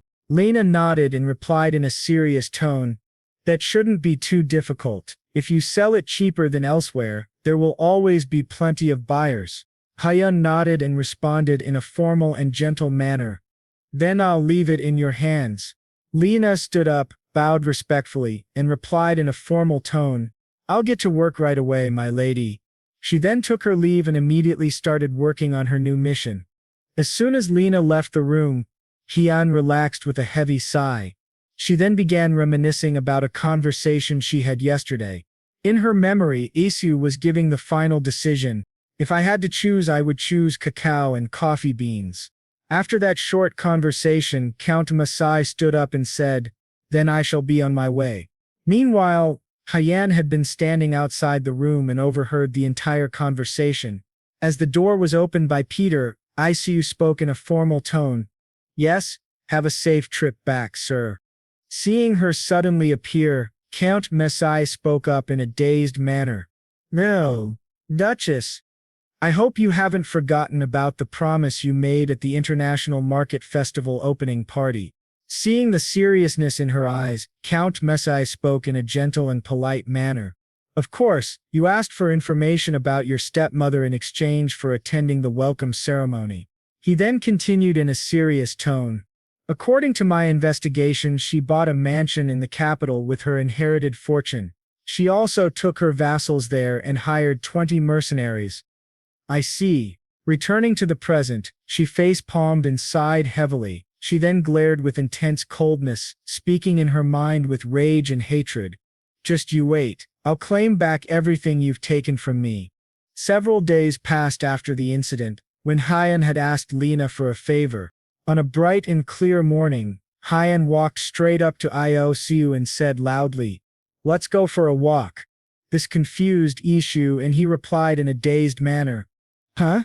All of a sudden, Hyen then replied in a serious and gentle tone. Still confused by her eagerness, Isu asked in a worried tone, "Hey Hyen, is something wrong?" Hyen looked confused and replied, "What do you mean?" He then explained in a soft and worried voice, "You've looked tired these days and you won't even let me set foot near the estate house. What on earth are you up to?" Hyen waved off his concerns and spoke in a serious flat tone, "It's none of your business. Just follow me and close your eyes." Listening to her order, Isu was caught in a dilemma. Hyen, now slightly irritated, spoke in an infuriated manner, "Hurry up and close your eyes." Not wanting to anger her further, Isu quickly complied. He shut his eyes tightly and spoke out in a nervous manner, "All right already." Seeing him close his eyes, she then spoke up in a warning tone, "Keep them closed, okay?" "Okay," Isu sighed and replied in an agreeing tone, "Okay." She then linked her arms with him and guided him out, feeling her arms around his. Isu spoke in his mind in a shocked and nervous manner, "She linked arms with me." While pulling him to the estate house, she spoke out loudly in a warning tone, "Don't you dare open your eyes."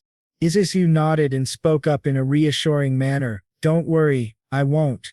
While on the way to the estate house, Isu was pondering something in an excited manner. "Wait a second, the way she's beating around the bush." They finally reached the estate house. Hyen then released her arms from his and spoke up in a gentle voice, "Okay, you can open your eyes now." Yasu nodded, slowly opened his eyes and thought to himself in an excited manner, "Could it be an amazing gift for me?" As soon as he opened his eyes completely, he saw a big and beautiful bathtub filled with water. He was a bit confused and let out a surprised reaction. "Huh!" Both Hyen and Yasu were looking at the bathtub. While enjoying the view, Asu spoke up in a joyful manner, "Wow, it's a public bath." Isu was really stunned by this and asked Hyen in a curious tone, "Did you make this?" Hyen nodded and replied in a gentle and soft voice, "Yeah, I made it with the money I earned." She then spoke up in a soft and concern-filled voice, "It's my gift to you. You seem pretty busy lately. I thought you could use some time alone to relax." Was really happy with Hyen's gesture. He couldn't control himself and turned to her, pinching her cheeks in adoration. This really surprised Hyen and she gasped.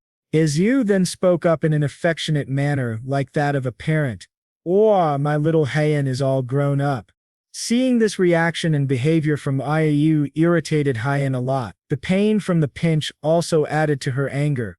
She then spoke up in an irritated tone, "For some reason, you sound really annoying." Fed up with Isu's parental behavior, Hyen smacked his hand away. Isu gave her a warm smile and then spoke up in an excited and grateful tone. Thanks for the gift. I should get a dip. Realizing this was a good idea proposed by Isu, she then spoke up in a gentle voice. Good idea, I'll join you. He thought she was just joking and wouldn't actually join him, so he replied, sure, jump on in. A sudden realization hit him hard and he spoke out loud in a confused manner. Did she really say she'll join me?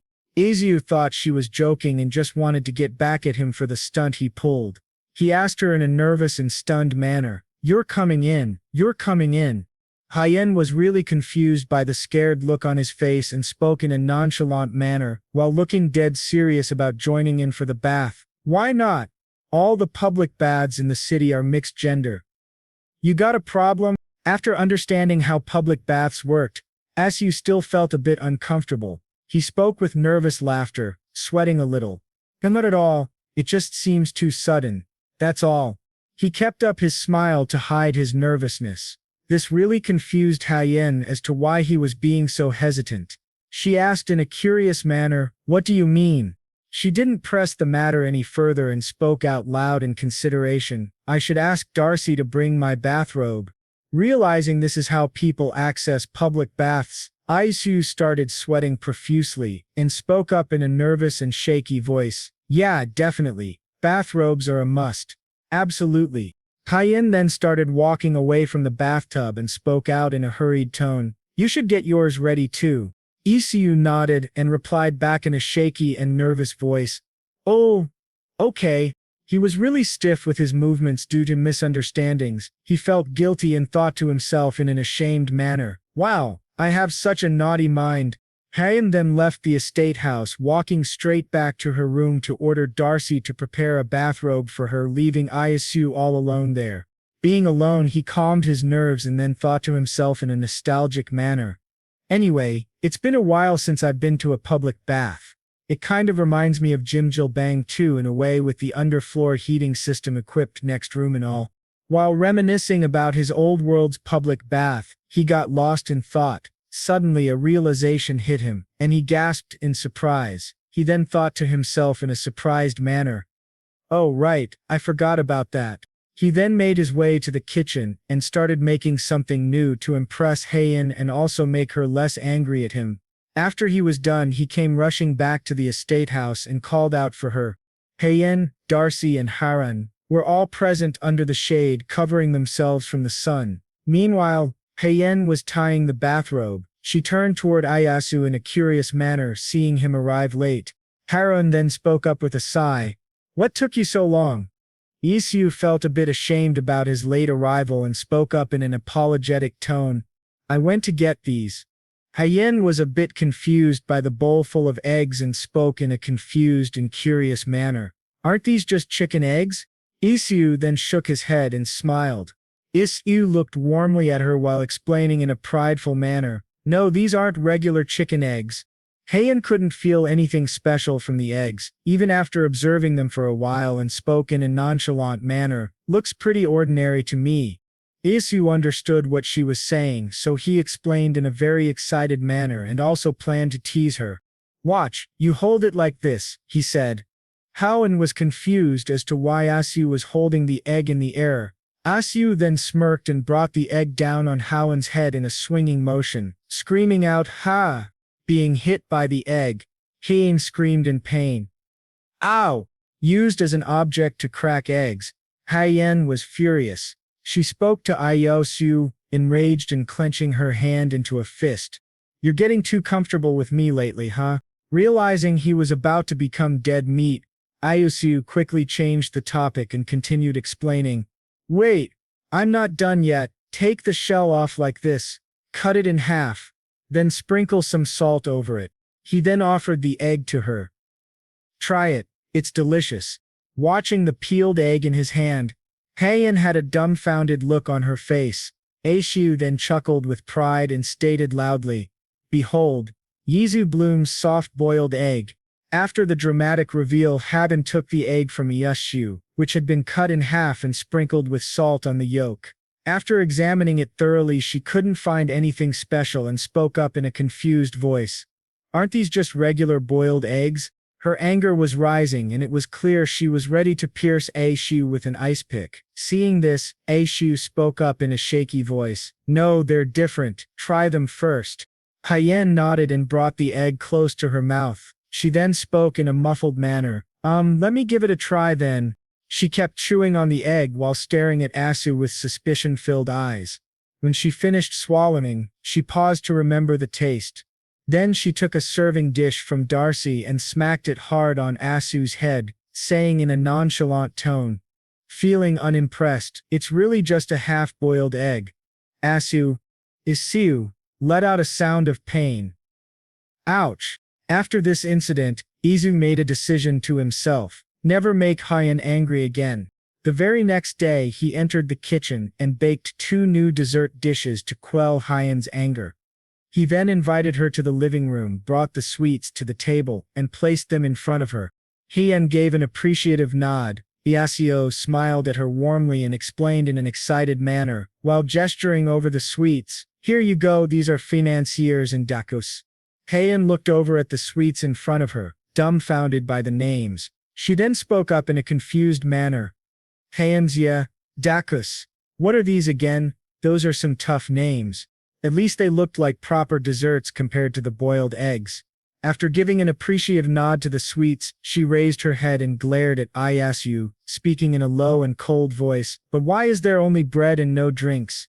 Seeing her glare, a pang of fear ran through his body. He calmed his nerves and spoke in a nervous and apologetic manner, while maintaining a polite smile. "Oh no, sorry about that, coming right up." Isu then turned to Lucas and ordered him in a gentle manner. "Lucas, could you bring us some milk?" Lucas nodded in a polite manner, and replied in a soft voice, "Yes, sir." He then took his leave to grab a glass of milk for Hyen. As soon as the door shut with a clacking sound, Isu turned to Hyen with a polite and gentle smile. He then spoke in a remorseful tone. "Come to think of it, I've been so busy lately that I couldn't bake anything for you." Hyen nodded and spoke up in a nonchalant manner, suggesting to him, "I know you promised 1 bread per day, but I can settle for 1 bread per week." Listening to her suggestion, Isu felt relieved. He gave her a warm smile and suggested in a jovial mood, "Then how about we go on a picnic next week? With bread, of course." Hearing this suggestion, Hyen rose up like a spring, with an alive and excited look on her face and the most adorable smile. She then spoke out loud in the excitement of a child. "You really mean it?" Isu replied with a polite smile and soft voice. "Yep." Seeing her brighten up and smile widely, Isu felt genuinely happy and spoke to her in a cheerful manner. "That must have cheered you up. You look cute when you smile." Hyen went silent, thinking about those words from Isu and tried to suppress her smile. She then contorted her face into an irritated expression and spoke in a loud and annoyed manner, slamming her hand on the table in defiance and anger. "Does that mean I don't look cute when I don't smile?" Seeing her act like a child, Iezo's face turned suspicious, and he spoke in a tired and bothered tone. "Hey, don't take it too seriously." Meanwhile, as the two were bickering, Lucas arrived with a glass of milk and announced to Isu in a formal tone, "I've brought the milk, sir."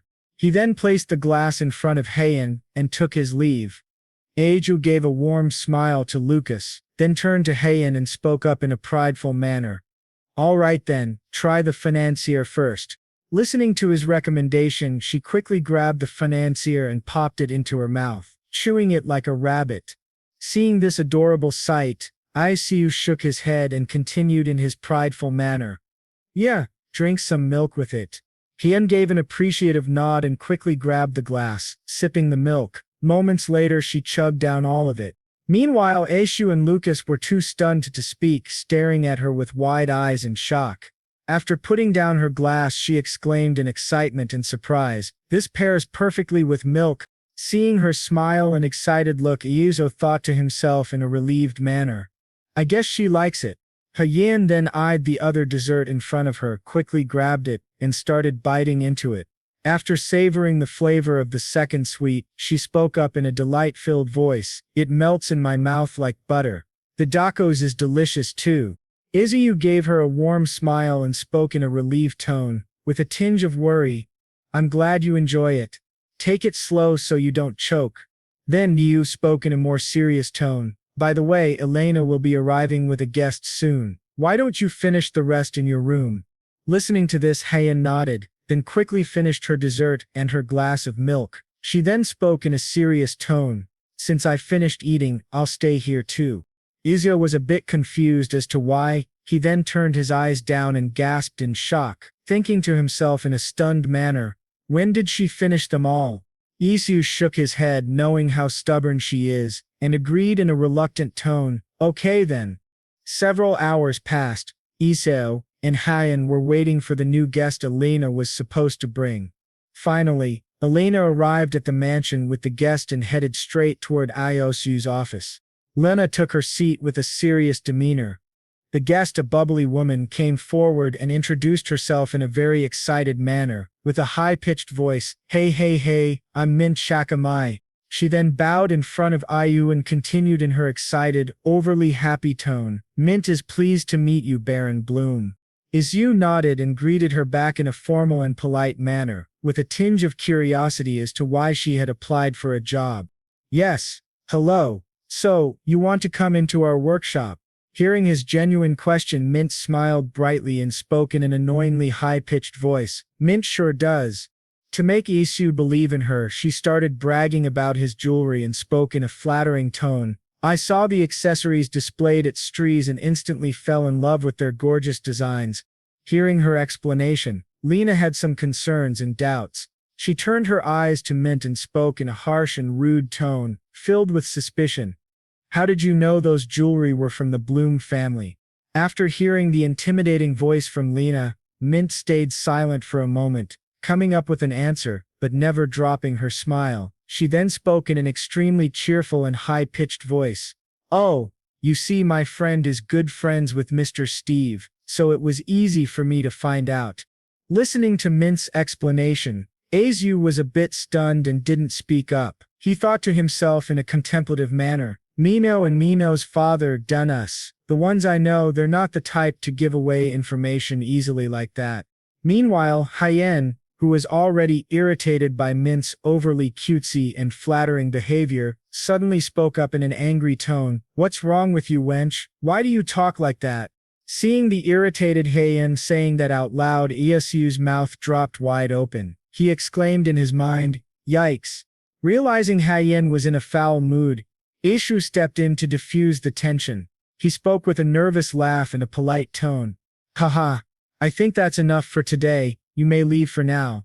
I'll call you if we need more jewelers. Mint understood and replied in her cringy, bubbly tone. Okay. She then took her leave. As soon as she left the room, the tension inside grew heavy, and the room fell into silence. Hyen then spoke in a cold and nonchalant manner. One should be careful with such things. People like her can't be trusted. Isu replied in a nervous manner. Maybe that's just her way of talking. Hyen remained quiet and didn't reply. She could no longer hold her emotions, stood up quickly and stormed out of the room in anger. Seeing her leave the room angrily, Isu called out in a worried tone, What's wrong, Hyen? She didn't reply and left the room. Seeing this, Io sighed and spoke out loud in disappointment. Geez, that temper of hers. Lena waited patiently for Isu to calm down and looked for the right moment to speak. Finding the perfect time, Lena finally spoke up in a formal and curious manner. So what's your plan, sir? After thinking about her question and the strange interaction with the woman who called herself Mint Shakamai, Isu responded in a serious tone, I highly doubt the Strees gave away my information. Besides, she's not the only jeweler around here. There's no need to invite a suspicious guest into my house. Hearing Isu's careful and considerate response, Lena replied in a formal manner, Good thinking, sir.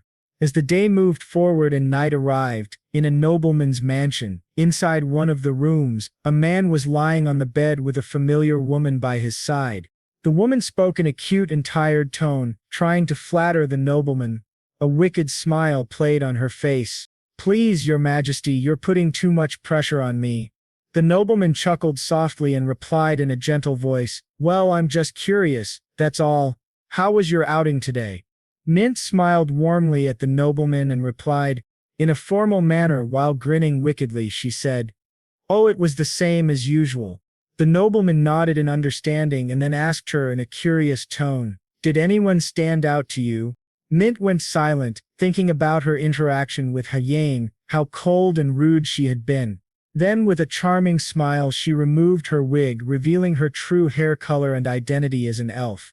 "If there's anyone that stood out, that would be me." "Priscilla, don't you agree, Your Majesty?" The nobleman laughed softly, enjoying her little show. He then spoke up in an excited tone, slapping his leg. "Ha ha, couldn't have said it better, my dear Priscilla." Priscilla, who had been posing as the so-called Mint Chakamai, sat down at the side of the bed and spoke in a very sweet and polite tone. "But more importantly, Your Majesty, when will you show me the treasure storage that you promised?" The nobleman laughed in an ashamed manner and replied in a nervous tone, "Ha ha, my dear, I've told you 1,000,000 times, it's beyond my reach." Priscilla felt a bit disappointed, but tried to convince him in a sweet voice, "But you're the most powerful person in this empire." She then pouted and spoke in a disappointed tone, "And yet you can't do something as trivial as showing me the treasure storage." The nobleman shook his head in defeat and spoke up in a promising voice, "I promised to show it to you when the time comes, didn't I?" Priscilla stared at the nobleman and replied with a sigh, "Fine, it's a promise then." Her voice was still laced with disappointment. Hearing her agreement, the nobleman laughed heartily and replied in a jolly mood, "Yes, of course." As the night passed, the next morning arrived at Su's mansion. On this pleasant morning, Su, who was at his office, asked his butler Corky, in a curious and worried manner, "Corky, where's Hyen?" Corky nodded and replied in a soft and polite voice, "She is at Etero the mage's place, sir." Hearing this, Isu was a bit stunned and spoke in a confused tone. Again, his face contorted into a pout as he thought to himself in an irritated manner, "I wonder what she's up to these days. She's been going there like it's her home. And it bothers me." Still grumbling, Io spoke out loud in an irritated and curious manner while relaxing his expression, "Is she hiding something from me?" Hyen returned to the mansion after spending some time at Edro's place. As soon as she entered, she saw Lucas and Hans doing their cleaning duties. With a serious doubt in her heart, she called out, "Lucas, I have a question for you." Lucas nodded and replied in a formal manner, "Yes, my lady." After gathering her thoughts, Hyen voiced her concern in a curious tone, "Does the Baron not take baths regularly? I notice a peculiar smell whenever I enter his room." Listening to this concern, Lucas thought carefully before speaking in a formal tone, "I doubt that, my lady. I believe the Baron takes a bath every day." After a moment, trying not to sound rude, he added, "Men who live alone typically have that smell." Hearing this, Hyen spoke in an understanding tone, Is that so?" Hans, who had been listening to their conversation, suddenly jumped in with a loud and energetic voice, "That's right," he continued in a prideful and jolly mood. "My father used to say that smell is the scent of masculinity. He believed that only when you have that smell, you truly become a real man." Listening to Hana's explanation, Hyen exclaimed in an understanding tone, "Ha ha." But while thinking deeply about those words, Hyen thought to herself in a contemplative manner, "He smells nice when I'm close to him, but something's still bugging me." She continued thinking, "It's only when I enter his room that the misty smell strikes my nose. Well, I wouldn't know. I haven't been to any other man's room before. Let me just believe it for now." Meanwhile, Isu suddenly felt chills run down his spine and the cold made him sneeze loudly as if someone was talking about him. Some time passed. Hyen walked down to Isu's office and knocked on the door while calling out loudly, "Isu." She entered the room holding something in her hands. Isu, confused by her sudden arrival, asked in a curious tone, "Hyen, what is it?" She then placed a box on his desk. It was covered in a pinkish red wrapping, tied with a cute little red bow. Confused by the sudden gift, Isu asked in a curious tone, while holding the package and trying to figure out what it was, "What's this?" Seeing the perplexed look on Isu's face, Hyen explained in a soft voice, with a tinge of pride, "It's a gift. A scented candle made with petals I got from Edro." Hearing that it was a gift for him, Isu stood in a dazed state, feeling all kinds of questions running through his mind. He asked her in a worried and curious tone, Was this why you suddenly started going out there so often? But weren't you mad at me? Hyen was a bit confused by his question and asked him in a genuinely perplexed manner, "Why would I be mad at you?" Still not satisfied with her answer and with his doubts eating at him, Isu spoke out. In a worried and confusion-filled voice, Isu said, "You didn't even answer me that day and just went upstairs." After listening to Isu's explanation, Hyen was a bit taken aback and replied in a soft voice, "Well," that she then huffed and pouted lightly, continuing with a tinge of jealousy, "Wasn't because of you." This didn't make Iyasu feel any better and he pressed on a bit more. "Then what was it about?" Feeling slightly irritated by Iozu's persistence, she waved off his concerns and spoke in a soft voice, "That's none of your concern. Try lighting the candle." Isu understood that she didn't want to talk about the topic and reluctantly agreed. "All right, already." He then lit the candle. It was quite an appealing sight to watch the flame dance. After taking a whiff of the scent, Isu smiled brightly and spoke in a joyful manner. "Oh, I love the scent, it's very pleasant." Seeing the delighted expression on Iozu's face, she spoke in a relieved tone. "Good, I was thinking of making one for Elena as well." Isu then turned to Hyen with a shocked expression and spoke in a dumbfounded tone. "Wait, so am I supposed to test this one out before you give it to her?" This really irritated Hyen. With a quick movement, she tried to take back the candle while saying in a frustrated voice, "Give it back if you don't want it." Seeing her frustration and attempt to retrieve the candle, Isu quickly snatched it away and spoke in a slightly annoyed tone, trying to sound playful. "Hey, calm down, I was joking." Hyen finally gave up. She had some doubts and asked him in a curious manner, "By the way, I noticed you bought another property." Isu nodded and replied in a soft and gentle voice, "Oh yeah, since I hired more staff." Hyen nodded too and in a soft requesting tone asked, "Then can I use one of those empty rooms?" Isu gave Hyen a comforting smile and replied in a cheerful manner, "Sure you can." Seeing his helpful nature and no ill intentions as she knew him well, she smiled and replied in a grateful tone, "Thanks, Isu." Seeing her gratitude, Isu averted his eyes and scratched the back of his head in an awkward and nervous manner, speaking politely, "Well, it's not a big deal." He then coughed to clear his throat and spoke up in an excited manner, giving Hyen a thumbs up. "Oh, and I'm also thinking of building a greenhouse there." Hyen was a bit puzzled by this and asked Isu in an intrigued tone, "What's a greenhouse?" Isu understood she didn't know what it was, so he explained in a polite and soft manner, "A warm home where you can grow plants even in cold winters." Hearing this explanation, Hyen asked in a shocked and confused manner, "Can you make something like that without a weather mage?" Isu nodded and replied in an affirmative tone, "Of course."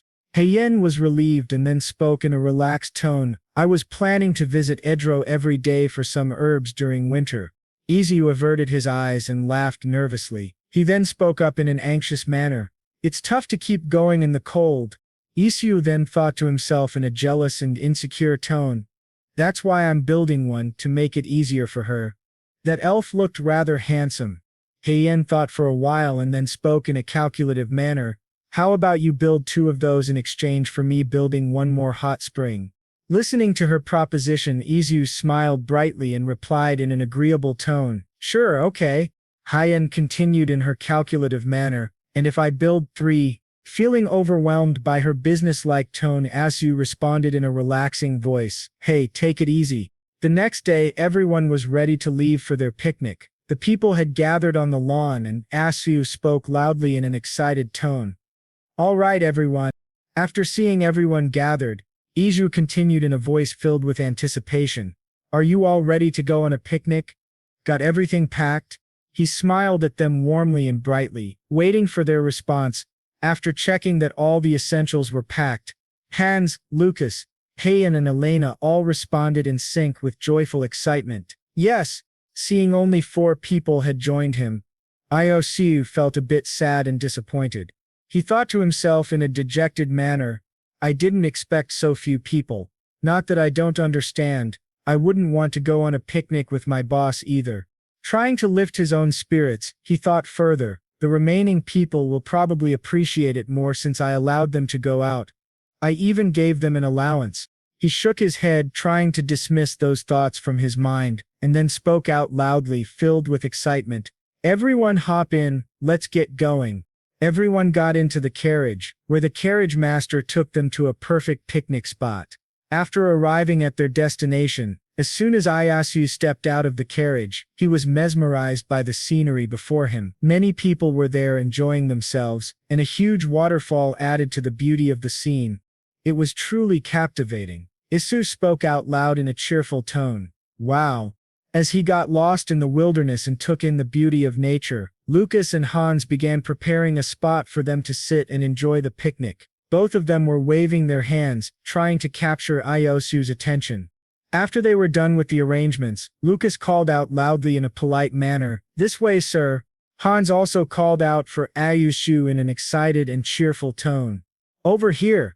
Iosu then walked towards the picnic spot, and as soon as he got close, Lena announced to Iosu in a polite manner, "Lunch is ready."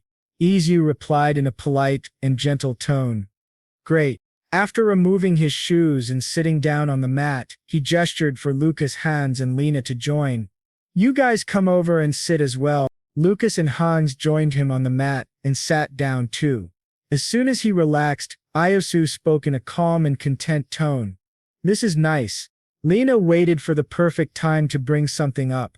After finding the right moment to introduce the topic, she informed Iosu in a polite manner, "By the way, the cultural hall that the Medi family is constructing is close to completion." After hearing this, Isu responded in a mildly shocked tone, "Oh, already? I was planning to open a bakery near there too." Lucas then brought out the basket filled with sandwiches and placed it in the middle. While taking a sandwich in his hand, Isu thought to himself in a focused and strategic manner, "After selling moccasins starting in early fall and once the cultural hall is completed in early winter, I should open my bakery." Meanwhile, Hyen, who also took one of the sandwiches, examined it and felt something uncomfortable about it. She then turned to Iosu and spoke in a soft voice, Aaron?" Being called out by Hyen, Isu turned to her and looked at her in a confused manner. Hyen then brought her sandwich close to Iosu and spoke in a concerned tone, "Take a look at this." Seeing her act all concerned, Isu was confused and asked in a curious manner, "What's wrong?" She then spoke out in a disgusted yet cute voice, "Cucumbers." Isu face-palmed and spoke in a concern-filled voice, "You don't like cucumbers, then take them out." It was evident she didn't want to do it herself, so she passed the sandwich to him in a very cute and adorable manner, while speaking in a soft and playful tone, "Do it for me." Seeing her act like a lazy bum, Isu felt irritated and spoke up in an annoyed tone, "Come on, you can do that by yourself. It's not like you don't have hands." Realizing he made a good point, she replied with a straight face while acting all cute, "I don't." Seeing her hide her hands and turn her head away, Isu spoke in an exasperated tone, "Wow, are you serious?" Seeing that she wasn't giving up and still wanted him to remove the cucumbers for her, he gave up and finally spoke in a nervous yet polite tone, "All right, fine, let me take it out for you, Duchess." He then took the sandwich from her and started removing the cucumbers. Meanwhile, Anana, who was watching the interaction between Hyen and Iosu, in a captivated manner, Duchess Hyen showed that she had an adorable side to her. If it were me doing that, she then imagined herself doing the same stunt as Hyen. "Please take the cucumbers out for me, sir. I have no hands." While imagining this stunt, she felt really grossed out about it and thought to herself, in a sickened manner, "You're gross, not to mention, it would offend the Baron too." Just thinking about pulling this stunt off gave her goosebumps all over her body. She was also worried about making Iosu angry at her for such behavior. After finally removing all of the cucumbers from Hyen's sandwich, he handed the sandwich back to her and spoke in a tired tone, "There, here you go." He then added in a warning tone, "But mind you, the cucumber smell is still there." Hyen hurriedly took the sandwich from him and replied in a grateful manner while taking a bite, "Thanks, I should hide my hands more often." Listening to Hyen say this, he remained quiet and gave an awkward smile. Meanwhile, after finishing her sandwich, Hyen spoke up in a curious and needy tone, "Didn't you bring the finance here?" On the other hand, Hans was eating 2 sandwiches like a child and making a mess. This really infuriated Lucas, and he spoke up in an irritated tone. Argir, for goodness sake, eat one at a time. After enjoying the wonderful picnic, all of them returned to their mansion. Hugh then headed back to his office, sat in the chair close to the window, and read the paper carefully. After carefully reading the report, he grumbled at it. After reading it thoroughly, he thought to himself in a contemplating manner, let's see, 4 shoemakers and 5 jewelers. So far I've hired 20 staff members, which equals a labor cost of 85 million won. After estimating all of his transactions and profits, he then thought to himself in an excited manner, and I earned a total of 4.7 billion won. While reading the estimated report of his business, Yasu was really happy about it. He read the figures and the estimated profit again and again. Yasu then spoke out loudly to himself in excitement. That much, when I haven't even started selling the moccasins yet. While clenching the report, Isu felt giddy and thought to himself, in a contemplating and excited manner, considering the time I lost in the beginning to settle in the market, it's not bad at all. No, it's a complete success. He then put down the report, and while relaxing in his seat, he thought to himself, formulating his future plan. Now that the newly built workshop and workers' quarters are complete, we should be able to hire about 10 more jewelers. That means the profit from jewelry alone should be 20 billion won. Actually, after calming his excitement and giddiness, he turned to Corky and called out, Corky! Meanwhile, Corky, who was outside the office, heard his name called and quickly came in. Corky then bowed gently and replied in a soft and polite voice, You called, sir. Isu smiled at Corky and spoke in a gentle and polite manner. Let's hire 5 more staff to do tours. I'll need more hands to maintain the extra land and estates. Lucas and Darcy can take care of training the new staff. After listening to Iosi's wishes, Corky nodded in understanding and replied in a polite manner, Yes, sir. As the discussion was over, Ashu left his office and went out to search for Hyen, finally finding her in the living room munching on some bread. Hey Hyen, he called out. Meanwhile, Hyen was enjoying her bread. Suddenly, upon hearing her name, she raised her head toward the sound while chewing like a little hamster stuffing its mouth with nuts. Isu then jumped in front of her and said loudly like an excited child, The greenhouse is ready, let's go check it out.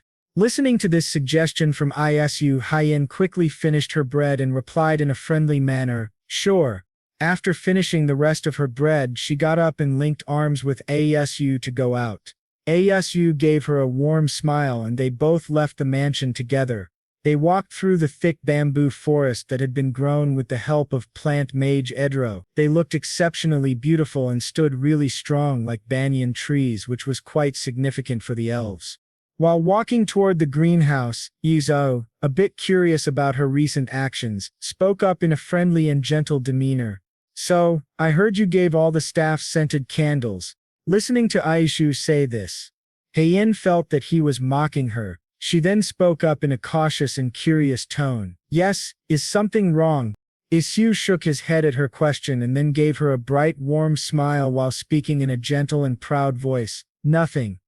Just wanted to commend you for doing that. Hearing the genuine happiness in his voice, Hyen looked down and smiled to herself while speaking in a cheerful mood. It's really nice to be able to help in some way, and seeing others happy also brings happiness to me. Izao was happy to hear this response from her. He thought that she was doing wonderfully, and trying her best to be open. He then gave her a bright, warm smile while speaking in an affectionate and warm voice. Ah, my Hyen is all grown up. Listening to this adoration from Isu, her heart skipped a beat and her eyes widened. She then shook her head and thought to herself in a considerate manner that she was trying to mask the true feelings. Come on.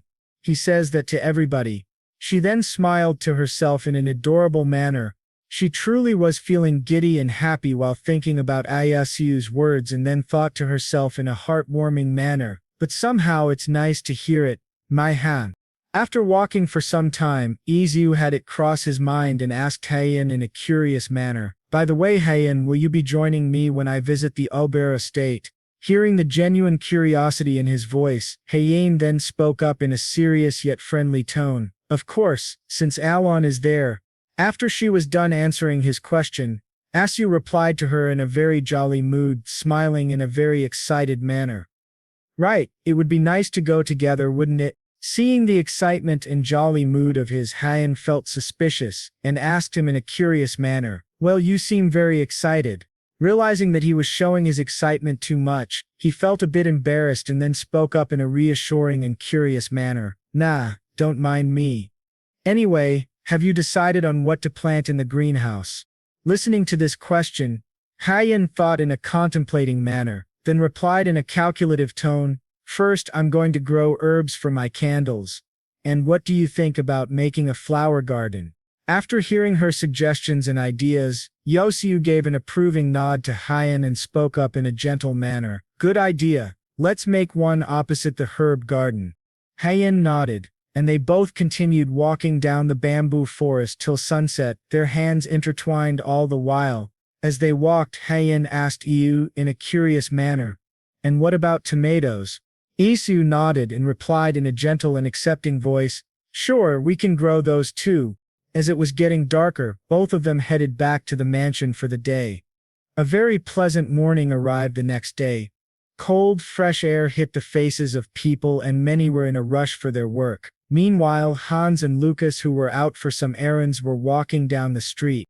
Suddenly, Lucas noticed something weird and familiar in one of the shops. His eyes went wide and he looked really confused. Seeing Lucas not follow him, Hans stopped in his tracks and turned back to Lucas, speaking in a curious and worried tone. "Hey Lucas, what are you doing?" Feeling worried about something, Lucas called out to Hans in a panicked voice, Hans, come over here quick." Feeling confused and worried, Hans quickly dashed back to Lucas and spoke up in an anxious manner. "What is it? Didn't we get all the ingredients we need today?" Lucas quickly replied back in a panicked voice, "That's not the problem right now." Lucas then turned to Hans in a frightened manner and spoke up loudly while pointing to the shoes on display. "Look, do those look like moccasins to you?" Both Hans and Lucas stared at the shoes on display, worry and anxiousness written on their faces. Hans then spoke up in agreement with Lucas. "Yeah, you're right." Lucas, still confused by the product available, voiced his thoughts in worry, "But I thought Baron Bloom hadn't released it in the market yet." Hans nodded and replied, "I know." Lucas was truly worried and frightened about this incident. He quickly passed his grocery bag to Hans and spoke up in a hurried manner. "Here, hold this for a moment." Hans, really confused by this sudden action, spoke up in a dazed manner. "Huh? Okay." Lucas then quickly ran inside the shop in a hurry. He barged in, panicked and huffing. After entering, Lucas called out in a formal tone, though still in a panicky state, "Excuse me, hello?" Lucas then yelled in a confused and nervous manner about the shoes on display. "Those shoes out front, what are they?" The shopkeeper, a bit annoyed by the ruckus, spoke up in a stern and strict voice. "What, kid, do you want them? If not, don't bother me." Lucas shook his head and spoke up in a nervous tone. "Yes, I'm here to buy them. I haven't seen these before. What are they called?" The shopkeeper nodded and then replied in a stern yet calm manner. "They're called sheep wool shoes. We released them this year." Lucas nodded and then asked the shopkeeper in a curious tone, "How much are they?" The shopkeeper replied in a nonchalant manner, 1 gold. After hearing this, Lucas was a bit taken aback, but he shook his head and replied in a gentle manner, "I'll take them." After taking the shoes in his hands, Lucas rushed back to the mansion. He entered and headed straight to Isu's office. Seeing Corky standing there, Lucas yelled out in a panicked voice, "Sir! Corky, sir!"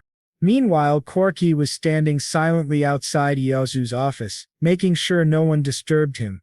Hearing his name called loudly, he turned to Lucas and spoke out in a warning tone, "Keep it down. What's all the fuss about?" Lucas then stepped closer to Corky and spoke up in a panic-filled voice, "Take a look at this." Corky, a bit baffled by Lucas's request, examined the shoes anyway. After careful examination, Corky spoke up in an assuming manner, "Well, aren't these moccasins?" Lucas shook his head and replied in a voice filled with trepidation, "These aren't moccasins, they're sheep wool shoes. I bought them at the central store a little while ago." Corky was listening to Lucas's explanation. and his face frowned, turning into one of worry. He then spoke up in an alarmed tone. Sheep wool shoes. We should inform the Baron at once. Some time passed and Isu arrived back at the mansion. As soon as Corky saw him, he asked him to come to his office for an important matter. Isu nodded and entered the office, where he saw Lucas looking worried. After taking his seat on one of the couches, Lucas began explaining the situation in the market regarding the item he had purchased. Isu sat there, listening to Lucas with a serious expression. After hearing Lucas's explanation, Isu spoke up in a suspicion-filled voice. You said you found these at a store this morning, correct? Lucas nodded and spoke up in a panicked and anxious tone. That's right, sir, and they were selling it much cheaper than the price you had planned. Isu nodded and went silent for a while. After clearing his mind and thinking things through, he then spoke up in a contemplating manner. There are two possibilities: either someone coincidentally had the same idea and made moccasins, or our information was leaked. Letting out a heavy breath, Isu's demeanor turned serious, and he ordered in an authoritative tone, "Bring Tori over here." Corky nodded quickly, and brought Tori in for an inspection of the sheep wool shoes. As soon as Tori entered the office, he was told to examine the shoes and find any clues. Tori took both the moccasins and the sheep wool shoes and began inspecting them carefully. After his observations, Tori spoke up in a frustrated and disappointed manner. They're not exactly the same, but too similar to just be a coincidence. Tori, a bit infuriated by these shoes, explained in a disgusted tone, but in terms of quality it's completely lacking. It's using low-grade cow leather that's mass-produced. He then grunted and growled in anger, yelling in both anger and disappointment. I can't believe they're selling this kind of garbage for 1 gold. He continued in an infuriated tone, the basic waterproofing isn't even done, and the finishing is poor. You'll have to throw them away after wearing them just this winter. Seeing the passion and fire in Tori's eyes, Corky stepped up and spoke in a stern yet gentle tone. Calm down. Realizing that he had been speaking too rudely and informally in front of Isu, Tori blushed a little and replied in an apologetic manner. Oops, pardon me, sir. Tori then turned to Isu with tear-filled eyes and spoke in a vulnerable and worried manner. What will become of my shoes, sir? Seeing the dejected Tori, Isu felt a bit bad and spoke in a formal yet reassuring tone. Don't worry. Our products are much prettier and of better quality. People will definitely recognize that. You may go back now. While walking back, Tori was still in a dilemma about this incident. Meanwhile, Isu spoke in a comforting voice. Get some rest. Suddenly, Lena entered the room. Seeing her, Isu was a bit surprised by her timing and spoke up in a dazed manner. Oh, I see you're here, Lena. She stood at attention and spoke in a formal tone. Yes, sir.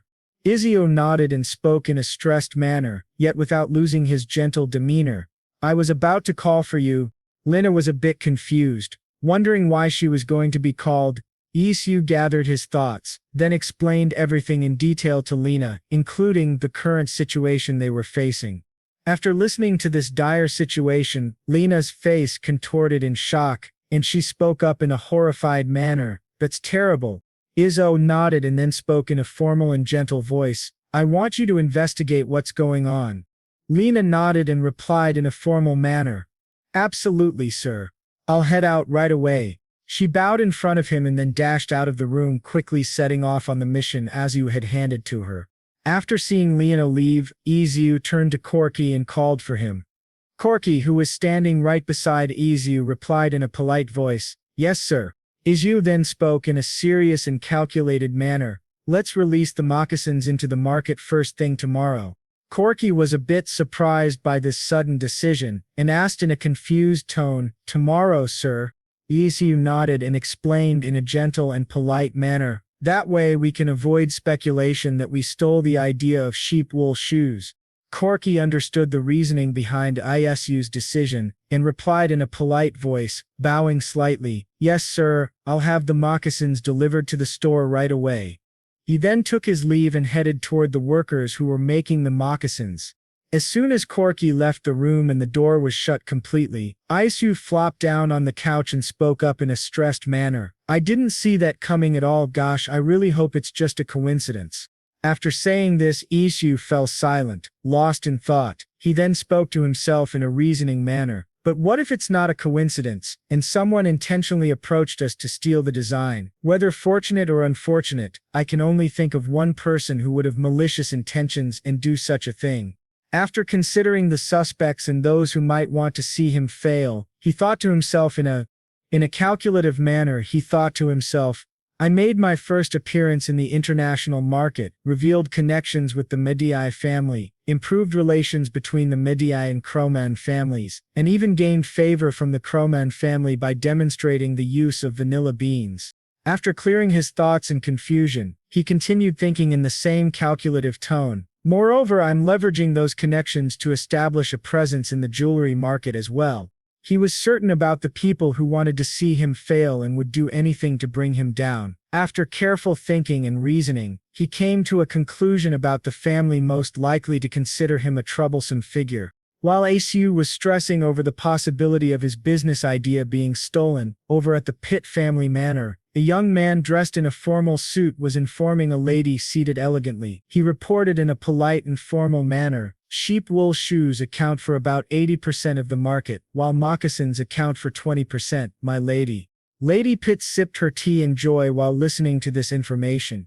She then put her cup down and asked the man in a sarcasm-filled voice with a wide smirk on her face, what was Baron Bloom's reaction? The man nodded and replied in a gentle and polite tone, the Baron has made an offer to provide complimentary horse fat for leather polishing to all customers who purchase a pair of moccasins. After hearing the situation of Isu, Lady Pit smirked in a villainous manner and ordered the man in a sinister tone, we'll show him who has the upper hand in this field. He'll learn his place. The man nodded and replied politely, yes, my lady. He then took his leave from the room. As soon as he left, Lady Pit took another sip of tea and then asked her husband in a curious manner, how is the jewelry business going, dear? I heard it's raking in money. Count Pitt sighed in defeat and spoke in a troubled manner, which is precisely the problem, my dear, he continued, sounding both defeated and curious. Despite gathering all the best jewelers in the empire and investing heavily, none of them seemed to be able to match Bloom's gem-cutting skills. Lady Pit looked a bit stressed at this information. She spoke in an intrigued tone. Who could possibly be his jeweler? According to the informant, the gems seemed to be distributed by the Baron himself. Count Pitt replied. Count Pitt shook his head and spoke in a distressed voice. Perhaps he has a skilled jeweler in captivity. Lady Pitt finished her cup of tea, deep in thought. After placing it down, she spoke in a calculative and sinister tone. The Medi and Croman families seem to have developed a strong bond due to that Baron. How about we seize this opportunity to sever ties with the Cromans? Listening to his wife's suggestion, Count Pitt shook his head in denial and replied in disagreement. I can't do that, dear. Keep in mind, the Cromans are the second most powerful family in the empire. Lady Pitt was briefly in a trance after hearing this explanation from her husband. Then an evil idea crossed her mind and she spoke in a suggestive and sinister manner. I think it would be more effective to find a justifiable reason that could cause a rift between them. Count Pitt's face lit up and he spoke in an excited voice. It's a splendid idea, darling. Lady Pitt chuckled in an evil manner, and with a menacing tone said, but first, let's deal with Medici's minions. She then fell silent and muttered to herself in an ominous manner, her will to destroy clear in her voice, I won't let you have it your way. I'll do whatever it takes to keep our family the most powerful in this empire. Meanwhile, in Asiu's mansion, Corky had been informed about something urgent. He rushed to Asiu's office and knocked on the door softly while speaking out loud. Sir. Hearing the knock, Asiu called out, yes, come in. Corky entered the room and spoke in a formal manner. An important message from Lena. Seeing that Lena herself wasn't there to deliver the information, Asiu looked a bit worried and asked in a bothered tone, why hasn't she come to report it herself? Seeing the worried look on Asiu's face, Corky replied in a formal and reassuring tone, she's currently busy infiltrating the tavern. After hearing this from Corky, Isu felt a bit relieved and spoke in a grateful tone. I see, then go ahead. What's her message? Corky nodded and replied in a gentle and informative manner. The 20 stores selling sheep wool shoes are owned by merchants associated with the Namba Tailor Guild. Currently, Lena is gathering information at the tavern, a regular haunt of the Namba Tailor Guild master. Hearing this, Iyo was a bit confused about the guild and asked in a curious manner, "Namba Tailor Guild?"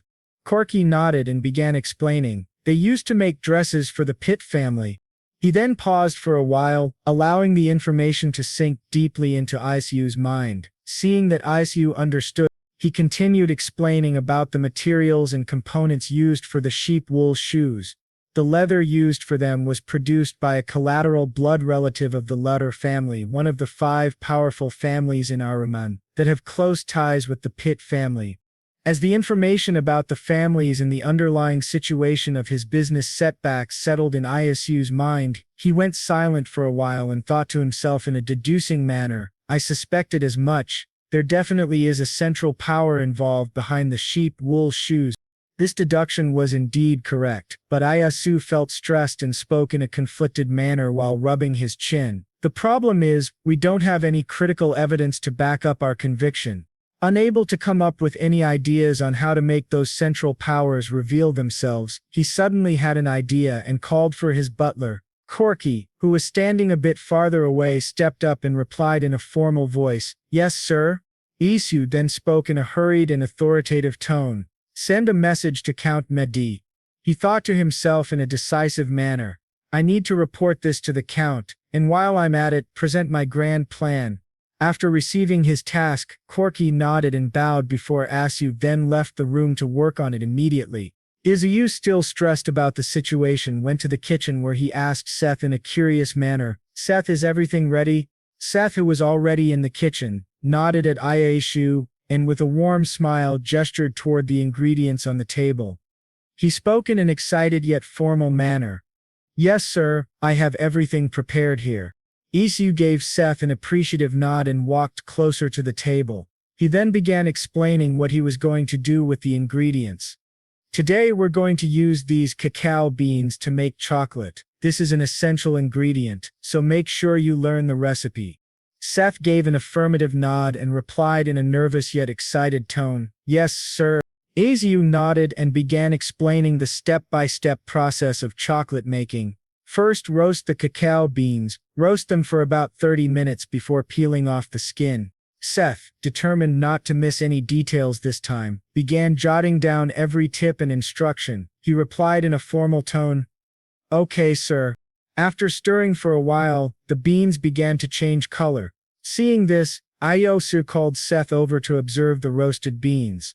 In a gentle and informative manner, he said, "See, they'll turn brownish like this. That means they're ready for us to peel off the skin." Isu then removed the roasted cacao beans onto a plate and let them cool for a while. As they cooled, both Isu and Seth worked together to remove the skins. Once done, Isu continued with the next step. Next, crush them into fine pieces. These crushed cacao beans are called cacao nibs.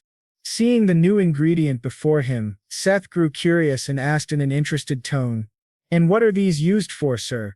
Isu nodded and explained, "We can make simple desserts such as cakes, cookies, and even beverages, any sweets you can think of. I'll teach you step by step, but for now, let's start with the easiest recipe of all." Seth, still jotting down notes, nodded and replied in an excited tone, "Yes, sir." Isu began making his recipe, working slowly so Seth could learn it for the future. Once finished, Isu called for everyone to taste the new creation. Hyen, Lucas, and Seth all looked perplexed at the dish before them. Hyen, curious, asked in a confused tone, "So, what is this dark-looking thing?"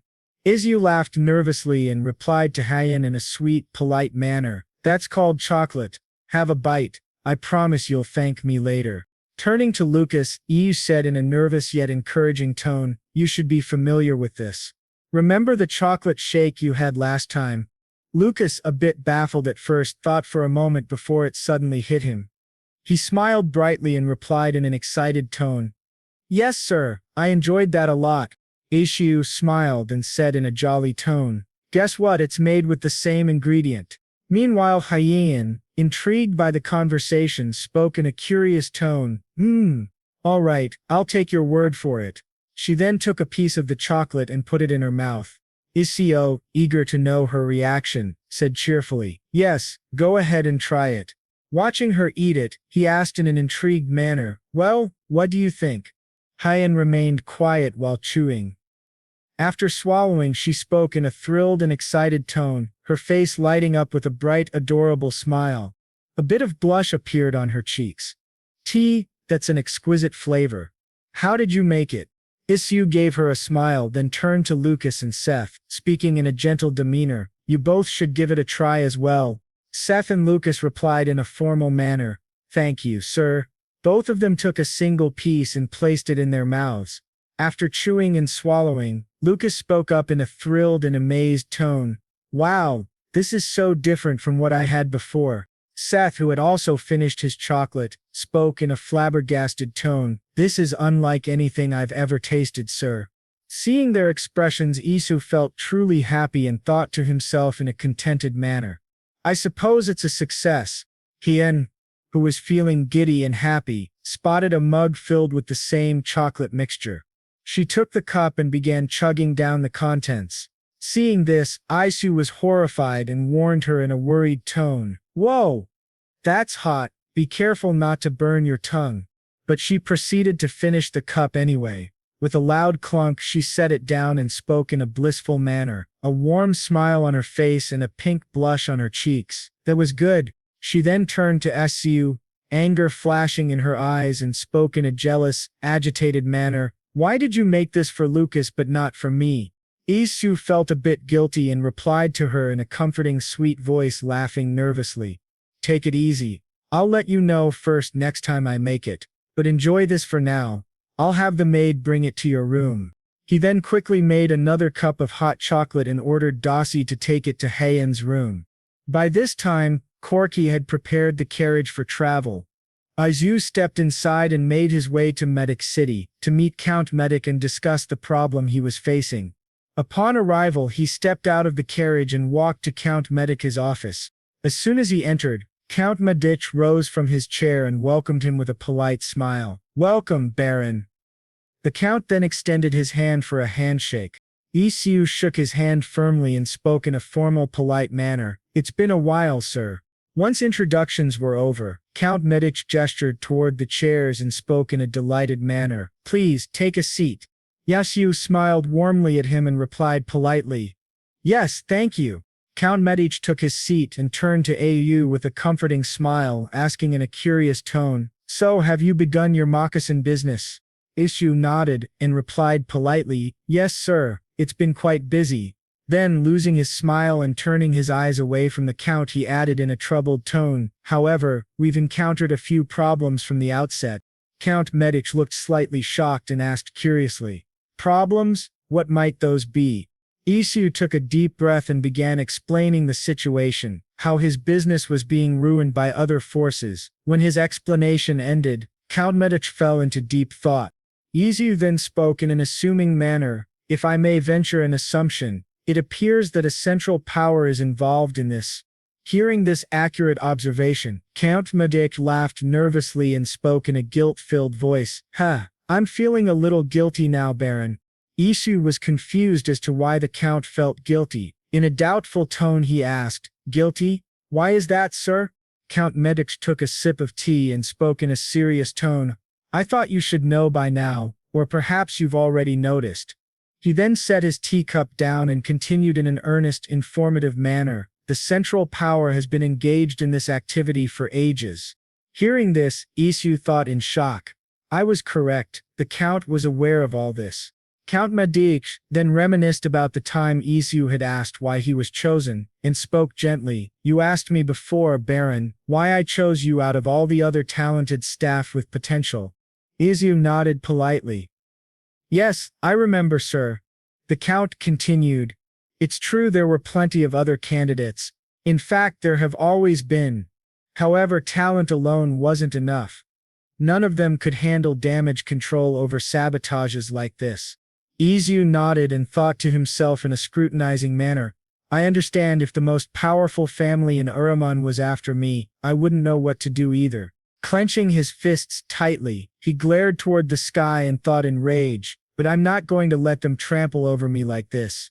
After their discussion about ISU's business and the confirmation of the Central Power's involvement, ISU was ready to destroy the Pit family. Seeing his anger subside, Count Medi spoke in a polite, gentle manner. In fact, I was thinking of inviting you, Baron. I insist that you attend our cultural hall opening ceremony.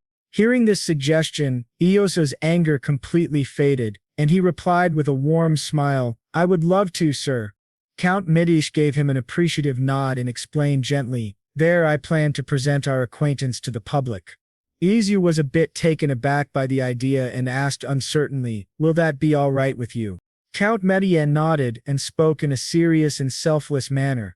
Trust me, this is for your own good, Baron.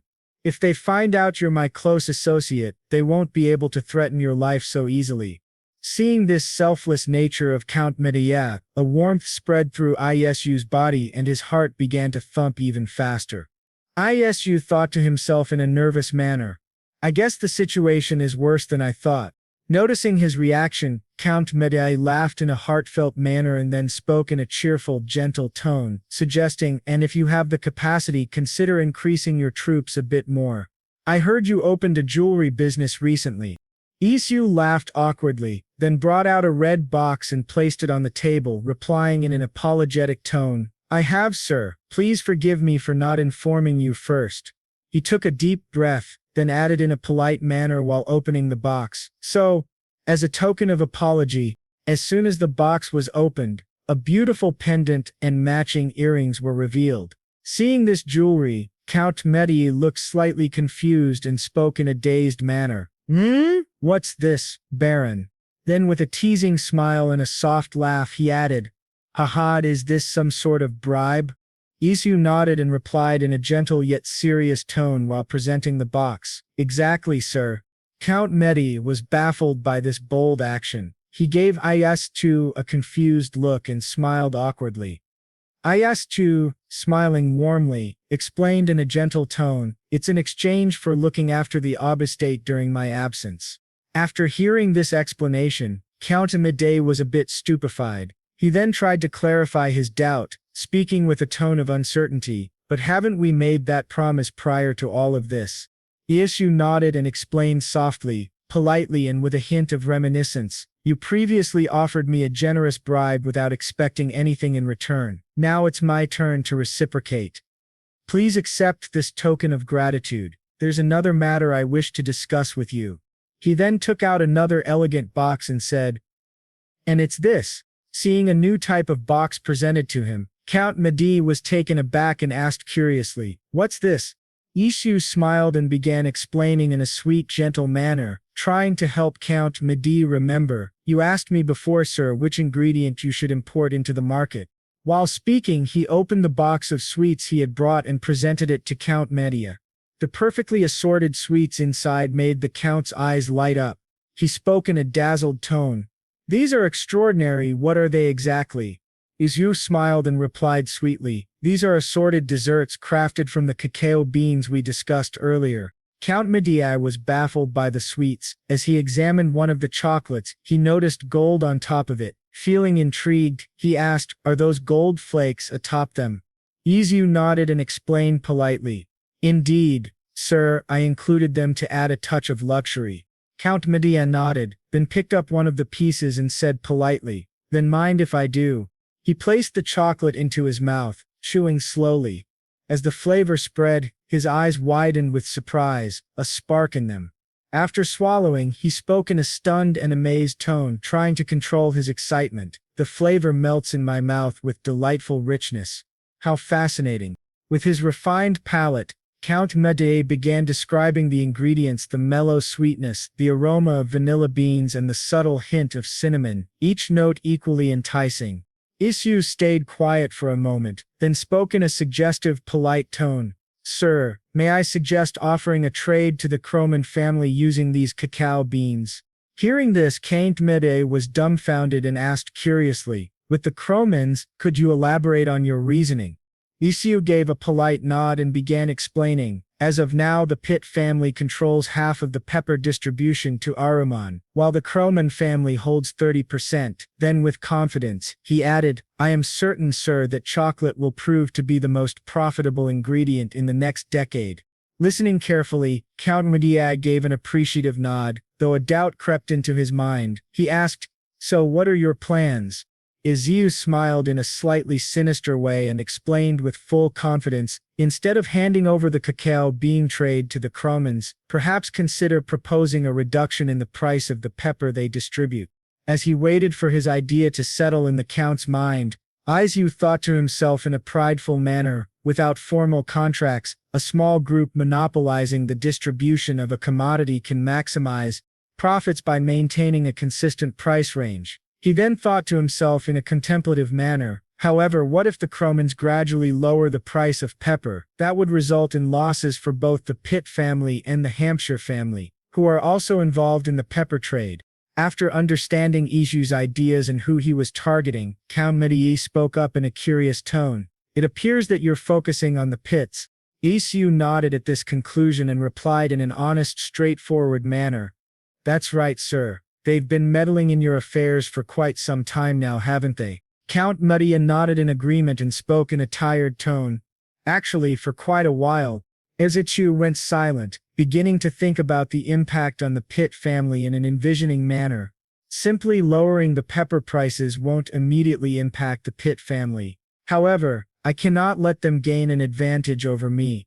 Count Medi was quiet, deep in thought, and let out a thoughtful hum. Isu took this as a sound of uncertainty and quickly spoke up in an apologetic tone. Oh, I apologize if I've overstepped, sir. It was difficult for me to bring this up. Count Medi then smirked in a mischievous manner and replied in a cheerful tone, all the while imagining how the Pit family would be destroyed. No, you're absolutely right. Isu was a bit startled by this reaction. Count Medi then spoke up in a content and excited manner, smiling with mischief. Let us discuss this further in the future, with the Cromans, of course. Isu smiled and appreciated the gesture. Seeing that he had spent enough time at the Medi mansion, he rose to his feet and bid Count Medi farewell. As soon as he stepped out of the mansion, his carriage was waiting. He traveled back to the capital and after a long and treacherous journey, finally reached his own mansion. Heading straight to his office, he began working on some papers. While he was busy, a soft knock was heard, followed by a familiar voice. Sir, it's Lena. He called out. Come in. Lena entered, bringing a captive who was hiding behind her. She spoke in an apologetic tone. My apologies for interrupting at such a late hour, sir. Then with mild fury and a formal tone she added, but please understand that it had to be done. I have a gift for you. The man behind her flinched. Lena pulled him forward and gave him a kick to push him ahead, speaking in an authoritative, angry voice, Move over. The man squirmed in pain and yelled, Ow. Isu, confused by the scene, asked in a puzzled manner, What's going on? Lena replied in a serious tone, He's the very culprit who joined hands with the Namba Guild and leaked information on the moccasins. The man wailed and cried in fear, begging for forgiveness. Forgive me, sir. He bowed in shame and apology. Isu turned to Lena and asked in a serious, curious manner, Is Tori involved in this? Lena confidently replied in denial. Not at all, sir. She continued explaining while giving the man a kick in the back. This scheme was a joint act involving this fool, the Namba Guild, in the labor office. Isu understood her explanation, but still had a doubt. He spoke in a nonplussed manner. There's no way he could have left this place after entering. How on earth did they exchange information? Lena answered in a serious yet calm tone. He used a pigeon he acquired from the animal mage as a messenger. Hearing this, Isu was taken aback and spoke in mock surprise. Wow, the lengths they go to. Lena then asked curiously, What will you do with him, sir? Isu realized something about the way the message had been sent and asked seriously. He used a pigeon acquired from a mage to commit a crime. Isn't that considered tarnishing the mage's reputation? Lena nodded solemnly. I'm certain they'll be outraged when they hear this news.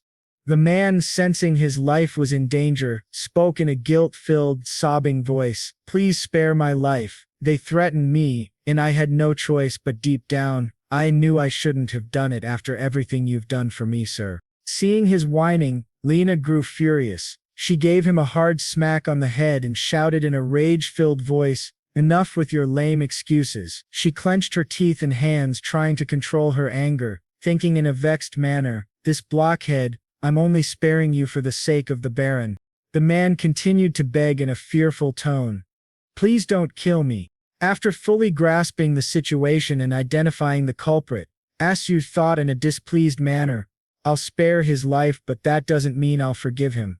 He then spoke in a stern, solemn tone, "Back where I come from they have penalties for defamation. What about here?" Lena replied quickly in a serious tone, "We do too, sir."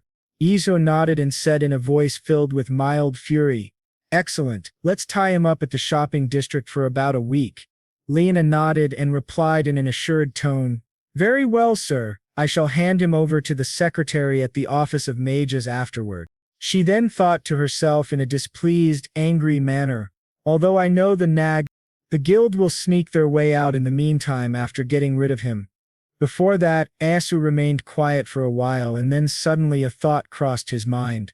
He asked Lena in a curious manner, "Did you tell Tori about this?" Lena shook her head and replied in a serious, thoughtful tone, "I think he already has a clue about what's going on, sir."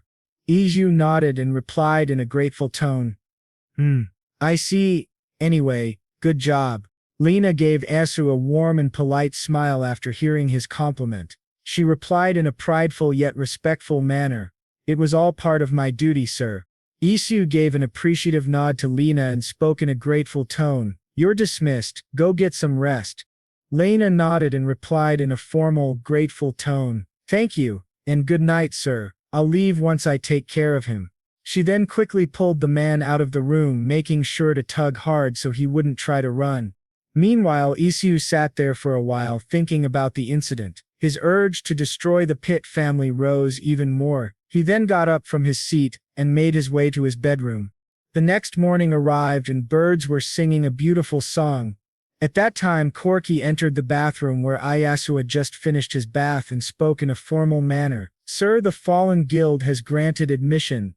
Hearing this good news in the morning, Isu smiled brightly and replied to Corky in an excited, cheerful tone, "Excellent, you mentioned they're the best among all the bread baker guilds, right? Great, that settles our dessert shop."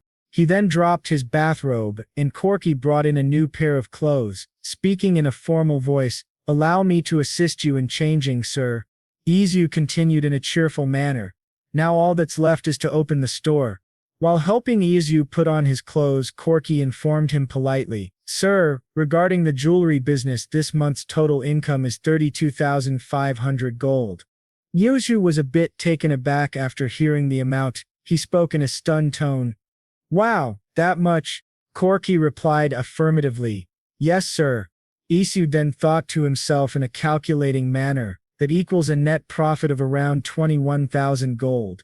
After putting on his shirt he said in a cheery tone, "Looks like the general store's promotion was successful, don't you agree?" Corky nodded and replied in a formal agreeable tone, "Yes, sir. Positive customer feedback has built trust, resulting in commissions for luxury items." After hearing this, Isu thought joyfully to himself, clenching his fist tightly with a bright smile, "Money just keeps flowing in this world for me." Isu was in a jolly mood after learning that his jewelry business was going really well. He then got himself ready for an important task that day, making sure his attire was perfect. Seeing Iosig's excitement, Corky spoke in a formal, gentle tone, "I shall get the carriage ready, sir." Isu turned to Corky and replied politely, "Oh yes, I'll be downstairs in a minute." He readied himself, checked his attire one last time, and then spoke out loud in a low, excited voice, "Right, let's head off to meet Count Kunaman." After a long and thrilling journey to Count Kunaman's annex, they finally reached the meeting spot. Iyasu got off his carriage and made his way to the meeting room. As soon as he entered, he was greeted by two men in their best attire. Count Medi was the first to greet him with a warm smile. Behind him, a man who seemed strong and powerful spoke in a kind, gentle manner. "It's been a while, Baron. You're looking better than ever." Isu shook hands with both of them and replied in a formal, warm tone, laughing softly, "Thank you, sir." Once the greetings were over, all of them walked toward the couches and took their seats. Count Medi then spoke in a formal voice. "Now then, let's get down to business. I've informed the Count about your situation." Count Croman approached Isu with a warm, kind smile and spoke in a curiosity-filled voice. "I would love to have a taste of this chocolate of yours." Isu was glad that he had packed chocolates for the occasion. He approached the bag he had brought, took out the chocolate on a fancy white dish, and placed it carefully before calling out in a formal tone, "Here it is, sir." Count Croman eyed the chocolate in front of him with an excited spark in his eyes. He took a piece and said politely, "Then allow me." He chewed the entire piece, analyzing the flavors hidden within it. After savoring the taste for a moment, he took his cup of tea and sipped it. Meanwhile, Isu, eager and excited to know the Count's reaction, asked in a curious, polite voice, "How is it, sir?" Listening to the curiosity and excitement in Isu's voice, Count Croman placed his teacup down on the coaster. With a polite smile, he spoke in a gentle, analytical tone with a tinge of curiosity. "I can really smell the vanilla." "Did you fill it with ginger jam inside?" Isu was happy that the Count liked it and replied with a gentle smile, "Yes, that's correct." Count Croman gave an appreciative nod to Isu and then spoke in a jovial manner. "Vanilla and ginger, they are the main spices imported by our family. I'm impressed by your sharp insight, Baron." Listening to this compliment from Count Croman, Isu was very happy. He bowed in gratitude while replying in a jolly manner, "Thank you, sir." Count Croman was clearly pleased with Isu's thoughtfulness and continued in an impressed voice, "Impressive. Very impressive indeed." Seeing both of them in a cheerful mood, Count Medi then questioned Count Croman in a polite, curious manner. "Then can we take this as a sign of approval, Count?" Hearing this question, Count Croman gave an approving nod. However, he went silent for a moment, lost in thought, and then spoke in a troubled tone. "Yes, absolutely, but I'm afraid it will be difficult to lower the pepper price until the chocolate goes public in Aramen." Listening to Count Croman's concerns, Isu spoke in a confident, polite tone, giving both men a reassuring smile. "Leave that to me, sir. I'm ready to make it a trend, no matter what. After all, the goal of this alliance is to keep that family in check." Hearing this reassurance, Count Croman sighed in relief and spoke in a calmer voice. "It doesn't matter if we don't make more profit than we do now. If we can offset the loss from lowering the pepper price with cacao beans, I believe it's worth pursuing."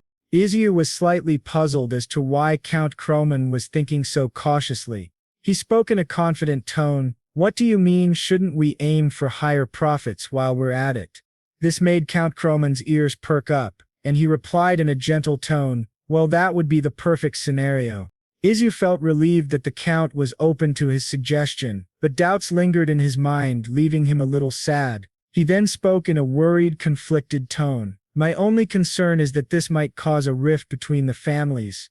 Hearing this, Count Croman was momentarily taken aback, but after understanding Isu's perspective, he chuckled and replied in a gentle, kind manner, "I hope you're not thinking we accepted your offer without giving it some serious thought." Startled, Isu spoke in a shaky, nervous voice, "No, sir, I didn't mean it that way."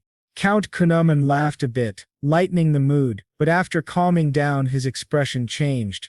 Anger began to boil inside him, and he stood up quickly, slamming his hand on the table with a loud bang. In a voice filled with rage, he declared, "This isn't the first time the Central Power has shown signs of disruption. I believe the Central Power will undergo reconstitution soon." Isu felt slightly embarrassed, realizing he still lacked experience in this world. He spoke politely, though his voice was a bit shaky, rubbing the back of his head and laughing awkwardly. "I still have a lot to learn, sir. I do feel uneasy about it at times." Count Croman waved off his worries and replied in a polite tone, "No worries, these things come with age and experience." Isu felt somewhat relieved, and thanked Count Croman for his guidance. The Count gave him an appreciative nod, then stood up and said formally, "I'll be on my way. We'll meet again in due time." Isu quickly replied in a polite, cheerful manner, "Thank you for coming today, sir. See you again." Count Croman smiled and made his way out of the meeting room.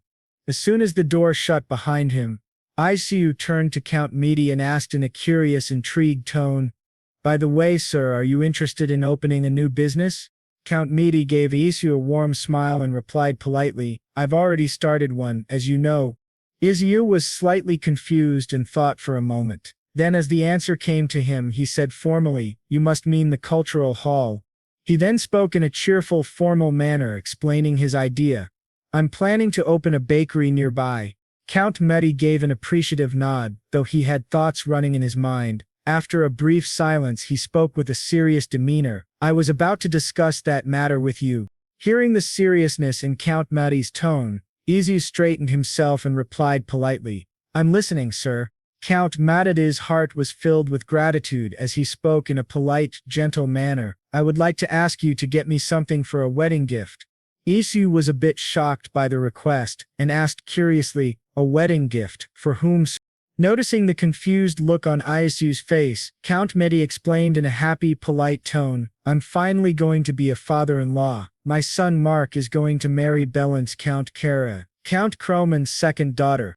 Hearing this wonderful news, Isu was delighted and spoke in a tone of disbelief and happiness. "Really? Congratulations, sir."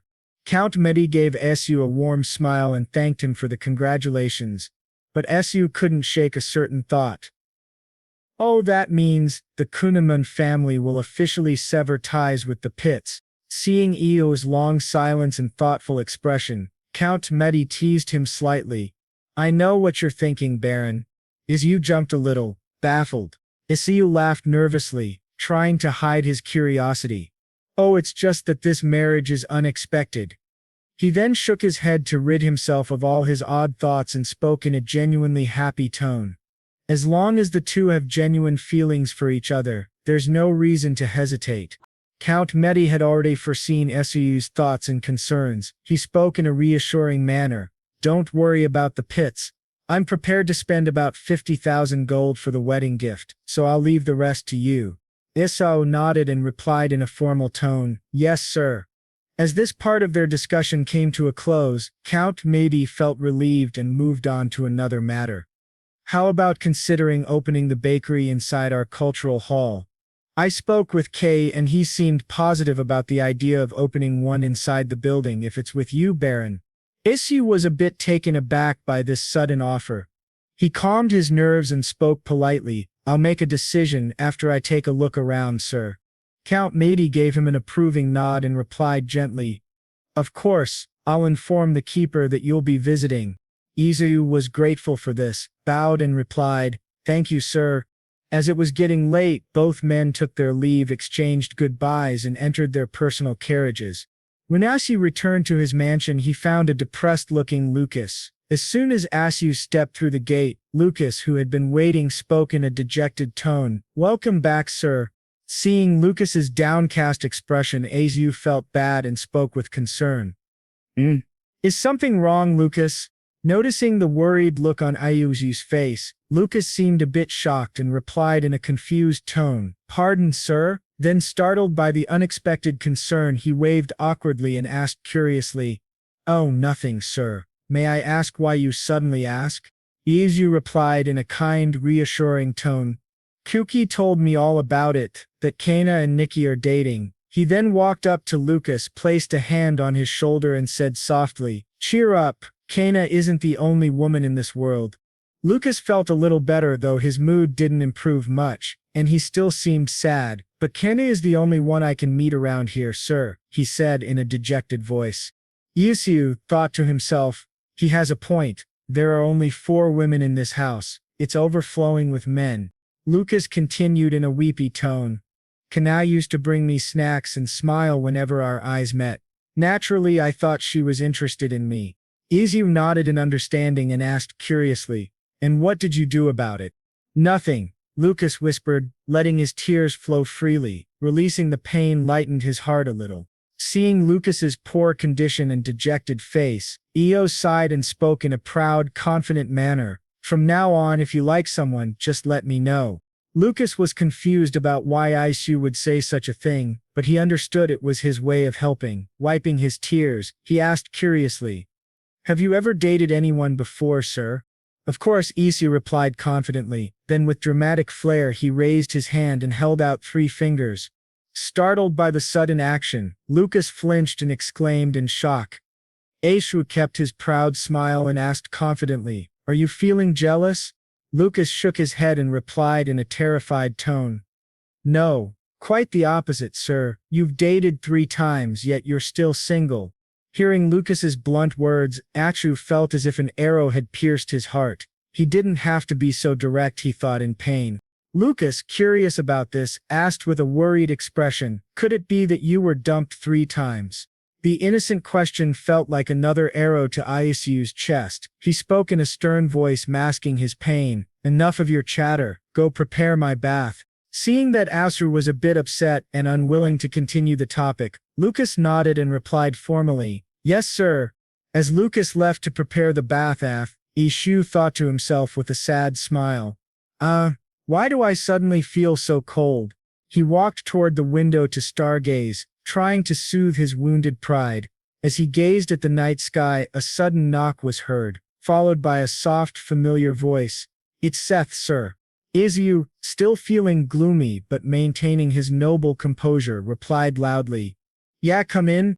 Seth opened the door and slipped inside, speaking in a polite, regretful tone. "Sorry to interrupt, sir, but I have something to discuss with you." Isu looked confused and let out a questioning sound. Seth gathered his courage and stepped forward. Seth stepped toward Su and spoke in a nervous manner. "Well," seeing this hesitant behavior, Isu spoke in a comforting voice, "What is it? Why are you hesitating? You're making me anxious." Seth took a deep breath and then said confidently, "I would like to participate in the imperial cooking competition." Hearing this, Isu looked a bit confused and repeated aloud, "The imperial cooking competition." He went silent for a moment, thinking deeply, before asking politely, "Since I don't know much about that competition, could you tell me more about it?" Seth nodded and began explaining in a gentle voice, "Sure, let me start by telling you about the benefits. Winning that competition will bring both reputation and publicity." Before continuing, his expression turned a little sad, and he spoke in a fearful tone, "But the downside is, if things go wrong, I might get scouted by the imperial family." Hearing this, Isu's face showed worry and horror. He spoke in a terrified voice, "Oh no, but there's no way you would fail in the competition." Seth nodded, then in a very soft and sad tone he said, "The reason I want to participate is because of my instructor." Isu was taken aback and asked in a confused manner, "Your instructor?" Seth nodded again, rolled up his sleeve and revealed an injury. "This wound, sir. I didn't get it from cooking," he explained gloomily. "My former instructor used to abuse me a lot. On days when I made even the slightest mistake, I would be punished with a heated frying pan." Listening to this horrifying story, Isu's eyes widened and he covered his mouth in shock. He whispered to himself in a terrified manner, "What an insane instructor." Seth then lowered his sleeve and buttoned it. In a polite and proud tone, he continued, "So, through this competition, I want to prove how much I've grown since meeting a generous instructor like you." Isu understood his reason and his need to prove his skills. After taking a moment to think carefully, Isu spoke in an agreeing tone. "I see, let's go ahead and apply for now, but let's think a bit more about actually participating." Seth, grateful for this chance, replied formally, "Thank you, sir." Isu was glad that his chef wanted to pursue his dream, but he also had concerns. He thought to himself selfishly, "I understand his situation, but I don't want to lose him yet." As the discussion came to an end, Seth took his leave, and Isu headed straight